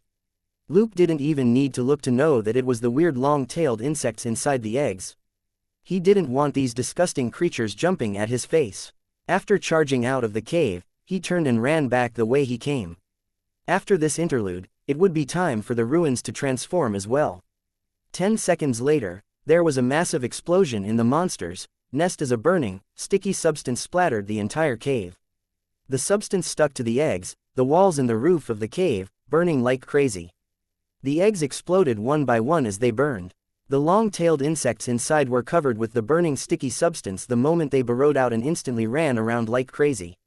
However, the substance was all around them. They didn't run very far before they curled up from being set on fire and burnt to ash. The ruins started to shake again, and with a deafening rumble, the enormous cavern that had become a sea of fire dropped down. At the very bottom of the ruins, a large group of black monsters turned their heads, as if sensing something. However, they promptly turned back around at a loud roar, and looked at the colossal creature in front of them. This gigantic creature was lying on an enormous sack-like object, its head, torso, limbs and tail restrained by iron bars and chains. It could barely move. Overall, it resembled the black monsters, but its head wasn't a simple and smooth spindle. Instead, its head was bigger at the back and had deer horns that looked like a crown. The colossal creature was howling in pain. Greenish-yellow body fluid gushed out of numerous gaping wounds on its body and swiftly corroded its iron shackles. In just a couple of minutes, half of the iron shackles restraining it were broken. It struggled, and the metal bars and chains crumbled. Looking up, it roared and stood up on the gigantic sack-like object. It broke away from the sack, and thick and dirty fluid poured out of the broken sack. The colossal monster roared, and with the first step it took, the ground shook. With the second and third steps, its unsteady gait stabilized. The gigantic creature raised its head and roared again, as if excited that it had finally escaped its cage. Luke, who had just reunited with the other survivors, looked at a certain passageway, as if sensing something. In another room inside the ruins, The four-eyed creature and the creature with the dog head helmet dropped the broken limbs of the black monsters in their hands and looked in the direction of the roar. They looked at each other and put on their helmets again. Different from just now, a symbol that looked similar to a propeller appeared on the smooth forehead part of their helmets. Then, the four-eyed creature and the dog-head creature roared at the same time, as if responding to the gigantic creature. They sped up and charged to the bottom of the ruins. Luke set off again as well after the terrain changed. The changes this time barely impacted the survivors' defensive position, so Luke could go out again to eliminate more black monsters. Detouring and running for hundreds of meters in the labyrinthine ruins, Luke paused. Roars were coming out of the passage in front of him. With a strange look on his face, he moved to the entrance of the passage and craned his neck to look inside. Here, another enormous space had appeared. A square-shaped site about 60 meters on each side sank down to a depth of about 7 to 8 meters to create what looked like an auditorium. It wasn't surrounded by spectator seats, but had various sculptures and thick, square pillars that were arranged in an organized fashion. Of course, all these things were now in a mess. Two sides were currently fighting it out in the site, the black monsters and the two creatures in helmets. And there were two battles going on at the same time. The four-eyed creature was being chased by a gigantic black monster. It had completely lost its previous momentum and was clearly in a difficult position. The colossal black monster was seriously horrifying. The four-eyed creature could barely resist its attacks with its long spear. Most of the time, the four-eyed creature could only obstruct the enemy using the sculptures and pillars in the field. The dog-headed creature, on the other hand, was fighting dozens of the regular black monsters. With the odd, six-clawed disc in its hand, it chopped off a monster head, or sent it flying every now and then to cut apart a monster body. The double-headed spear in its other hand spun constantly as the helmeted creature killed the black monsters in its way. Luke smacked his lips and didn't think that these two would be able to last for much longer. Who should he help? The question popped up in Luke's head. A moment later, he decided he wouldn't help anyone. The black monsters had killed dozens of members of the exploration team, but the helmeted creatures had also killed many people. For the exploration team, both sides were enemies. If they wanted to fight each other, they were free to do so. The four-eyed creature and the dog-headed creature shot glances at Luke soon after he showed up, only to see him leaning leisurely against the wall at the corner, as if he were enjoying the show. They seemed to sense that Luke didn't want to get involved, so they instantly shifted their attention back to the battle. Unfortunately, Luke's hopes of enjoying a good show were quickly destroyed. As he played the spectator with one hand in his pocket, Luke suddenly sighed. "I hate the brainless monsters most." He suddenly raised his HK-416 and stepped back. Bang, bang, bang, bang, bang, bang. The two black monsters that had charged into the passage one after another howled and twitched. As if Luke had predicted their movements, he shot them in the head the moment they scuttled into the passage. The rifle bullets couldn't directly penetrate their big heads, but they could injure them. The two black monsters jerked and fell back. Standing in place, Luke bent slightly in the standard shooting posture and raised his gun with both hands before he pulled the trigger. Bam, bam, bam, bam. Fluid burst out of the black monsters' mouths while they were still struggling. They twitched and then rolled down the giant stone stairs. The two parties locked in fierce battle both noticed the noise. But the four-eyed creature and the dog-headed creature were too busy to care. After all, the bullets weren't aimed at them. Only 10 or so of the abundant force that was the black monsters charged toward Luke, as if determined to kill him instantly. Luke smiled mockingly. "There's no one else here to help you." Chapter 573. What's important in battle is to grasp the tempo. Luke didn't move at all but maintained his shooting posture with his back slightly bent. Intense gunshots burst out of the HK-416 in his hand. Bang, bang, bang, bang. 3 of the black monsters charging at him instantly shuddered and fell. "Don't yell with your mouths wide open while you're charging. Who do you think you're scaring?" he mumbled, before he suddenly darted sideways. The black monsters that were just several meters away suddenly realized that their target was already moving further and further away from their large mouths. That was because Luke was even faster than they were. As he ran, Luke reloaded the HK-416 in his hand. Since the exploration team wasn't with him, he had an infinite supply of bullets. Why would Luke fear the enemy, who only had a slight advantage in numbers, when he had so many bullets? Bang, bang, bang, bang. The heads of the two black monsters at the very front jerked, and they crashed into a wall. Luke slowed down and turned around so that he was firing as he ran backwards instead of shooting with his body half twisted. Bang, bang, bang, bang. The last two black monsters chasing him fell as well. None of the 7 monsters were killed immediately. They were still struggling and howling, but their movements were getting weaker. Even with how sturdy they were, they couldn't take the damage from the bullets piercing their brains. Their blood could corrode metal, but it would take time to do so. On the other hand, it took less time for the bullets to create holes. Luke had been aiming at their mouths, or rather, at their brains located behind their mouths, who told them to open their mouths wide when chasing the enemy. I really can't help myself, with how big your mouths are. Luke chuckled to himself and propped the gun on his shoulder as he leaned against the wall to watch the show again. This was a rare opportunity for him to probe the strength of both parties as a spectator without needing to take any action himself. The situation on the battlefield finally changed with his arrival as well as the black monsters' stupid indiscriminate attack. 9 of the regular black monsters, which was almost 1/3 of the total, had been killed. The pressure on the dog-headed creature was significantly reduced, and the 4-eyed creature had more room to run around in an escape. On the black monsters' side, there were still 21 regular black monsters and that one gigantic monster. The black monsters were far bigger and stronger, and more agile and quicker than ordinary human beings. Their attacks were also more lethal. They had pointy fangs, sharp claws, and long, bony tails that were agile and sharp. No matter how you looked at it, they weren't anything like an ordinary creature. It might be more accurate to describe them as creatures bred for killing. Their opponents, the 2 creatures in helmets, had astonishing strength and agility too. If the 4-eyed creature wasn't so small and the dog-headed creature wasn't outnumbered, they wouldn't necessarily be oppressed by the black monsters so easily. But the black monsters were in the end monsters, and there was no way to obliterate their thirst for killing. Luke hadn't even watched the show for a minute, when several black monsters nearby noticed him and charged at him again. Looking at the morons coming at him quickly from among the sculptures and pillars, Luke chuckled. Idiots. Gunshots rang out. The 4 black monsters charging over were hit in their torsos and slowed down for a moment. The bullets that followed after that shot into their mouths as they howled, creating new channels inside their heads. As he killed more and more black monsters, Luke had basically grasped the specific rhythm for dealing with them. For Luke, as long as his bullets could break his enemy's defenses and wound them fatally, they weren't hard to handle. These monsters were strong at offense but weak at defense. As long as Luke had enough space to kite them, he could kill them without getting injured at all.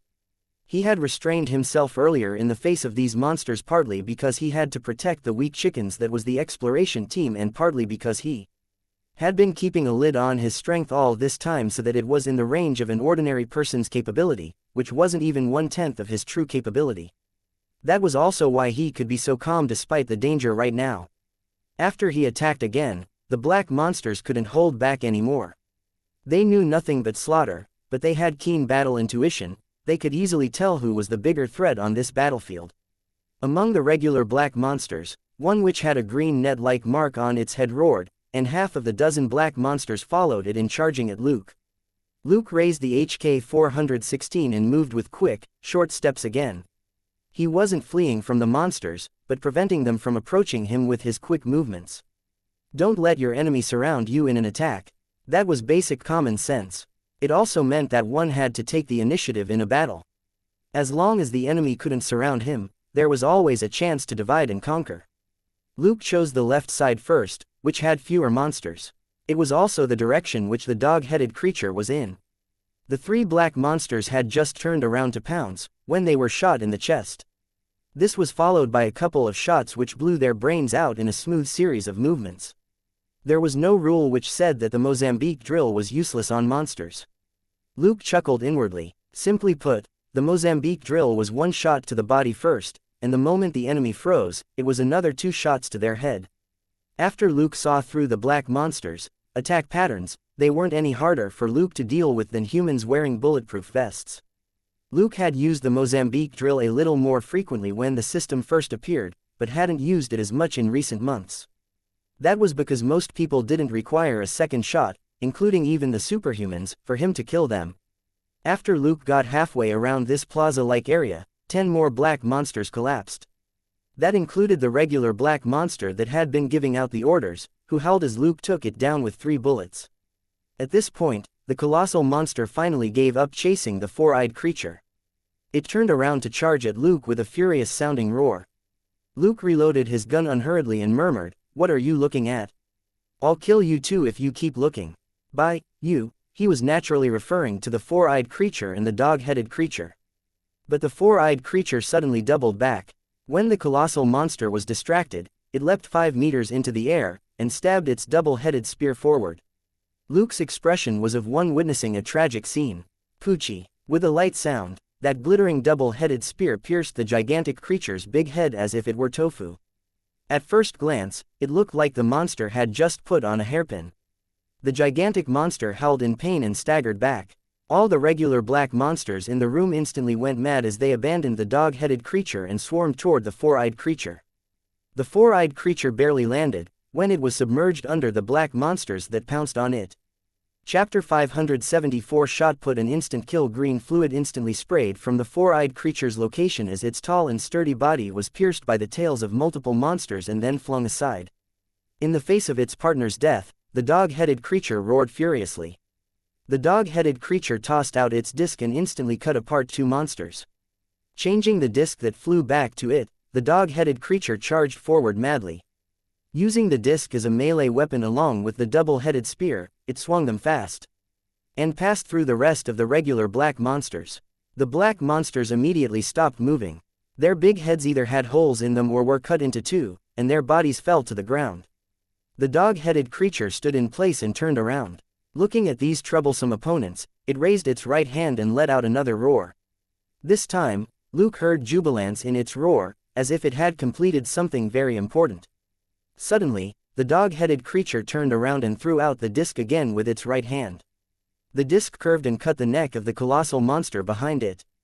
But at the same time, an enormous and sharp tail pierced the dog-headed creature's chest and lifted it up. Both of them were gravely wounded. The 4-eyed creature's sudden outburst heavily wounded the colossal monster, and the 2 parties that had been fighting all this time were suddenly at the end of their rope. Now, both of them were almost dead. Almost, because the gigantic monster was still alive even though the disc had cut through 1/3 of its neck, it hadn't been killed instantly. Giving a mad howl, it raised the dog-headed creature's body high, as if proclaiming its might. Luke simply watched in silence. Now, the colossal monster and Luke were the only living creatures in this space. After it was done with its display, that fierce head turned in Luke's direction. Luke curled his lip and reached under his armpit to take out a revolver with a barrel that was longer than a regular M500's. Surprise, mother F *CKER. Bang, bang, bang, bang, bang. 5 bullets were fired at the colossal monster almost instantaneously. It subconsciously dodged, but 2 holes appeared in its body, and greenish-yellow body fluid gushed out. Luke said mockingly, "If you had stood still, you would have 1 less bullet in you, you idiot." Only one of the 5 bullets had been aimed at the gigantic monster's original location, the other bullets had been aimed to the left and right. Having just observed the gigantic creature's battle, Luke had a faint idea of its pattern of movements. Considering its speed and reactions, and that it was far more intelligent than the regular monsters, it would certainly dodge any incoming attacks. To deal with this intelligent creature, Luke thus switched to a more purposeful form of shooting. The gigantic monster roared and charged at him, and Luke immediately took off. It wasn't because he was scared, but the greenish-yellow fluid from the gigantic monster's wounds was sent flying everywhere and burned holes in the ground, which was truly horrifying. Luke didn't want to fight in close quarters with this giant monster that was like a festering boil. Adopting the 4-eyed creature's strategy, he made use of the sculptures and pillars to slow the colossal monster down. It was like the difference between running on a flat road and running on a pebbly beach. While the obstacles weren't huge, they made it impossible for the monster to speed up, and its huge body size was a hindrance. As Luke ran, he opened fire again. After 2 shots, the monster's big head burst with 2 more streams of fluid, but it was still standing. Luke clicked his tongue inwardly. This thing was truly tenacious. Suddenly, he noticed a flash of shadow not far away. It was a thick iron chain, on the end of which was a pretty big iron block. The other end of the chain was attached to the gigantic monster's back. There was no telling what special material it was made of, but it wasn't corroded by the acidic fluid. Luke's heart jumped. Putting his revolver away, He sped up. After running over 10 meters, he grabbed that iron chain and continued charging toward the center of the field. The gigantic monster was unable to react when Luke exploded. At top speed, while it was still charging forward, its target suddenly vanished and its back suddenly went tight. The next moment, it was flying. Avoiding the parts of the chain that were coated in mucus, Luke gripped it with both hands close to the iron block, and then started swinging the chain in the direction that the monster had been running. The chain stretched taut and the gigantic monster that was on the other end of the chain was sent swinging in the air. Luke spun faster and faster, and for the first time in its life, the gigantic creature experienced the thrill of a 360-degree daredevil Ferris wheel ride. Everything around it was a blur. It crashed into the ground and the stairs wildly, sending chunks of rock and dust flying everywhere. Luke laughed out loud. Thanks to the centrifugal force, the gigantic monster's corrosive body fluid was flung outward and couldn't touch him at all. He had never done anything like this since receiving the strength boost from the system. It was truly exhilarating. The non-stop collisions prevented the gigantic monster from reaching the peak of its inertia. On the other hand, there were huge cracks under Luke's feet from all his stomping as he barely managed to maintain his balance using the big iron block. In the end, he exerted all his strength before he was dragged along by the monster's inertia, and threw the monster into a wall like a shot put. The wall caved under the enormous impact, but didn't collapse. Disoriented, the gigantic monster was half embedded in the wall and couldn't move for the moment. Dropping the chain in his hand, Luke swiftly approached the gigantic monster and fired with his special revolver again. Bang, bang, bang, bang, bang. The first round of 5 armor-penetrating bullets successfully pierced the monster's skull. Bang, bang, bang, bang, bang. The second round of 5 bullets contained special explosive powder. They drilled deep into the gaping wound and exploded inside the monster's head. An even bigger wound appeared, and greenish-yellow fluid, with some solids mixed in it, gushed out. Bang, bang, bang, bang, bang. The third round was 5 incendiary bullets which set the massive hole in the gigantic monster's head on fire, and it released the most disgusting smell. This was the first time that Luke had used his exclusive, unique pistol and bullets on a living target. The 15 special bullets were all shot unerringly into the gigantic monster's head. The monster wasn't that tenacious this time, and was practically killed instantly. Half of its brain had disappeared, and the other half was fried, an injury like that was too much for the colossal monster to bear. For Luke, killing this colossal monster was no more difficult than killing Ironhide Creech, though Ironhide Creech would probably be killed instantly if he ran into this monster. But for Luke, all it took was a dozen bullets to kill both of them. At the same time, the system notifications finally arrived. Chapter 575 This thing might explode. Why didn't you tell me sooner? System. Eliminate the aliens and their queen and stop them from parasitizing the exploration team. Completed. Total experience, 10,000. Total credit, 10,000. Contribution rate, 70%. EXP plus 7,000. Credit plus 7,000. System. Stop the predators from killing the exploration team. Completed. Total experience, 1,000. Total credit, 1,000. Contribution rate, 100%. EXP plus 1,000. Credit plus 1,000. That was the end of the system notifications. The black monsters called aliens didn't have any abilities for Luke to learn. They were regarded as animals or monsters by Daddy's system based on the rewards from the 2 missions. Luke guessed that the aliens could endanger a lot of humans, while the predators were only after the exploration team members in the ruins. That was why the reward for killing the former was 10 times as much as for killing the latter. Remembering the mysterious item in Waylon's backpack, Luke had a guess about why the exploration team was being hunted by the predators. It was natural to be hunted down after the team broke in and stole their treasure. But on the other hand, the predators weren't decent beings either. The death of the team members had to do with the reproduction of the aliens. The exploration team had come here because Wayland Corporation's probes had captured heat signals in the ruins. In short, the team had been lured here. It wasn't hard to imagine the role which the predators, who had placed the mysterious items in the center of the ruins, played in this hunting game. That was why Luke hadn't helped when he could have done something. He simply watched the 2 predators die along with the aliens. Those 2 predators deserved to be killed. Thinking that, Luke walked over to the bodies of the 2 predators. Suddenly, part of the armor on the 4-eyed creature's arm popped out to project the holographic image of a person in a red ray of light. Luke stopped and frowned as he looked at the hologram. The hologram then said in the standard accent of an English anchor, "Guardian of this planet, you are worthy of our respect. We acknowledge the outcome of this hunting ritual. Please convey these words to your highest guardian." At that moment, the ruins trembled even more violently than before. Luke was alarmed. Was this place going to collapse? It hadn't been 10 minutes yet. Why was it transforming again? But in less than half a minute, the earthquake stopped. Startled, Luke looked at an enormous entrance that had just appeared. With his sharp nose, he could smell the fresh air from the outside world, along with the smell of multiple predators. Also, those predators were approaching very quickly. Luke stepped back warily to stand close to the passage opening before he fully activated Sharp Nose. He then realized that the fresh air was unexpectedly coming from his location in the ruins. The maze-like tunnels in the ruins disappeared and were replaced by a broad and straight passage about 700 meters long that stretched from the entrance directly to where Luke was. This change in the ruins was much more significant than the previous transformations. No wonder the earthquake was so intense.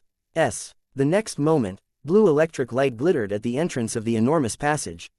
As electricity flashed, 8 predators in pairs came out of stealth mode and slowly descended from a glowing blue plate-like object into the messy square. Behind the 8 predators was another predator in magnificent battle armor. Unlike the other predators, this predator wore a loose cloak that flapped as it walked. Its face wasn't hidden behind a helmet. It held a magnificent mask in its hands. Its features could be compared to those of a crab or a lizard. It didn't look human at all. The 8 predators cleaned up the battlefield and then split into 2 groups. 4 to a team, they constructed litters with their spears and put the bodies of the 4-eyed creature and the dog-headed creature on them, before hoisting the litters onto their shoulders and turning around to leave. The predator in the most lavish attire looked at Luke. Luke narrowed his eyes and stared back at the predator who was obviously of a higher rank. The predator strode over to Luke and fiddled with a device on its left wrist. A line of English words was projected into the air, and the anchor's voice sounded again, "Guardian, please accept our gift to you." The predator put its left hand down, and the English words disappeared. It then raised a double-headed spear with its right hand. With 2 clinks, the spear that looked more resplendent than the spears of the other predators shrunk down in size to a metallic rod. After thinking for a moment, Luke accepted it. The predator nodded and worked the device on its left wrist again. It then threw out a black tablet that was the size of 2 phones. Pointing at the item it just threw out, it made the gesture for an explosion, and a line of red words appeared again, "It will finish the cleanup in 10 minutes. Luke was stunned. "This thing will explode." The predator nodded and walked back to the plate-like object at the end of the passage. The next moment, the plate-like object soared up soundlessly with the predator and the others who were carrying the bodies, and disappeared at the top of the ruins several seconds later.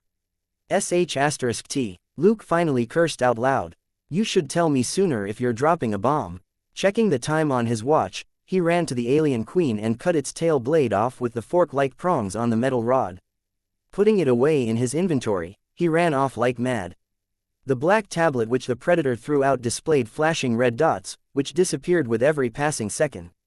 By Luke's rough estimation, all the red dots would completely disappear in 10 minutes, and this thing would explode then. He was confident he could return to the surface within 10 minutes on his own, but there were still a dozen members of the exploration team in the relics. Running out of the massive passage into a straight tunnel, Luke, who was pressed for time, raised his head, and heaved a sigh of relief. The members of the team weren't all idiots. At least, Wayland and Stafford weren't.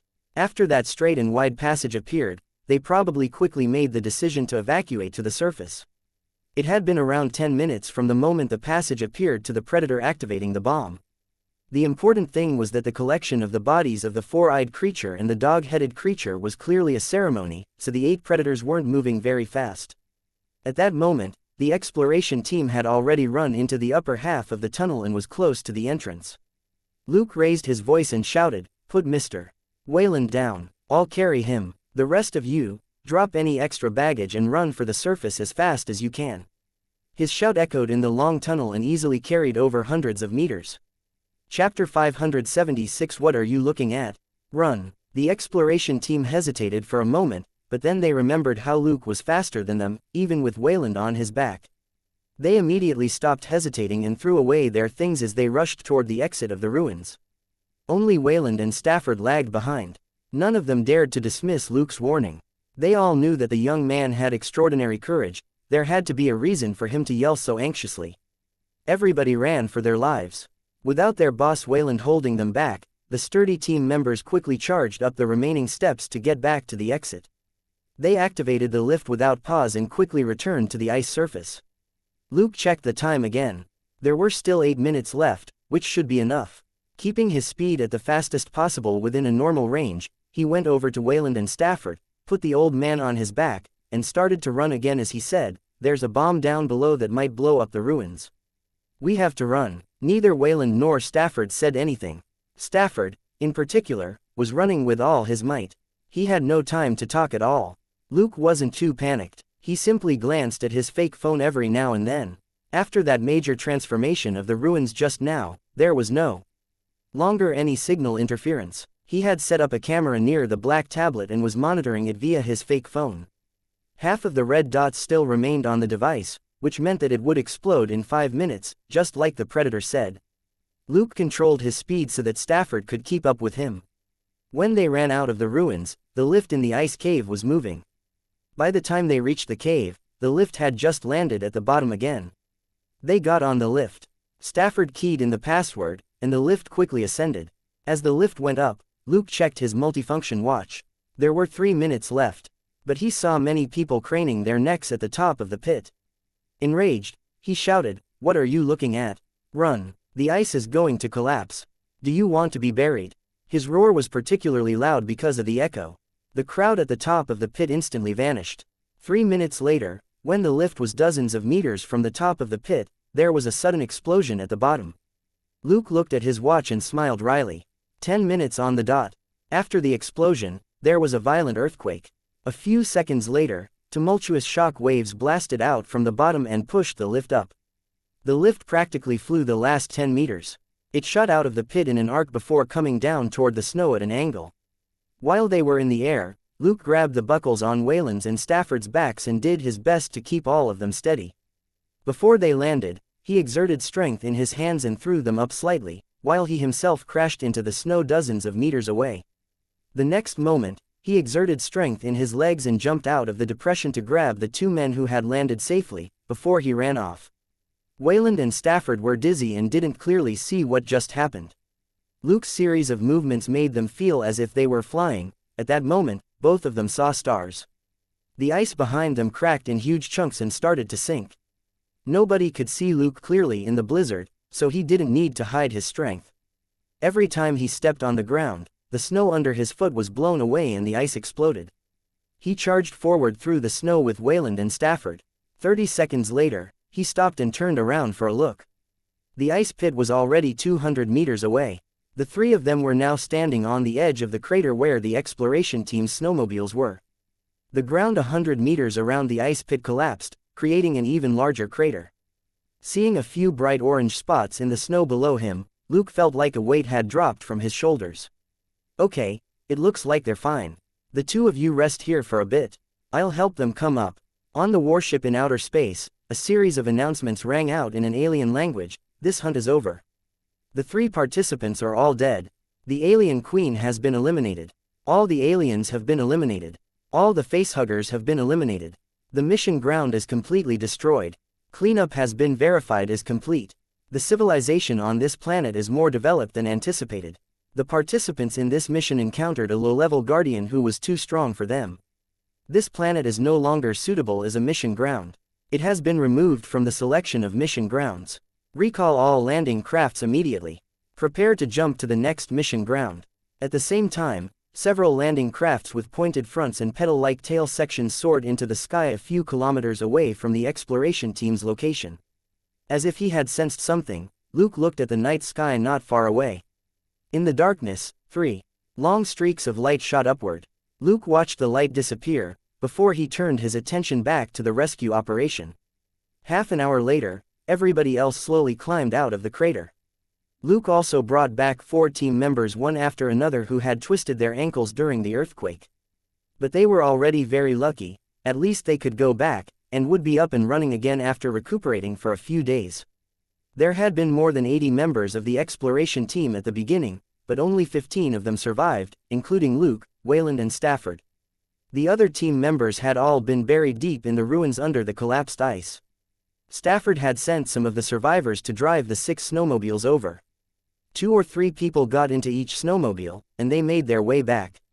When they first arrived, there had been more than 20 snowmobiles and 80 team members, but they were now returning with a pitiful 6 vehicles. They had suffered severe losses on this expedition. Stafford silently drove the snowmobile, and Luke looked at a gloomy-looking Wayland. "Mr. Wayland, you'll deal with the aftermath." Wayland hummed in response. "Yes, I'll take care of everything." The vehicle fell back into silence. Luke began to reflect on what had just happened. Those predators showed humans no mercy. Nobody on the surface had survived. When they flew out of the pit earlier, Luke had smelled the intense stench of blood. Clearly, the team members that had been left to guard the cave entrance were dead. That cloaked predator had seemed friendly toward Luke at the end, but it was clearly more because the predator respected Luke's capability, not because it respected human beings. Luke hadn't attacked the group of predators who moved the bodies because he noticed that they were wearing equipment that was clearly more advanced. Recalling what the cloaked predator said, he roughly understood that the first 3 predators in the ruins were there for some sort of hunting ritual. The difference between the equipment on the trio and on the later predators was like the difference between tourists who hunted for sport and a special force. Chapter 577 Questions and Answers. Even then, Luke was still confident he could kill this second group of predators, including the one in the cloak. But this sort of risky action wouldn't have been worth it. Some of the equipment on the predators didn't look like cold weapons. There was no telling how powerful their firearms were. The bomb which that cloaked predator threw out at the end was proof of this point. That tiny bomb was portable and easy to activate, yet it was as powerful as a nuclear weapon. The other predators had similar bombs on their wrists as well, which meant that it was very likely a regular weapon for them. Earth's technology clearly hadn't reached that level yet. If Luke had really fought those predators, they might have detonated the bombs on the spot. He could have really been killed. He would have thus missed out on a pretty good harvest. Luke subconsciously took stock of the items in his inventory. 2 hours later, the snowmobiles returned to the icebreaker. The people on the boat picked up the snowmobiles and got the team settled. They were treated or got some rest or food. Luke didn't get a cabin, but sat down in a corner of a large lounge on the icebreaker with a big plate of food from the kitchen. The crew on the icebreaker was feeling uneasy given the deaths among the exploration team. They were also swamped with work, so Luke didn't bother to look for someone to assign him a cabin. This trip to the ruins had been completely worth it. Apart from amassing more than 10,000 credit points, which was so-so, he had harvested a bumper crop of abilities and items. From the aliens, he obtained highly corrosive body fluid, a hard skull, and a sharp tail blade. From the predators, he gained 2 extensible double-headed spears, a 6-clawed disc, and 2 unknown items which he suspected that the predators used when they were hunting. These unknown items were 2 of the 3 objects which the exploration team had taken from an underground sarcophagus. Wayland had brought one back with him, and Luke had found the other 2 in the backpack of a team member in the monster's nest. This was an indescribably invaluable harvest. The important thing was that none of the survivors knew anything about it. Even if the FBI's 17th Division caught wind of something, it was Wayland whom they would harass, since the survivors knew that it was their boss who had brought an unknown item back, while they all saw Luke run out of the ruins empty-handed.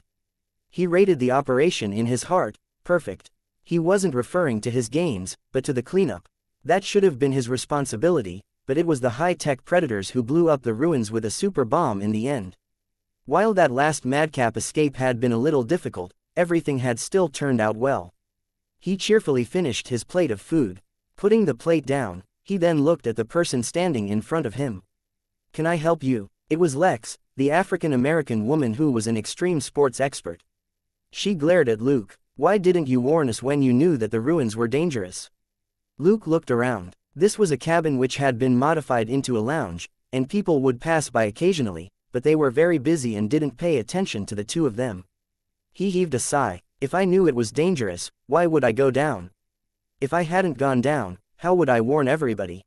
Or should I have said, 'You're dead for sure, stop trying'?" Lex choked for a moment, but then continued arguing. "You could have saved more people, but you had ulterior motives. Every time you went out, you came back empty-handed. Do the lives of the team mean nothing to you?" Luke searched his pocket and found a cream chocolate lollipop. He unwrapped it unhurriedly and put it in his mouth. Seeing what he was doing, Lex was about to flare up again. Luke, however, said, "At least I saved 12 people, including you." "How many people did you save?" Lex flushed and fell silent. After a long while, she finally said, "Why didn't you save the others?" Luke rolled the candy around in his mouth while he twisted with the wrapper in his hand. "How do you know that I didn't go to save them?" "Lex." "But you," her words abruptly cut off, as if she had thought of something. Luke heaved a sigh. "I'm only human, I'm not a god. I can't bring the dead back to life." Lex's expression was awful. "Were they all?" Luke nodded lightly. "They were all in the black monster's nest. I checked all of them, there was no one alive."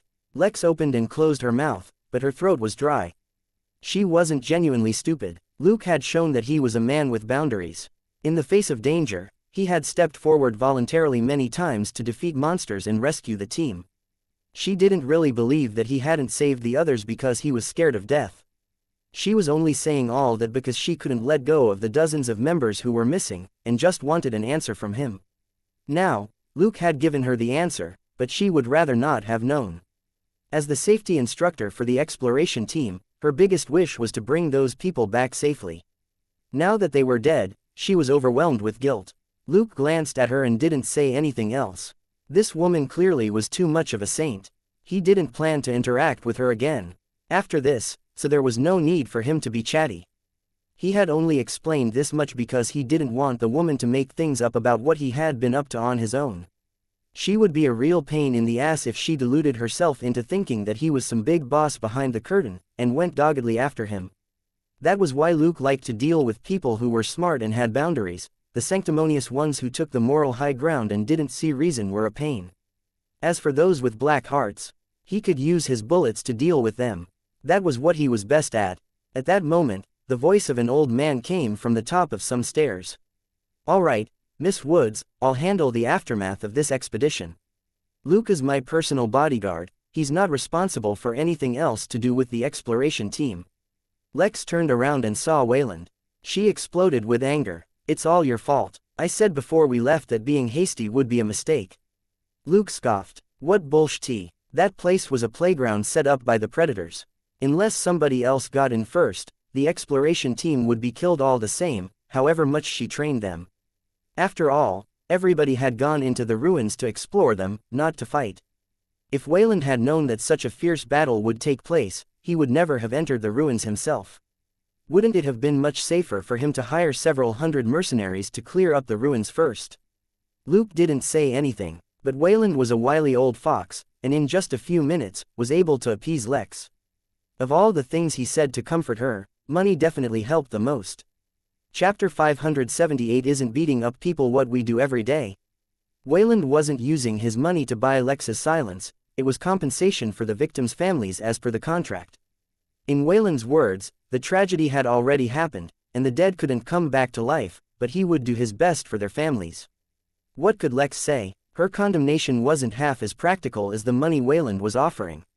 Money might not be able to solve everything, but it could definitely take care of most problems. Wily old Wayland placated this holy saint and convinced her to go to her room and get some rest. Then, he walked over to Luke, who had been eating his candy silently.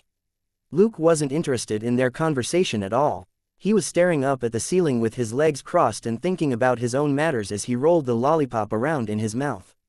Pulling a chair over to his side and sitting down, Wayland stared at a very relaxed-looking Luke and finally said, "Thank you, Luke."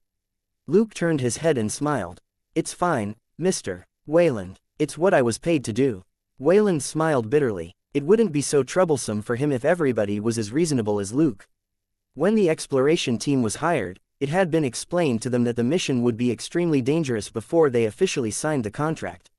Now that this mishap had happened and so many people had died, Wayland was being blamed for it. But like Luke said, they had all been paid, and at 5 to 10 times the regular amount. A mission with such a high remuneration was bound to be very dangerous. Even Wayland couldn't foresee what might happen. Wayland appreciated Luke even more. This was someone who saw through to the nature of things.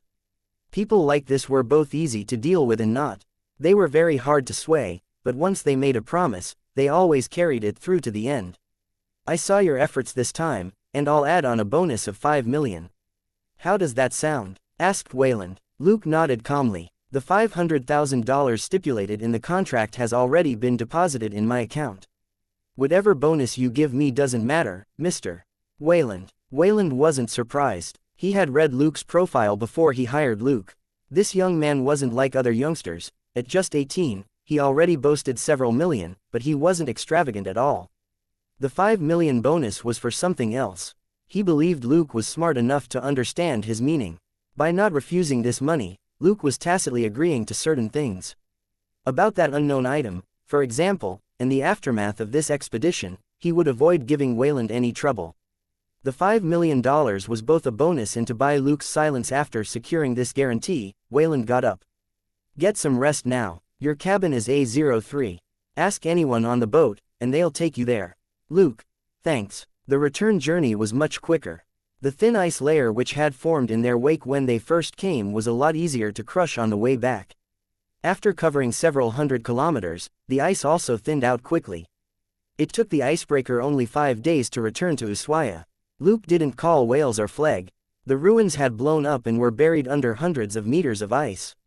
Even if he told whales that extraterrestrial beings had appeared at the South Pole, where were the monsters to be found? The aliens had been completely annihilated, blown to smithereens by an extraterrestrial bomb. And the predators, they flew off on a spaceship. Didn't that all just sound like a joke? Since Luke had promised to let Wayland take care of everything, he kept mum. After arriving in Ushuaia, Luke and Wayland flew back to Los Angeles on Wayland's private plane. Wayland's company car sent him home. Opening the door, Luke heaved a relaxed sigh. Home sweet home. It was already 11 at night, but nobody was home. Luke scratched his head. Are those two up to something crazy again? He was too lazy to care about what they were doing since they were already out. Worrying about it now was useless. After sending Selena a text message, he went to take a shower. He was on the couch watching the news and had already drunk 2 cups of tea when the door finally opened and 2 fellows all in black dashed in. It was Selena and Dollar. One person and one dog were wearing black with hoods over their heads. They almost looked like a mother and son. Seeing Luke on the couch, both of them subconsciously cringed. Luke continued watching the news. Okay, close the door first. After the door was shut, he asked, did you get rid of all traces? Both of them nodded. Luke. Okay, go clean up, and then we'll talk. A few minutes later, Selena was back in her regular housewear and came back with a smile. Gold Nugget cowered behind her. She sat down next to Luke and asked, you're back early, aren't you? Luke nodded. I completed my job, so I came straight home. What did you do? Selena hesitated for a moment, then replied honestly, I went out and beat up a few guys. Luke raised an eyebrow. Nobody died. Selena shook her head. Of course not. I only beat them up. Luke hummed and said, that's fine then. Go to bed if that's all. Selena and the dog lying next to her feet both widened their eyes. Huh. Luke drank his tea and said unhurriedly, isn't beating people up what we as LA police officers do every day? When we stop beating them up is the day we'll be on the news. Selena and the dog looked at each other and couldn't find anything wrong with what Luke said. But she couldn't help but ask in a low voice, is it really fine? Luke smiled. Don't forget the safety rules. Review your operation at least 3 times after you come back, and don't leave any traces behind. Actually, I wouldn't object if you want to beat up all the gangsters in Los Angeles. This answer was once again beyond what they had imagined. All of them, that would be tens of thousands of people. Luke shrugged. Don't guys who do bad things deserve to be beaten up? Uninterested in continuing with this trivial topic, Luke dropped it and said with a smile, I was too busy on this trip to buy you a gift. I'll make you something once I have results. Selena was still shocked by that, beat up all the gangsters, idea, and just nodded blankly. The eyes of the dog at her feet, however, lit up, and it started to whine. Looking at that expectant expression and black and shiny eyes, Luke slapped his forehead. He had been speaking to Selena, but, you, could also mean, all of you. This alien dog head was clearly flattering itself. But when Luke thought about it, he didn't want to disappoint the dog. I don't think you'll be able to use that thing. The dog's big head drooped at Luke's words. Chapter 579. Don't believe that rotten old man. How about I buy you the best seafood tomorrow? Lobster or tuna, or even seal or whale meat if you want. Luke said. The dog abruptly lifted its head. It barked, then scampered around the house, Clearly, it was very pleased with this reward. Luke watched it run around in several circles with a smile. Finally, he grabbed the dog and pulled it over.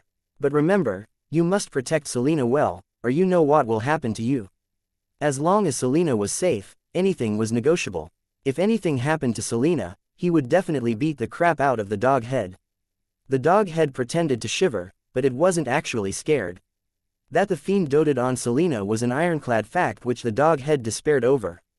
The next morning, Luke and Selena got up early and left home before sunrise. They had breakfast in the car. They were taking the dog to Seafood Paradise Market in Chinatown in San Gabriel Valley. It was where the gourmets of Los Angeles bought their seafood, and there were a lot of established shops in this place. They were here to buy Gold Nugget a gift, and for Luke to buy a huge pile of ingredients to try making new dishes. He and Selena rarely went out of their way to specially buy ingredients. Most of the time, they did their shopping at the supermarkets.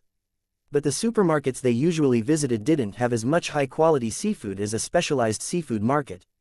When they entered, most of the shops were busy. It was still the darkest moment before dawn, but the market was brightly lit. There were people moving back and forth everywhere. Some were haggling with shop owners, some were talking or joking around with their fellows, and some were leaving with their harvest. There were puddles of water everywhere on the ground and a strong fishy smell of the sea, which made the place look a little dirty and chaotic.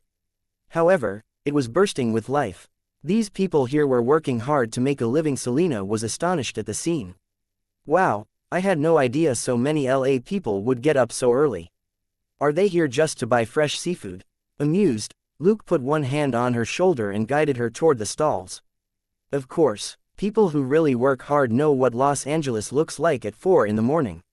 Selena subconsciously looked at her watch. Isn't it already 5:30? Luke shrugged. But we got up at 4 and drove an hour to get here.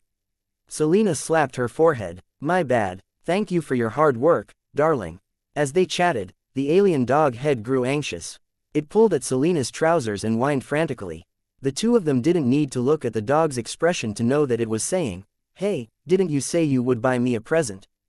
Hurry up, otherwise it'll be all gone."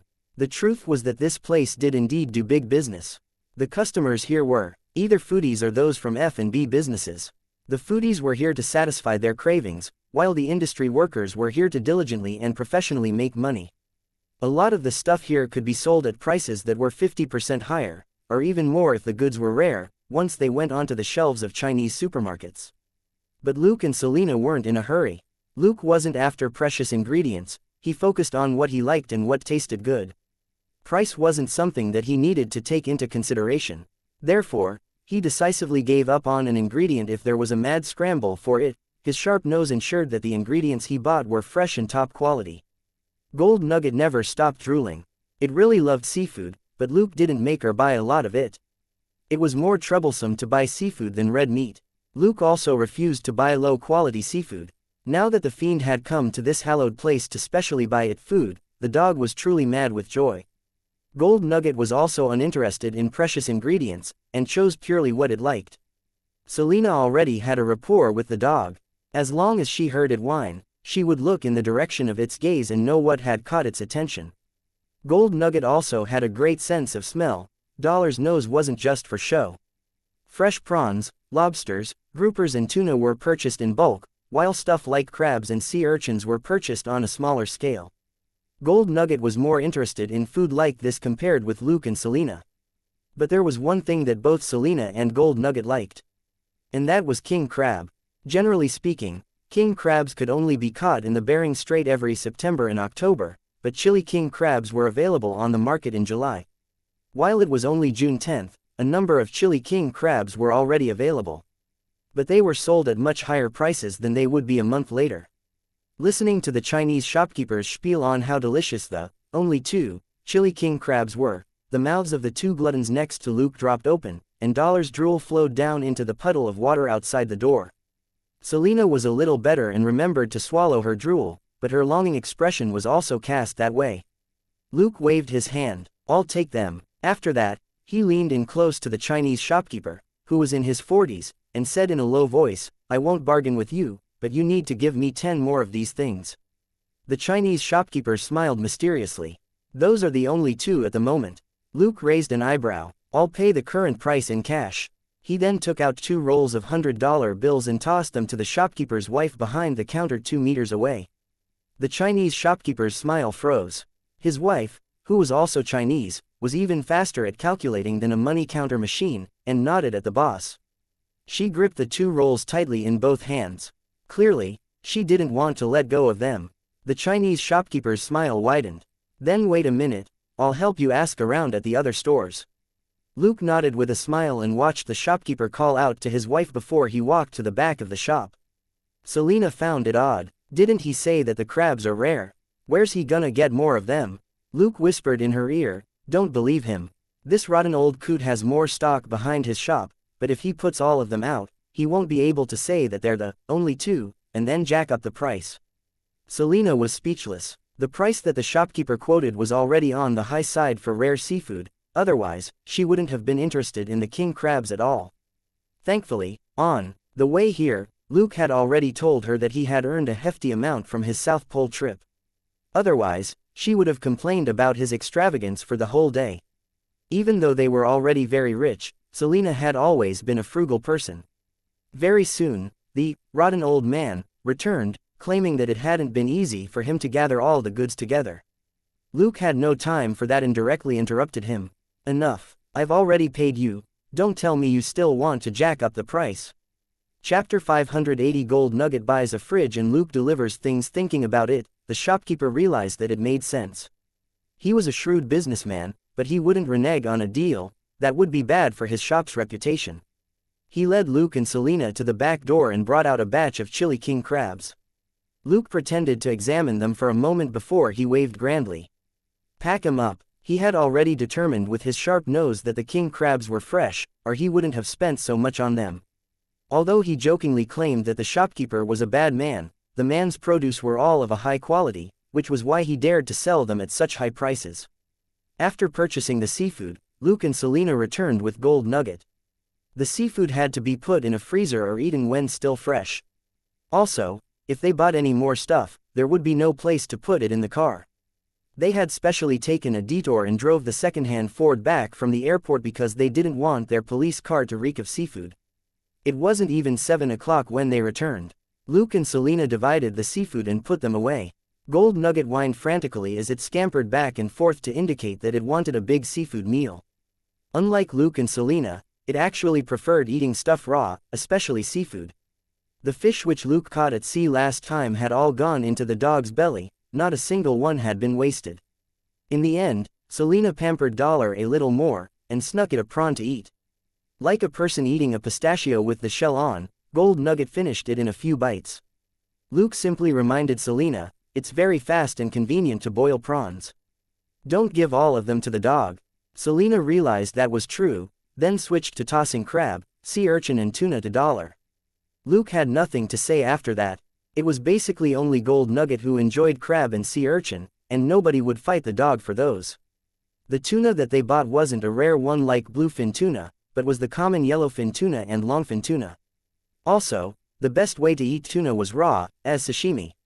All the tuna fish was quite big.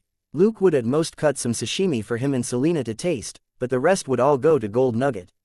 After all, the dog liked eating raw seafood. After 10 minutes or so of bustling around, Luke and Selena finally moved everything into the newly bought massive freezer. That was right, there was now a large freezer in the house. Big enough to store a bull, it sat on its own in the open basement. It hadn't been there before Luke went to the South Pole. Thus, it wasn't Luke who bought it, but Gold Nugget. Gold Nugget kept going on and on about how it was the one who bought it, but Luke wasn't very curious. It was a no-brainer that the dog had dragged Selena out, chosen the freezer, and gotten her to pay for it. After putting away the ingredients, the boiled prawns were ready. If a certain two fellows didn't have a bit to satisfy their cravings after coming home from buying food, they would feel twitchy for the whole morning. It was like missing the final express from killing one last monster in a game to level up. Luke then made tuna sandwiches, which was rare, and made a lot. In one go, Selena quickly packed up the sandwiches, 2 to a paper bag, and then placed the bags in a food box. We're giving out lunch today. Luke shrugged. We don't buy seafood often, we can just use that. I'm too lazy to make pastries anymore. Selena chuckled and didn't complain about his laziness. Making sandwiches and making pastries were as different as cooking instant noodles and making your own noodles, although the sandwiches cost a lot more than the pastries. They left the house with the food box, and got to the major crimes division at 8:45 as usual. Everybody smiled and nodded to Luke and Selena in greeting upon seeing them. Nobody asked where Luke had disappeared to recently. They all knew that he now often went out on assignments that had to be kept confidential, and they knew better than to ask him about it. Selena called for everybody to come and get their tuna sandwiches. Everybody was quite happy. Compared with the fast food outside, they seldom had tuna sandwiches. Billy Wong, the biggest glutton, opened the bag. Glancing at the tuna fish inside the sandwiches, he asked with a smile, "This fish is pretty good. Where did you get it?" Selena. "From the seafood market in San Gabriel Valley." Billy Wong clicked his tongue and gave her a thumbs up. As expected of a food connoisseur. Pleased, he took his sandwiches with him. Watching him leave, Selena couldn't help asking Luke in a low voice, "Why do I feel like he's a lot like that shopkeeper from the seafood market?" Luke laughed aloud. Billy Wong is only 39, not a rotten old man. Selena pointed at him. "You said it, I didn't say anything at all." Luke. They finally made their way to Elsa's office. Naturally, Elsa had already seen them when they arrived, and wasn't surprised at Luke's appearance. Casually putting away Luke's tuna sandwiches for her and Dustin, she said, "There haven't been many tricky cases recently. Thanks to the Stark Expo, public safety in Los Angeles suddenly improved a fair bit." Luke said with a smile, "But the DA and the judges have to be cursing, right?" Elsa shrugged. "Of course. The DA has a number of offenders lately that need to be convicted. The judges have already told HQ multiple times for us to ease up for now." Luke nodded. "That's good, right, boss? Want to have dinner at my place in the afternoon?" Elsa looked at him. "Dinner? In the afternoon? Luke, you can't sunbath at night, can you? Didn't you just say that the DA and the judges want us to work less? It's a chance for you to take a break." Elsa didn't know whether to laugh or cry, but she nodded after thinking for a moment.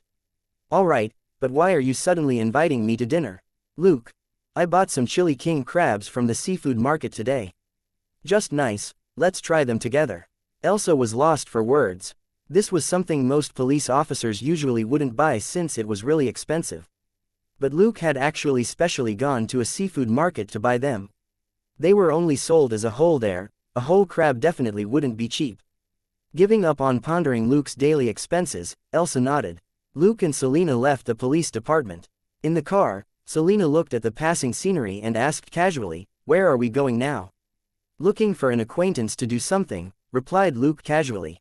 As he drove, Luke suddenly remarked, "No wonder we were told to ease up.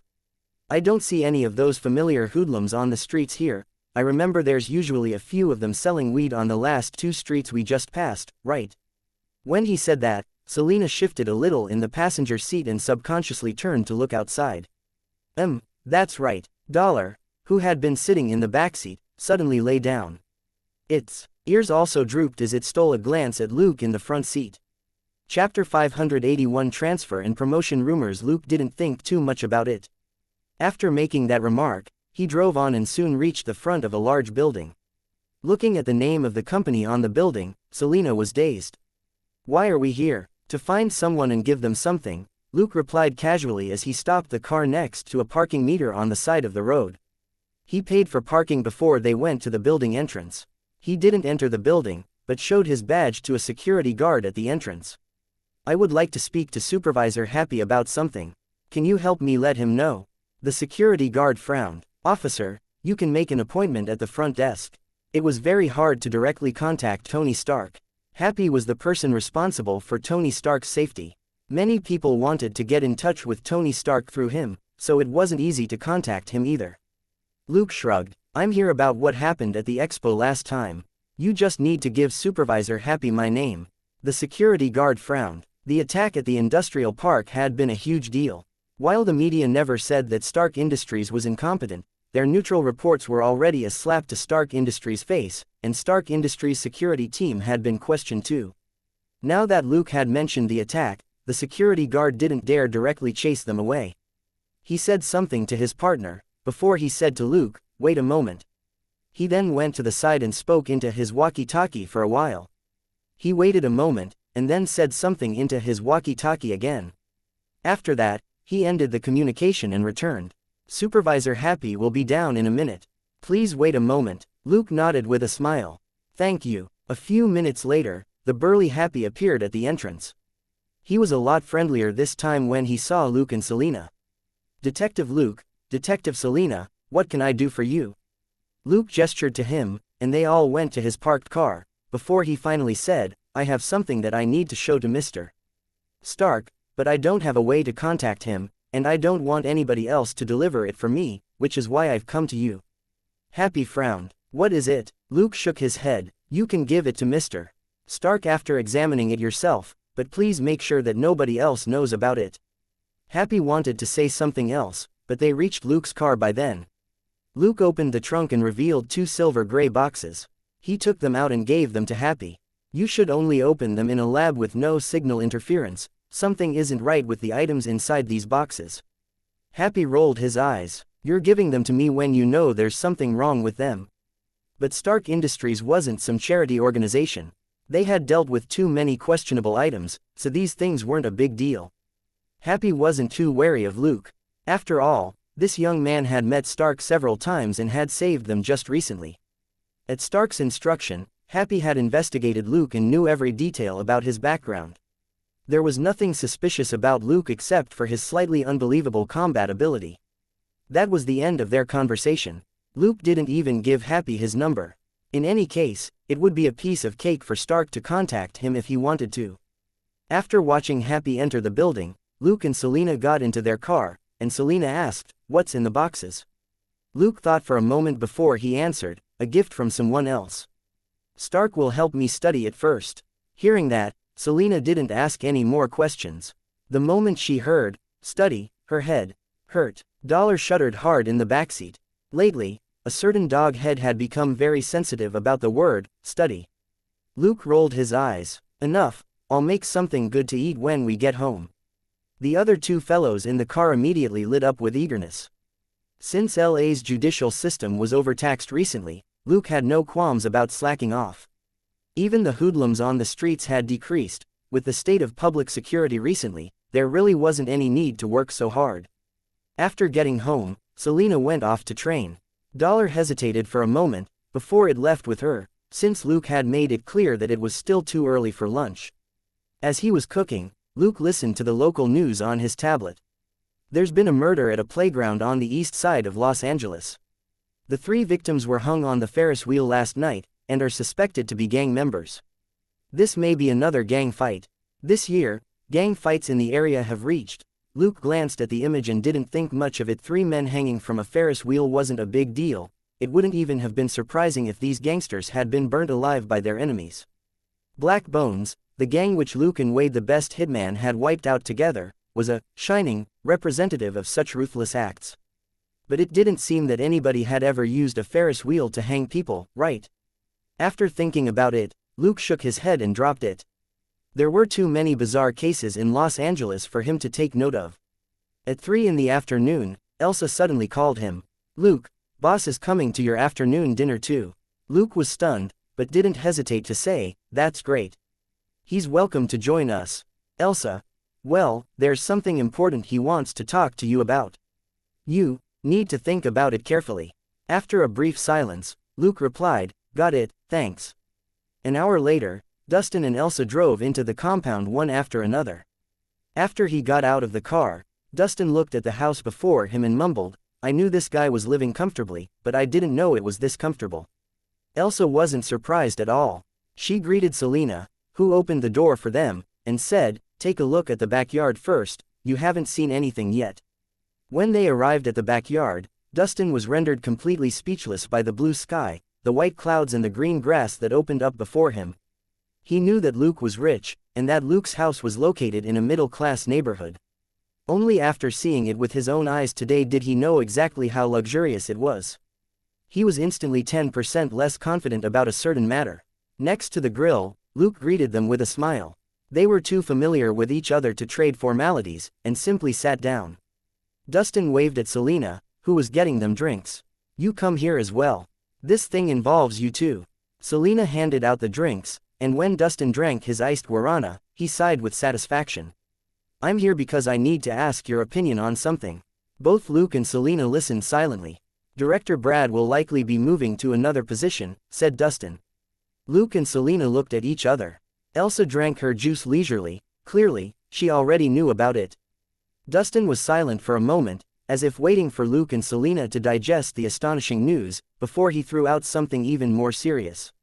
He may be transferred to another city. Chapter 582 Support and Consideration. Selena was surprised. Transferred? She had thought that Brad was going to be promoted. After all, given his capabilities and achievements, there had always been rumors that he would be promoted as LAPD's deputy commissioner. Yes, Dustin had another mouthful of juice and nodded. If he's transferred, he'll need a team of trustworthy and familiar people to take control quickly. Do you understand? Both Luke and Selena nodded. This was the regular approach. It would prevent Brad from being impeded by his new subordinates. While it wouldn't be hard for Brad to take care of this problem, for him to take control peacefully would take a few months at least. That wouldn't be an ideal start for Brad as a new leader. So, I'm here to ask if you want to be transferred. Dustin gazed at Luke and Selena and said, this is only what I've been thinking, and you're completely free to say no. Director Brad doesn't know about this. However, we've been cooperating well in the past few months, and you're the best candidates I could think of, besides Elsa. Elsa turned her head aside and couldn't be bothered to look at Dustin. She knew that if she and Luke weren't close and that bringing her along might increase his chances of success, Dustin would have probably bypassed her to talk to Luke and Selena alone. Luke and Selena weren't surprised. Dustin staunchly supported Director Brad. It was understandable that he would go over to help Brad establish himself. Luke and Selena in turn supported Dustin, so he wanted them to come with him. Dustin and Brad might hold different positions, but they had the same approach. After that, Dustin thought for a moment before he added, also, if you want to be transferred, you better talk to Stark Industries first. He was actually quite reluctant to say this, because he didn't think that Luke and Selena were in favor of this plan. Selena didn't say anything, while Luke asked after a short pause, can I ask, where's the big boss being transferred to? Dustin hesitated for a moment before saying, keep this to yourself. Director Brad will be transferring to New York to become the first deputy commissioner. Both Luke and Selena were stunned. New York. Luke hadn't expected Brad to be transferred from the West Coast to the giant mire that was New York on the East Coast. NYPD's first deputy commissioner was appointed by the commissioner. This was on the same level as the police commissioner, who handled practical issues and was above most people in NYPD. This transfer was definitely a promotion for Brad. Brad was going to New York, a financial and cultural center, and to NYPD, the biggest police department in America. This wasn't as simple as an increase in ranking.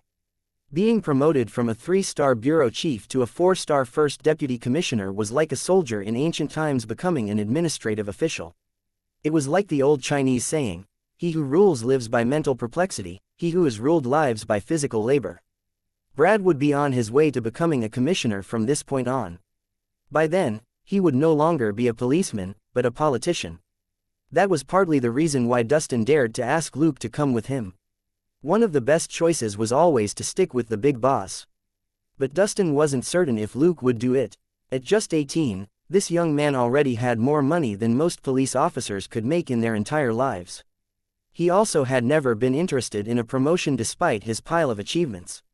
Even without Dustin and Brad's support, Luke would do very well if he stayed in Los Angeles. There was also Tony Stark, Luke's true backer. In the face of the LA superpower that was Stark Industries, a mere first deputy commissioner of NYPD wasn't worth mentioning. After contemplating for a moment, Luke asked, I need to think about it. Is that all right? Naturally, Dustin had no problem with that. Of course. Looking at his face, Luke asked with a smile, is it very urgent? Dustin revealed another piece of information. You have until October, it won't be as easy to act after that. Luke knew that he was implying that Brad's transfer would be after October, probably in November or December. Whoever wanted to go with the big boss had to let him know in advance so that he could keep the posts open for them. New York wasn't that attractive to Luke, but it was different for most other police officers in Los Angeles. Anybody who went with Brad would definitely be considered his loyal supporters. As long as Brad was promoted again and became head of NYPD, they would definitely benefit a lot. There were inevitably very few people Dustin could ask about a transfer, Brad wouldn't be bringing a lot of people with him. Those who went were bound to be ostracized by the local NYPD officers, so they had to be strong mentally and also have enough achievements. Dustin's old buddy Roger, for example, had a family and a history of heart disease, so he wouldn't be on the list. That was the end of the business talk.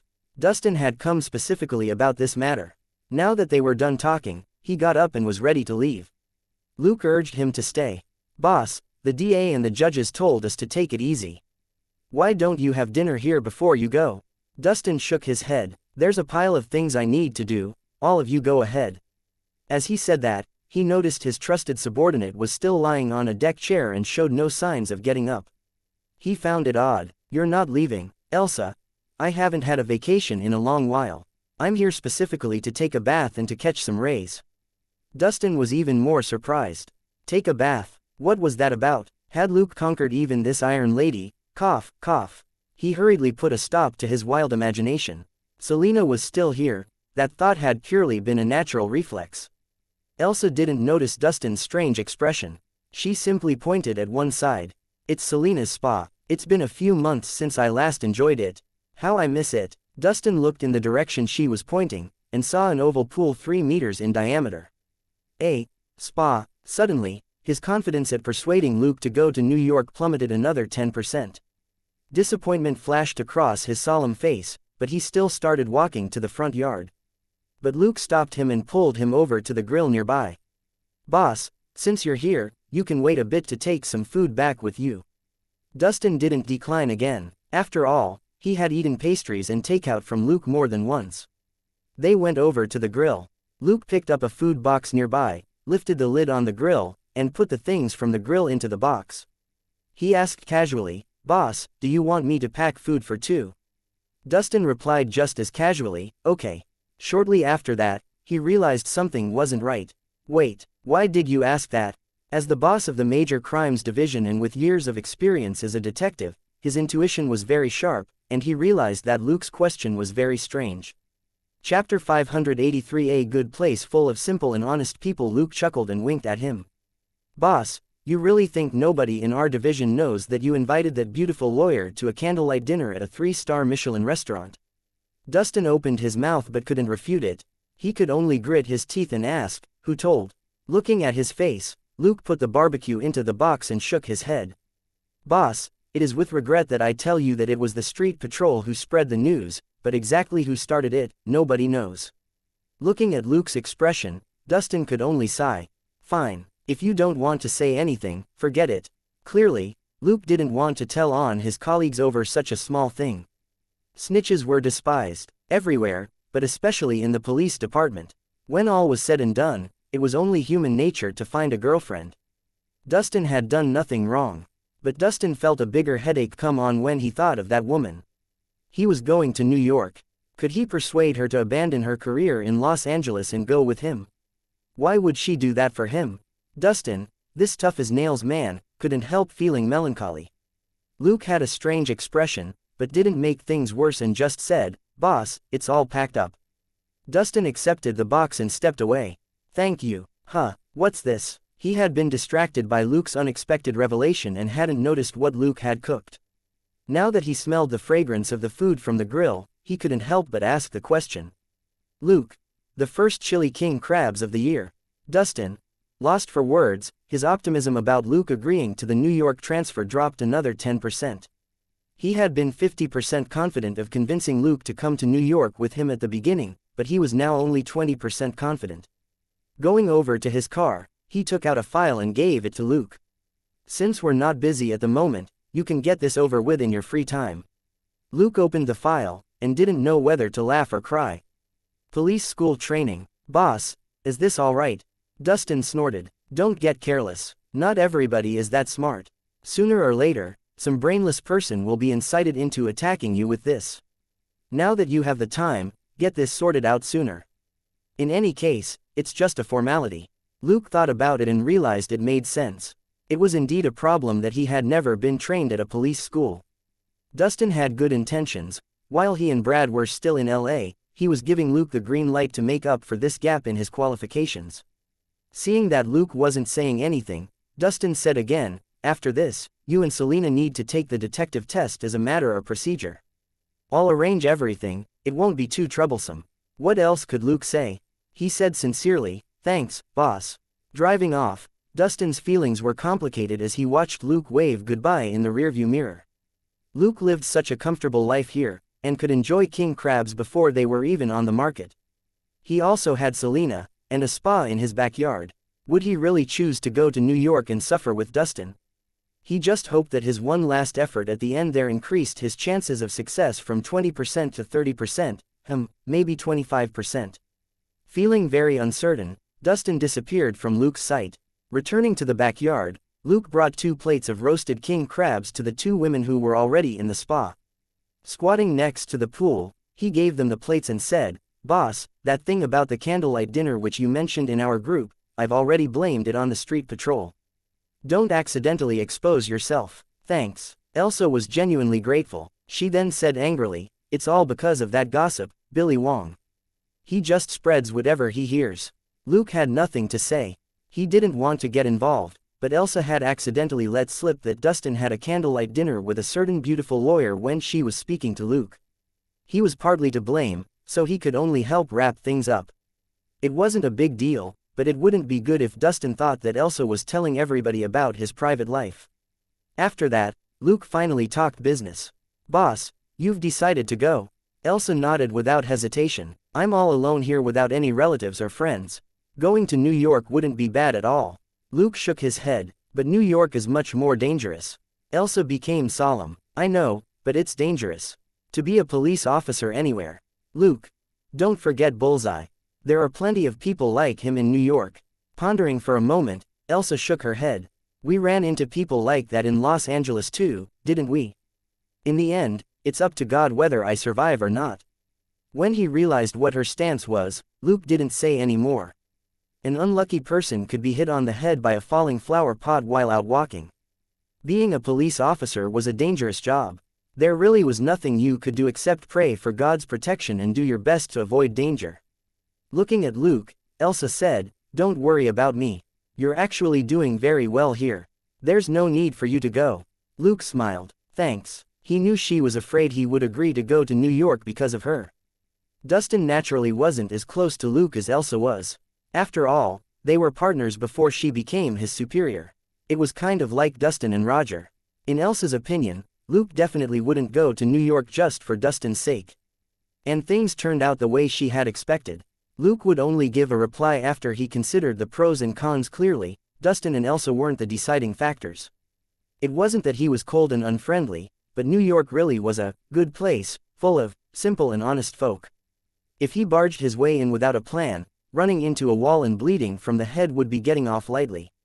That afternoon, everybody in Elsa's squad slacked off. Selena even called Elizabeth and Billy over, and Simmons was invited as well. However, neither Billy nor Simmons stayed long. They ate a bit and Luke gave them a big bag of barbecue before they went back to work at the police department. Simmons was a young white man and Elsa's new partner. He was still a rookie and had to build up his experience by working more cases. Billy and Elizabeth were partners and were already quite experienced, but they were both still a little meek in front of Elsa. It was like Billy Wong, that old fellow. He hardly spoke with Elsa one-on-one, and would only trade a few words with her in the lounge before beating a hasty retreat. Weak men were always this pathetic in front of powerful women. Old Wong, who was a henpecked husband, was even more pitiful. The truth was that most people in the major crimes division were a little uncomfortable around Elsa, except for the veterans who were on the same level. Chapter 584 Gold Mine Yields, and the limb-breaking vigilante. It wasn't because Elsa was very hard to deal with, but because the Iron Lady was too intimidating and most male detectives didn't want to taste being suppressed by her aura. Luke and Selena were the only two in the major crimes division who might be Elsa's subordinates in name but were actually more like her friends. Luke had set an example by joking with Elsa every day. Naturally, Selena wasn't scared either. So, the relationship among the three was very natural. Thus, the backyard that afternoon became a playground for the three women. Luke simply set the grill to keep the food warm, before he went back inside to work. Since he couldn't tan, he was only keeping Selena company during the occasional moment that he sunbathed.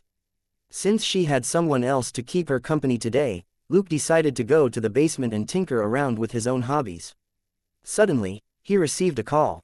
He spoke into the phone for a while, and then helplessly dropped his tools. He said goodbye to the women in the backyard before he drove off, leaving the place to them. The call was from Jenny, who sounded pretty angry. He could only go and interact with this old secretary/new CEO. He barely entered the hotel room Jenny had directed him to, when she jumped into his arms and bit his face. Luke smiled, apologetically, and didn't resist. After venting her fury, Jenny finally breathed heavily in his arms. "What's your problem? The mine is already starting to produce gold, but you've never once asked about it. Aren't you afraid that someone will rip you off?" Luke chuckled and said, "I have you there, right?" Naturally, he couldn't say that Bobby, his human polygraph, was there to monitor the situation the whole time. He was the only one who knew about Bobby's mental abilities, and naturally, nobody had any idea that the gold mine was under Luke's constant surveillance. At that moment, the gold mine was operating under the supervision of Jenny, Bobby, Chris and Samantha. Finally, Jenny reported the company's recent development to Luke. The new mother lode in Boom Town was already producing an abundant yield. After just a dozen days of work, profits already amounted to hundreds of thousands of dollars. Jenny didn't manage the gold mines too much, she simply standardized the infrastructure. There were established templates for that. As long as the administration was in place, she didn't have to do anything. Thanks to the excellent business skills which she had inherited from her parents, she had completed most of her courses in the last half year, and wasn't far from graduating. At that moment, she was mostly focused on building the phone company. Currently, the phone company's startup phase was being funded by her investment. She pressed Luke's hand and said seriously, "My money will be used up before the product hits the market. Do you have a plan?" Luke said with a smile, "That's fine. I made some money recently. Let's put it into the phone company." Jenny was surprised. "How much did you make?" "5 million, said Luke casually. With Luke's new investment, Jenny said that she would reduce her shares accordingly. However, that wasn't the only problem that the phone company faced. Your phone needs network support in order for those new and convenient functions to work, right? She asked. Luke nodded. But I already did some research. There's no wide-scale systematic wireless network in the whole world. Our phones are too advanced. She continued. Luke thought for a moment. You're saying, the network has to be constructed by a big corporation. Our money won't be nearly enough, even if we invest all the profits from the gold mine into it, said Jenny. Luke pondered for a moment. Look into Wayland Corporation. I remember that it's a major corporation that deals mainly in global telecommunications, right? Jenny was blank. You want them to build and promote the wireless network? Luke smiled. It doesn't hurt to try. You have to let them know the benefits of a wireless network. With that, the boring stuff was finally dealt with, and Luke and Jenny got down to real business. The business went on for a long time. Luke returned home the next morning. Selena wasn't at home. Naturally, Dollar wasn't, either. Luke had received a text message last night. Elizabeth had been so excited the previous day that she had gotten drunk. She dragged Selena back to her place to talk all night. Selena didn't refuse. Elizabeth mainly wanted to talk about the gold mine as well. Once the gold mine started to produce results, her mother's 5% share in the mining company had turned from paper wealth into real money. Elizabeth had learned about the recent mine profits from her mother, Samantha. Even though she had prepared herself mentally many times, the number was still too big for her to contain herself. But she was a cautious person, and didn't want to talk to an outsider about it. She could only come to Selena. Luke, forget it. As his first student, smart Elizabeth had realized earlier on that this normally warm person was in fact inwardly aloof. She didn't have the courage to talk to him. Since none of the gluttons were here, Luke made a very simple breakfast and ate on his own. He then left home with a packed box of breakfast. Selena would go to the police department with Elizabeth. He didn't need to wait for her. He arrived at the police department, only to find that Selena and Elizabeth hadn't arrived yet. He was too lazy to call them. With Gold Nugget around, it wouldn't be easy for anything to happen to Selena. It was more likely that Elizabeth had been too drunk. After giving Elsa some food, Luke sat down in front of his computer. Sonia, the black female detective and intelligence expert, came over. Luke pointed casually at the food box. Help yourself. Sonia didn't bother acting polite, and took out 2 paper bags. She opened them and clicked her tongue. What's this? Lobster. Luke said in a low voice, king crab. Eat them quietly and don't say anything. Sonia's lips moved, but she dropped the subject and said something else. I made a couple of interesting discoveries. Want to hear it? Luke gestured for her to pull a chair over and sit down, while he took out 2 bottles of guarana from his drawer and gave her one of them. Of course, here's your commission. Sonia rolled her eyes but opened the bottle anyway. She then said, it's 2 things. Firstly, a vigilante appeared in our district about 2 weeks ago. Luke's hand that was holding the juice paused briefly. He didn't say anything. Sonia, the numbers are incomplete, but they show that this vigilante sent more than 200 hoodlums to the hospital in the last 2 weeks. Of course, the hospital only took in 213 of them, many more didn't go to a hospital at all. Luke raised an eyebrow. So diligent, how many of those scumbags died? Sonia heaved a sigh. None. Practically all of them had broken legs, and those who were going to shoot also had broken arms. The most wretched ones had their 5 limbs broken. Luke widened his eyes and he smacked his lips. 5 limbs. Chapter 585. This is America. This is our world. Sonia's expression was a little strange. She looked like she wanted to laugh, but she managed to hold it in. Fine, my explanation wasn't accurate. Actually, the shortest limb wasn't broken, but swollen. Luke couldn't help scratching his head.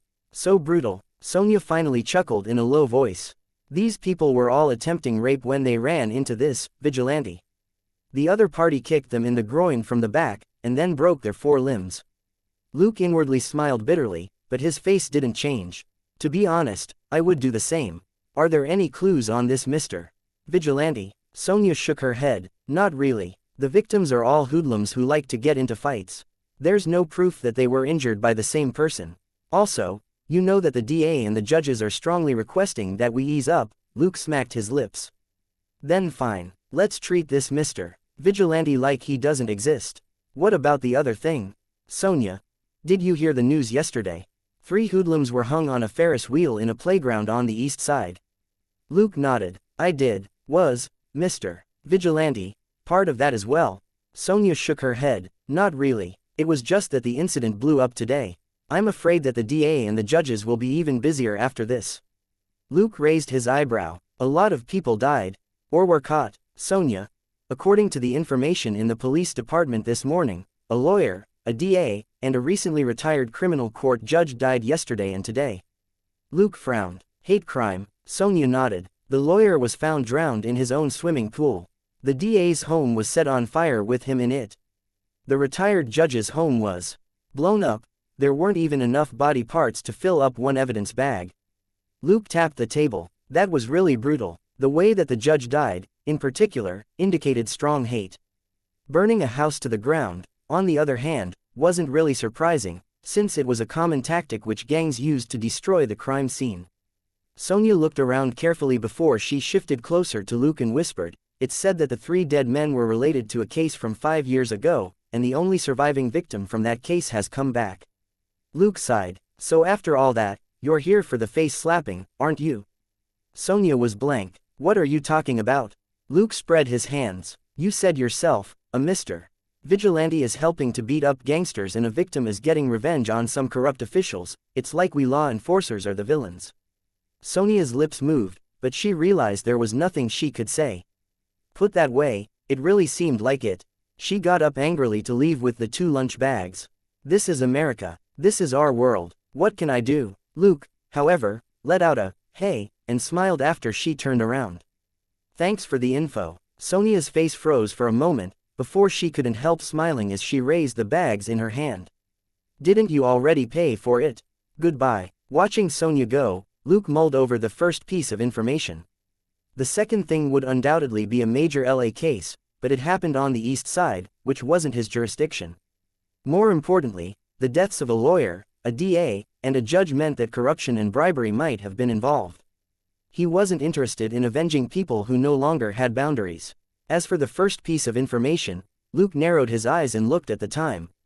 It was already 20 past 9, but his partner still hadn't arrived. But even after she showed up, he couldn't ask her any questions here, so he wasn't in a hurry at all. At that moment, he received a call from another number. He looked at the number, which didn't look familiar. He picked up the phone and casually said, "Hello, who are you looking for?" A dry and hoarse voice came from the other end. "It's me, Tony Stark. Where did you get the stuff you gave me yesterday?" Luke couldn't help but sit up straight as he smiled. "Do you think it's all right to talk about it over the phone?" After a brief silence, Stark said, "I'll send a car to pick you up at 10. Luke. "Okay, I'm at the police department." The call was cut off. Luke scratched his chin and chuckled. Doing this good turn was really hard. While he was pondering how to interact with this big shot, his phone rang again. He picked up his phone, only to see that it was yet another number he didn't recognize. Also, it was a South American number. Still, Luke answered the phone. "Hello, who are you looking for?" "Luke." It was a woman's voice. Thoughts flashed through Luke's mind. "If you mean the Luke who bought you a drink, then yes, it's me." The woman was silent for a moment. "Fine, the guarana and the raspberry juice actually weren't bad." Luke was amused. "How can I help you?" It was Rebecca. He didn't think that she would call him for no good reason. The fraternity should still be hunting her, and she should avoid communication as much as possible. A moment later, he hung up with a strange expression. "Seriously, I have to get involved in this too." Taking out a chocolate lollipop, he slowly unwrapped it and put it in his mouth as he contemplated the information he had just received and what kind of benefits he could get out of it. Helping out was one thing, but what he could get from it was another. As a man who never had enough experience and credit points, he was already good at earning more and spending less, and it was a good habit he planned to keep. At that moment, there was the sound of footsteps, and someone rummaged around in the food box on the desk. Luke didn't even bother to raise his eyes. He simply asked, "You didn't have breakfast?" "You have to ask Elizabeth about that." It was Selena's voice. Luke turned his head. "So you didn't have breakfast either?" Elizabeth smiled awkwardly while holding the paper bag which Selena had just given to her. "Not yet." Gobbling up the crab sandwich and giving one to an expectant dollar, Selena complained, "There's nothing in her fridge except a few bottles of soda water. There isn't even a slice of cheese." Elizabeth felt a little awkward, but not too embarrassed. She was too familiar with these two people. "Luke. She lives by herself, and she often works late and gets up early. Isn't it perfectly normal for her not to have any food in her place?" Selena thought for a moment and realized that it made sense. Few people like to stock up on ingredients the way Luke did. Of course, there were also few like Elizabeth who didn't have ready-made food at home. Very soon, Elizabeth fled with her crab sandwiches. When it came to cooking, she felt that she needed to study more. For now, she still wasn't qualified to join such a high-level culinary discussion. Chapter 586 Negotiation, and Tony who never bargains. Luke was in no rush. He even gave Selena a carton of milk so that she wouldn't choke. He then gestured for Gold Nugget to hide in a corner under the desk, and snuck it some sandwiches from the box. Gold Nugget was clearly starving. At home, the dog could find food and snacks at any time. But there weren't even any potato chip crumbs at Elizabeth's place last night. Seeing how it protected Selena so diligently, Luke gave the dog 5 more crab sandwiches. After the two gluttons finished half of the sandwiches in the food box, Luke got up and said, "Let's go." "Time to work." Wiping her hands, Selena asked, "What is it?" Luke said, "Let's talk outside." Standing next to the road in front of the police department with Luke, Selena found it strange. "Are we waiting for someone?" Luke nodded. "Be a good boy, Dollar." Dollar barked to show that it understood. At that moment, a Rolls-Royce Phantom drove up and stopped in front of them. Happy opened the door. After the two people and the dog got into the car, Happy gave Dollar a strange look. "You take your police dog everywhere with you?"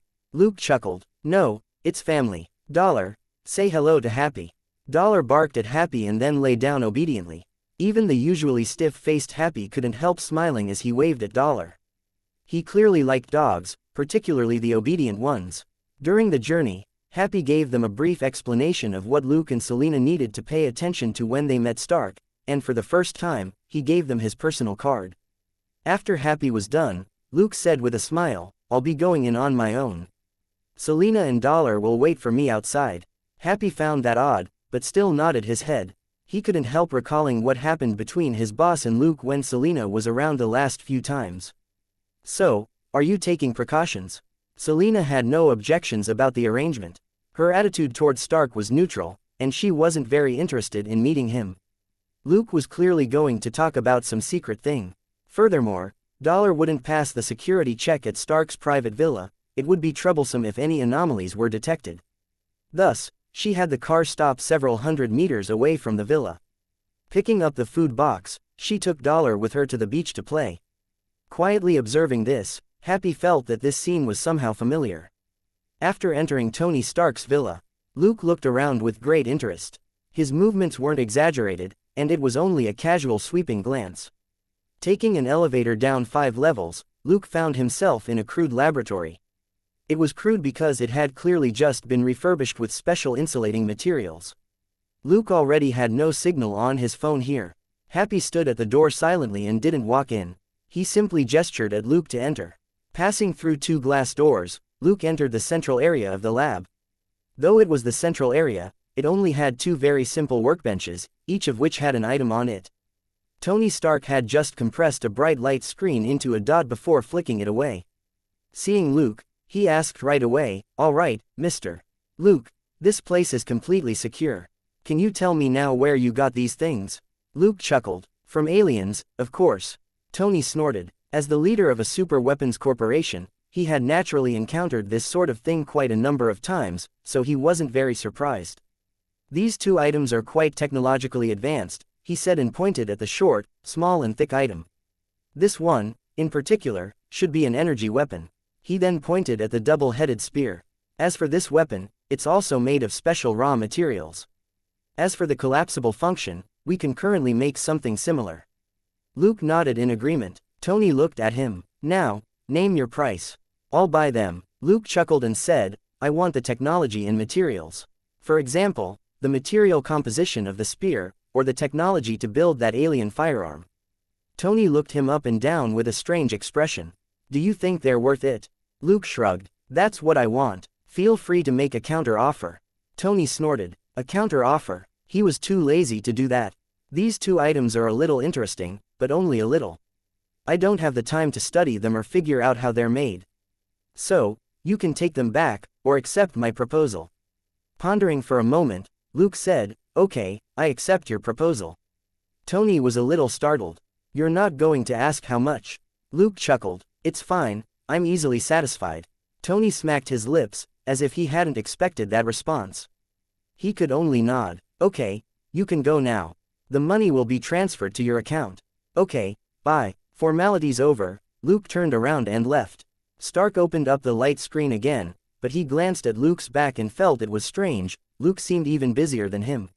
Outside the villa, Luke declined Happy's offer to escort him back and said that he only needed a driver. Happy didn't insist, and agreed with the arrangement. The Rolls-Royce Phantom picked up Luke and the 2 gluttons who had finished eating on the beach and returned to the city. Back at the police department, they drove their own car out. Before Luke said anything, Selena opened her mouth first. "Claire just called me. She's coming the day after tomorrow." Stunned for a moment, Luke slapped his forehead. "Right, she said she was coming to LA beforehand to check out USC. Why didn't she call me?" As soon as he asked the question, he understood. "I didn't have a signal in Tony's place." Selena was a little envious. "She's much smarter than I am. With just a little bit of effort, she can get into USC."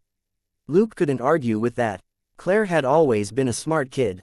In middle school, most of her energy had gone into activities like cheerleading, camping, skateboarding, dancing, singing, playing in a band and so on, and she hadn't devoted as much time to her studies. But even then, her grades were always above average. With a little bit of effort, she would be in the top tier. If she slacked off a little, she was still a second-tier student. After the last trip to Los Angeles, thanks to Catherine's covert encouragement, she worked hard in the last few months and was accepted by USC. Luke had been happy about this result before, but now, he was thinking about persuading Claire to go to a university in Houston. Fine, he was kidding. Chapter 587 Business is business, and it's hard to repay a favor. As long as Claire wasn't going to a university in New York, it wasn't a problem. But who knew if this little monkey would explode with rage in a couple of months? Looking at his inexplicable expression, Selena found it odd. "What's with that face? You don't want her to come?" Luke shook her head. "You forgot what Dustin said yesterday about us going to New York." Selena got it, and she put one hand to her forehead. "You really want to go?" Then, hey, why should I worry about that? Isn't Claire your sister? Luke smiled bitterly. Fine, thank you for worrying on my behalf. Saying that, he drove the car home. After telling Selena to help prepare Claire's room, he went out. On the way, Jenny called him. Why did Stark Industries transfer $20 million into our company account? Luke said, I made a small deal with them. Jenny, do you have some misunderstanding about what the word, small, means? Telling Jenny not to worry and that the money could be used as reserve funds for the phone company, Luke ended the call. 20 million wasn't a lot, but it definitely wasn't insignificant either. Tony was extravagant when it came to daily entertainment. But as a businessman, he knew very well that business was business. Of the two predator weapons which Luke had given to him, it was the energy weapon that was valuable, but he might not necessarily be able to study it. 20 million could be considered the market price. Luke knew what Tony was like. He could trade his watch for 2 boxes of strawberries, or blow up metallic suits worth billions as a fireworks show for Pepper. It was like how it was Luke's business whether he wanted to give Selena 5 or 50 million in shares, but when Wayland wanted to hire him for a private assignment, he had to pay $500,000, while Shira paid Luke $10,000 to be a bodyguard for one night. By the same logic, Tony could waste his money however he wanted in his private life, but had to follow the rules in the weapons deal this time with Luke. Business is business. That was an American truth. Has my luck been too good recently? Luke wondered as he drove aimlessly around the east side. Now that he made a fortune, he decided to give someone a hand for free. A good turn was the hardest to repay. After leaving some scrawls on the walls at several important street corners on the east side, he went home. When he entered the house, he heard noise in the guest room. Going over for a look, he saw Selena bustling about. When he looked at the new items in the room, his expression turned strange. Where did you get these? Selena was still straightening out the sheets that she had just placed on the bed. She replied without turning to look at him, I bought them for Talia and the others. They're still new. Peppa Pig. Luke didn't know whether to laugh or cry. Are you sure Claire will like that? Selena. She's not 18 yet. Otherwise, why don't you go out and buy something she likes? Luke raised his head and thought for a moment, before he shook his head regretfully. Fine, I don't know what she likes either. Claire was actually very into cute things 3 years ago. But she was older now, and Luke wasn't sure what Claire liked at the moment. If that little monkey wasn't happy, she could always buy something herself. After making that decision, Luke didn't say a word and made his escape, leaving Selena to continue with what she was doing. That night, Luke went out again after 11 p.m. There was the sound of a conversation in Selena's room. Do you think he knows? What are you afraid of? Luke said that beating them up was fine, so just do it. But we didn't mention how many people we beat up. You didn't mention it. I can't say anything. I have to abide by Luke's rules. Don't you have any sense of shame at all? Luke headed east. Entering an abandoned factory, he found a platform and lit a camping light, then sat down. At 12, a person came in through the front entrance. Seeing the figure sitting in the center of the factory, the person was startled and paused. However, the stranger was already saying, "Come over here. Rebecca asked me to help you." After a brief silence, the person drew a gun from her back and slowly drew closer. "Who are you?" The stranger tilted his head and operated his phone. "You may call me, Puncher." The person raised her gun.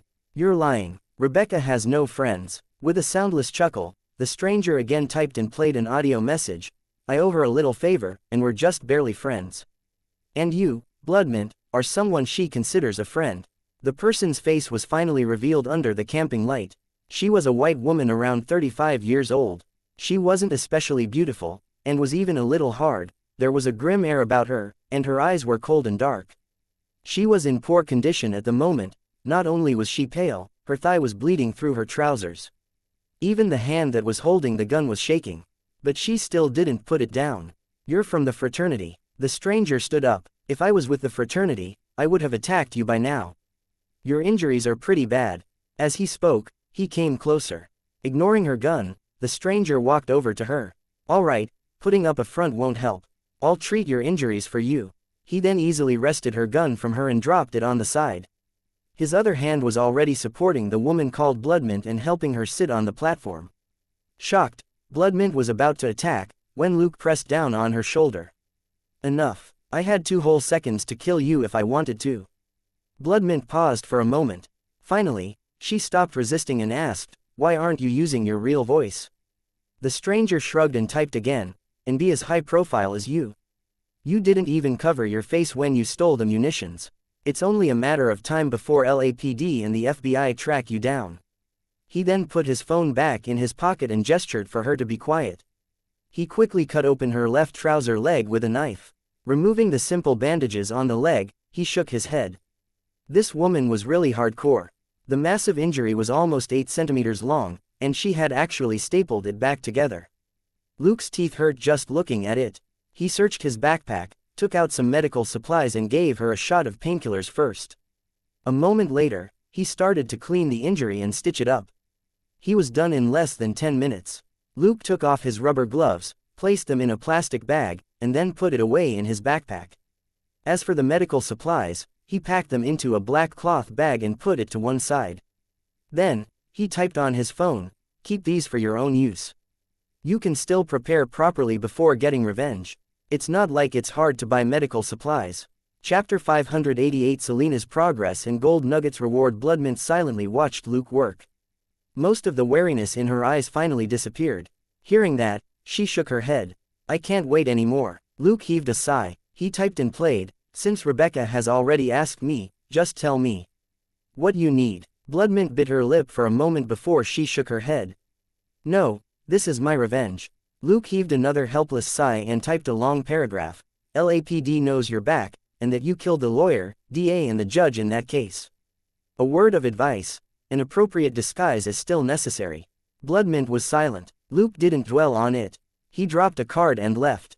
Only after he disappeared from the factory did Bloodmint pick up the card. There was nothing but a number on it. She hesitated for a moment, but still put the card in her pocket. Luke returned home and was surprised to see Selina and the dog in the living room. "Why are you still up?" Selina looked at the dog and then said, "Haha. No reason. I just finished training and couldn't fall asleep." Luke hummed and said, "Go to bed early. Since we're free tomorrow, I'll give you a checkup in the morning." Selina nodded and quickly slipped off to her room with Gold Nugget.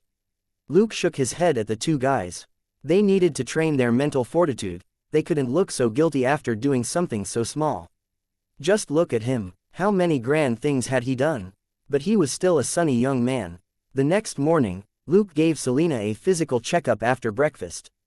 Reading the data, he couldn't help but look Selina up and down. Selina asked, "What's wrong?" "Luke, your overall stats have increased by 3%, and your body fat percentage has returned to 17%. It seems the two of you discovered the trick to it." Selina chuckled. "What to fight right now?" Luke thought for a moment before he nodded. Stats were just fixed data, just like his 40 strength. Without his battle skills and abilities, his combat ability would have been less than half. While Selina's physical qualities had improved, it remained to be seen how much combat ability she had picked up. The plugin that was Gold Nugget couldn't be as effective as Daddy System's Super Learning Mode. Picking up a hand target, Luke signaled that he was ready. Selina's fists reached him the next moment. Luke raised an eyebrow and blocked it. "Your speed isn't bad." Bang, bang, bang, bang, bang, bang, bang. Thunderous slaps rang out as Selina attacked fiercely and silently. 10 seconds later, Luke opened his mouth. "Okay, stop holding back. You've been training for such a long time. It's time to demonstrate your other moves." Hearing that, Selina paused for a moment, before she suddenly changed her style. Different from her previous form that was like boxing, her new attacks were even fiercer. She kept punching and kicking at Luke's vital parts, including his crotch, joints and throat. Luke, however, fended off her attacks unhurriedly and remarked, "Now that's progress." A minute later, Luke raised a hand and grabbed her fist. "Okay, enough." Selina was sweating a little, but she didn't seem too exhausted. "Did you go easy on me?" Luke smiled but didn't say anything. In terms of the system's stats, Selina's strength and dexterity had only increased by less than a point. Without the corresponding boost in reality, she still had a long way to go before she could catch up with Luke. But this was already frightening enough. Her stats had improved by 3% after just 10 days, and her body fat percentage hadn't dropped. If she continued to improve at this speed, she would be twice as strong in a year. At that moment, she was twice as strong as an ordinary person, and would be 4 times as strong if her strength doubled. she would be able to become part of the extraordinary crowd all on her own. Also, this was only a measure of Selena's own combat ability. On top of that, she and Gold Nugget currently had a perfect symbiotic form, and Luke had yet to test her strength in that form. It was mostly because Selena was unwilling to. She said that she wouldn't use it because it was too eye-catching eventually. Luke only checked her stats for the incomplete symbiotic form. After looking at the stats for a moment, he quietly erased all the data. Absolutely nobody could learn of this data. Selena's strength was equal to Luke's in the incomplete symbiotic form. Her dexterity was slightly lower, but not by too much. More importantly, Selena boasted the ability to regenerate rapidly in that form, and her recovery was much faster than Luke's elementary self-healing. In short, Selena's incomplete symbiotic form was approximately equal to Luke, who didn't use extraordinary abilities. Luke was a little concerned about this cheat-like symbiotic form, but thanks to a series of fortuitous events, the odds that Gold Nugget would cause Selena harm were very slim, so Luke didn't take further action. He would rather have Gold Nugget protect her than kick it away for the potential harm it might bring. As the person closest to Luke, Selena would inevitably run into certain supervillains. If she wasn't strong enough, he could only have her switch to office duty in the future for her own safety. He commended Selena after the checkup. Watching her leave to take a shower, Luke grabbed the dog that was trying to slip away with her. He crouched down and asked, "What about you?" Dollar blinked its small eyes in confusion. "Luke, stop playing dumb. I asked you before to check if your own abilities have improved. Don't say that you forgot." Seeing the threat in the fiend's eyes, the dog immediately cringed and said, "Yes, a little." "Luke, what do you mean by a little?" The dog looked at him and said carefully, "It's similar to Selena." "Luke, by similar, you mean there's still a gap?" The dog hesitated. "That's not something I can calculate easily." However, seeing the fiend narrow his eyes, the dog confessed in a hurry, "Fine, I only ever eat half of the special energy in her body every time, and I return the other half to her." "That's very fair, right?" Luke rubbed Dollar's head. "That's good. Remember, if you make a huge mistake, don't blame me for only giving you 10% of it."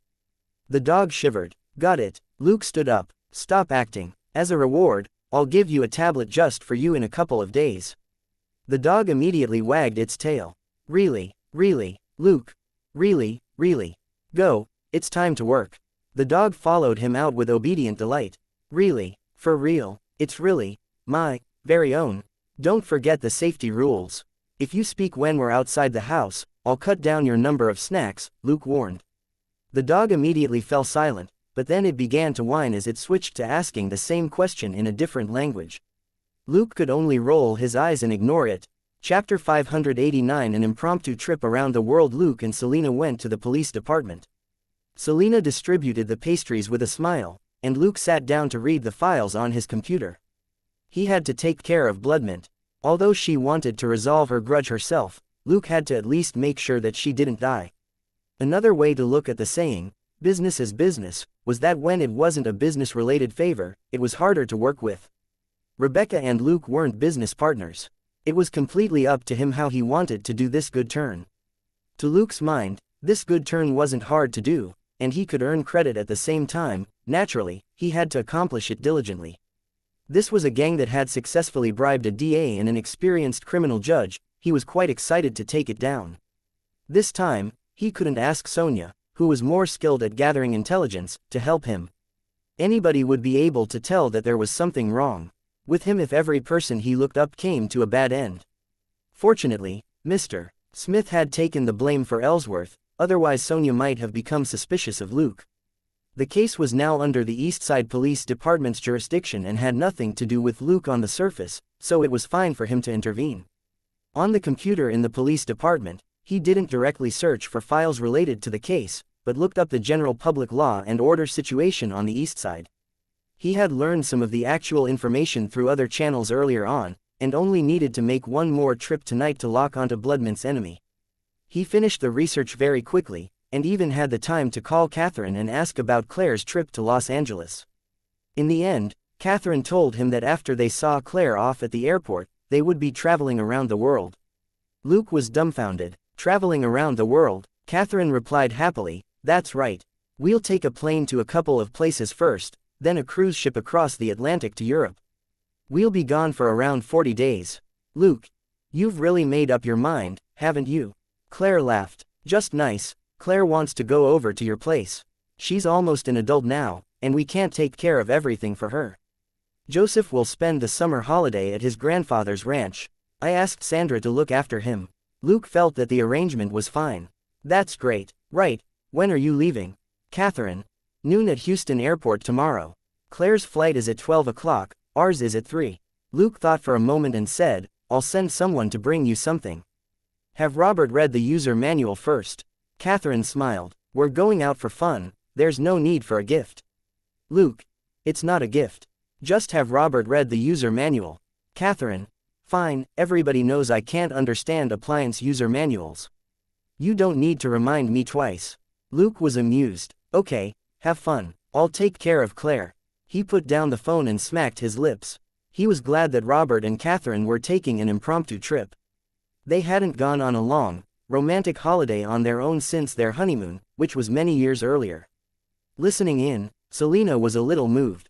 Do you think I should tell my parents to do something similar? Luke. Sure, as long as you can convince Mario, I'm sure Sandra would be happy to go along. They didn't need to worry about her siblings being left on their own. Selena had a lot of cousins and relatives who lived close by. They were all honest and sincere folk who worked on farms and ranches. They could totally take care of Talia and her other siblings. Selena put on a bitter expression. Then there's probably no hope. Luke got up and said, let's go and do some shopping for Claire. Only a girl knows what another girl needs. Selena got up as well and sighed. Forget it. Mom and Dad already took an international trip at the beginning at least. Luke was blank for a moment before he laughed despite himself. Years ago, Mario and Sandra eloped from Mexico to America. That was indeed an international trip. As their daughter, Selena could mock them, but it was inappropriate for Luke to say anything. Putting his hand on her shoulder with a smile, Luke said encouragingly, there will be a chance in the future. You're a rich lady right now.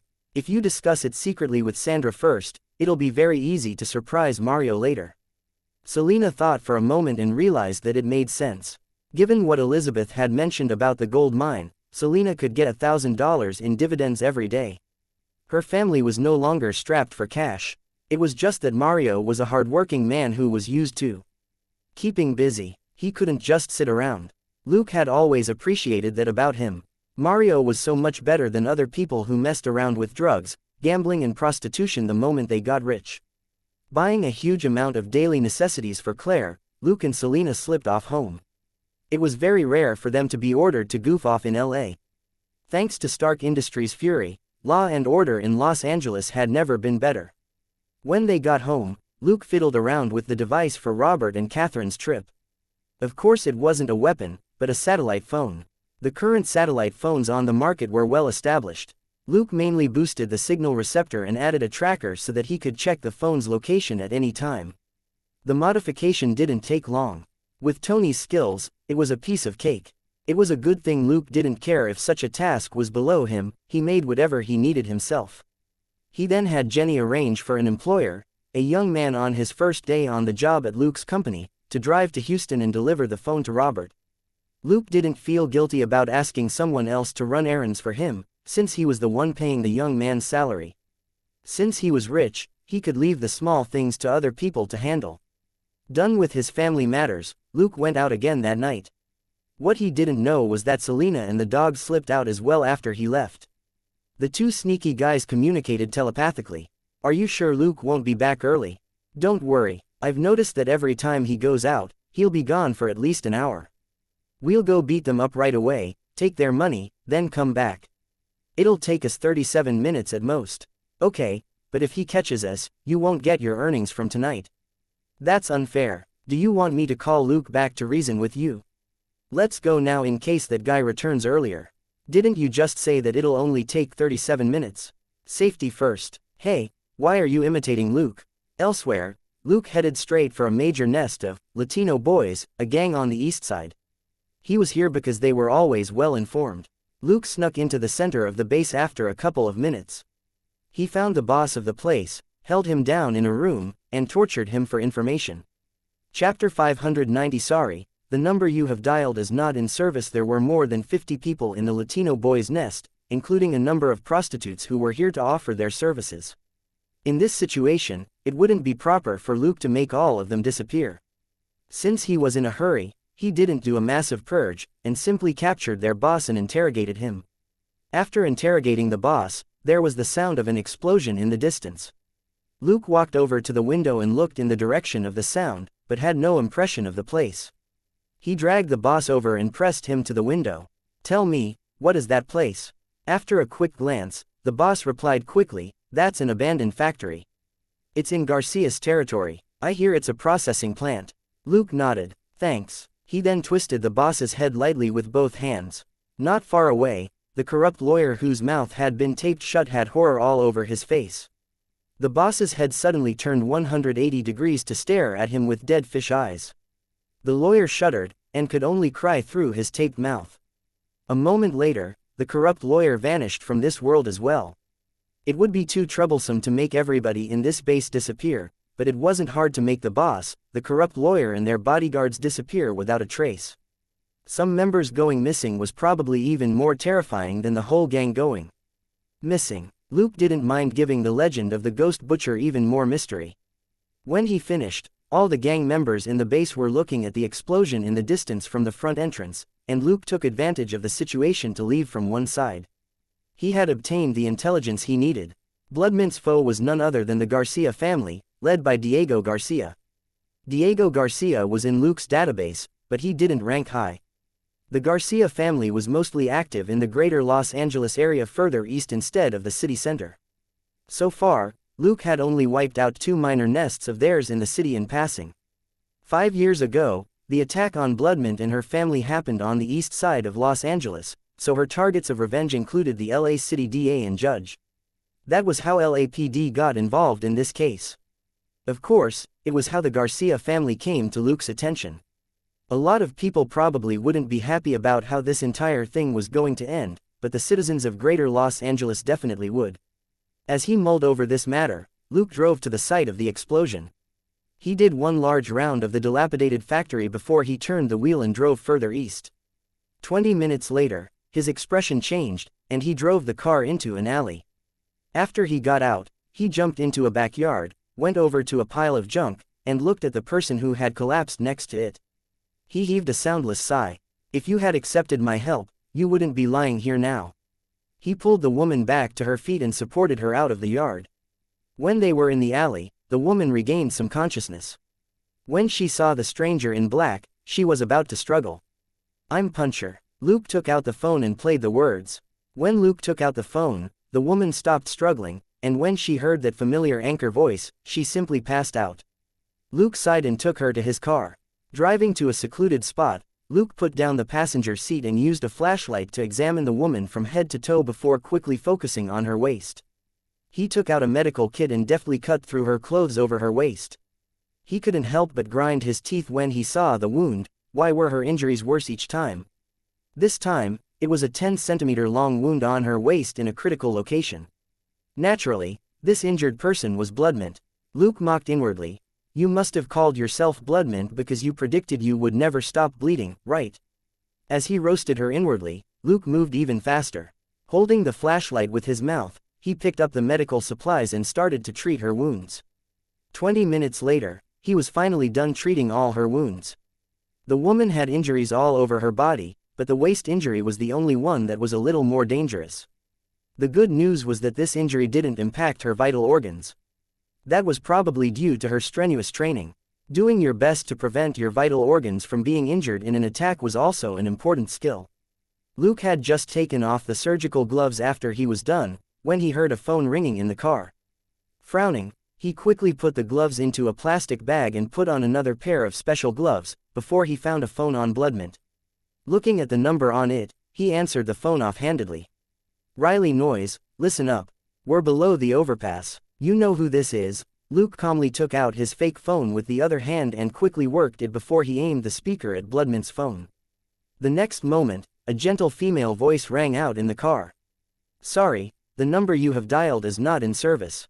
Please try again later." The other end of the call suddenly fell quiet. Luke quickly hung up and turned off the phone. He then started up the car and drove to a particular location. Glancing at Bloodmint, who was half asleep from the painkillers, Luke shook his head. It seemed that he could only step in and help this angry mother finish some of the work. He didn't need to guess to know that Garcia was near the overpass where Bloodmint had been hiding a few minutes later. Luke pulled over, got out of the car and closed the door, activating the car's glass color changing system in passing. After that, he took a running jump over a 2-meter tall wall to land in a neighboring alley. Taking a few steps forward, he stuck his head out around the corner, and saw some armed gangsters standing under the overpass not far away. He sneered. It was a little embarrassing how this experience and credit were sent to his door. In the dim light, he saw a face he recognized, which belonged to Diego Garcia. He was a big, middle-aged man with short hair and a mustache. At that moment, he was cursing furiously and making a call on his phone. Putting the phone to his ear and listening for a moment, he cursed again. *TCH, you dare turn off your phone. Bandera, kill the girl right now. Luke's expression turned cold. As he moved, he typed a sentence into his fake phone and played it. Garcia, are you looking for me? He set the phone to the maximum volume this time, and the gang members nearby were instantly all drawn to the voice. Riley Noyes. Garcia looked suspiciously in the direction of the voice. He somehow felt like he had heard the female voice before, but it didn't sound very much like Riley Noyes. Then again, he had never met Riley Noyes until tonight, and she hadn't said much. Garcia wasn't very sure if that really was her voice. Luke snorted, and played again. You wanted to see me. Chapter 591. Don't dare come out. Fine, I'm coming over to you. Hearing that, Garcia grinned maliciously and waved his hand. See this? This girl will die if you don't come out. As he spoke, he pointed elsewhere. If you don't come out, those women will die too, and next will be those poor bastards under the overpass. I'll kill them one by one right in front of you. Aren't you their protector? Why are you too scared to show up now? The gang member next to him who was holding a little black girl by the neck turned her face in Luke's direction. At the same time, the black muzzle of a gun was pressed to the girl's temple. The girl was pale and trembling as tears ran down her face non-stop, but she didn't make a sound. 3 more gang members on the side had their guns aimed at 3 women who were on their knees. As he observed the gang members, Luke walked out of the alley, and his phone played again. Okay, I'm coming out. The gangsters then saw a dark figure emerge from the shadow of a building 20 meters away and walk over to them. Nobody opened fire. That stretch of shadow was too big and dark, and they wouldn't be able to tell if they had hit their target. Also, that woman had killed too many of them. Nobody wanted to shoot her dead yet. Instead, they wanted to capture her and torture her first. A moment later, all the gang members present were stunned.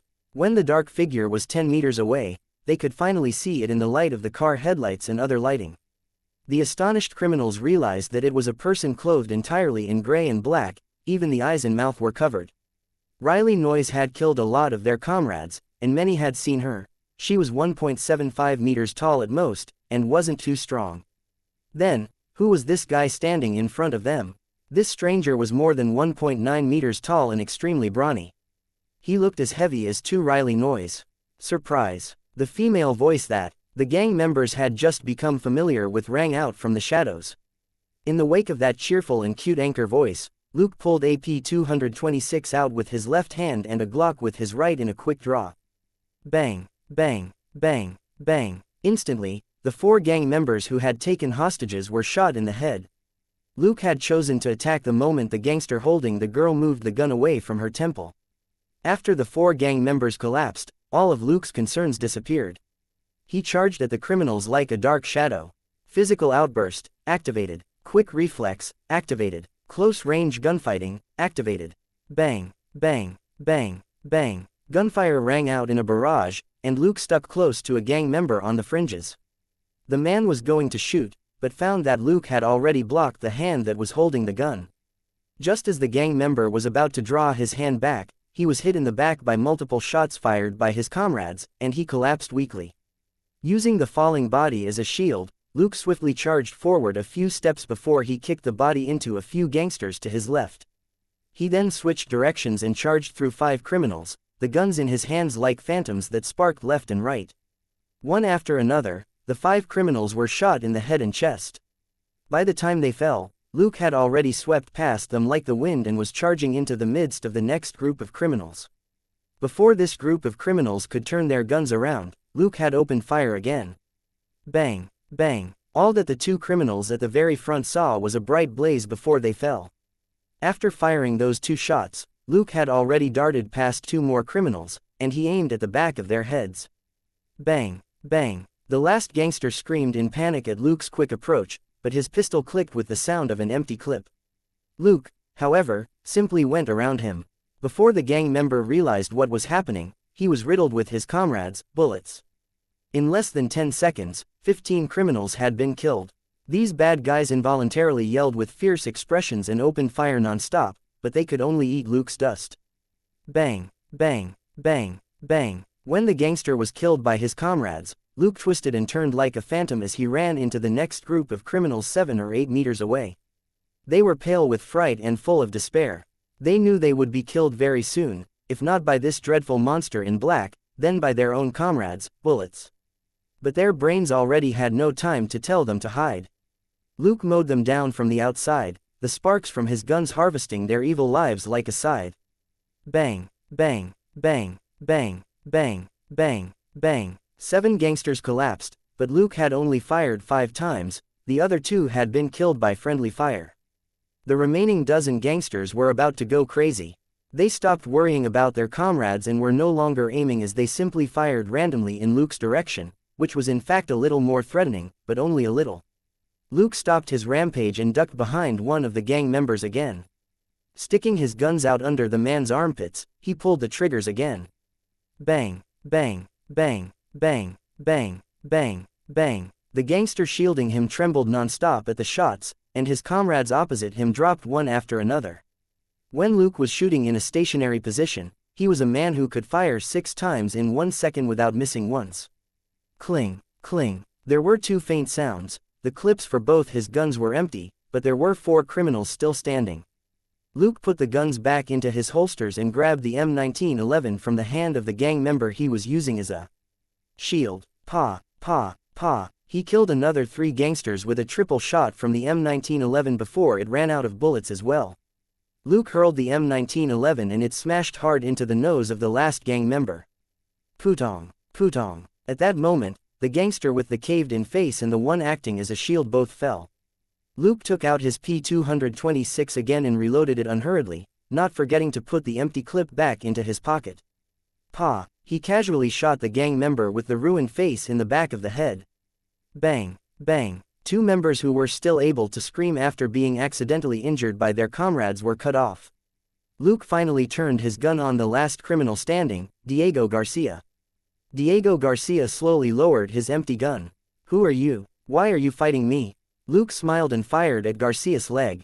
But Garcia suddenly darted behind a car on the side. Luke's expression changed. Garcia wasn't hit. They were only 10 meters apart, which was a distance that Luke never missed at. But Garcia wasn't injured at all. Luke smiled happily under his mask as he strode over to the car. Chapter 592 Diego Garcia's Tricks and Trump Card. What do you want? Money, or something else? I can give you anything. Garcia's voice rang out. He had already opened the car door a crack. Pa, pa. Luke fired twice, leaving 2 holes in the windshield. Garcia's face changed as he hid behind the door. Gritting his teeth, he pressed his belt, and a gray and black item popped out quietly. I have 2 million in cash at my place, and diamonds that are worth 3 million. I can give all of them to you as long as you let me go. How does that sound? As he spoke, he gripped the gray and black item in his hand, and beads of sweat suddenly appeared on his forehead.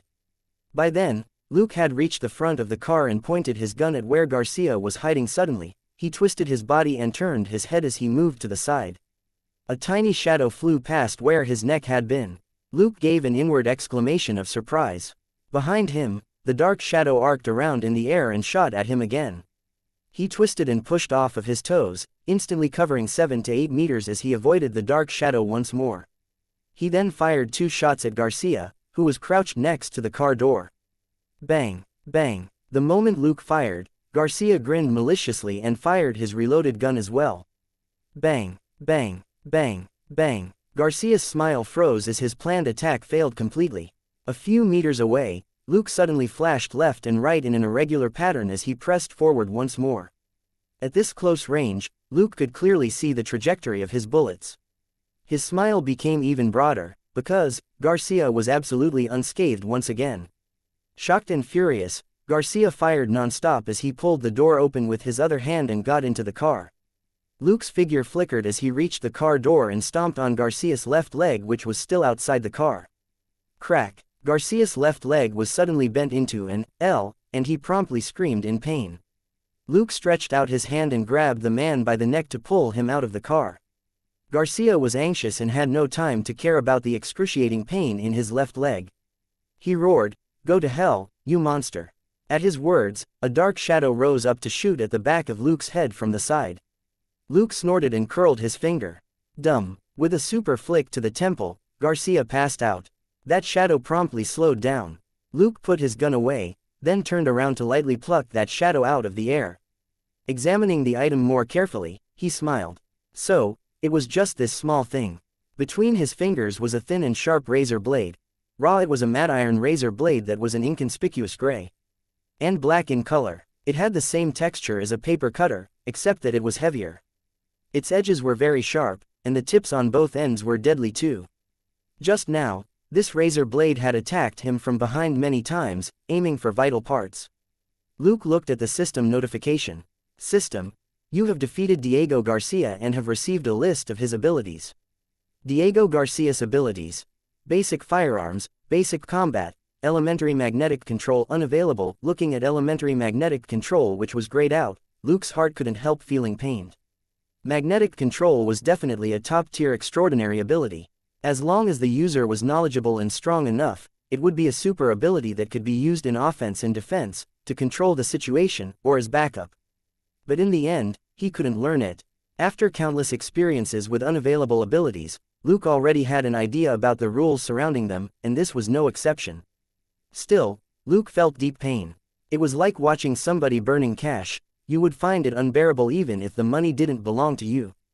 After feeling depressed for a few seconds, he threw away his meaningless regrets and turned around.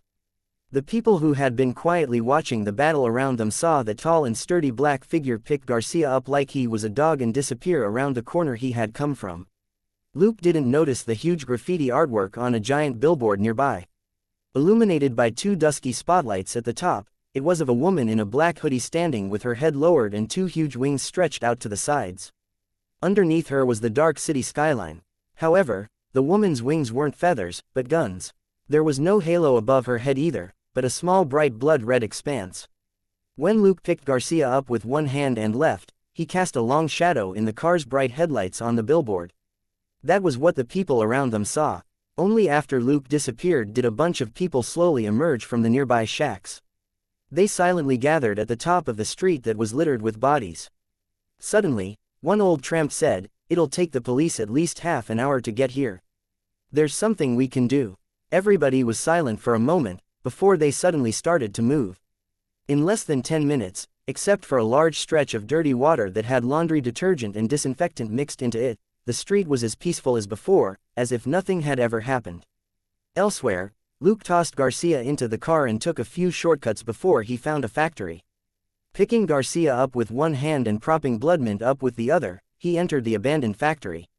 He lay out a blanket on a workbench and put Bloodmint on it. Then, he examined the environment with a camping light, and nodded in satisfaction.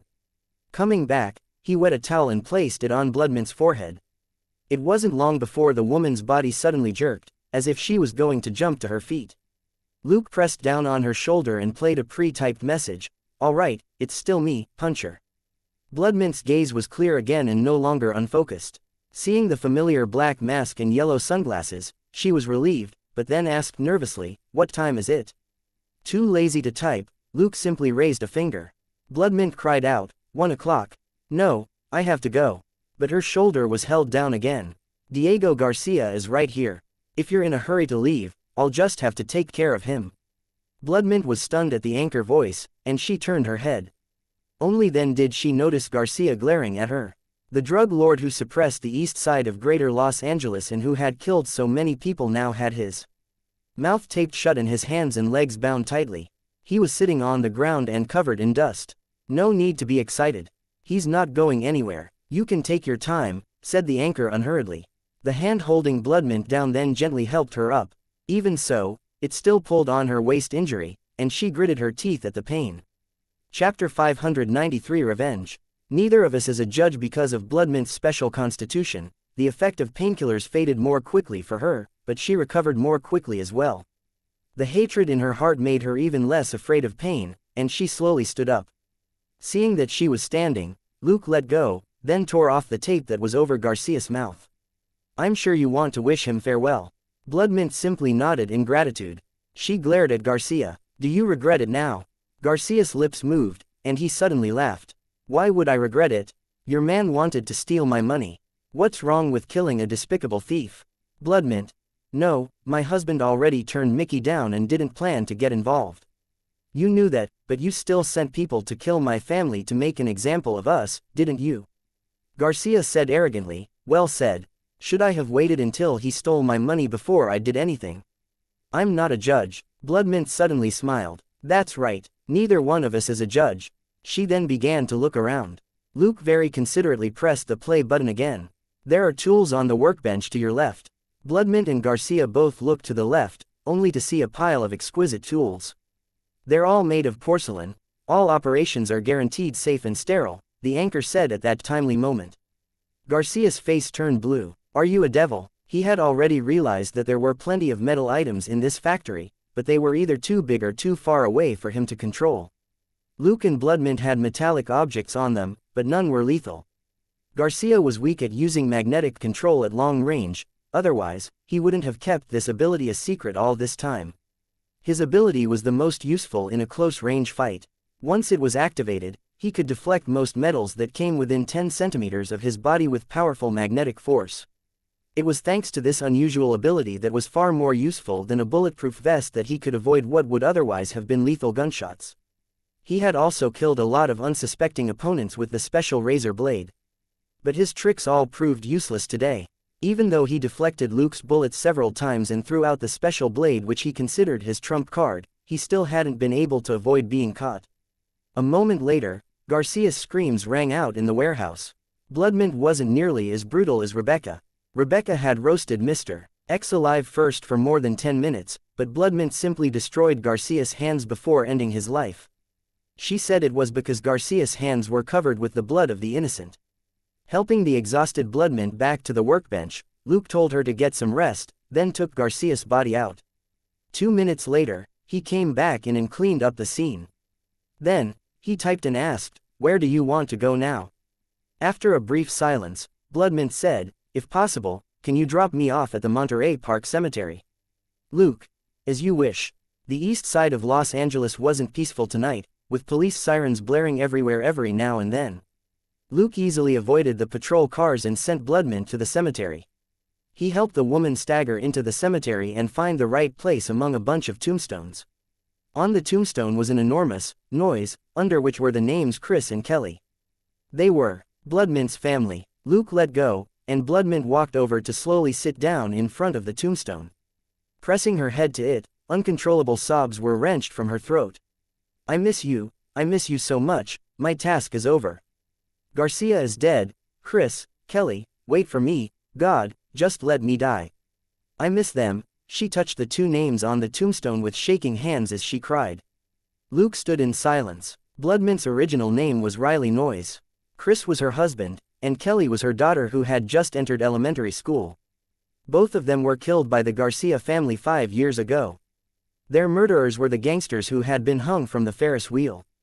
They had shot Bloodmint's family right outside the playground that the Ferris wheel was in. Bloodmint had been hit in the head as well, but she was lucky that the bullet just brushed her, and she didn't die on the spot like her husband and daughter. While she was still in recovery, she identified the 3 murderers. However, the lawyer, the DA and the judge were all in cahoots with the Garcia family, and the 3 murderers were found innocent and released. Conversely, they found evidence of Bloodmint using drugs, and with the reason that she couldn't have clearly seen the faces of the 3 men in a speeding car at night, her testimony was deemed insubstantial. Infuriated, Bloodmint couldn't maintain her rationality in court, and charged at the judge as she yelled and asked him why he was helping the murderers. Then, She was tasered by the bailiffs and arrested. The judge who had accepted Garcia's bribe retaliated bluntly by claiming that Bloodmint had mental problems, and told the bailiffs to send her to an asylum. Once she was admitted, chances were slim that she would be able to get out alive.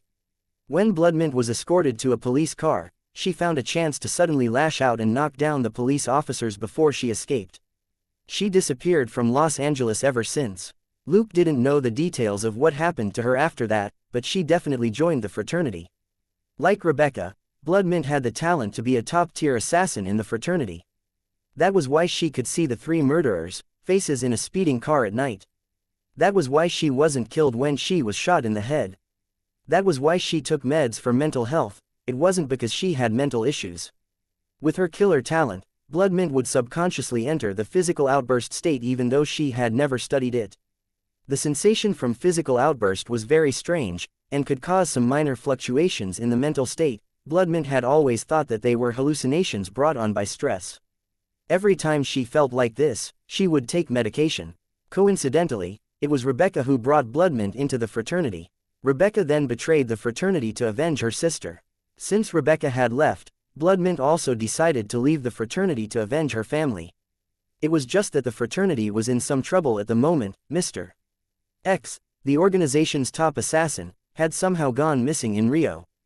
That was why Bloodmint, who was only a rookie assassin in the fraternity and hadn't officially been given a title yet, wasn't being hunted by the organization. Suddenly, the system sent out a notification. System, you have received Riley Noise's appreciation. You may now learn all her abilities. Luke took a look and saw that her abilities were the same as Rebecca's except for the lack of curve shooting. Chapter 594 Mr. Dirty Cop who was hit by a teammate. Thus, Riley Noise wasn't an official assassin of the fraternity yet. Only she and Rebecca privately used the name Bloodmint between them. If she mastered curve shooting and was promoted as an official assassin, Riley Noise would have used Bloodmint as her codename. That was why Bloodmint was quick to trust Luke when Diego Garcia died earlier. There had been another notification from the system which had made Luke's hard work worth it.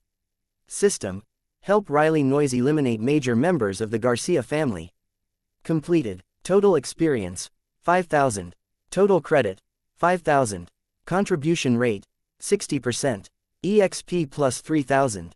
Credit plus 3,000. Luke mulled over this for a moment. He had only killed around 30 men. Even counting Garcia's capture, he shouldn't have earned more than 2,000 credit points. The system had also given him a lot of experience points for helping Bloodmint, who must have killed a lot of members of Garcia's family. Bloodmint cried for more than 10 minutes, until she passed out again from exhaustion. Luke helped her up again and sent her to a secret safe house before he left. After he got home, he wrinkled his nose, but didn't say anything. He took a shower and went off to do his own thing. In Selena's room, Dollar's ears twitched. It was already very familiar with Luke's footsteps, so it didn't wake up. A certain alien dog head, however, was using the dog's ears to listen cautiously to the sounds outside.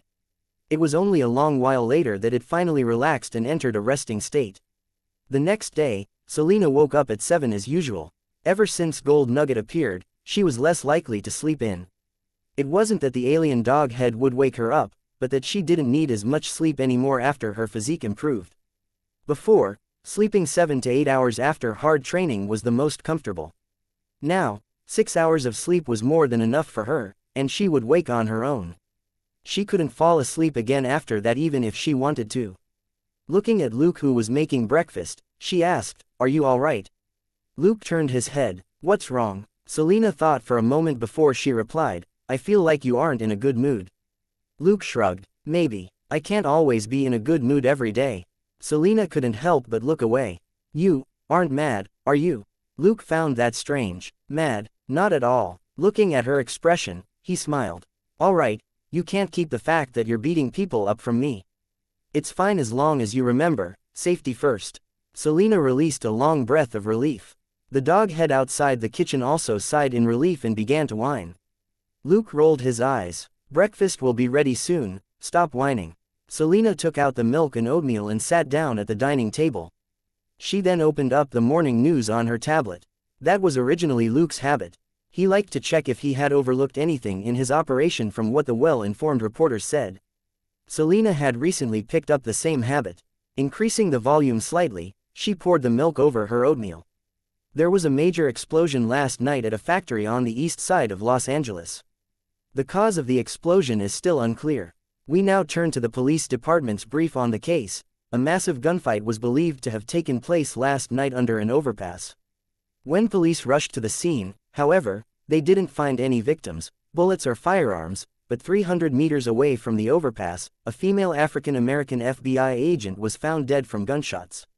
An eyewitness report has revealed the suspicion that the agent was killed by a detective from the East Side Police Department, Selena exclaimed in surprise. At that moment, Luke came out with a steamer. "Go get it yourself, it's done." Selena and Dollar scuttled into the kitchen.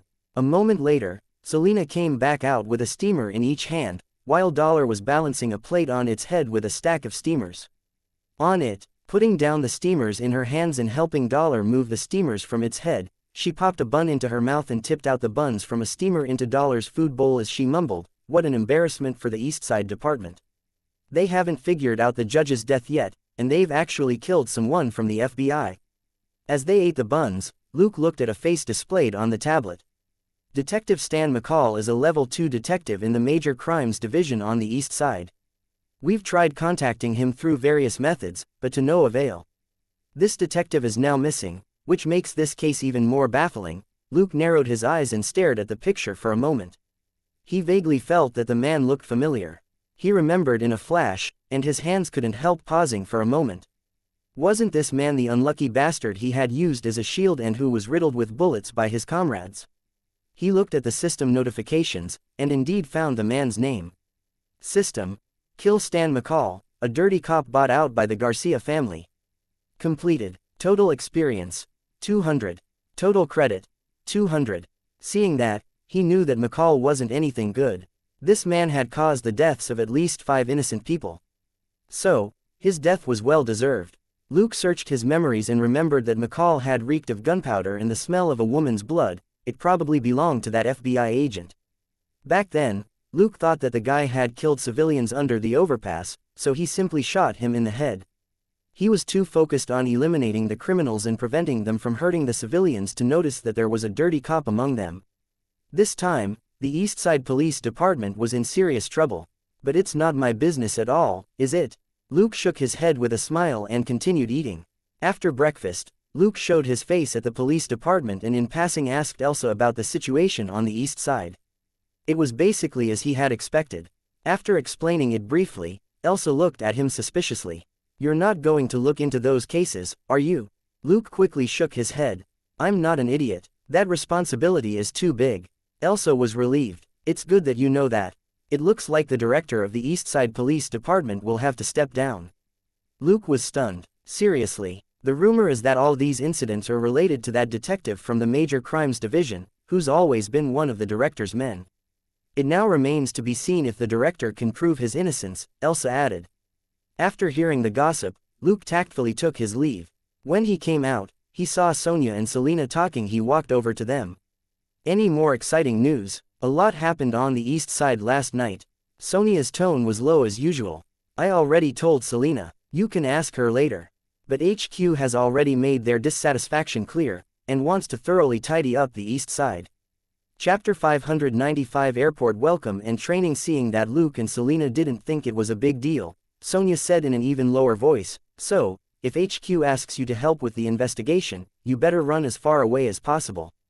Luke nodded. "Got it, thanks." After they drove out of the police department, Selena clicked her tongue. "This thing is pretty big. Even Sonia warned us not to get involved." Elsa said the same, said Luke. Selena: "Okay, then what do we do?" "We work the minor cases we have as usual," Luke said casually as he drove. Their so-called minor cases weren't urgent, but they weren't necessarily minor at all. Luke and Selena examined the crime scene and talked to the neighbors as per standard procedure, before they drove home. After lunch, Luke was about to go to the airport to pick up Claire, when his phone rang. Luke picked it up and said a few words, and there was a conflicted expression on his face. Putting on a thin blouse, Selena asked, "What's wrong?" Luke didn't know whether to laugh or cry. "You'll have to pick up Claire on your own. I need to go in for training." Selena was at a loss. "Training? Is it the anti-terrorism exercise?" "Generally, Training was an interim measure in the light of certain emergency situations, or a mere formality, commonly referred to as a meeting. Recently, the police department had sent out the notification that the officers had to participate in a last-minute anti-terrorism exercise in batches, but it wasn't Luke or Selena's turn yet. Luke said with a bitter smile, "Police school training." Selena was blank. "You're going to be a teacher. Isn't it too early for that?" Naturally, she was saying that his face was too tender. "Luke, to be a student." "Selena, you must be joking. Who can possibly teach you?" "Luke, it's Dustin's arrangement. He told me to make up for my lack of police school training, or we won't be able to continue peacefully like this whether we go to New York or stay here." Enlightened, Selena nodded. "That does make sense. Dustin is really thoughtful." Luke chuckled and said, "That's right.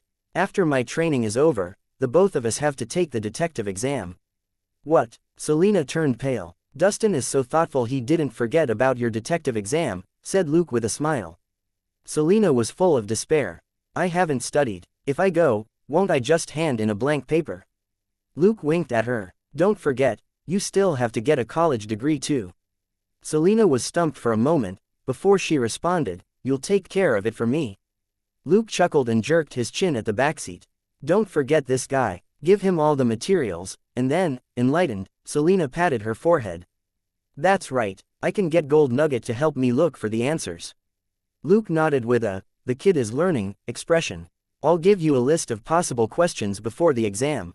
It won't be easy to get full marks, but you'll pass without any trouble." Selena, "Darling, you're a genius."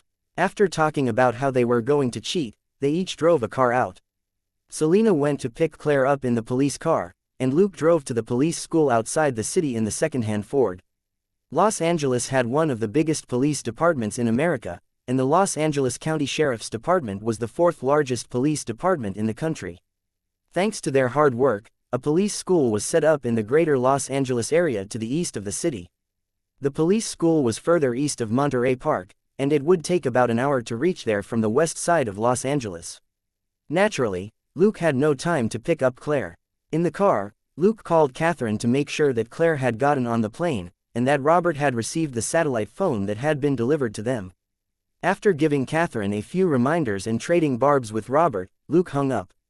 When he passed the east side of Los Angeles, he noticed a lot more patrol cars on the streets than usual.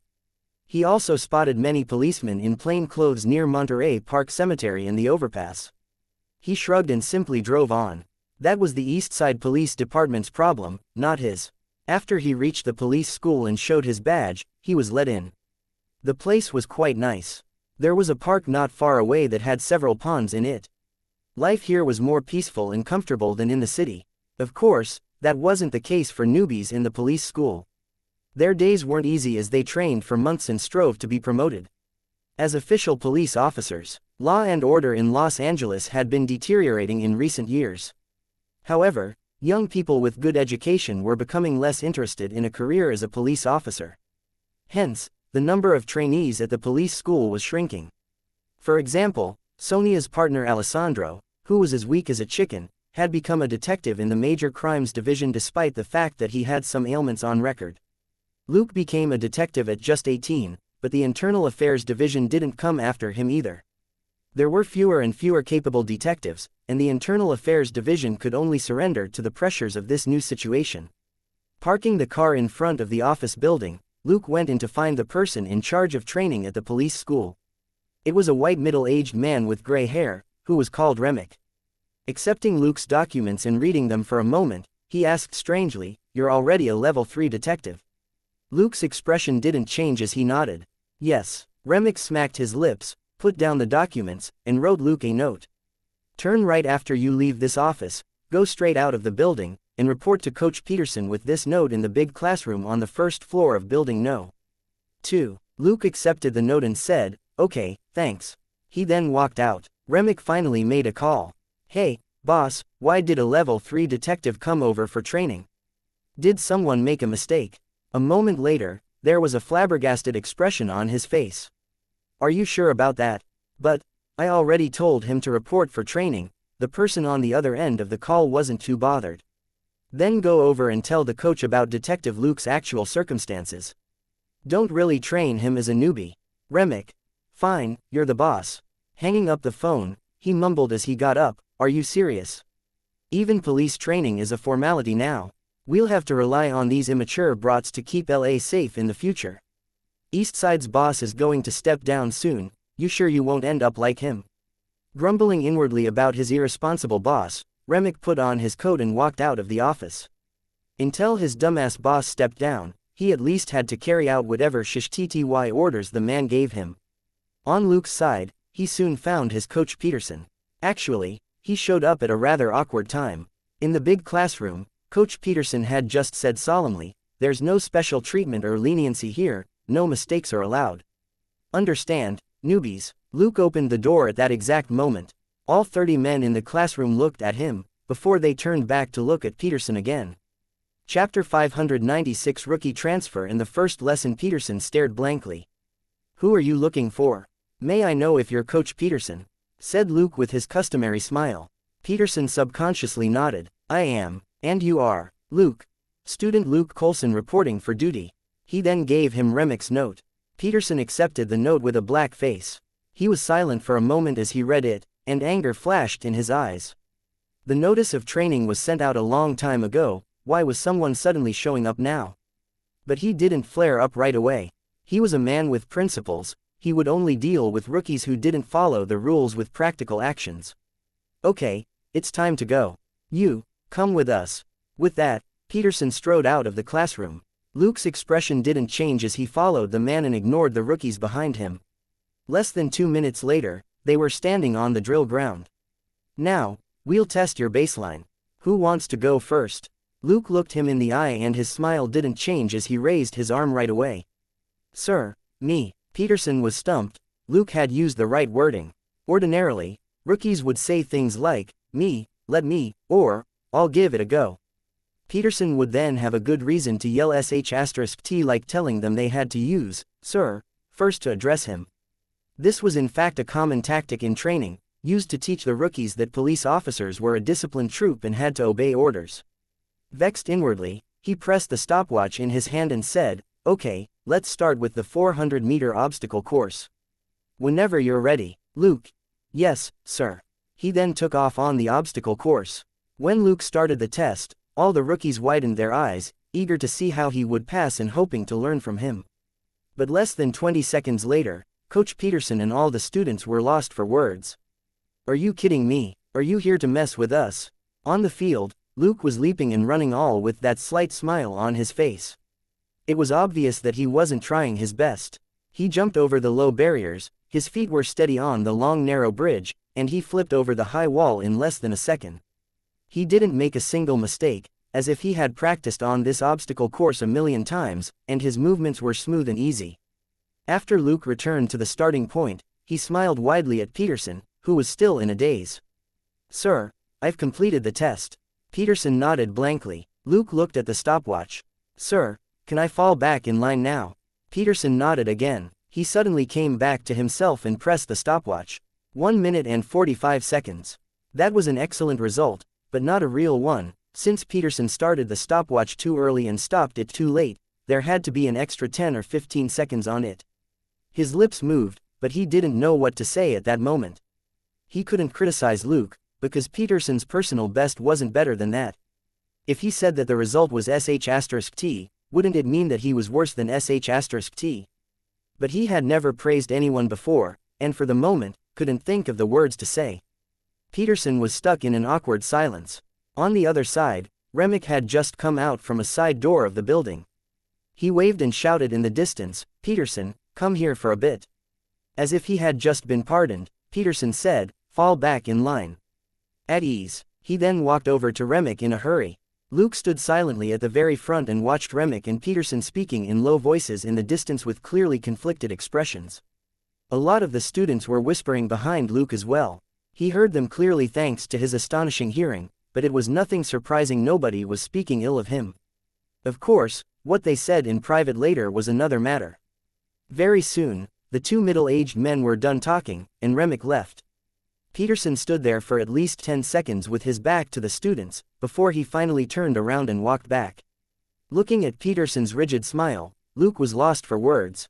If it wasn't because he was sure that he had never lent this guy any money, he really would have thought that Peterson owed him a lot of money. Peterson, on the other hand, was cursing inwardly. If he's here because of his connections, just give him to that toady Harry. Why give him to me? Unfortunately, Remick had wanted to teach this rookie transfer a lesson too, so he had intentionally assigned him to Peterson, who was more strict than Coach Harry. As a result, both of them couldn't feel any more regret at that moment. But Peterson had his tricks as a coach.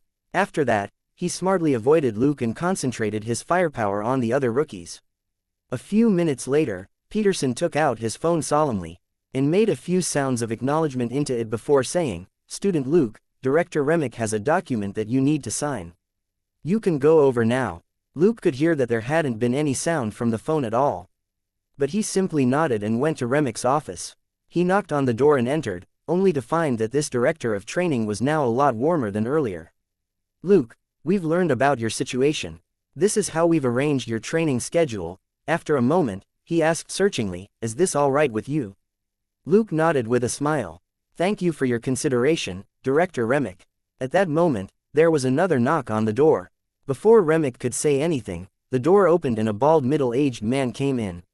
He muttered unhappily, "Remick, can't you get a regular detective to train these rookies?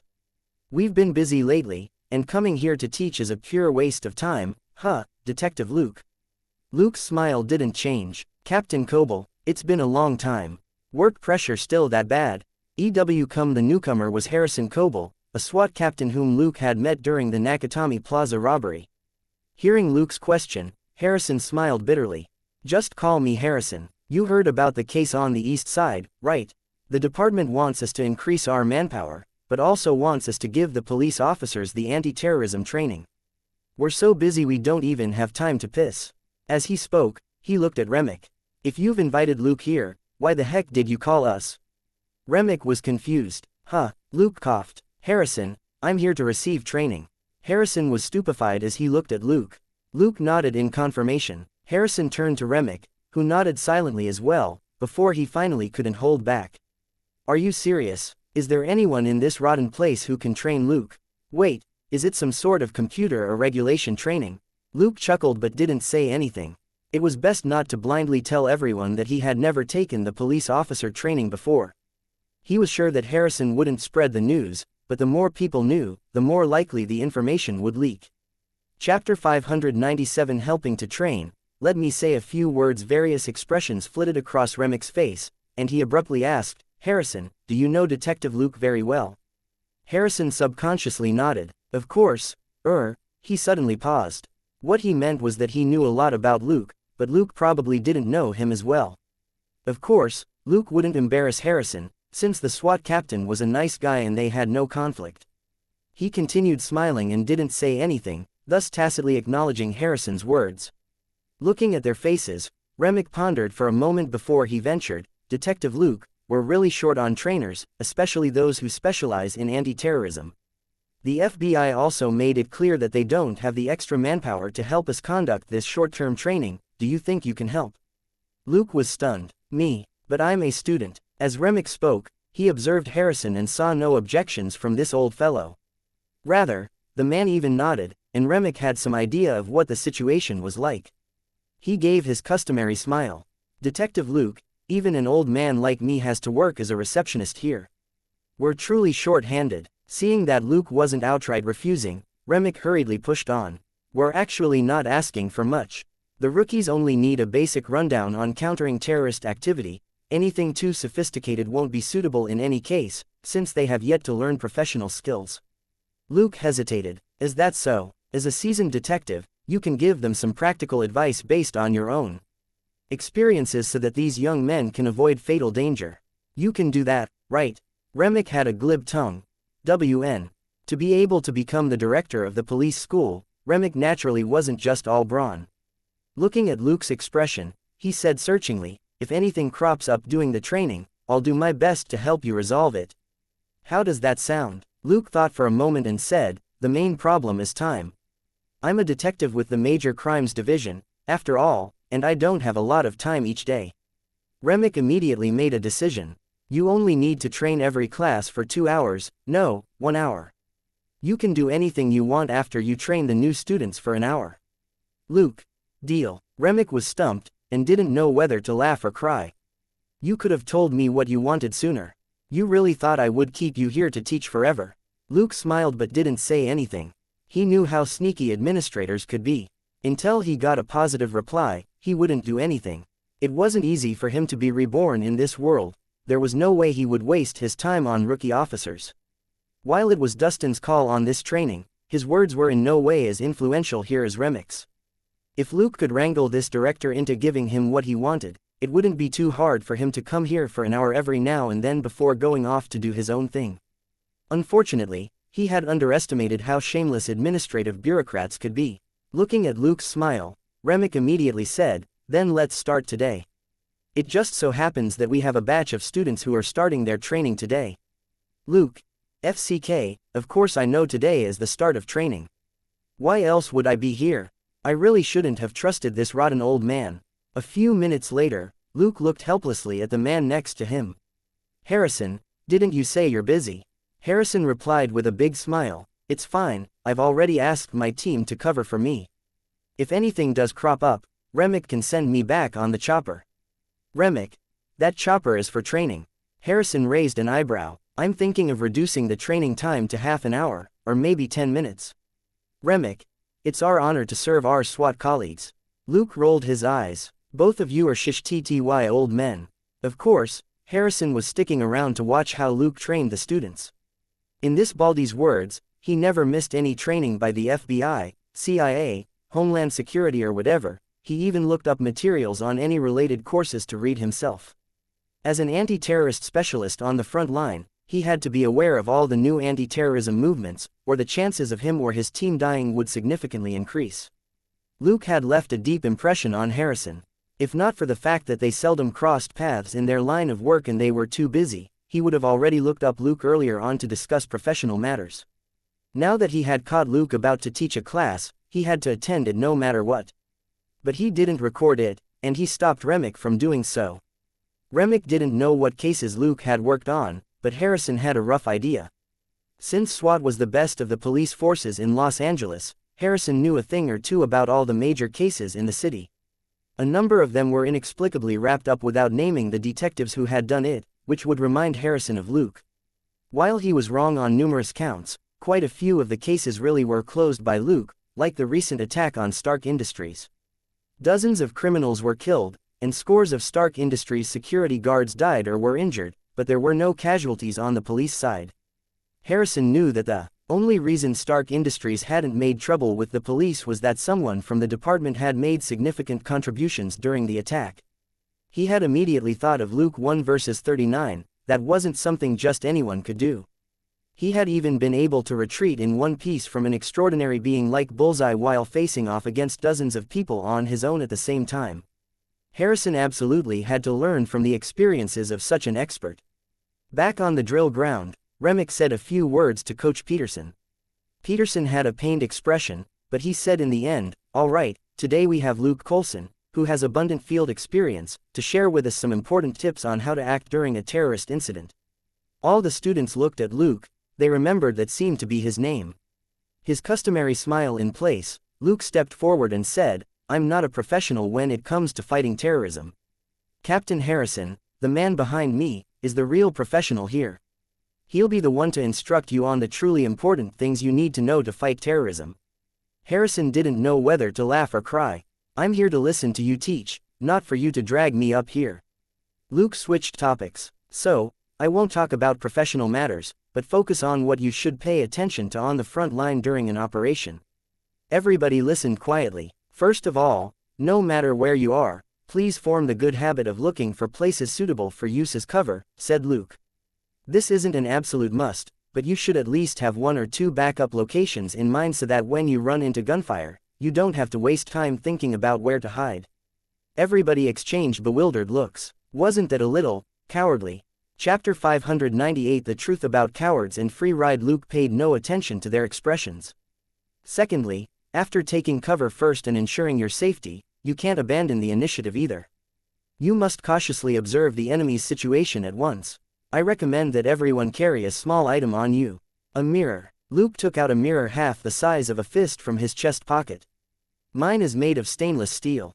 It's durable and cheap. If you keep it in your chest pocket, it might stop a bullet for you someday. Seeing their expressions turn even stranger, Luke chuckled. From my personal experience, a living cop is always more useful than a dead cop, so don't be so quick to stick your head out, try to make use of tools. He paused to let his words sink in, before he continued, thirdly, don't play the hero. In most emergencies, holding your position and waiting for reinforcements is your best option. This is LA, we have countless colleagues to back us up. Blind and reckless behavior won't get you anywhere, teaming up with a partner to keep the criminals suppressed isn't a bad option. At that point, Luke raised his hand and pointed at Harrison. It's best to leave the professional criminals to Captain Harrison and his men to handle, we don't want to steal their jobs. Harrison, you have the nerve to say that. Luke coughed. Okay, these 3 points are a summary of my experiences. You can try them out for yourselves. I won't waste any more of your time. He chuckled inwardly. Teaching was really simple. In short, his tips were, stay low. Stay low even more. Continue to stay low. For a rookie officer without extraordinary strength, these really were the best tips. After all, a dead man wouldn't need them. Peterson scowled as he looked at Remick. Remick nodded helplessly. Okay, all of you carry on. Luke, come with me. The students resumed training, and Remick and the others walked back into the building. Remick smiled bitterly. Once they were out of the students' line of sight. Detective Luke, is that really what you should be teaching? Luke smiled and looked at Harrison. Harrison, what do you think? Harrison frowned and thought for a moment before he slowly nodded. Luke is right. Rather than getting hot-blooded rookies to trade gunfire with criminals, it's better to tell them to hide. Remick's lips twitched. But this is police training. Are we going to train them to be cowards? Luke whispered inwardly, if a fearless rookie charges forward without thinking in the face of danger, wouldn't they just get themselves killed if they ran into extraordinary opponents like Bullseye or Rebecca? That hadn't really happened in his previous life, but this was a world with supervillains. It was better to be a cowardly officer than to be slaughtered by the enemy. After all, there was no police department that had enough funding to cover mass compensation for their deaths. Since he didn't have Harrison's support, Remick could only drop it and return gloomily to his office. He had planned to use Luke as a free instructor, only to discover that what was free was unreliable. But since a professional like Harrison agreed with Luke, Remick didn't have the confidence to disagree with Luke. Out of sight, out of mind, he thus simply dismissed Luke.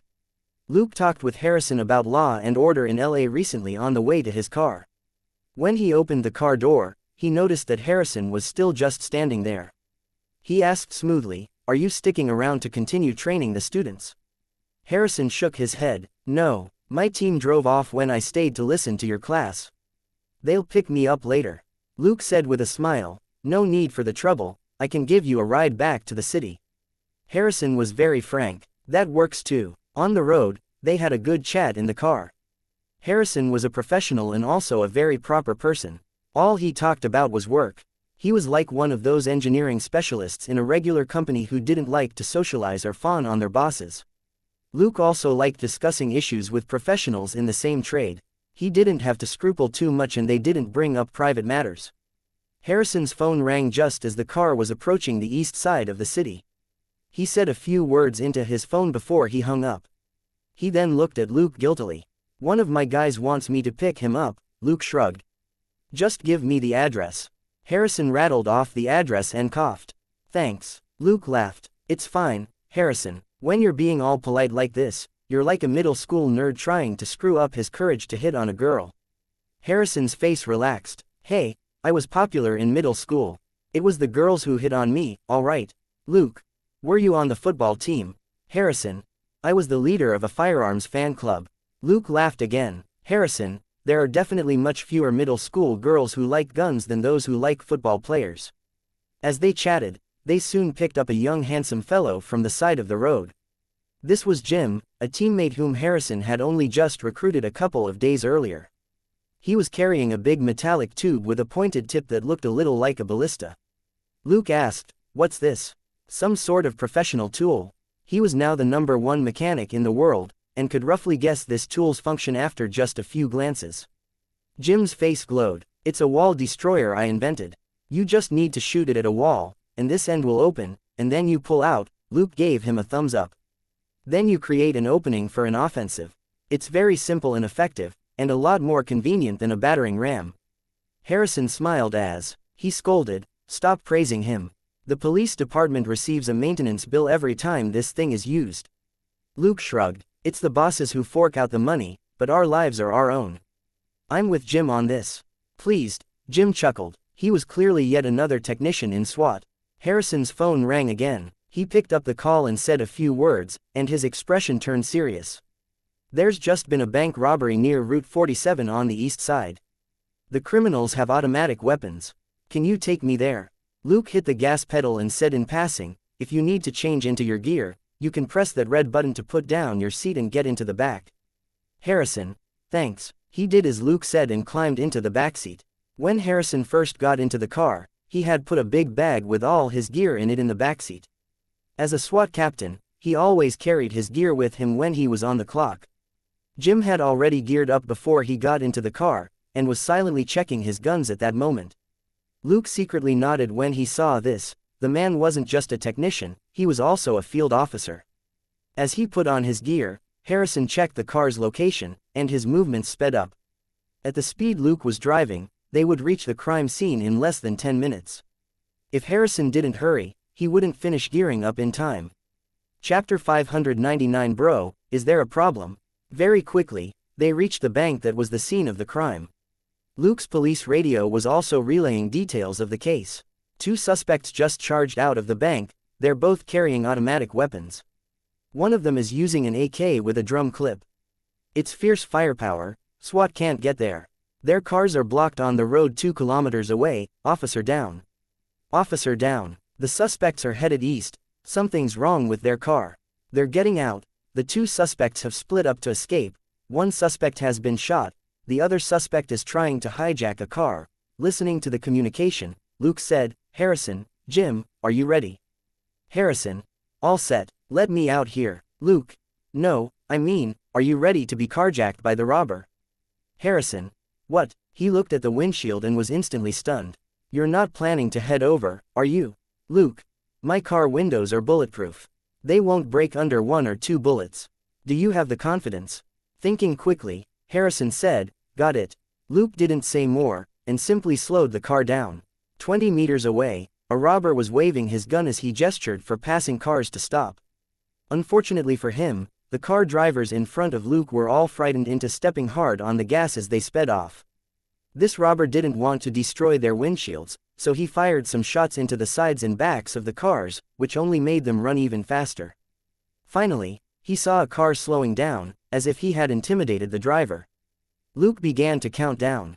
3, 2. Overjoyed, the robber ran to the car as he fired several times into the air. He yelled, "Son of a B***TCH. Stop the car, or I'll kill you." At that moment, the car stopped so that he was next to the back door.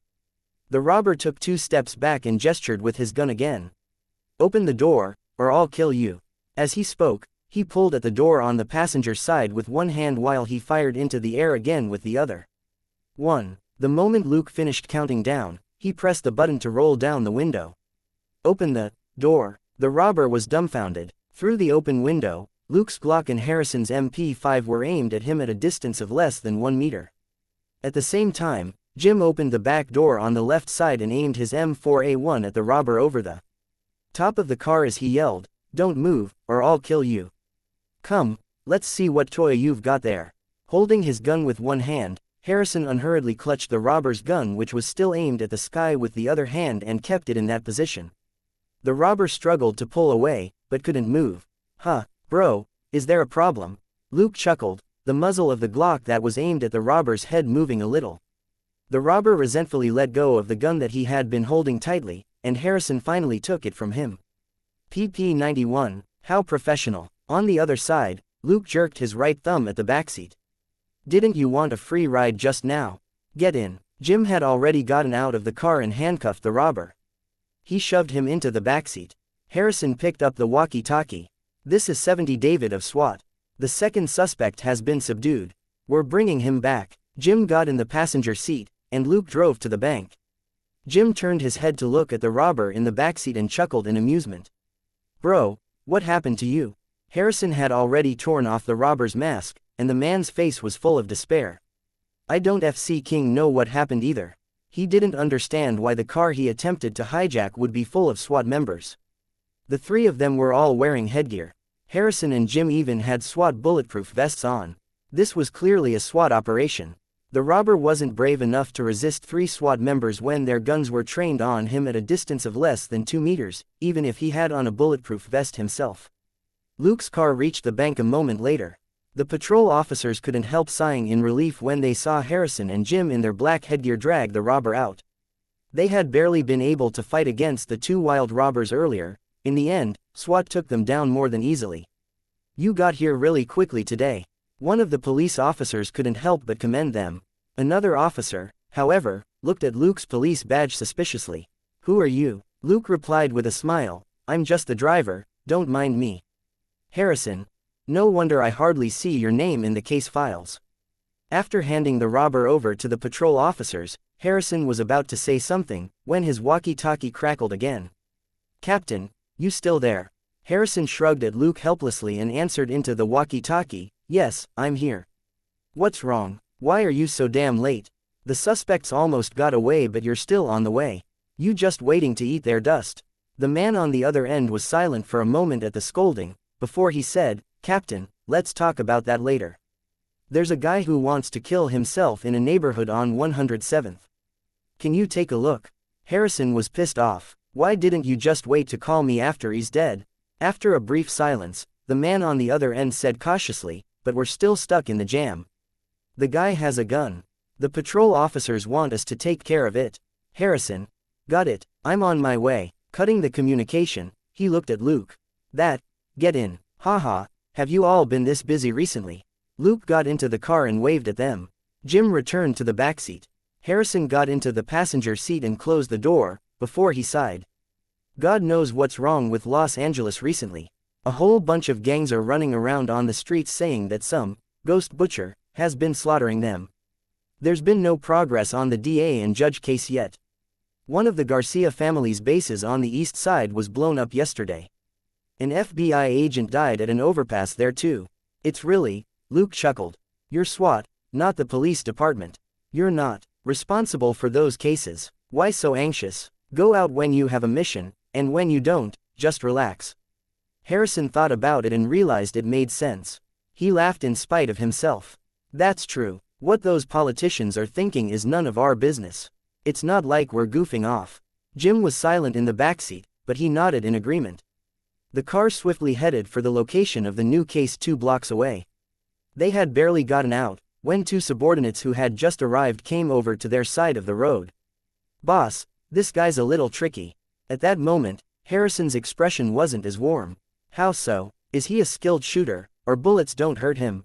Chapter 600. Maybe he wants to eat himself to death. The two team members smiled bitterly and were about to say something, when someone howled from inside a bungalow not far away. I have a gun. Give me 10 Shake Shack mushroom burgers, 10 chicken hot dogs, and 10 bacon cheese fries right now. Right, I want a dozen Corona beers and cigarettes too, yelled a man from the window of the bungalow with a double-barreled shotgun. Everybody looked at each other in bewilderment. After a brief silence, Harrison asked suspiciously, this guy wants to kill himself. His two team members nodded in silence. Does he look suicidal? Cursed Harrison in a low voice. Luke pondered for 2 seconds. Maybe he's trying to eat himself to death. Everybody, that sounds possible. Harrison cursed and then asked without thinking, didn't you buy him the damn food so that he could eat himself to death? His team members smiled bitterly. Captain, it's Shake Shack, not an N-Out. Where can we get that for him? Harrison, what's that? Isn't it just burgers? Luke coughed and added, Shake Shack is based in New York. What the FCK? Harrison immediately yelled. This son of AB*TCH wants burgers from the East Coast when he's on the West Coast. Why doesn't this traitor just go die? Everybody. He's already trying to die, he's just not dead yet. After Harrison was done swearing, it was back to business as usual. Where are the negotiators? The team members? That won't help. According to his neighbors, he might have forgotten to take his meds today. Harrison. Is he an addict? The team members. No, he may have depression or bipolar disorder. Harrison rolled his eyes. Then did you try a tear gas grenade? The team members. We did, but it only made the guy even more energetic. He even lit himself a cigarette. Luke couldn't help but look at the guy at the window. Even though his eyes were bloodshot, he seemed very lively. Did he puff the tear gas like it was tobacco? Harrison. Then just break down the door. The team members. He said that he planted bombs at the door and windows. Harrison. Bullshit. You believe that? The team members. Boss, you're the one who wrote the operation guidelines. Harrison was rendered speechless. He himself had added to the SWAT guidelines the rule that in the event of suspected explosives, absolutely no one was allowed to charge in recklessly.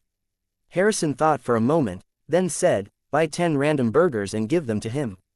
Everybody raised their eyebrows, and Jim was astonished. Captain, what if he really does kill himself? Harrison, do you want to fly to New York to buy him Shake Shack? Jim, fine, I saw a McDonald's on the corner on the way here. When Jim went off to buy the burgers, Harrison asked his team members, is Smiley here yet? Yes, but do we really want to use it? His team members said uncertainly. Harrison, when we deliver the burgers, you'll do this and this. Listening on the side, Luke couldn't help smiling. Is this how you SWAT people solve cases? But the middle-aged man who was planning to eat himself to death had yet another demand. The burgers couldn't have any pickles, and he wanted 2 bottles of chili oil. Luke suddenly felt that Harrison's plan was great. If it was him, he would have just watched this guy kill himself. Several minutes later, Jim returned with the burgers. Harrison instructed Jim, you'll deliver the burgers. Later, we'll use that contraption of yours to break in. Heads up, everyone, prepare to move out. Captain Harrison, can I deliver the burgers? Luke's heart itched to be part of the fun too. Harrison was stumped for a moment. About that, Luke chuckled. I'm wearing a double-layered bulletproof vest, and I'll put on a bulletproof helmet as well. Nobody will know who I am if I cover my face. Harrison hesitated for a moment before he nodded. Not only did Luke have immense combat ability, he also wasn't one to steal credit in the earlier robbery. He hadn't taken credit when he said he was the driver. Credit was only a secondary issue. Harrison just didn't like dealing with people who were too petty in their calculations. He pointed randomly. You, give your helmet to Luke. Jim, who had just returned with the burgers, said with a bitter face, this, Harrison, only you know how to use that thing. You'll be the first to enter the house later. Jim was finally relieved. He chuckled and said, I can accept that. Luke asked with a smile, do you have the receipt for the burgers? Can you give it to me? Jim was puzzled, but still gave him the receipt. Here, I was going to submit it as a work expense later. Luke patted Jim's shoulder and smiled. Don't worry about it. Taking a look at the receipt, he nodded. $5 each, $50 for 10. That's very straightforward. I picked them randomly, Jim said offhandedly. Shortly afterward, Luke approached the bungalow with a walkie-talkie and the burgers. The middle-aged man shouted again, why is it just burgers? What about the rest? Luke thought for a moment before he said, these burgers were made on the spot for you. The rest of the stuff you asked for will be delivered later. The middle-aged man gave an, oh, as if acknowledging the explanation. Leave it at the door, and step on it. Luke sweated. There's something wrong with your thinking, right? Don't people usually demand that the police not make any hasty moves, to avoid sudden attacks? But considering that the guy was using his suicide to extort burgers, hot dogs, fries and beer from the police force, Luke thought that this request made sense. But Luke's movements didn't really quicken. If he suddenly changed his pace, he might disrupt Harrison's instructions, so he maintained the same pace. Hearing Harrison's order in his earpiece, Luke got ready. Smiley, go. Harrison gave the order. An armored car stealthily moved to one side of the bungalow. It had been specially modified by SWAT. On the front was something that looked like horns on a battering ram for breaking down walls. A yellow smiley face had been stuck on the front of the ram, so the armored car's codename was Smiley. At the order, Smiley sped up and charged over the lawn, and the horns crashed into the wall.